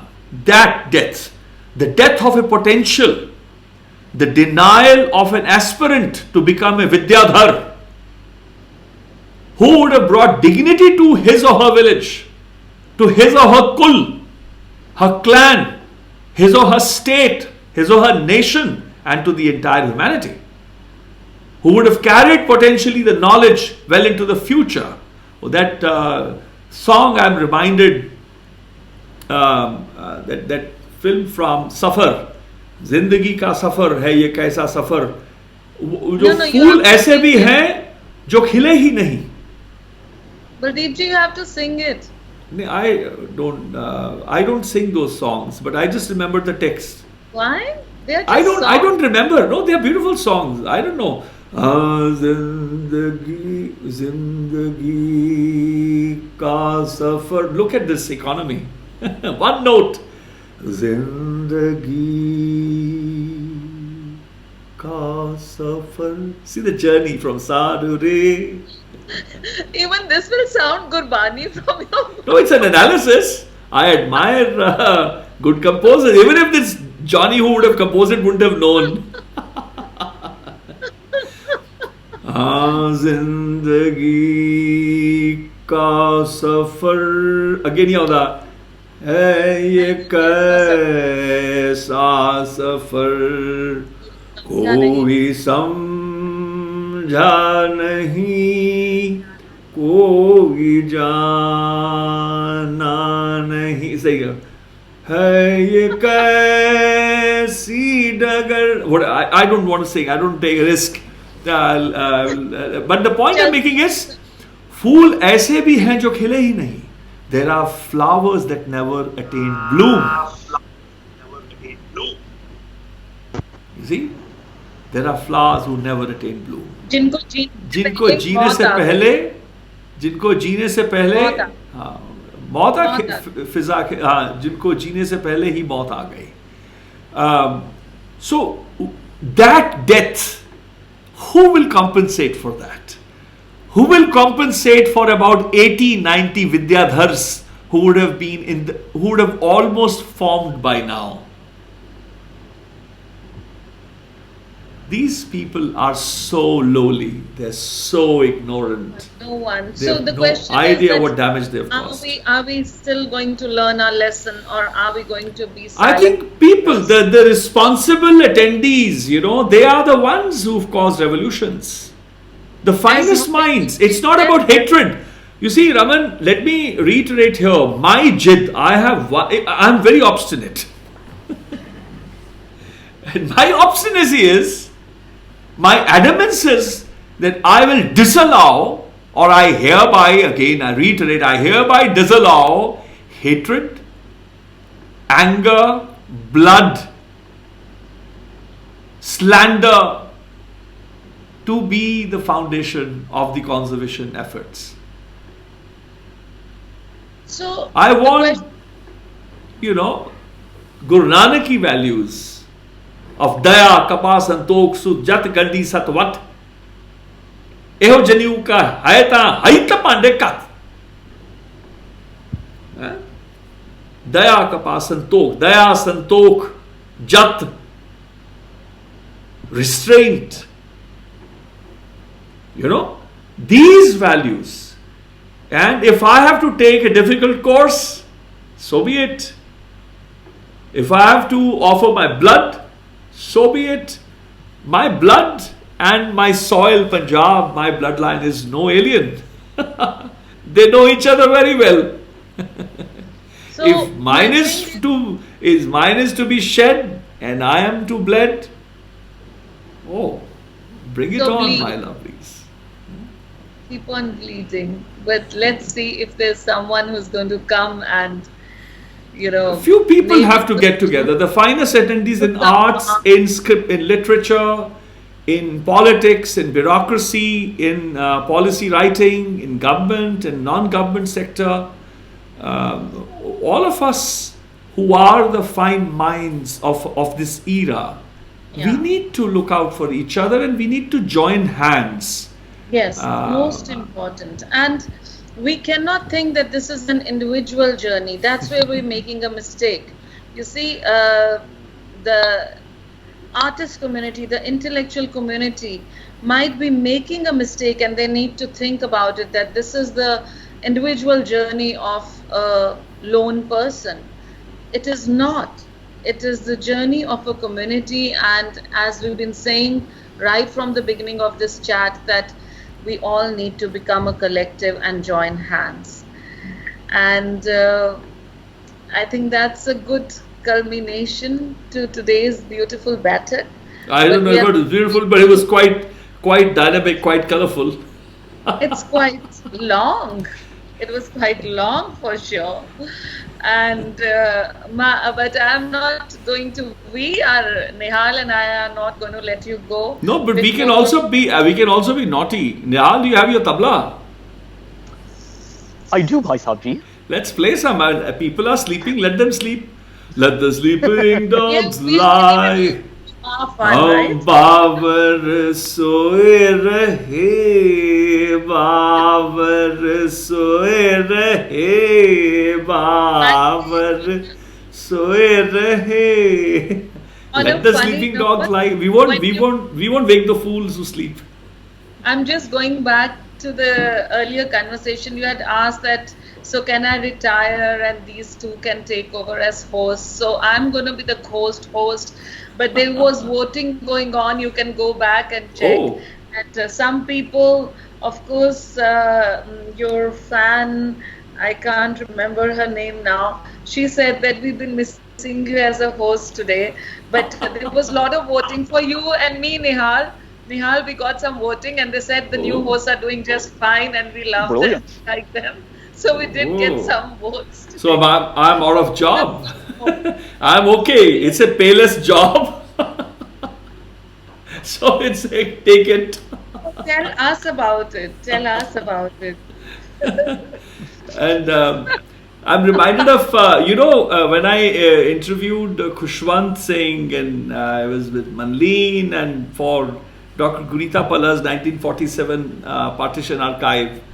And I asked him, so did you ever sing Gurbāṇī? He says, oh yeah, I used to sing Gurbāṇī. I said, oh really?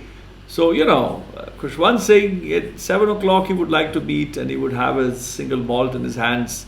And I was born drunk, so I don't need to have anything, but I can be drunk the moment I want to be drunk.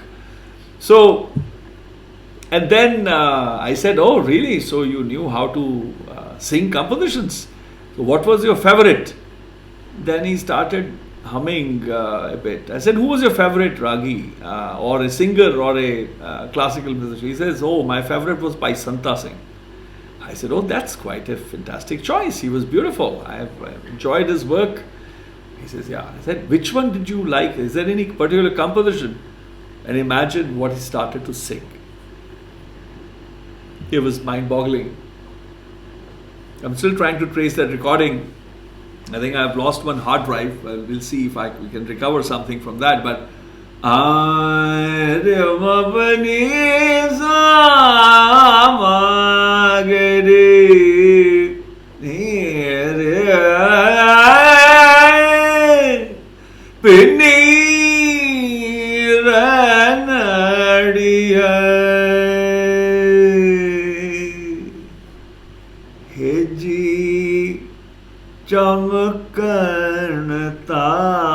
imagine me and Khushwant Singh singing this together. Just imagine.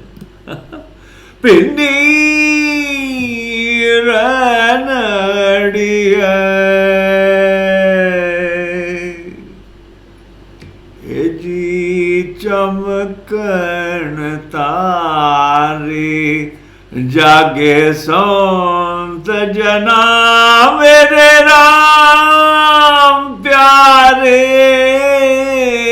पिन्नी रनड़िया जागे संत जना आगे की है कैसी पिन्नी रनड़ी चामकन तारे जागे संत जना मेरे राम प्यारे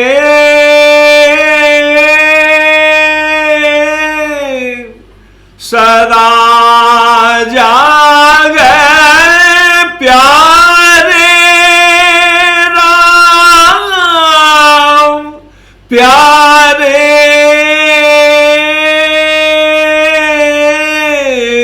सदा जागे प्यारे नाम सिमरन दिनो भिन्नी रनड़िया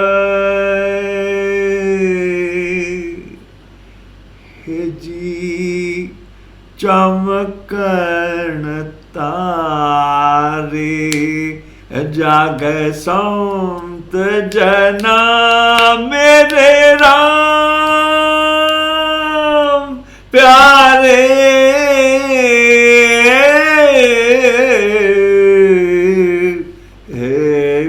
so maybe we can actually, Nihal, you can take out your tabla and we can start playing, then I can start singing, then we can ask Raman, hey, can you do something today? Oh, you know what? Actually, let's ask her. Hey, Raman, let me get you back. Wait. Now, I just have a wild idea.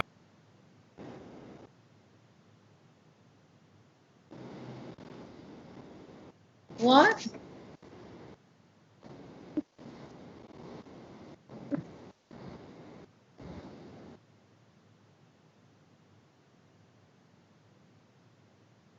No.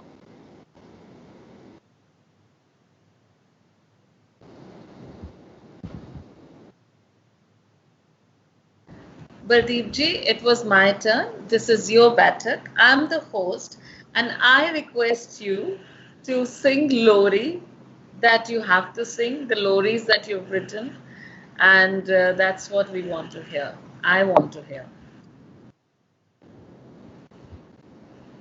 You know, you've been singing some Loris. Just sing Lori.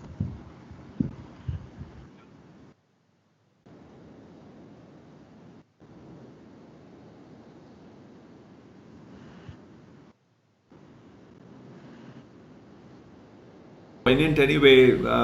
Guru Sahab's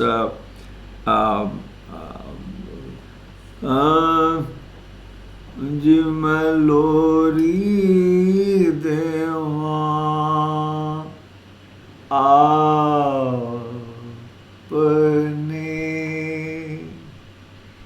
Tege Dilalnu Ji Main Ji Malori Deva Apne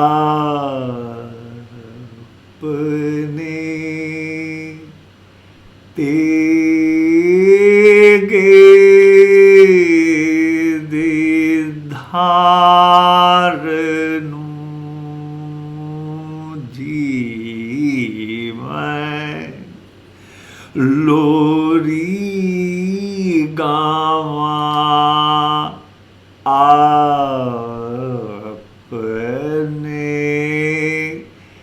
Teg Dilalnu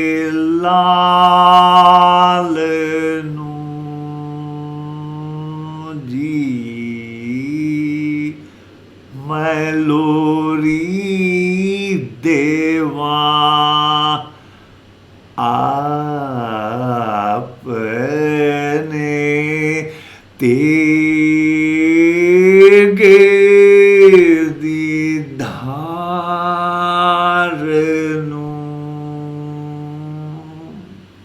Ji Main. It's Lori Mata Gujri ji ki. Very difficult for me to sing. Wow. और दूजी वाली? Don't ask me to sing that. I can sing the Ghodiyan of because you see Ghodi of Guru Ramdas original I can sing for you. That is the uniqueness, and that is that the Ghodi is the human body and the soul is the rider. That's the uniqueness. It's a different Ghodi. It's not of the normal Ghodi, the actual tangible Ghodi. This is about the gaining the gift of life. Manas Janam Vad Punne Paya. Vade Punna de Naal Manas Janam. And as Guru Sahib says, Bhai Parapat Manuk de Huriya, Govid Milan ke hi teri bariya. This is a beautiful composition. I'm remembering this one. Aragama Bhajo Govinde Bhajo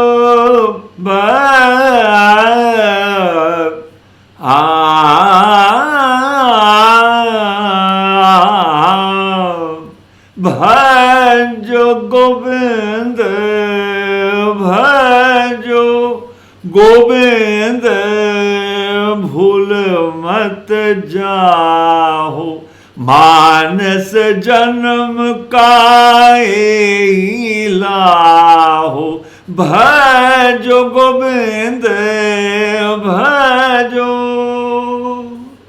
गुर सेवा दे भक्ति कमाई गुर सेवा दे भक्ति कमाई तब मानस देही पाई इस देही को सिमरहि देव सो देवी भाज हरि की सेव भजो my voice is all dead but भजो गोविंद भूल मति जाओ मानस जन्म का एही लाहो कहते गुर सेवा ते भक्ति कमाई तब एह मानस देही पाई इस देही को सिमरहि देव Gods crave for this. Gods and goddesses crave to be born, as a human. So dehi bhaj hari ki sev. So therefore, by way of this body, engage in the seva of the Hari is Guru Arjan. And Guru Nanak also says, Ke Bhai Parapat Manukh Dehuriya, maybe it's Guru Arjan only, I'm forgetting the author, but it's Baba Nanak only, whether it's the first or the fifth, they're all the same for me. Bhai Parapat Manukh Dehuriya, Govid Milan Ki Hiteri Bariya, Avar Kaj Tere Kitana Kam, Mil Sath Sangat Bachi Keval Naam. So the whole idea is that, and Ghodiya is a celebration of that. It is upon the opportunity that you can do well. I think rather than going only in the moments which are very poignant, very moving, very tragic, and how we take inspiration, talk of resilience, talk of dignity that Nihal was asking. So all of these narratives are what and where the idea of dignity comes. It is the idea of the Guru's wisdom that negates the idea, that causes the absence of ego from the paradigm. That is what Saxena is looking at. And this idea itself of Ghodiya, that it is not about narcissism, that, oh look, I'm riding on a horse. No, he says the body is the horse, the soul is the one who rides it. And the soul is not feminine, not masculine. So it's at the same time, it's like a noun. Ghodiya is for a man, is also for a woman, is also for a transgender. It doesn't mean what your sex is. So it is that intangible Ghodi, because it's a Ghodi of the soul, right? Souls don't have the male and the female paraphernalia. Look at this Ghodiya, therefore I sing.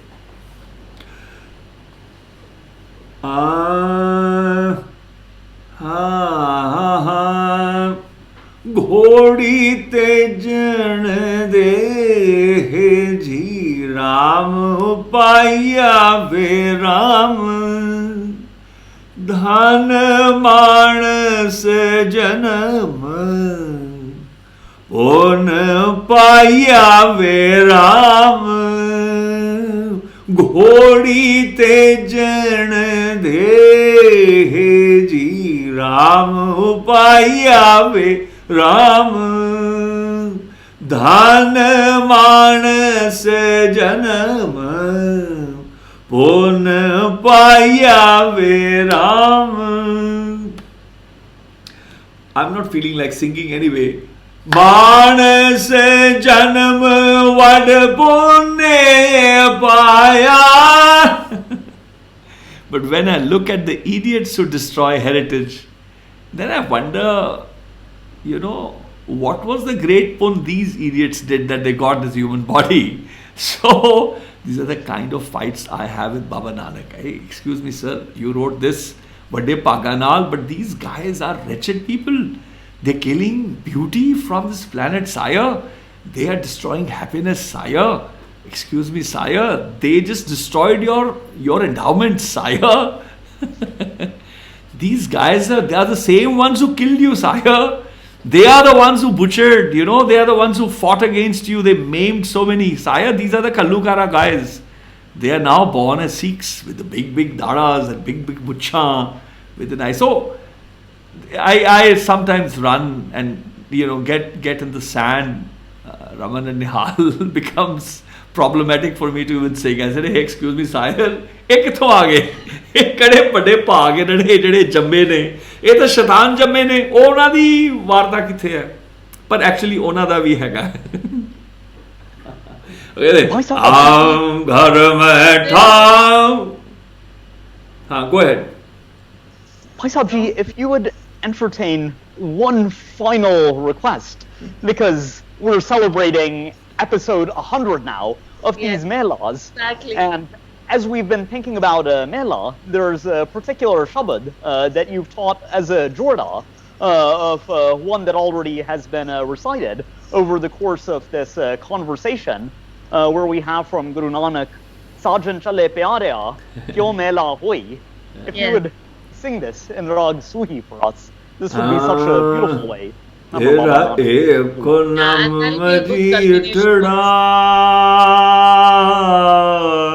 remember the shabad now. I seldom sing it. I would have taught it and I would have sung. You used to remind me the lines later on. Tera eko naam majithda. Tera one of the compositions my elder granduncle taught before he passed away. Tera eko naam majithda. Rata mera chola tera eko naam majid. See the Vakra. Raman, you're a musician also. Nihal is more of a percussionist. You know, this guy is struggling with the rags. I mean, his sister is a better singer than he is. Actually, I mean, but although his sister hates me. Harleen, haha. You're listening. So, I know Ruhani and the little one are gonna just, delete all the contact lists from Raman's, phone, because our mommy has been stolen for 20 hours today. Anyway, so this one is Vakra. Look at. So we got thrown out by Facebook because we have passed 8 hours. We did a record. That's a celebration of 100 episodes. We asked for it. We needed to do it. Yeah. Totally unplanned. But there's no stopping. He would go on till morning, 5, 6 o'clock. We are live now anyway, so I think people will join up if they want. Otherwise, they can go and sleep. There are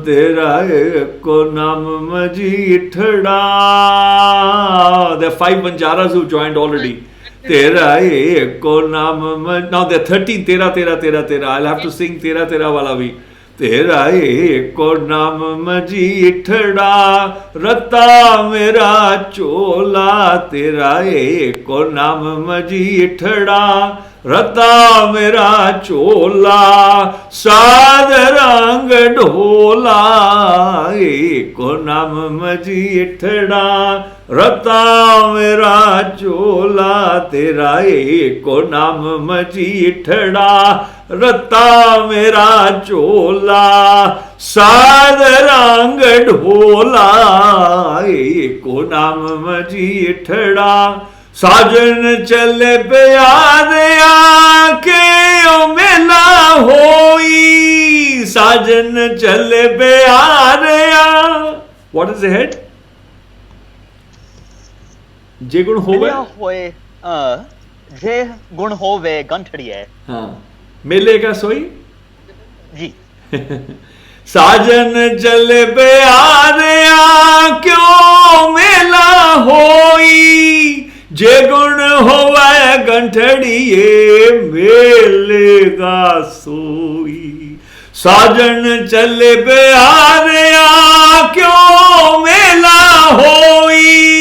जे गुण होवे गंठड़िए मेले का सोई.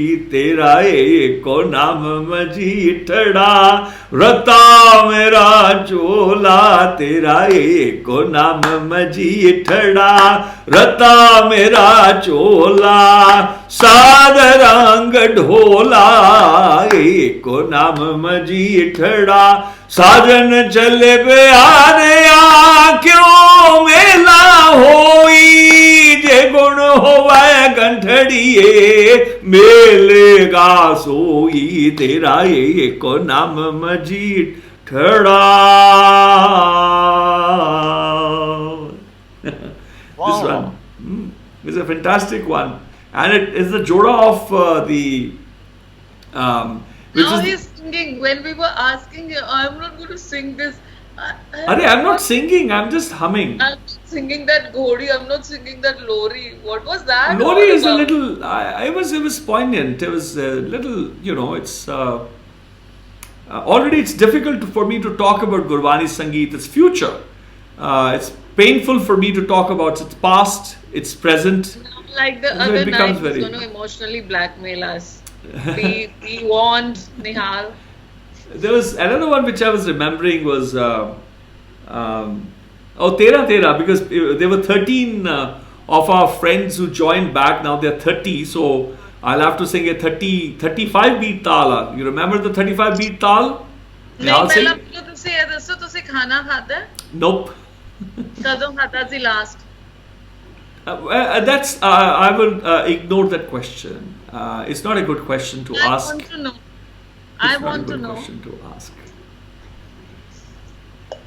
It's not a good question to ask. Oh, Ruhani is saying that we are still live. Yeah, we are still live. We have 46 friends who are there. I'm remembering this composition. The other one. Jal jasi dhola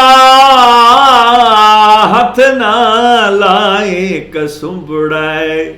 Jal jasi dhola.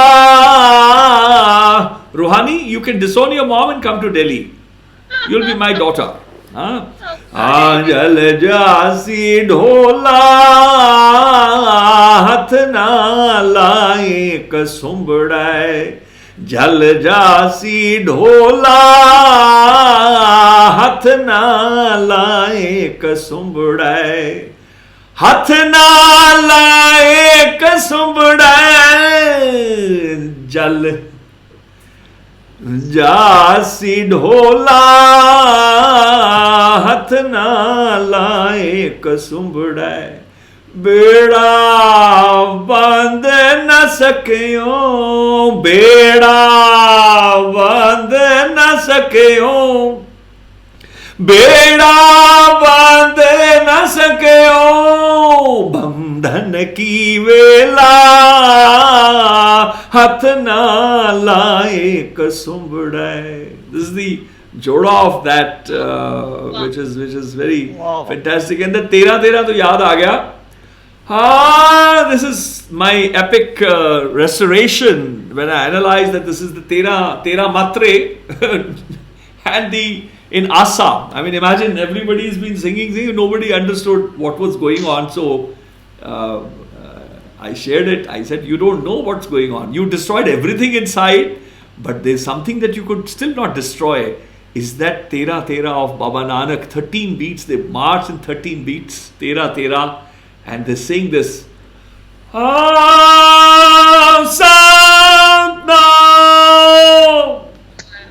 Siri Vahe Guru Sahib Ji Sa, and then the Visphot, Sphotatmak. Satnam Siri Vahe Guru Sahib Ji Satnam Siri Vahe Guru Sahib Ji Satnam. This is something they could not destroy. They could not destroy this. They destroyed everything inside the inner sanctum. They destroyed everything. They say, oh, Hindustan Sarkar came with the tanks and destroyed the Akal Takht. I said, but you destroyed everything that was inside. That nobody else could destroy. You took every single asset endowed by the Guru and you strangled them. You strangulated them. Look at this composition. Now,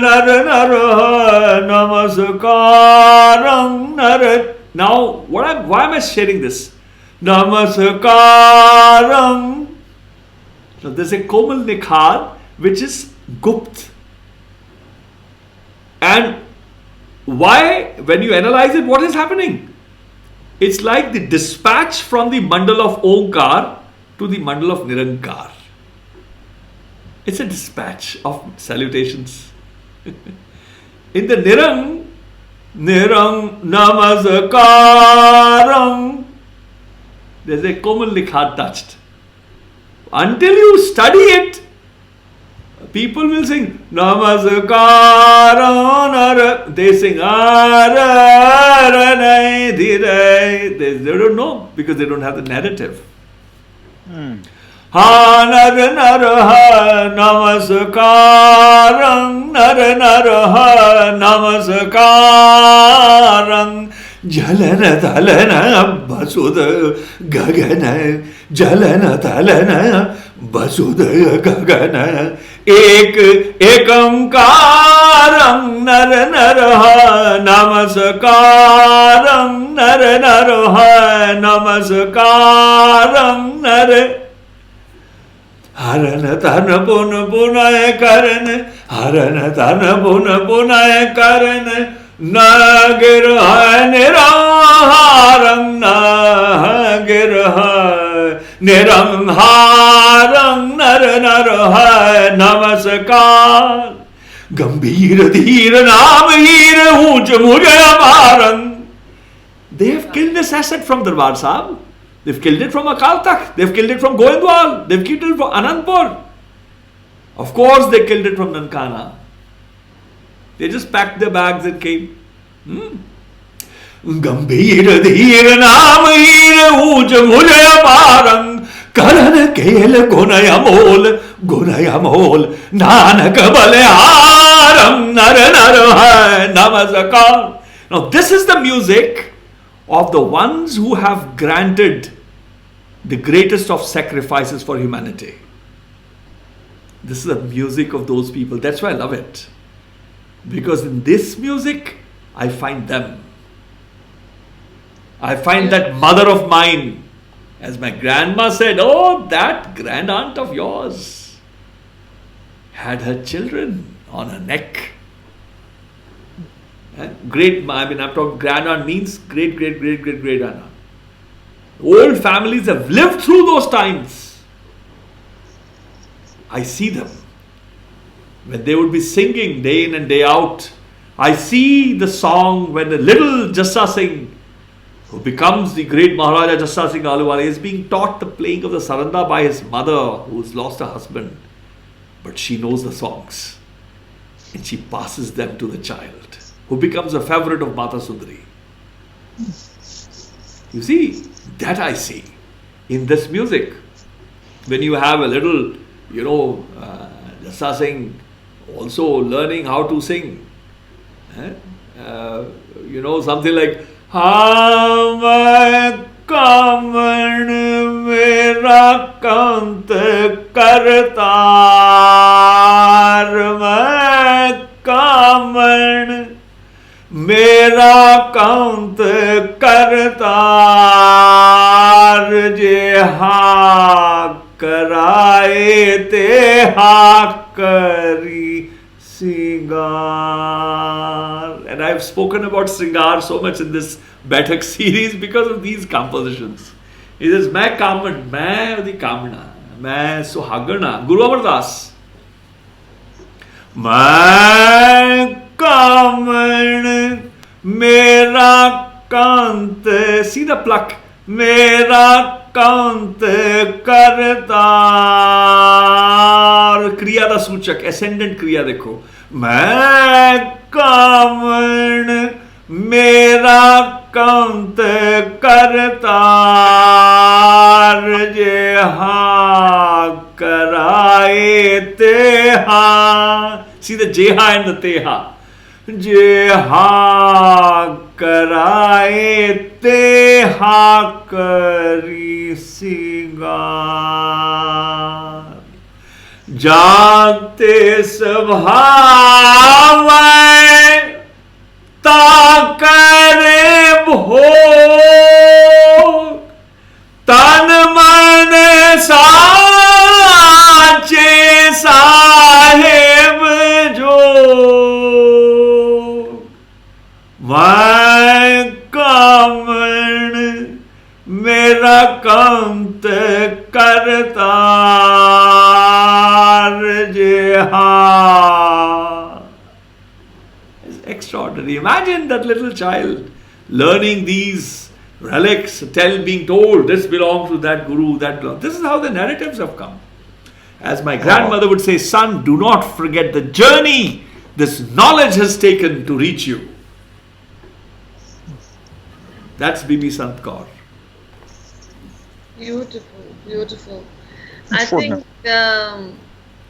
it's been, today itself is almost a historical Baithak. Just because I'm chatting with you guys, it doesn't make it historic. No, we were historic. Oh, I see. Oh, the hosts are talking. I see. That's it's why, yes. Almost. What do I object to? Yeah, Almost what do you think? We were historic. And now we're soon to become relics. Acha, Raman, I've sung so much. Now we're all together. We're the three hosts now. Okay. Now it's your turn. Nihal has also contributed. You're yet to do something. I'm not falling into that trap tonight. No. It's a trap.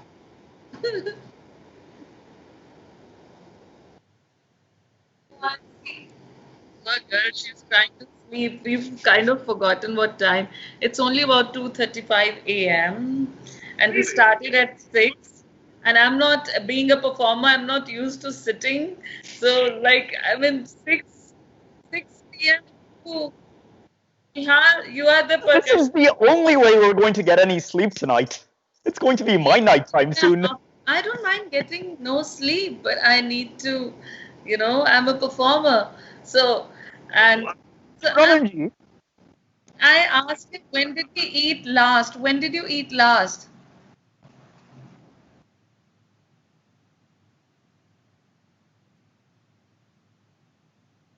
So I haven't eaten for 100 hours, only surviving on water.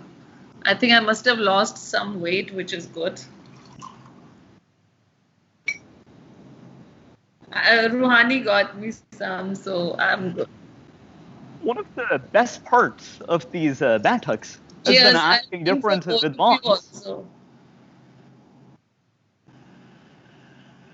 We've been having so many wonderful tongue twisters. Because you don't seem to be in a mood to go out. Now the only thing that can happen is FB can throw us out again.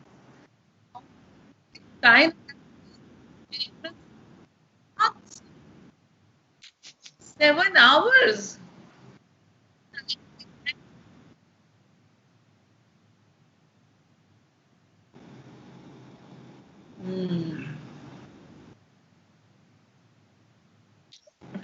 What we need, Ramanjit ji, is a tongue twister by way of parting. Say that again. What we need is a tongue twister. It's been my favorite part of the Baithaks. Let's I thought these illustrations. Let's do it. Baldeep ji has to. See, you ran away the moment you asked for something. The only thing I can chat about is how hungry I'm feeling now. But actually not. There's been so much food for thought. And I think today's Baiṭhak is historic in a way. And the reason none of us seem to be in a hurry, because what I remembered, he said it once and it kind of struck me, that these Baiṭhaks are for posterity.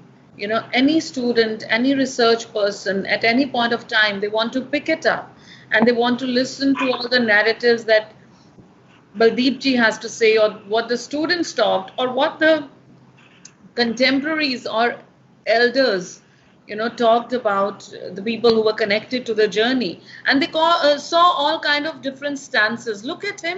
He's eating. As should we all be.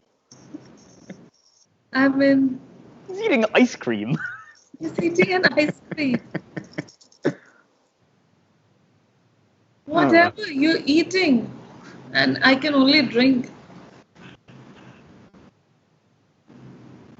But I absolutely concur. I was saying that, So I think we've had discourse, we've had papers read, we've had different kinds of reactions of different people who were actually connected to the journey. We've had amazing audience response and all different kinds of responses.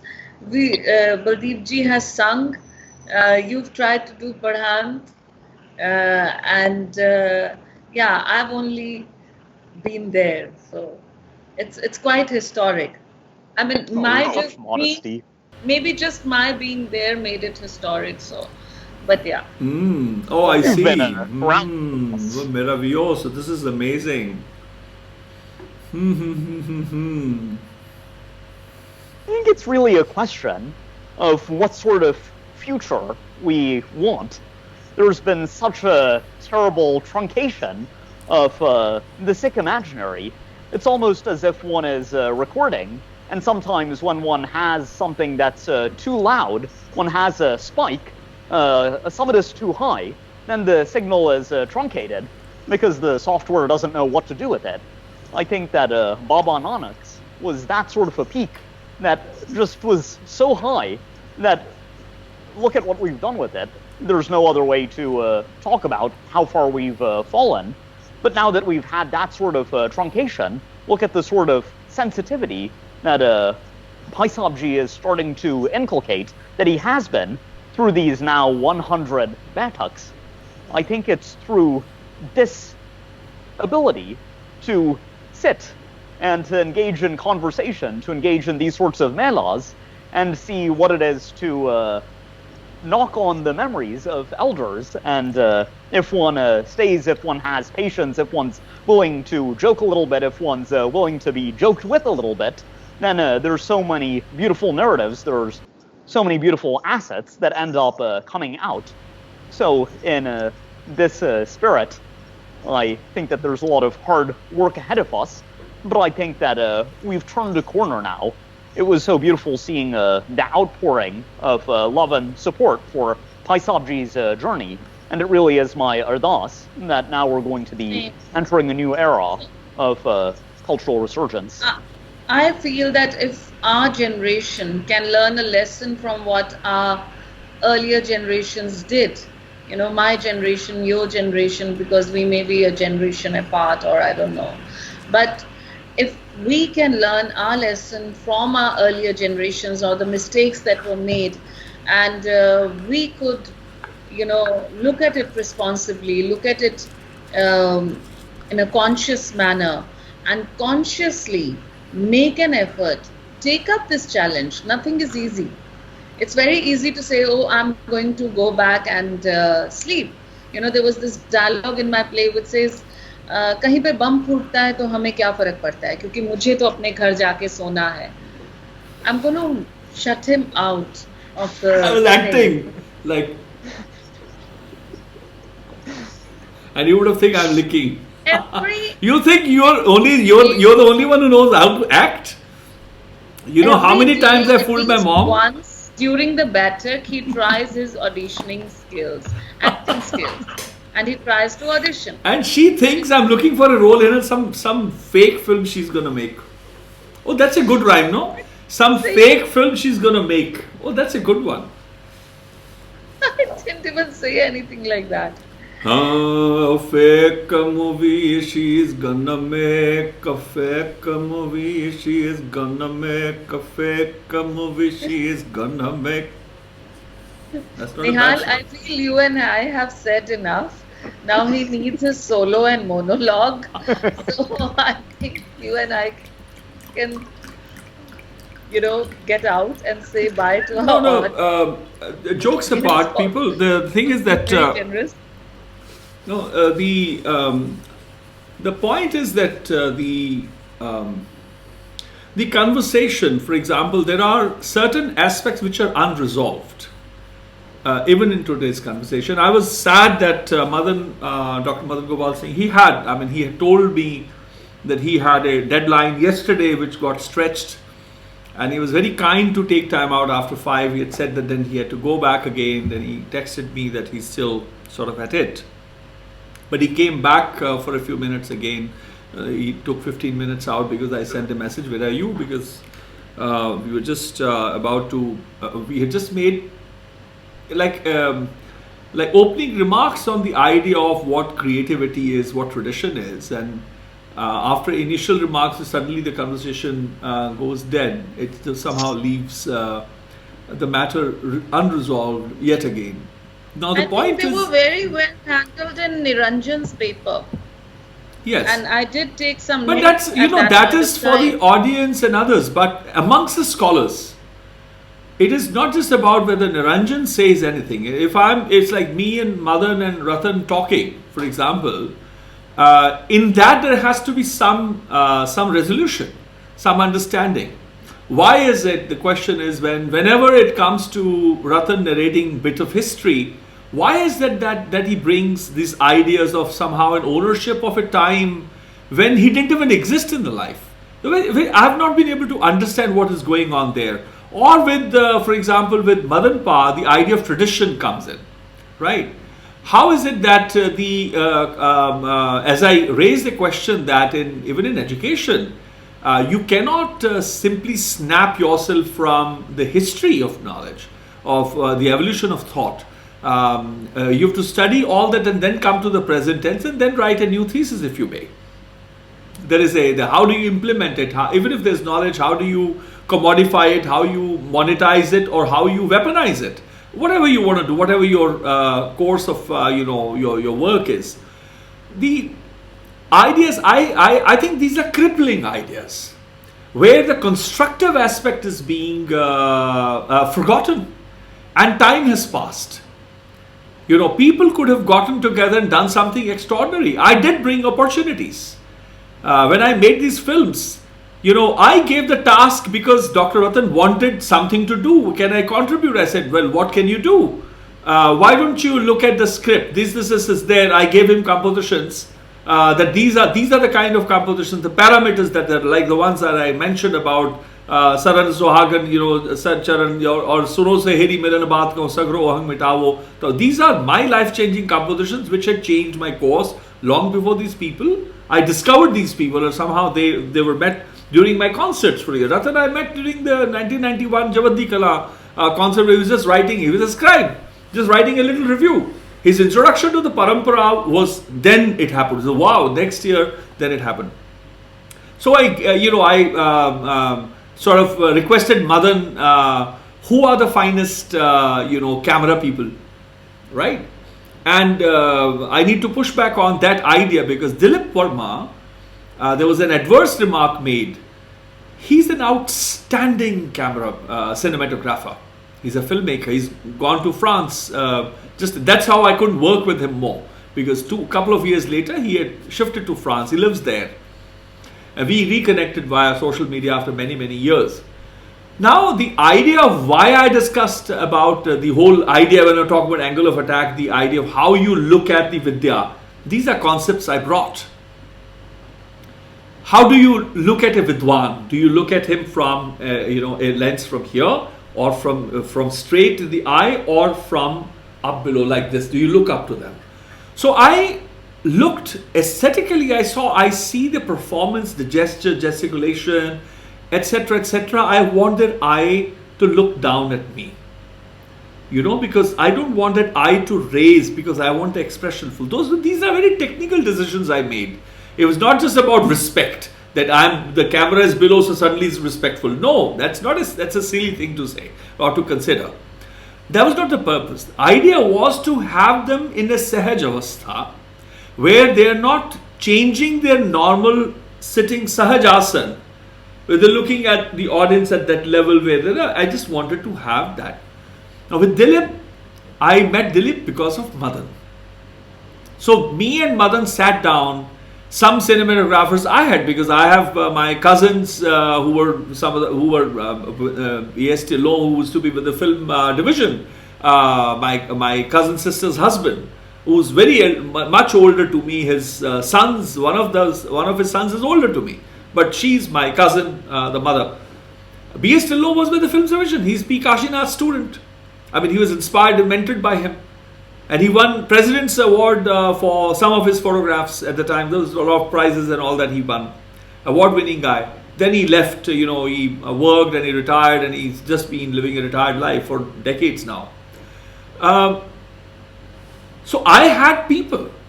I was conversing, but Madan and I discussed the profile of Dilip. He showed me some of his work, and we brought in Dilip inside the story.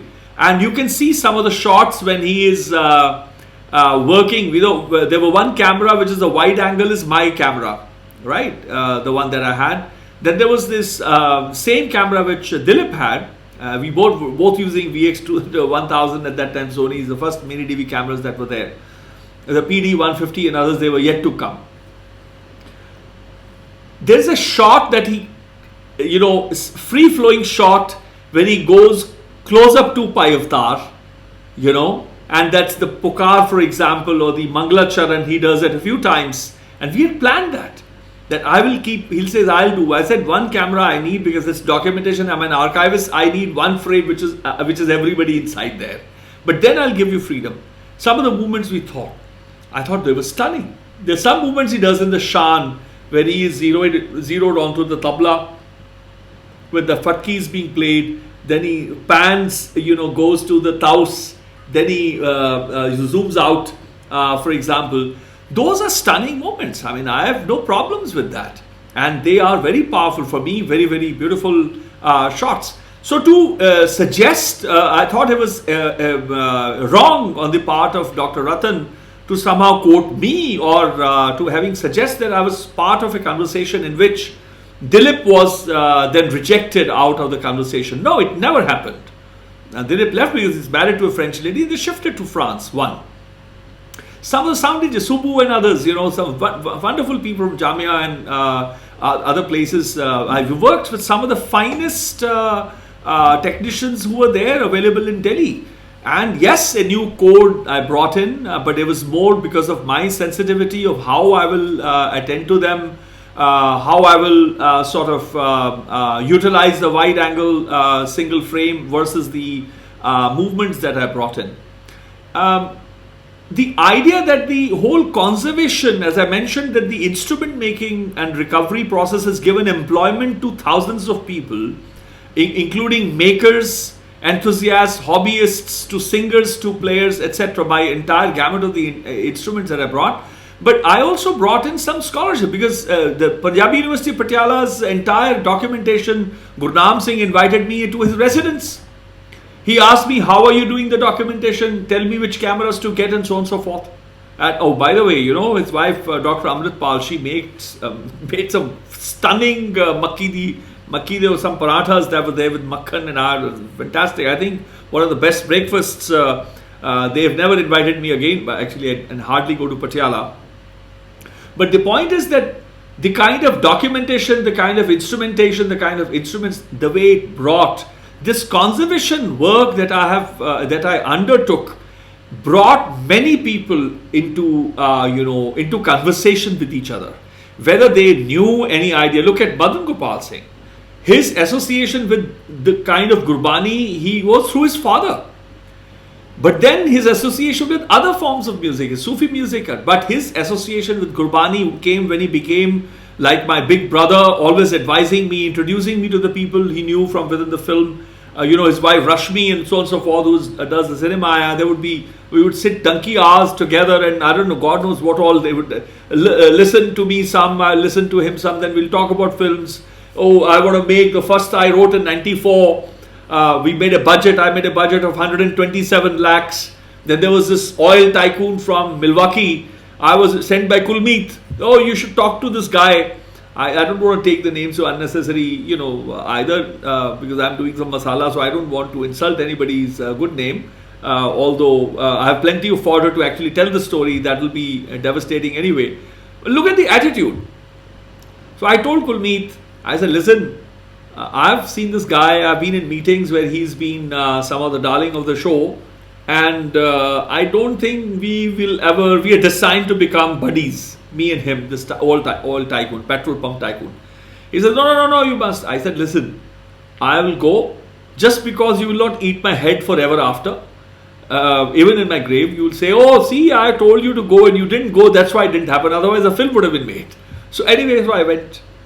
And I said, well, sire, this is the film idea. I am taking Pai Dilbag and Gulbag. I am taking Pai Harchand Singh. I am taking Pai Balbir Singh. I am taking Pai Avtar Singh, Pai Gurcharan Singh, and I am taking the heads of different jathas. I am taking Pai Mohinder Singh and Pinky Namdhari on the Pakhavaj and so on and so forth. I am going to take them to a jungle. I'm telling the story because I'm not afraid of this being stolen. Maybe another tradition will copy it, but at least those elders are gone within the Gursikh tradition. This is like 94. And this idea I already had long time ago. So Buena Vista Social Club was made much later. Imagine, I was like years ahead of that time. And I said that I'm going to take them to Kashmir, somewhere in the jungle. I'm going to take Nihang Dals, which I eventually curated without much expense. Right? I had crew, I had sound engineers, I had cinematographers. It was an undertaking, it was a production. I had to pay the bills. But imagine the Nihang Dal of Baba Man Singh, they just came at my request. And he's the one who tied the farla on my, thing. And I enacted this story, which I've told Raman that I wanted, at that time I thought that I have ideas to do some things in the jungle of how life was when our ancestors lived in the jungles and so on and so forth. Now, those ideas were to take them and identify 5-6 companies, which was already done, identifying them, having them to sing every day, jam, right? Jam and gel for about a month. And in between, we take a composition and each day is documented on high 8s. At that time, when I talked about 94, we thought we'll use high 8 and document every day. And then we'll shoot on 35mm, right? That was my idea. So I said, what do we do? 70mm? No, 35 is good. So Madan it prevailed that no, 35 is good enough. Then he says, I said, no, why would I go, half the dimension? I want to do it full. He says, no, but 35 is good enough. So he recommended some films. I saw the films. I said, okay, that's good enough a format. It'll do. So, and expenditure and so on and so forth. So all of them, I did 127 lakhs. Would it be? So whenever the conversation of the composition would reach a pinnacle, we'll shoot on 35mm. And rest, each day is documented on high 8s or whatever mediums that we have. And I said that we'll have a chopper because these are all elders. If there's any health emergency, I want them to be flown immediately. So all of that budget was about 127 lakhs and 94. So I said this idea, shared this idea with this tycoon, Mr. Tycoon. Let me call him Mr. Tycoon Singh. So he says, very disinterested, in the whole idea. I was very romantic in telling the story, but also with my own pinch of salt that I know this guy is not my buddy, he's not my type. I don't seem to be his type at all, and I think he knows that I'm not his type either. At the end of the narration, when I told the story to him, it took about 15 minutes to give an idea because I wanted to run through it quickly.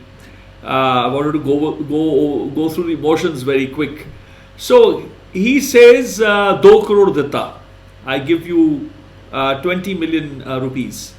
I said, sire, I said, Mr. Tycoon Singh, I think you misheard me or did not hear me proper. I said 12.7 million rupees, not 20 million rupees. He says, oh, I don't care. The money is yours and the film is mine. This was me being told in 96. I said, neither the film project nor Bhai Baldeep Singh is on sale. Lovely meeting you. Thank you for the wonderful cup of tea. Adios, Mr. Tycoon Singh. And I left. We never met after that. I think once or twice in the airport, sitting in a lounge somewhere. He was coming in and out. Point I'm making is, it became very difficult. So that is when I decided in 96 that, you know what, if I'm not able to raise funding, let me just get a camera. And I started documenting. And the first compilation where I was doing the work, the insights of the tradition, Ratan was the first person I began grooming, in a way sharing. Why for? Because I thought that parampara requires performance, parampara requires to recover and to revive, it requires analysis, which I was skilled at. I was already doing it and everybody was benefiting around me.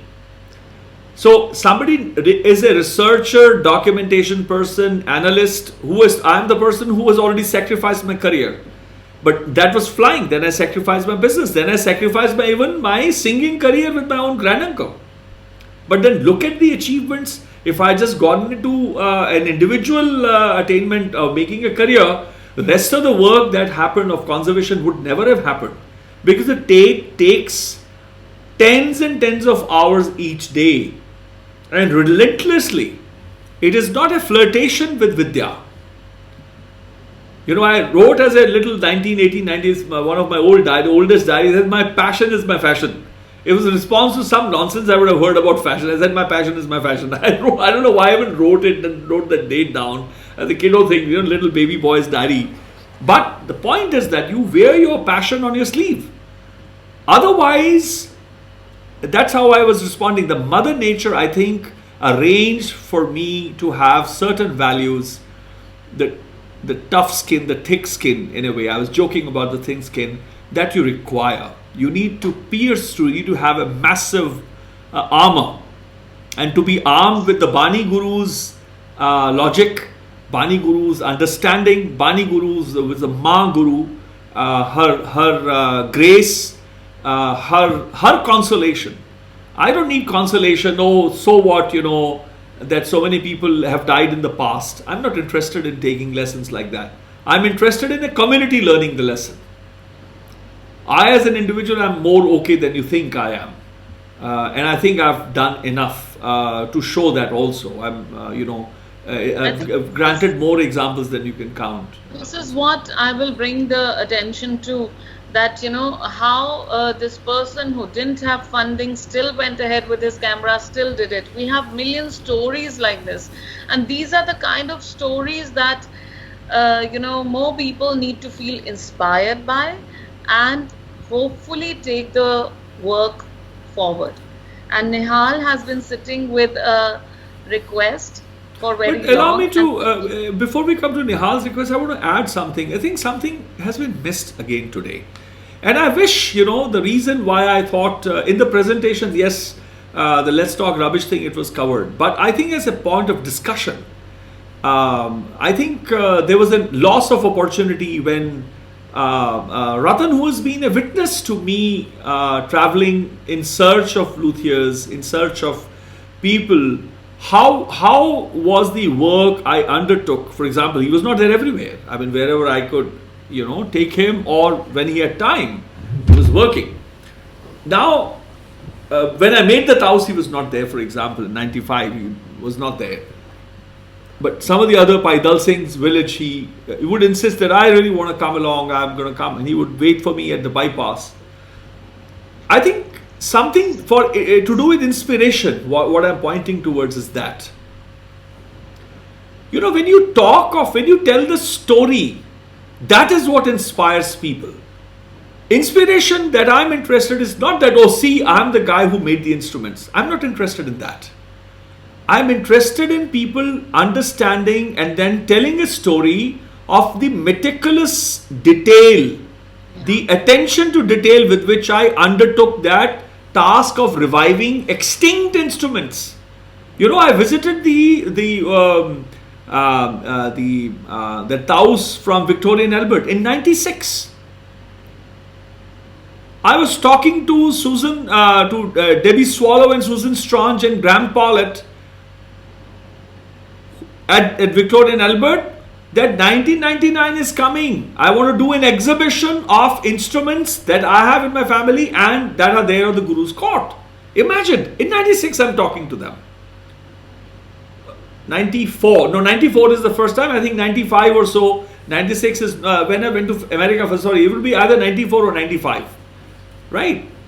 94 when I went to SOAS as well. So 5 years later, the tercentenary is coming, and I'm already planning. And I go to the godown. I see all the rababs there. I see the sarandas. I see the taus of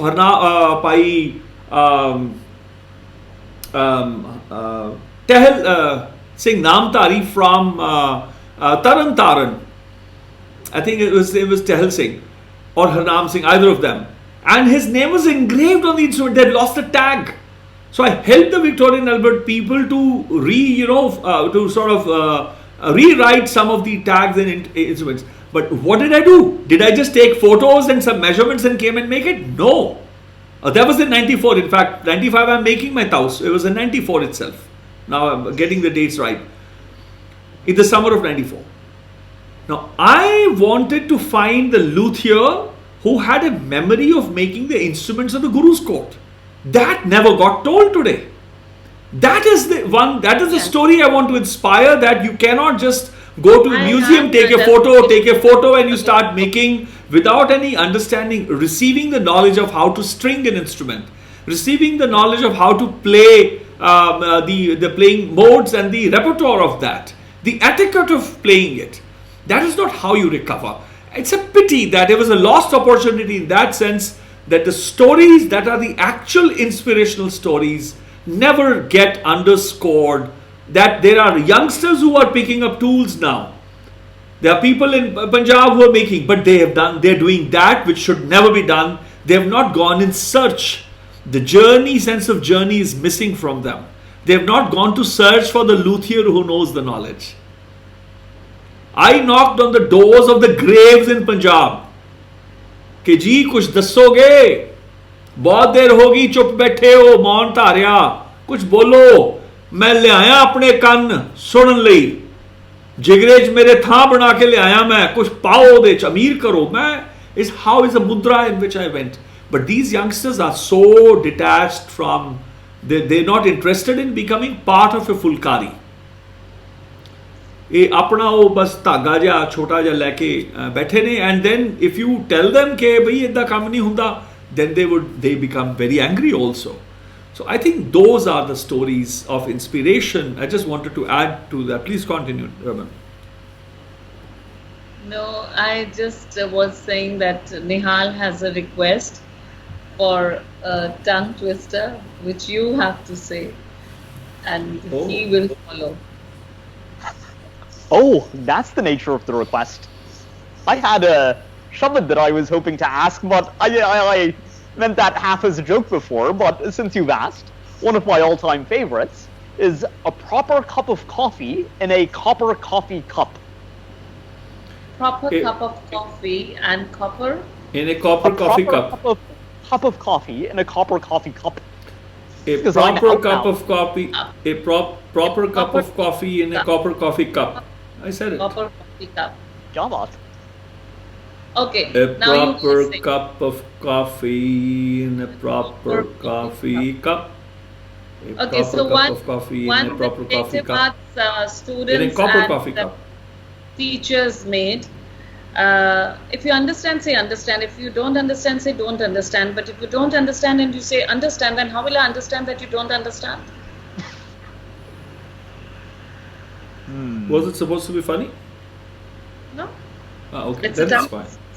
You have to say it. I have to say it. Nihal has to say. I said Nihal's, now it's Nihal's turn to say yours. Look at the attitude. Was it supposed to be funny? No, it wasn't. Speak. You were supposed to speak it. So you have to repeat again because I don't remember. I didn't realize that you were asking me. I thought you were asking Nihal. There's a story in it. If you understand the story, you will be able to say the twister, tongue twister.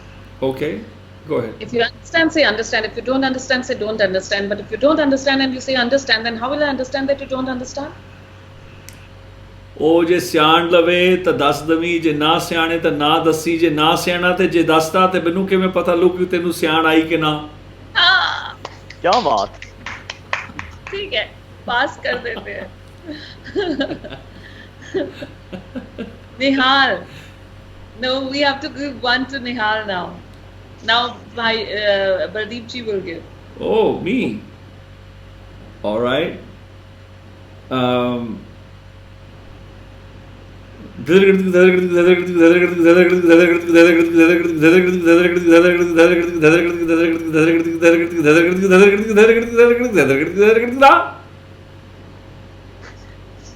क्या बात?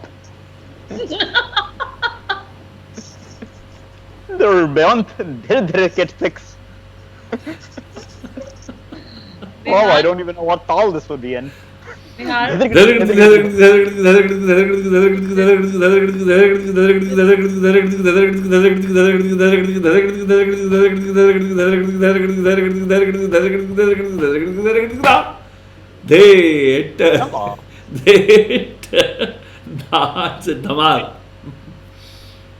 ਹੁਣ ਅਸੀਂ ਨਮਸਕਾਰ ਬੋਲੀਏ audience ਨੂੰ ਜਾ ਕੇ ਸੌਣ ਦਿਓ, ਜਿਨ੍ਹਾਂ ਨੇ ਨਾਣਾ ਨਾਨ ਦਿਓ ਔਰ ਜਿਨ੍ਹਾਂ ਨੇ ਖਾਣਾ ਉਹਨਾਂ ਨੂੰ ਖਾਣ ਦਿਓ, ਸਾਰਿਆਂ ਦੀਆਂ ਫੁੱਲਾਂ ਚੁੱਕਾਂ ਮਾਫ ਕਰੋ. Gurjot, he was supposed to prepare the architect, my nephew, Brahmleen's spoiled brother, Ramneek Pan's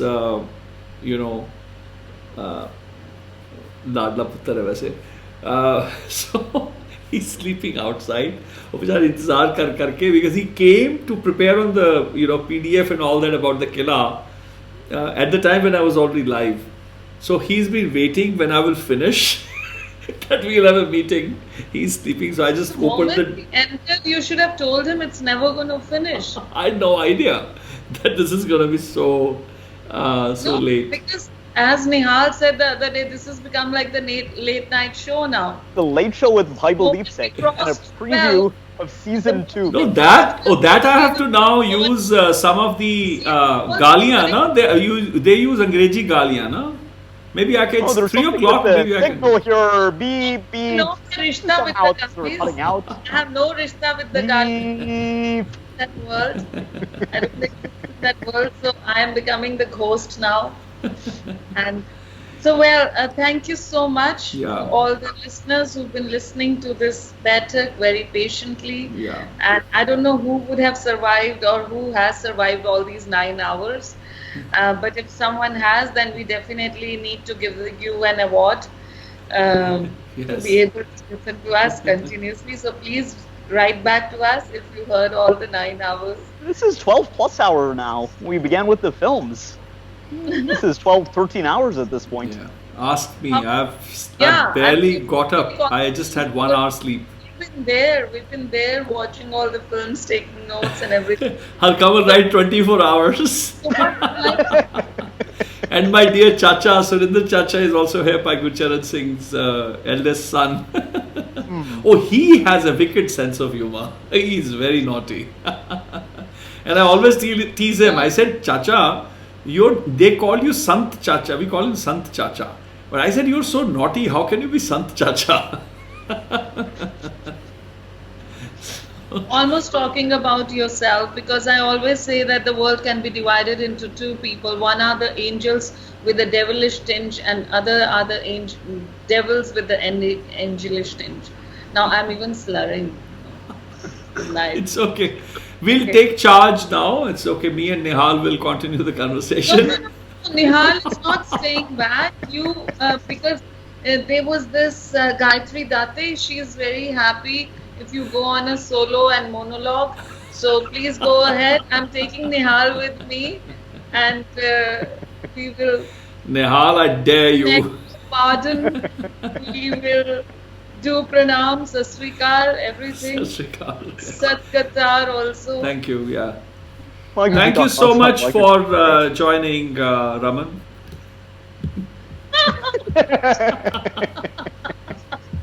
Don't abandon me.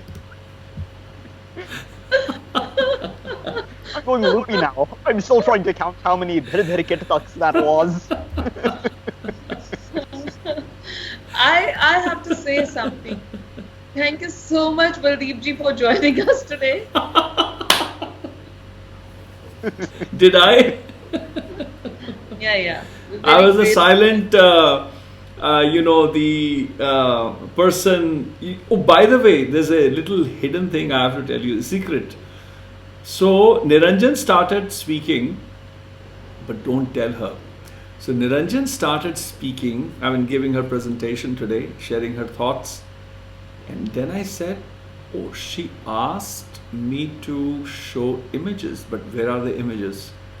So imagine what I was doing with my camera off, that you guys were not watching. I actually created the PDF while she was talking. I was like, like that, fast, super fast.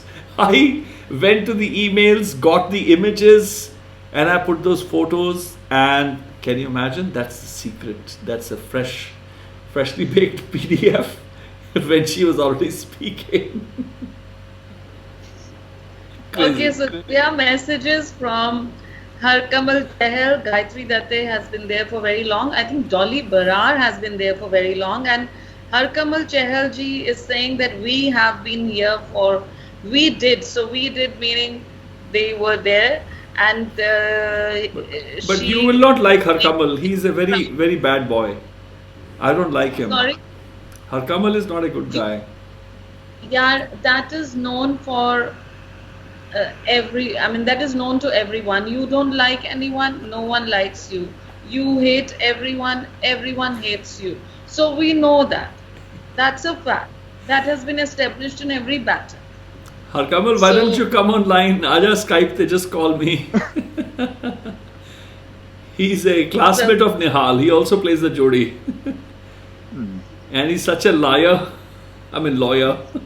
So Gayatri Datte is saying that I said that because Bhaiji makes the hosts listen. And yeah. Dolly Bararji is saying lack of sleep and food is making you delirious now. So No, I'm just starting to feel bad. There'll come a day. Before I lose all the reputation that I gained with so much effort throughout the evening, I better take exit now so that whatever reputation was gained. No, reputations are intact. Yeah, it's like Guru's blessing only. And I would like to, anyway, jokes apart, I know it's late, 3:15 now. It's more than what we had planned for. Amrit Vela fair to hone lage. So we don't know late or early. Yeah. I will tell you a secret.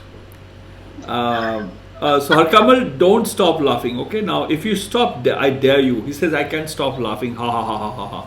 So don't stop laughing. Midnight, one secret after the other. Okay, one more secret. Well, I have now forgotten what secret I was about to tell. Oh yeah, it's okay. It's about, I have a 2-day week. And that's it. I have a 2-day week in my calendar. In my life, there's a Monday and then there is a Sunday. And then there is a Monday, then there is a Sunday. The catch is that for 3 months, I had 90 Mondays. Then I had 2 Sundays. I thought I had Sundays, but then I had to prepare. So I thought I'll have 2 Sundays together, back to back.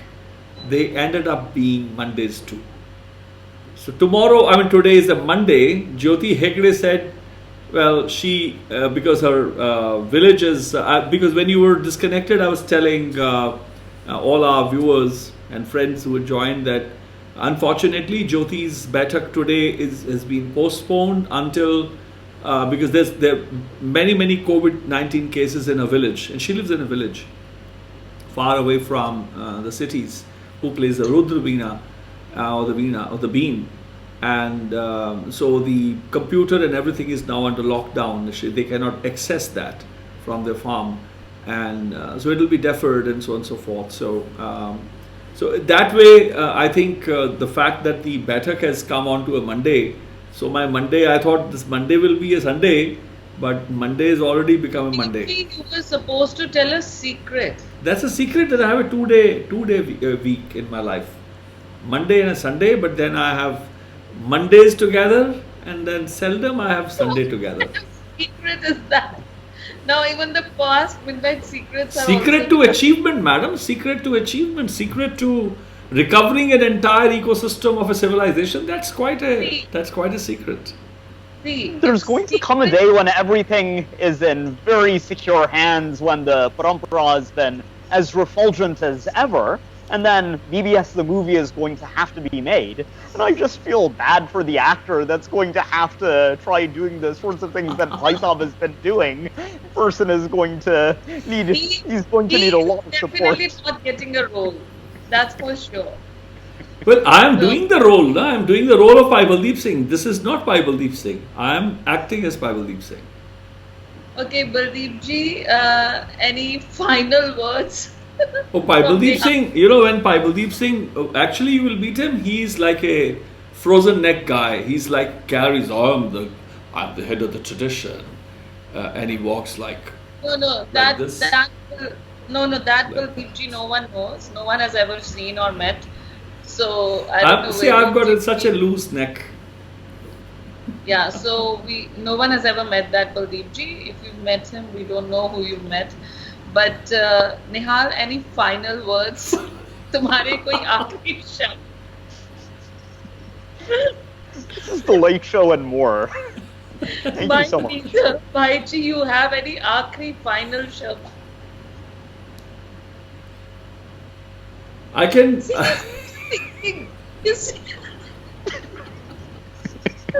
Why can't you say no? I'll tell a secret.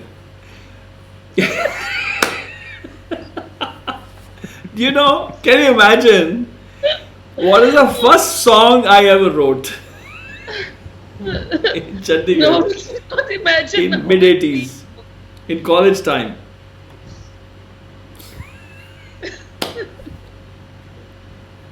No, we don't. No. I can, but it'll get stolen by people then if I recite it now. But I think there's some sort of a copyright in it. If I say it Absolutely. in live, there's nobody can copy it, no? It went Yankana bhai aj diya yankana mini skirt paundiyan ne aj diya yankana. That's like 86. This is really bad. Okay? So I'm closing the show here. If you want to sing or say anything better So you than said that, Akhri words, then I remembered my first words I ever wrote. so this is really bad composition and very bad poem. And I'm not going to mince my words about it. So, This is indeed the late show. so this is your late night show, Nihal. Welcome to it. I yes, Nihal. Yes, I was about to do that. Nihal, yes. Any word after that. Yeah. Nihal, you were saying something. I think that this has just been an extraordinary achievement.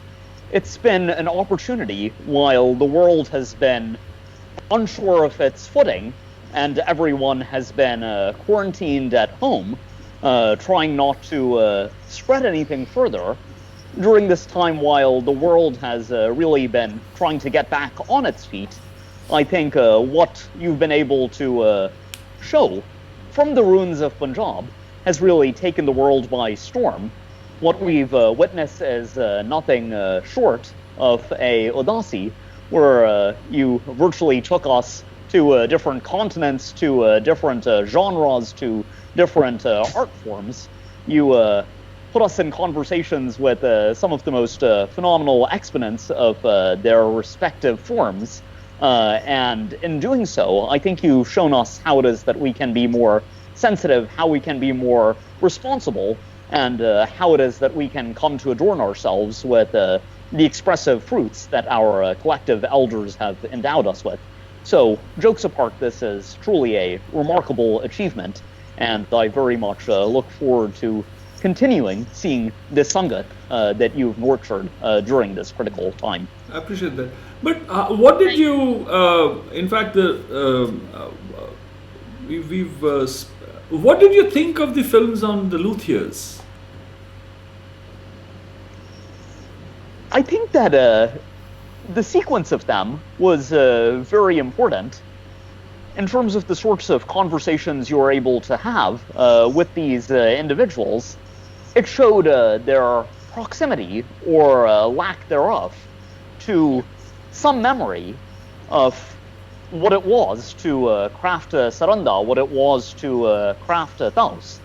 And in the sense, there are a lot of enthusiasts that just have this dream. It's a dream that you've made possible again, for it to be something of a reality, that maybe the way Guru Arjan played Geordie, maybe someday I'll play Geordie. The way Rabab was played with Guru Nanak, maybe I'll play Rabab. The way Taus was given by Guru Hargobind, I'll play that. Saranda from Guru Amar Das Ji, maybe I'll play Saranda. But there hasn't been a lot of semantic precision as to what these instruments are. You showed us with rag forms, with percussive forms that close enough really isn't what we're going for, because at the end of the day we have the mukvak of the Guru, and if we're going to be Gurmukhs, there's a question of what it is that we're facing towards, and if it's going to be that which can take us from darkness to light, it's essential that we're not having the Guru's message somehow translated into some other idiom. All of the idioms are beautiful, but what we really want is some connection with the originary Shabad that was revealed to Baba Nanak and those that he was able to give his jyot to. So I think that in instruments as well, you've put on public record that there is such a thing as millet, and that that concept of exactitude exists within instruments, and to see how close or far various makers are from that I think that that'll be something that is essential for the Sangha to understand. One can no longer plead ignorance. I never, I did them, there was a hurry, and some of the documentation I left, some of the subtitles I remembered, I was seeing them after years, no? That there was section with Gyani Krishan Singh was very interesting for me to see my work, what I was thinking when I was doing, where technically there's not much of instrument making in that, but the idea of who the instrument maker is, that this guy is seeped in, his narratives may be a little off here, there and ever, but that he is a man of learning. And then he's sitting there, a typical Punjabi carpenter, making instruments, and I'm talking about Yog Vishisht, and then he starts giving a conversation about it, and exegesis, and then the instruments, and then his relationship as well is there, his respect, his love, affection, and all of that. That was interesting for me. I don't know. I'm yet to assess. I'm yet to make of what the what to do with them. I don't know yet. But are they like good for public viewing? Is it possible to make them? Because it was an ongoing project, The Saṅgīta Maryada was an ongoing project. It was supposed to have multiple 7, 8, 9, 10 parts, but funding was never. Can you imagine a Bhai Baldeep Singh never got the funding to do things? I mean, how can you explain? I don't know how to explain it. Some funding came, and I do just enough funding I would put together, muster, to get technology then, to do it myself. I became a film editor because of that. I became the person doing sound, audio restoration, and so on and so forth. But I'm yet to make a decision on them, what to do. And there's some of the footage, we need funding to be able to even digitize it and try and save as much as possible from more than a couple of thousands of hours of audio visual tapes and all. So I was curious. I wish these discussions had also happened on the films. Were never discussed today. I missed that part. I feel that there are still a lot of aspects that we can pick up at another point of time. No, it's okay. Now I would want that all your fans who get upset with me and who leave all these Baiṭhaks because I get very naughty or tease, now they will say I teased Nihal. I gave him a very, very bad tongue twister of I mean, God, I didn't even make a complex one. It is a simple one. Still, many of your friends would have gotten angry with me.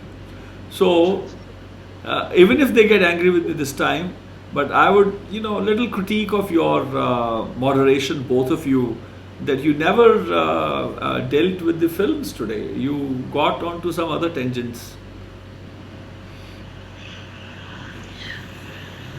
अभी तो सच्ची में भागने का time आ गया है 12 घंटे के बाद इतना खराब रिव्यू तो कभी भी नहीं मिला I'm kidding. मिल ही गया है तो अब तो भाग ही लेते हैं Let's run now that you've got a bad review. I know. No, but it was, I'm joking, I'm kidding. But we will, the point is that today, of course, I have removed for friends who are asking if, Amarjeet is asking if it's possible to see them. I don't know yet. I have not yet made a decision to make some of this work public. Also because I have to assess them. I'll have to re-edit them. I don't know yet. This was done very quickly. The decision to do such a day was taken very quickly, and I will see how to do it, but I might put it together as part of the subscription of my YouTube channel and Patreon and other channels that I'm in the process of opening, where people who subscribe and begin to contribute to the Anād Foundation's conservation efforts and sustenance of the archives even, so that if I'm gone, at least the things, all that work has been done becomes a sustainable model By God's grace, I have enough. I don't need funding for my personal, I'm so grateful to Parameswara that I have enough. But I think the foundation needs to be made self-sustainable. The next model, the next leaders who would undertake and sustain knowledge and continue the work if I am not able to finish anything, so that I'm able to at least mentor the next generation of responsible. Sometimes, when you are building something, it takes a couple of generations to do big things. If you're met with idiots now, their names are smeared in history. That much they've ensured. They will be known as the black spots in Sikh history and Indian history, in Punjabi history. They don't know yet. They will slowly sink in when they will be out of their jobs. Then they will realize, and they will go into a mode of paschatap or regrets and deep regrets. But then the damage they have caused, they will have punishment. It's no compassion awaits them, no benevolence, because these are those law of averages must be governed. That's law of nature. If you jump into a volcano, you will not walk on the volcano. Your body will perish like that. So there are simple logic of how laws of nature work. When you destroy heritage, which is so beautiful, so precious, and not just precious for an individual, not just for a small community, but for the entire world, because it gives us. Imagine if Darbar Sahib was the way it was, where under the same roof there were Muslim singers, there were Hindu ascetics, Buddhists who would come, and Sikhs who would come, Rababis who would come, and they would sing the virtues of Parampurukh Parameswara. Imagine the world is denied. That is the loss I'm talking about. When you deny such an abode where it's possible to live the idea of acceptance of diversity. I've heard so many American Muslim leaders who say, oh, they went to Makkah, it was a transformation for them. They were just looking at the white and black skin. But they were not looking at people from all faiths being able to come there. Darbar Sahib is one place where people from any faith can come. And they can walk in and see there's no mystique, there's no denial of that. So that place is now denied. That loss is what hurts me. That the eclectic nature, that the Panthis, the 36 authors, the followers of all the followers, the followers of the authors of all the authors of Guru Granth Sahib cannot come to that inner sanctum and sing the Vani of those they follow. Can I have a Kabir Panthi? Can Prahlad Singh Tipania come at Darbar Sahib Amritsar and sing a pada of Bhagat Kabir? Can a Namdev Panthi come from Maharashtra and be allowed a dignified space in the inner sanctum? That's how Darbar Sahib was. It is not about Amrit Chako and Sahaj Tari and Amrit Tari. It was bigger. It is the Guru Granth Sahib.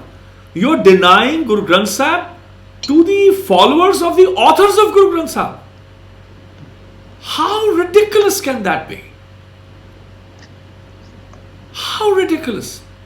You're denying that women, the role of women, seva inside, whom Guru Nanak says are greater than a mankind, the womankind, that we the mankind are from within, are from the womankind, and then beyond the womankind is only the Parapurukh Parameswara.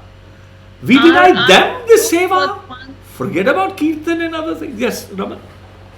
Our gurus were the ones who actually brought the man-woman equality in such a subtle and yet such powerful and real manner. They made it happen. I mean, I don't know of any other religion where, I mean, I don't want to talk religion here, but I just want to say that, where men are Singh and women are Kaur, and women do not have to change their family name because there's no so-called family name after we get married. That means you retain your identity, you remain what you are. And ask a human being who is a woman, who is even till date supposed to follow this whole tradition of leaving your home, what it means to her. So our gurus did this amazing, I mean, they were so far-sighted and such visionaries. And I'm glad you bring this forward even towards the end of the day or morning or whatever. But they were the ones who really did this. They made it happen in a very, very real manner. I mean, we don't have any symbols or anything on us to say I'm married. I don't carry my husband's or father's name to say I am so and so. I'm just Ramanjit Kaur, and that's who I am. And that gives me so much independence and freedom and my own identity. I'm not carrying anyone else's identity with me. And that's a huge thing for an individual.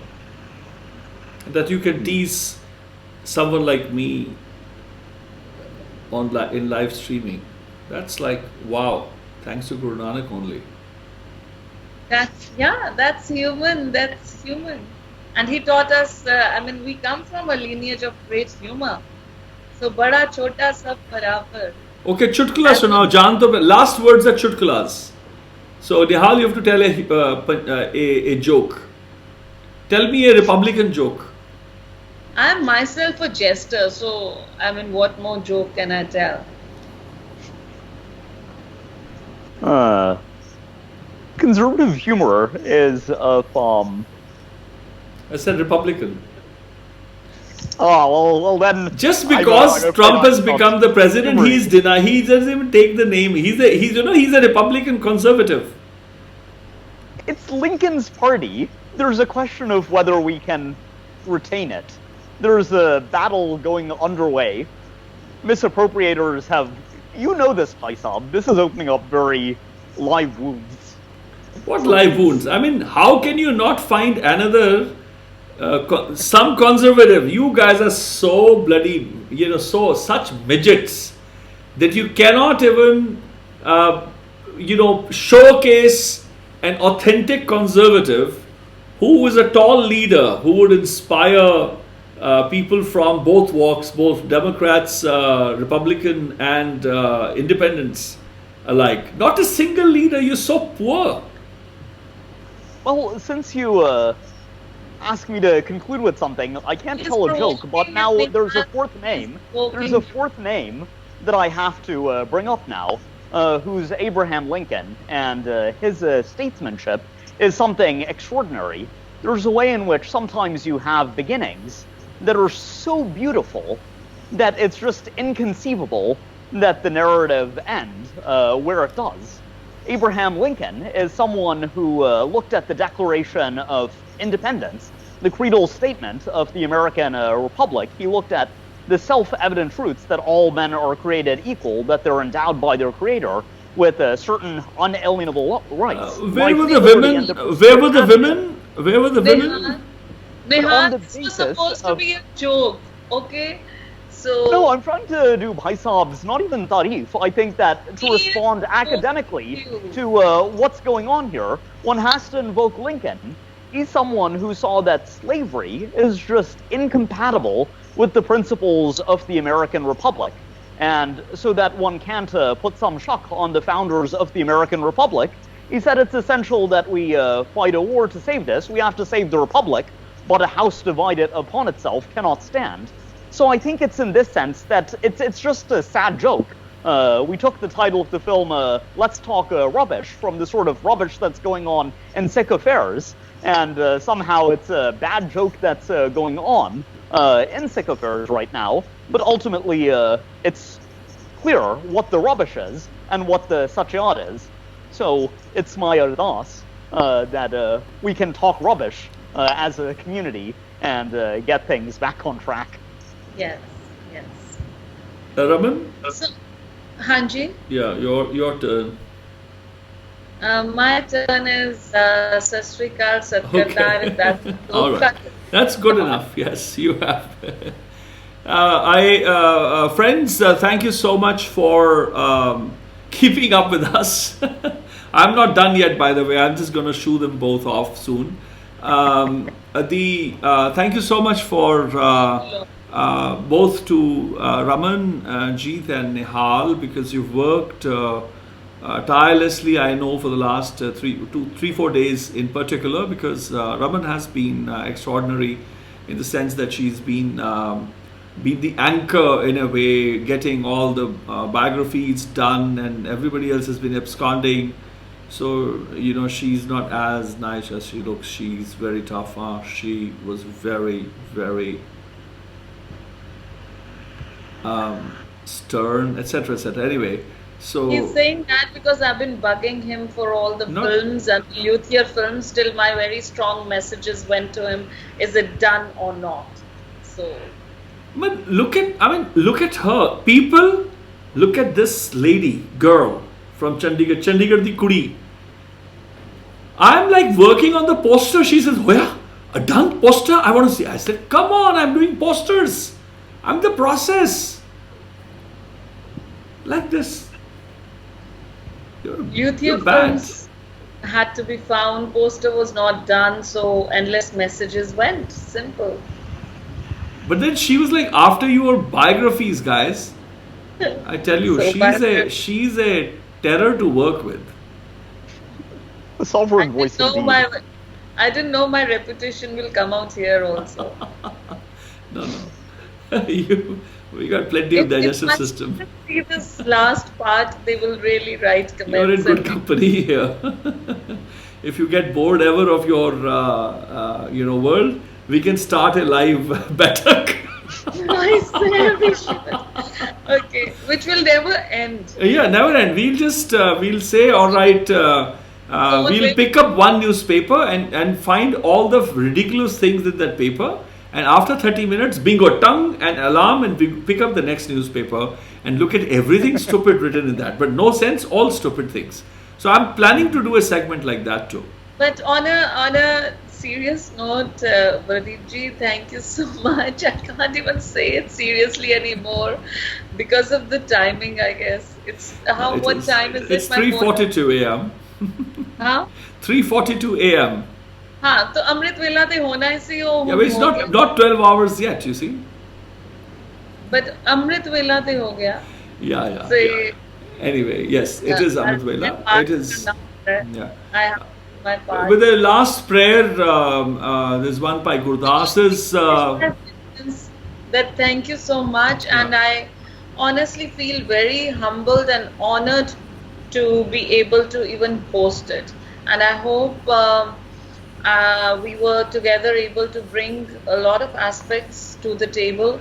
And I hope it will be, I'm sure it is a meaningful thing, and I hope I was able to contribute. But thank you so much. Thank you so much for having me over and making me a part. Thank you both, actually, Nihal, and also to, my gratitude also to Professor Francesca Casio and to Dr. Ramanjit Kaur Khalsa Baker, who joined from Los Angeles. She's at the Loyola Marymount University, and Francesca is at the Hofstra University, and especially to both of you in particular. Yes, but to both of you, my formal note of thanks for having helped conceive this Baiṭhak.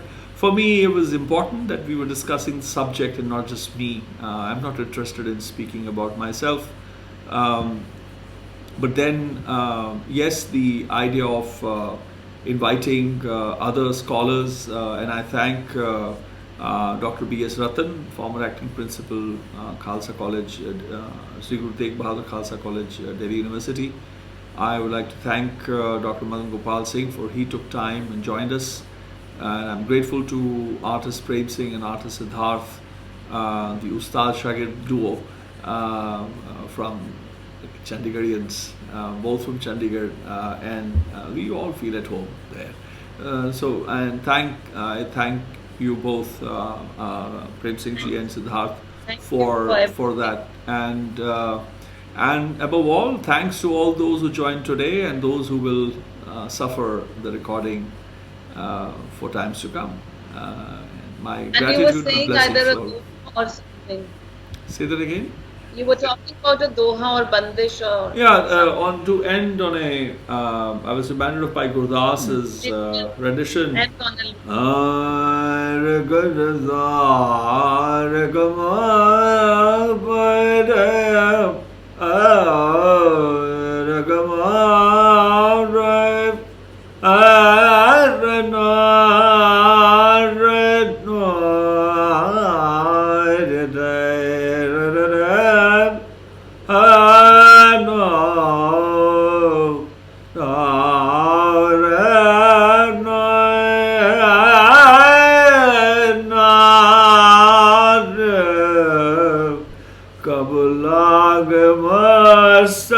Charan, Charanan, Charanan, Charanan, Raj Kablag Mastak Charan,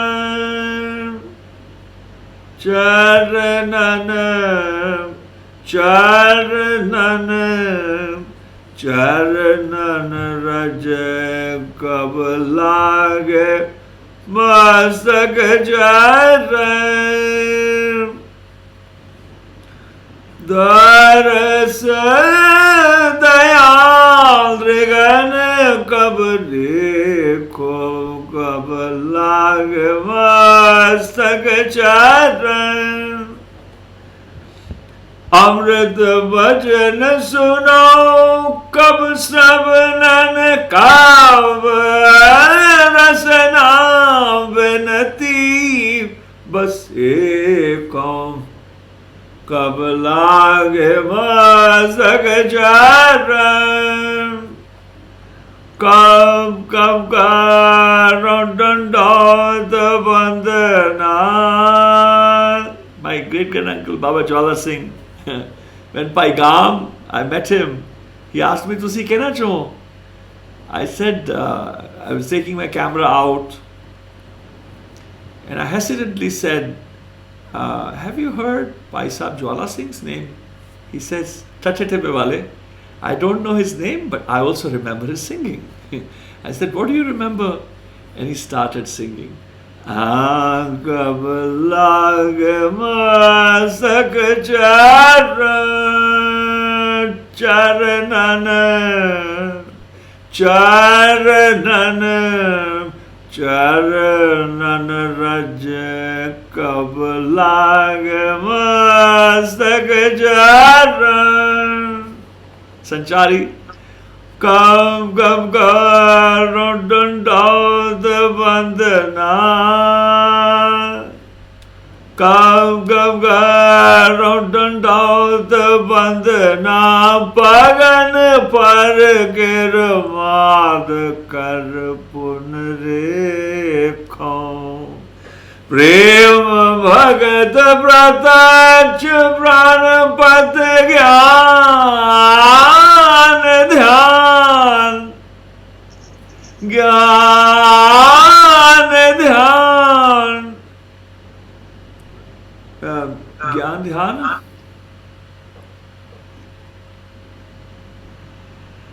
बिनती बस कब लाग मस्तक चारण, चरणन चरणन चरणन रज कब लाग मस्तक charan. So at this note of Kabalage Mastak Charanan Raj, Dars Dayal, Drigana Kabrekho. So at this note of prayer that कि हुन काश कि ये हो जाए, कब कब लग करो दंडाउत बंदना, पगन पर किरमाद कर पुनरेखों, प्रेम भगति प्रत्यक्ष प्राणपथ, ज्ञान ध्यान बेनती बसेखों. So and my prayers for you all, friends. There's a lot of work that we all need to do, and a lot of work that you all need to do as responsible citizens wherever you are. We must contribute to the goodness that this world craves for. and that it requires. Goodness is in short supply. Love and compassion, you don't get to see them. So contribute your 2 pence. If you have 10 cents of love and compassion, share a pittance out of that. Just wish to everyone, pray for everyone, pray for goodness, pray for peace, pray for calm, and pray for beautiful art. You know what is a good art? Good theatre, good music. It's a sign of peace and prosperity.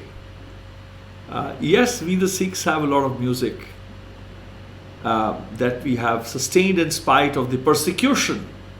We are the most persecuted and prosecuted community in human history. But it's not the music that somehow that is born in persecution. It is the music, the endowments of the Gurus, that in spite of the persecution, we still were peaceful, we still were calm, and we still had that music. But it's a sign of peace and harmony. And if you wish, when I wish you time that you have an opportunity to create great art, be it painting, be it poetry, be it writing a novel, be it sculpting something, be it calligraphy, be it singing, playing an instrument, or just being beautifully stupid, know that peace is, know that harmony and communal harmony is. And I wish you that very best. We've spoken a lot about Ramanjit Singh Tarangad. He gave me a blessing in a language which had died, he said, 250 years ago from when he taught me. That was in 94 when he passed on the pagadi. He says, Vado prapuso, lambad chuso, birdikasakas, damak down. So I bless you with that. It is a language that died, and the only thing that lives on of that language is that blessing. And see, that's the idea of Ramanjit Singh Tarangad. He even passed on the blessing. He blessed that language by blessing me with that last blessing that remained of that language. And I have passed it on to you. Vado prapuso, lambad chuso, birdikasakas, damak down. The key one is Kis kis ke budde hoyo. I mean a budde hojo mere vango. Grind to old age. May you grind to old age, people. May you grind and become Vidwans, that the world then bows to you and says, Wah, kya baat hai. Satkartar, Vaheguru Ji ka Khalsa, Vaheguru Ji ki Fateh. Vaheguru Ji ki Fateh. Khuda Hafiz, Namaskar, and a very good Monday ahead to all of you.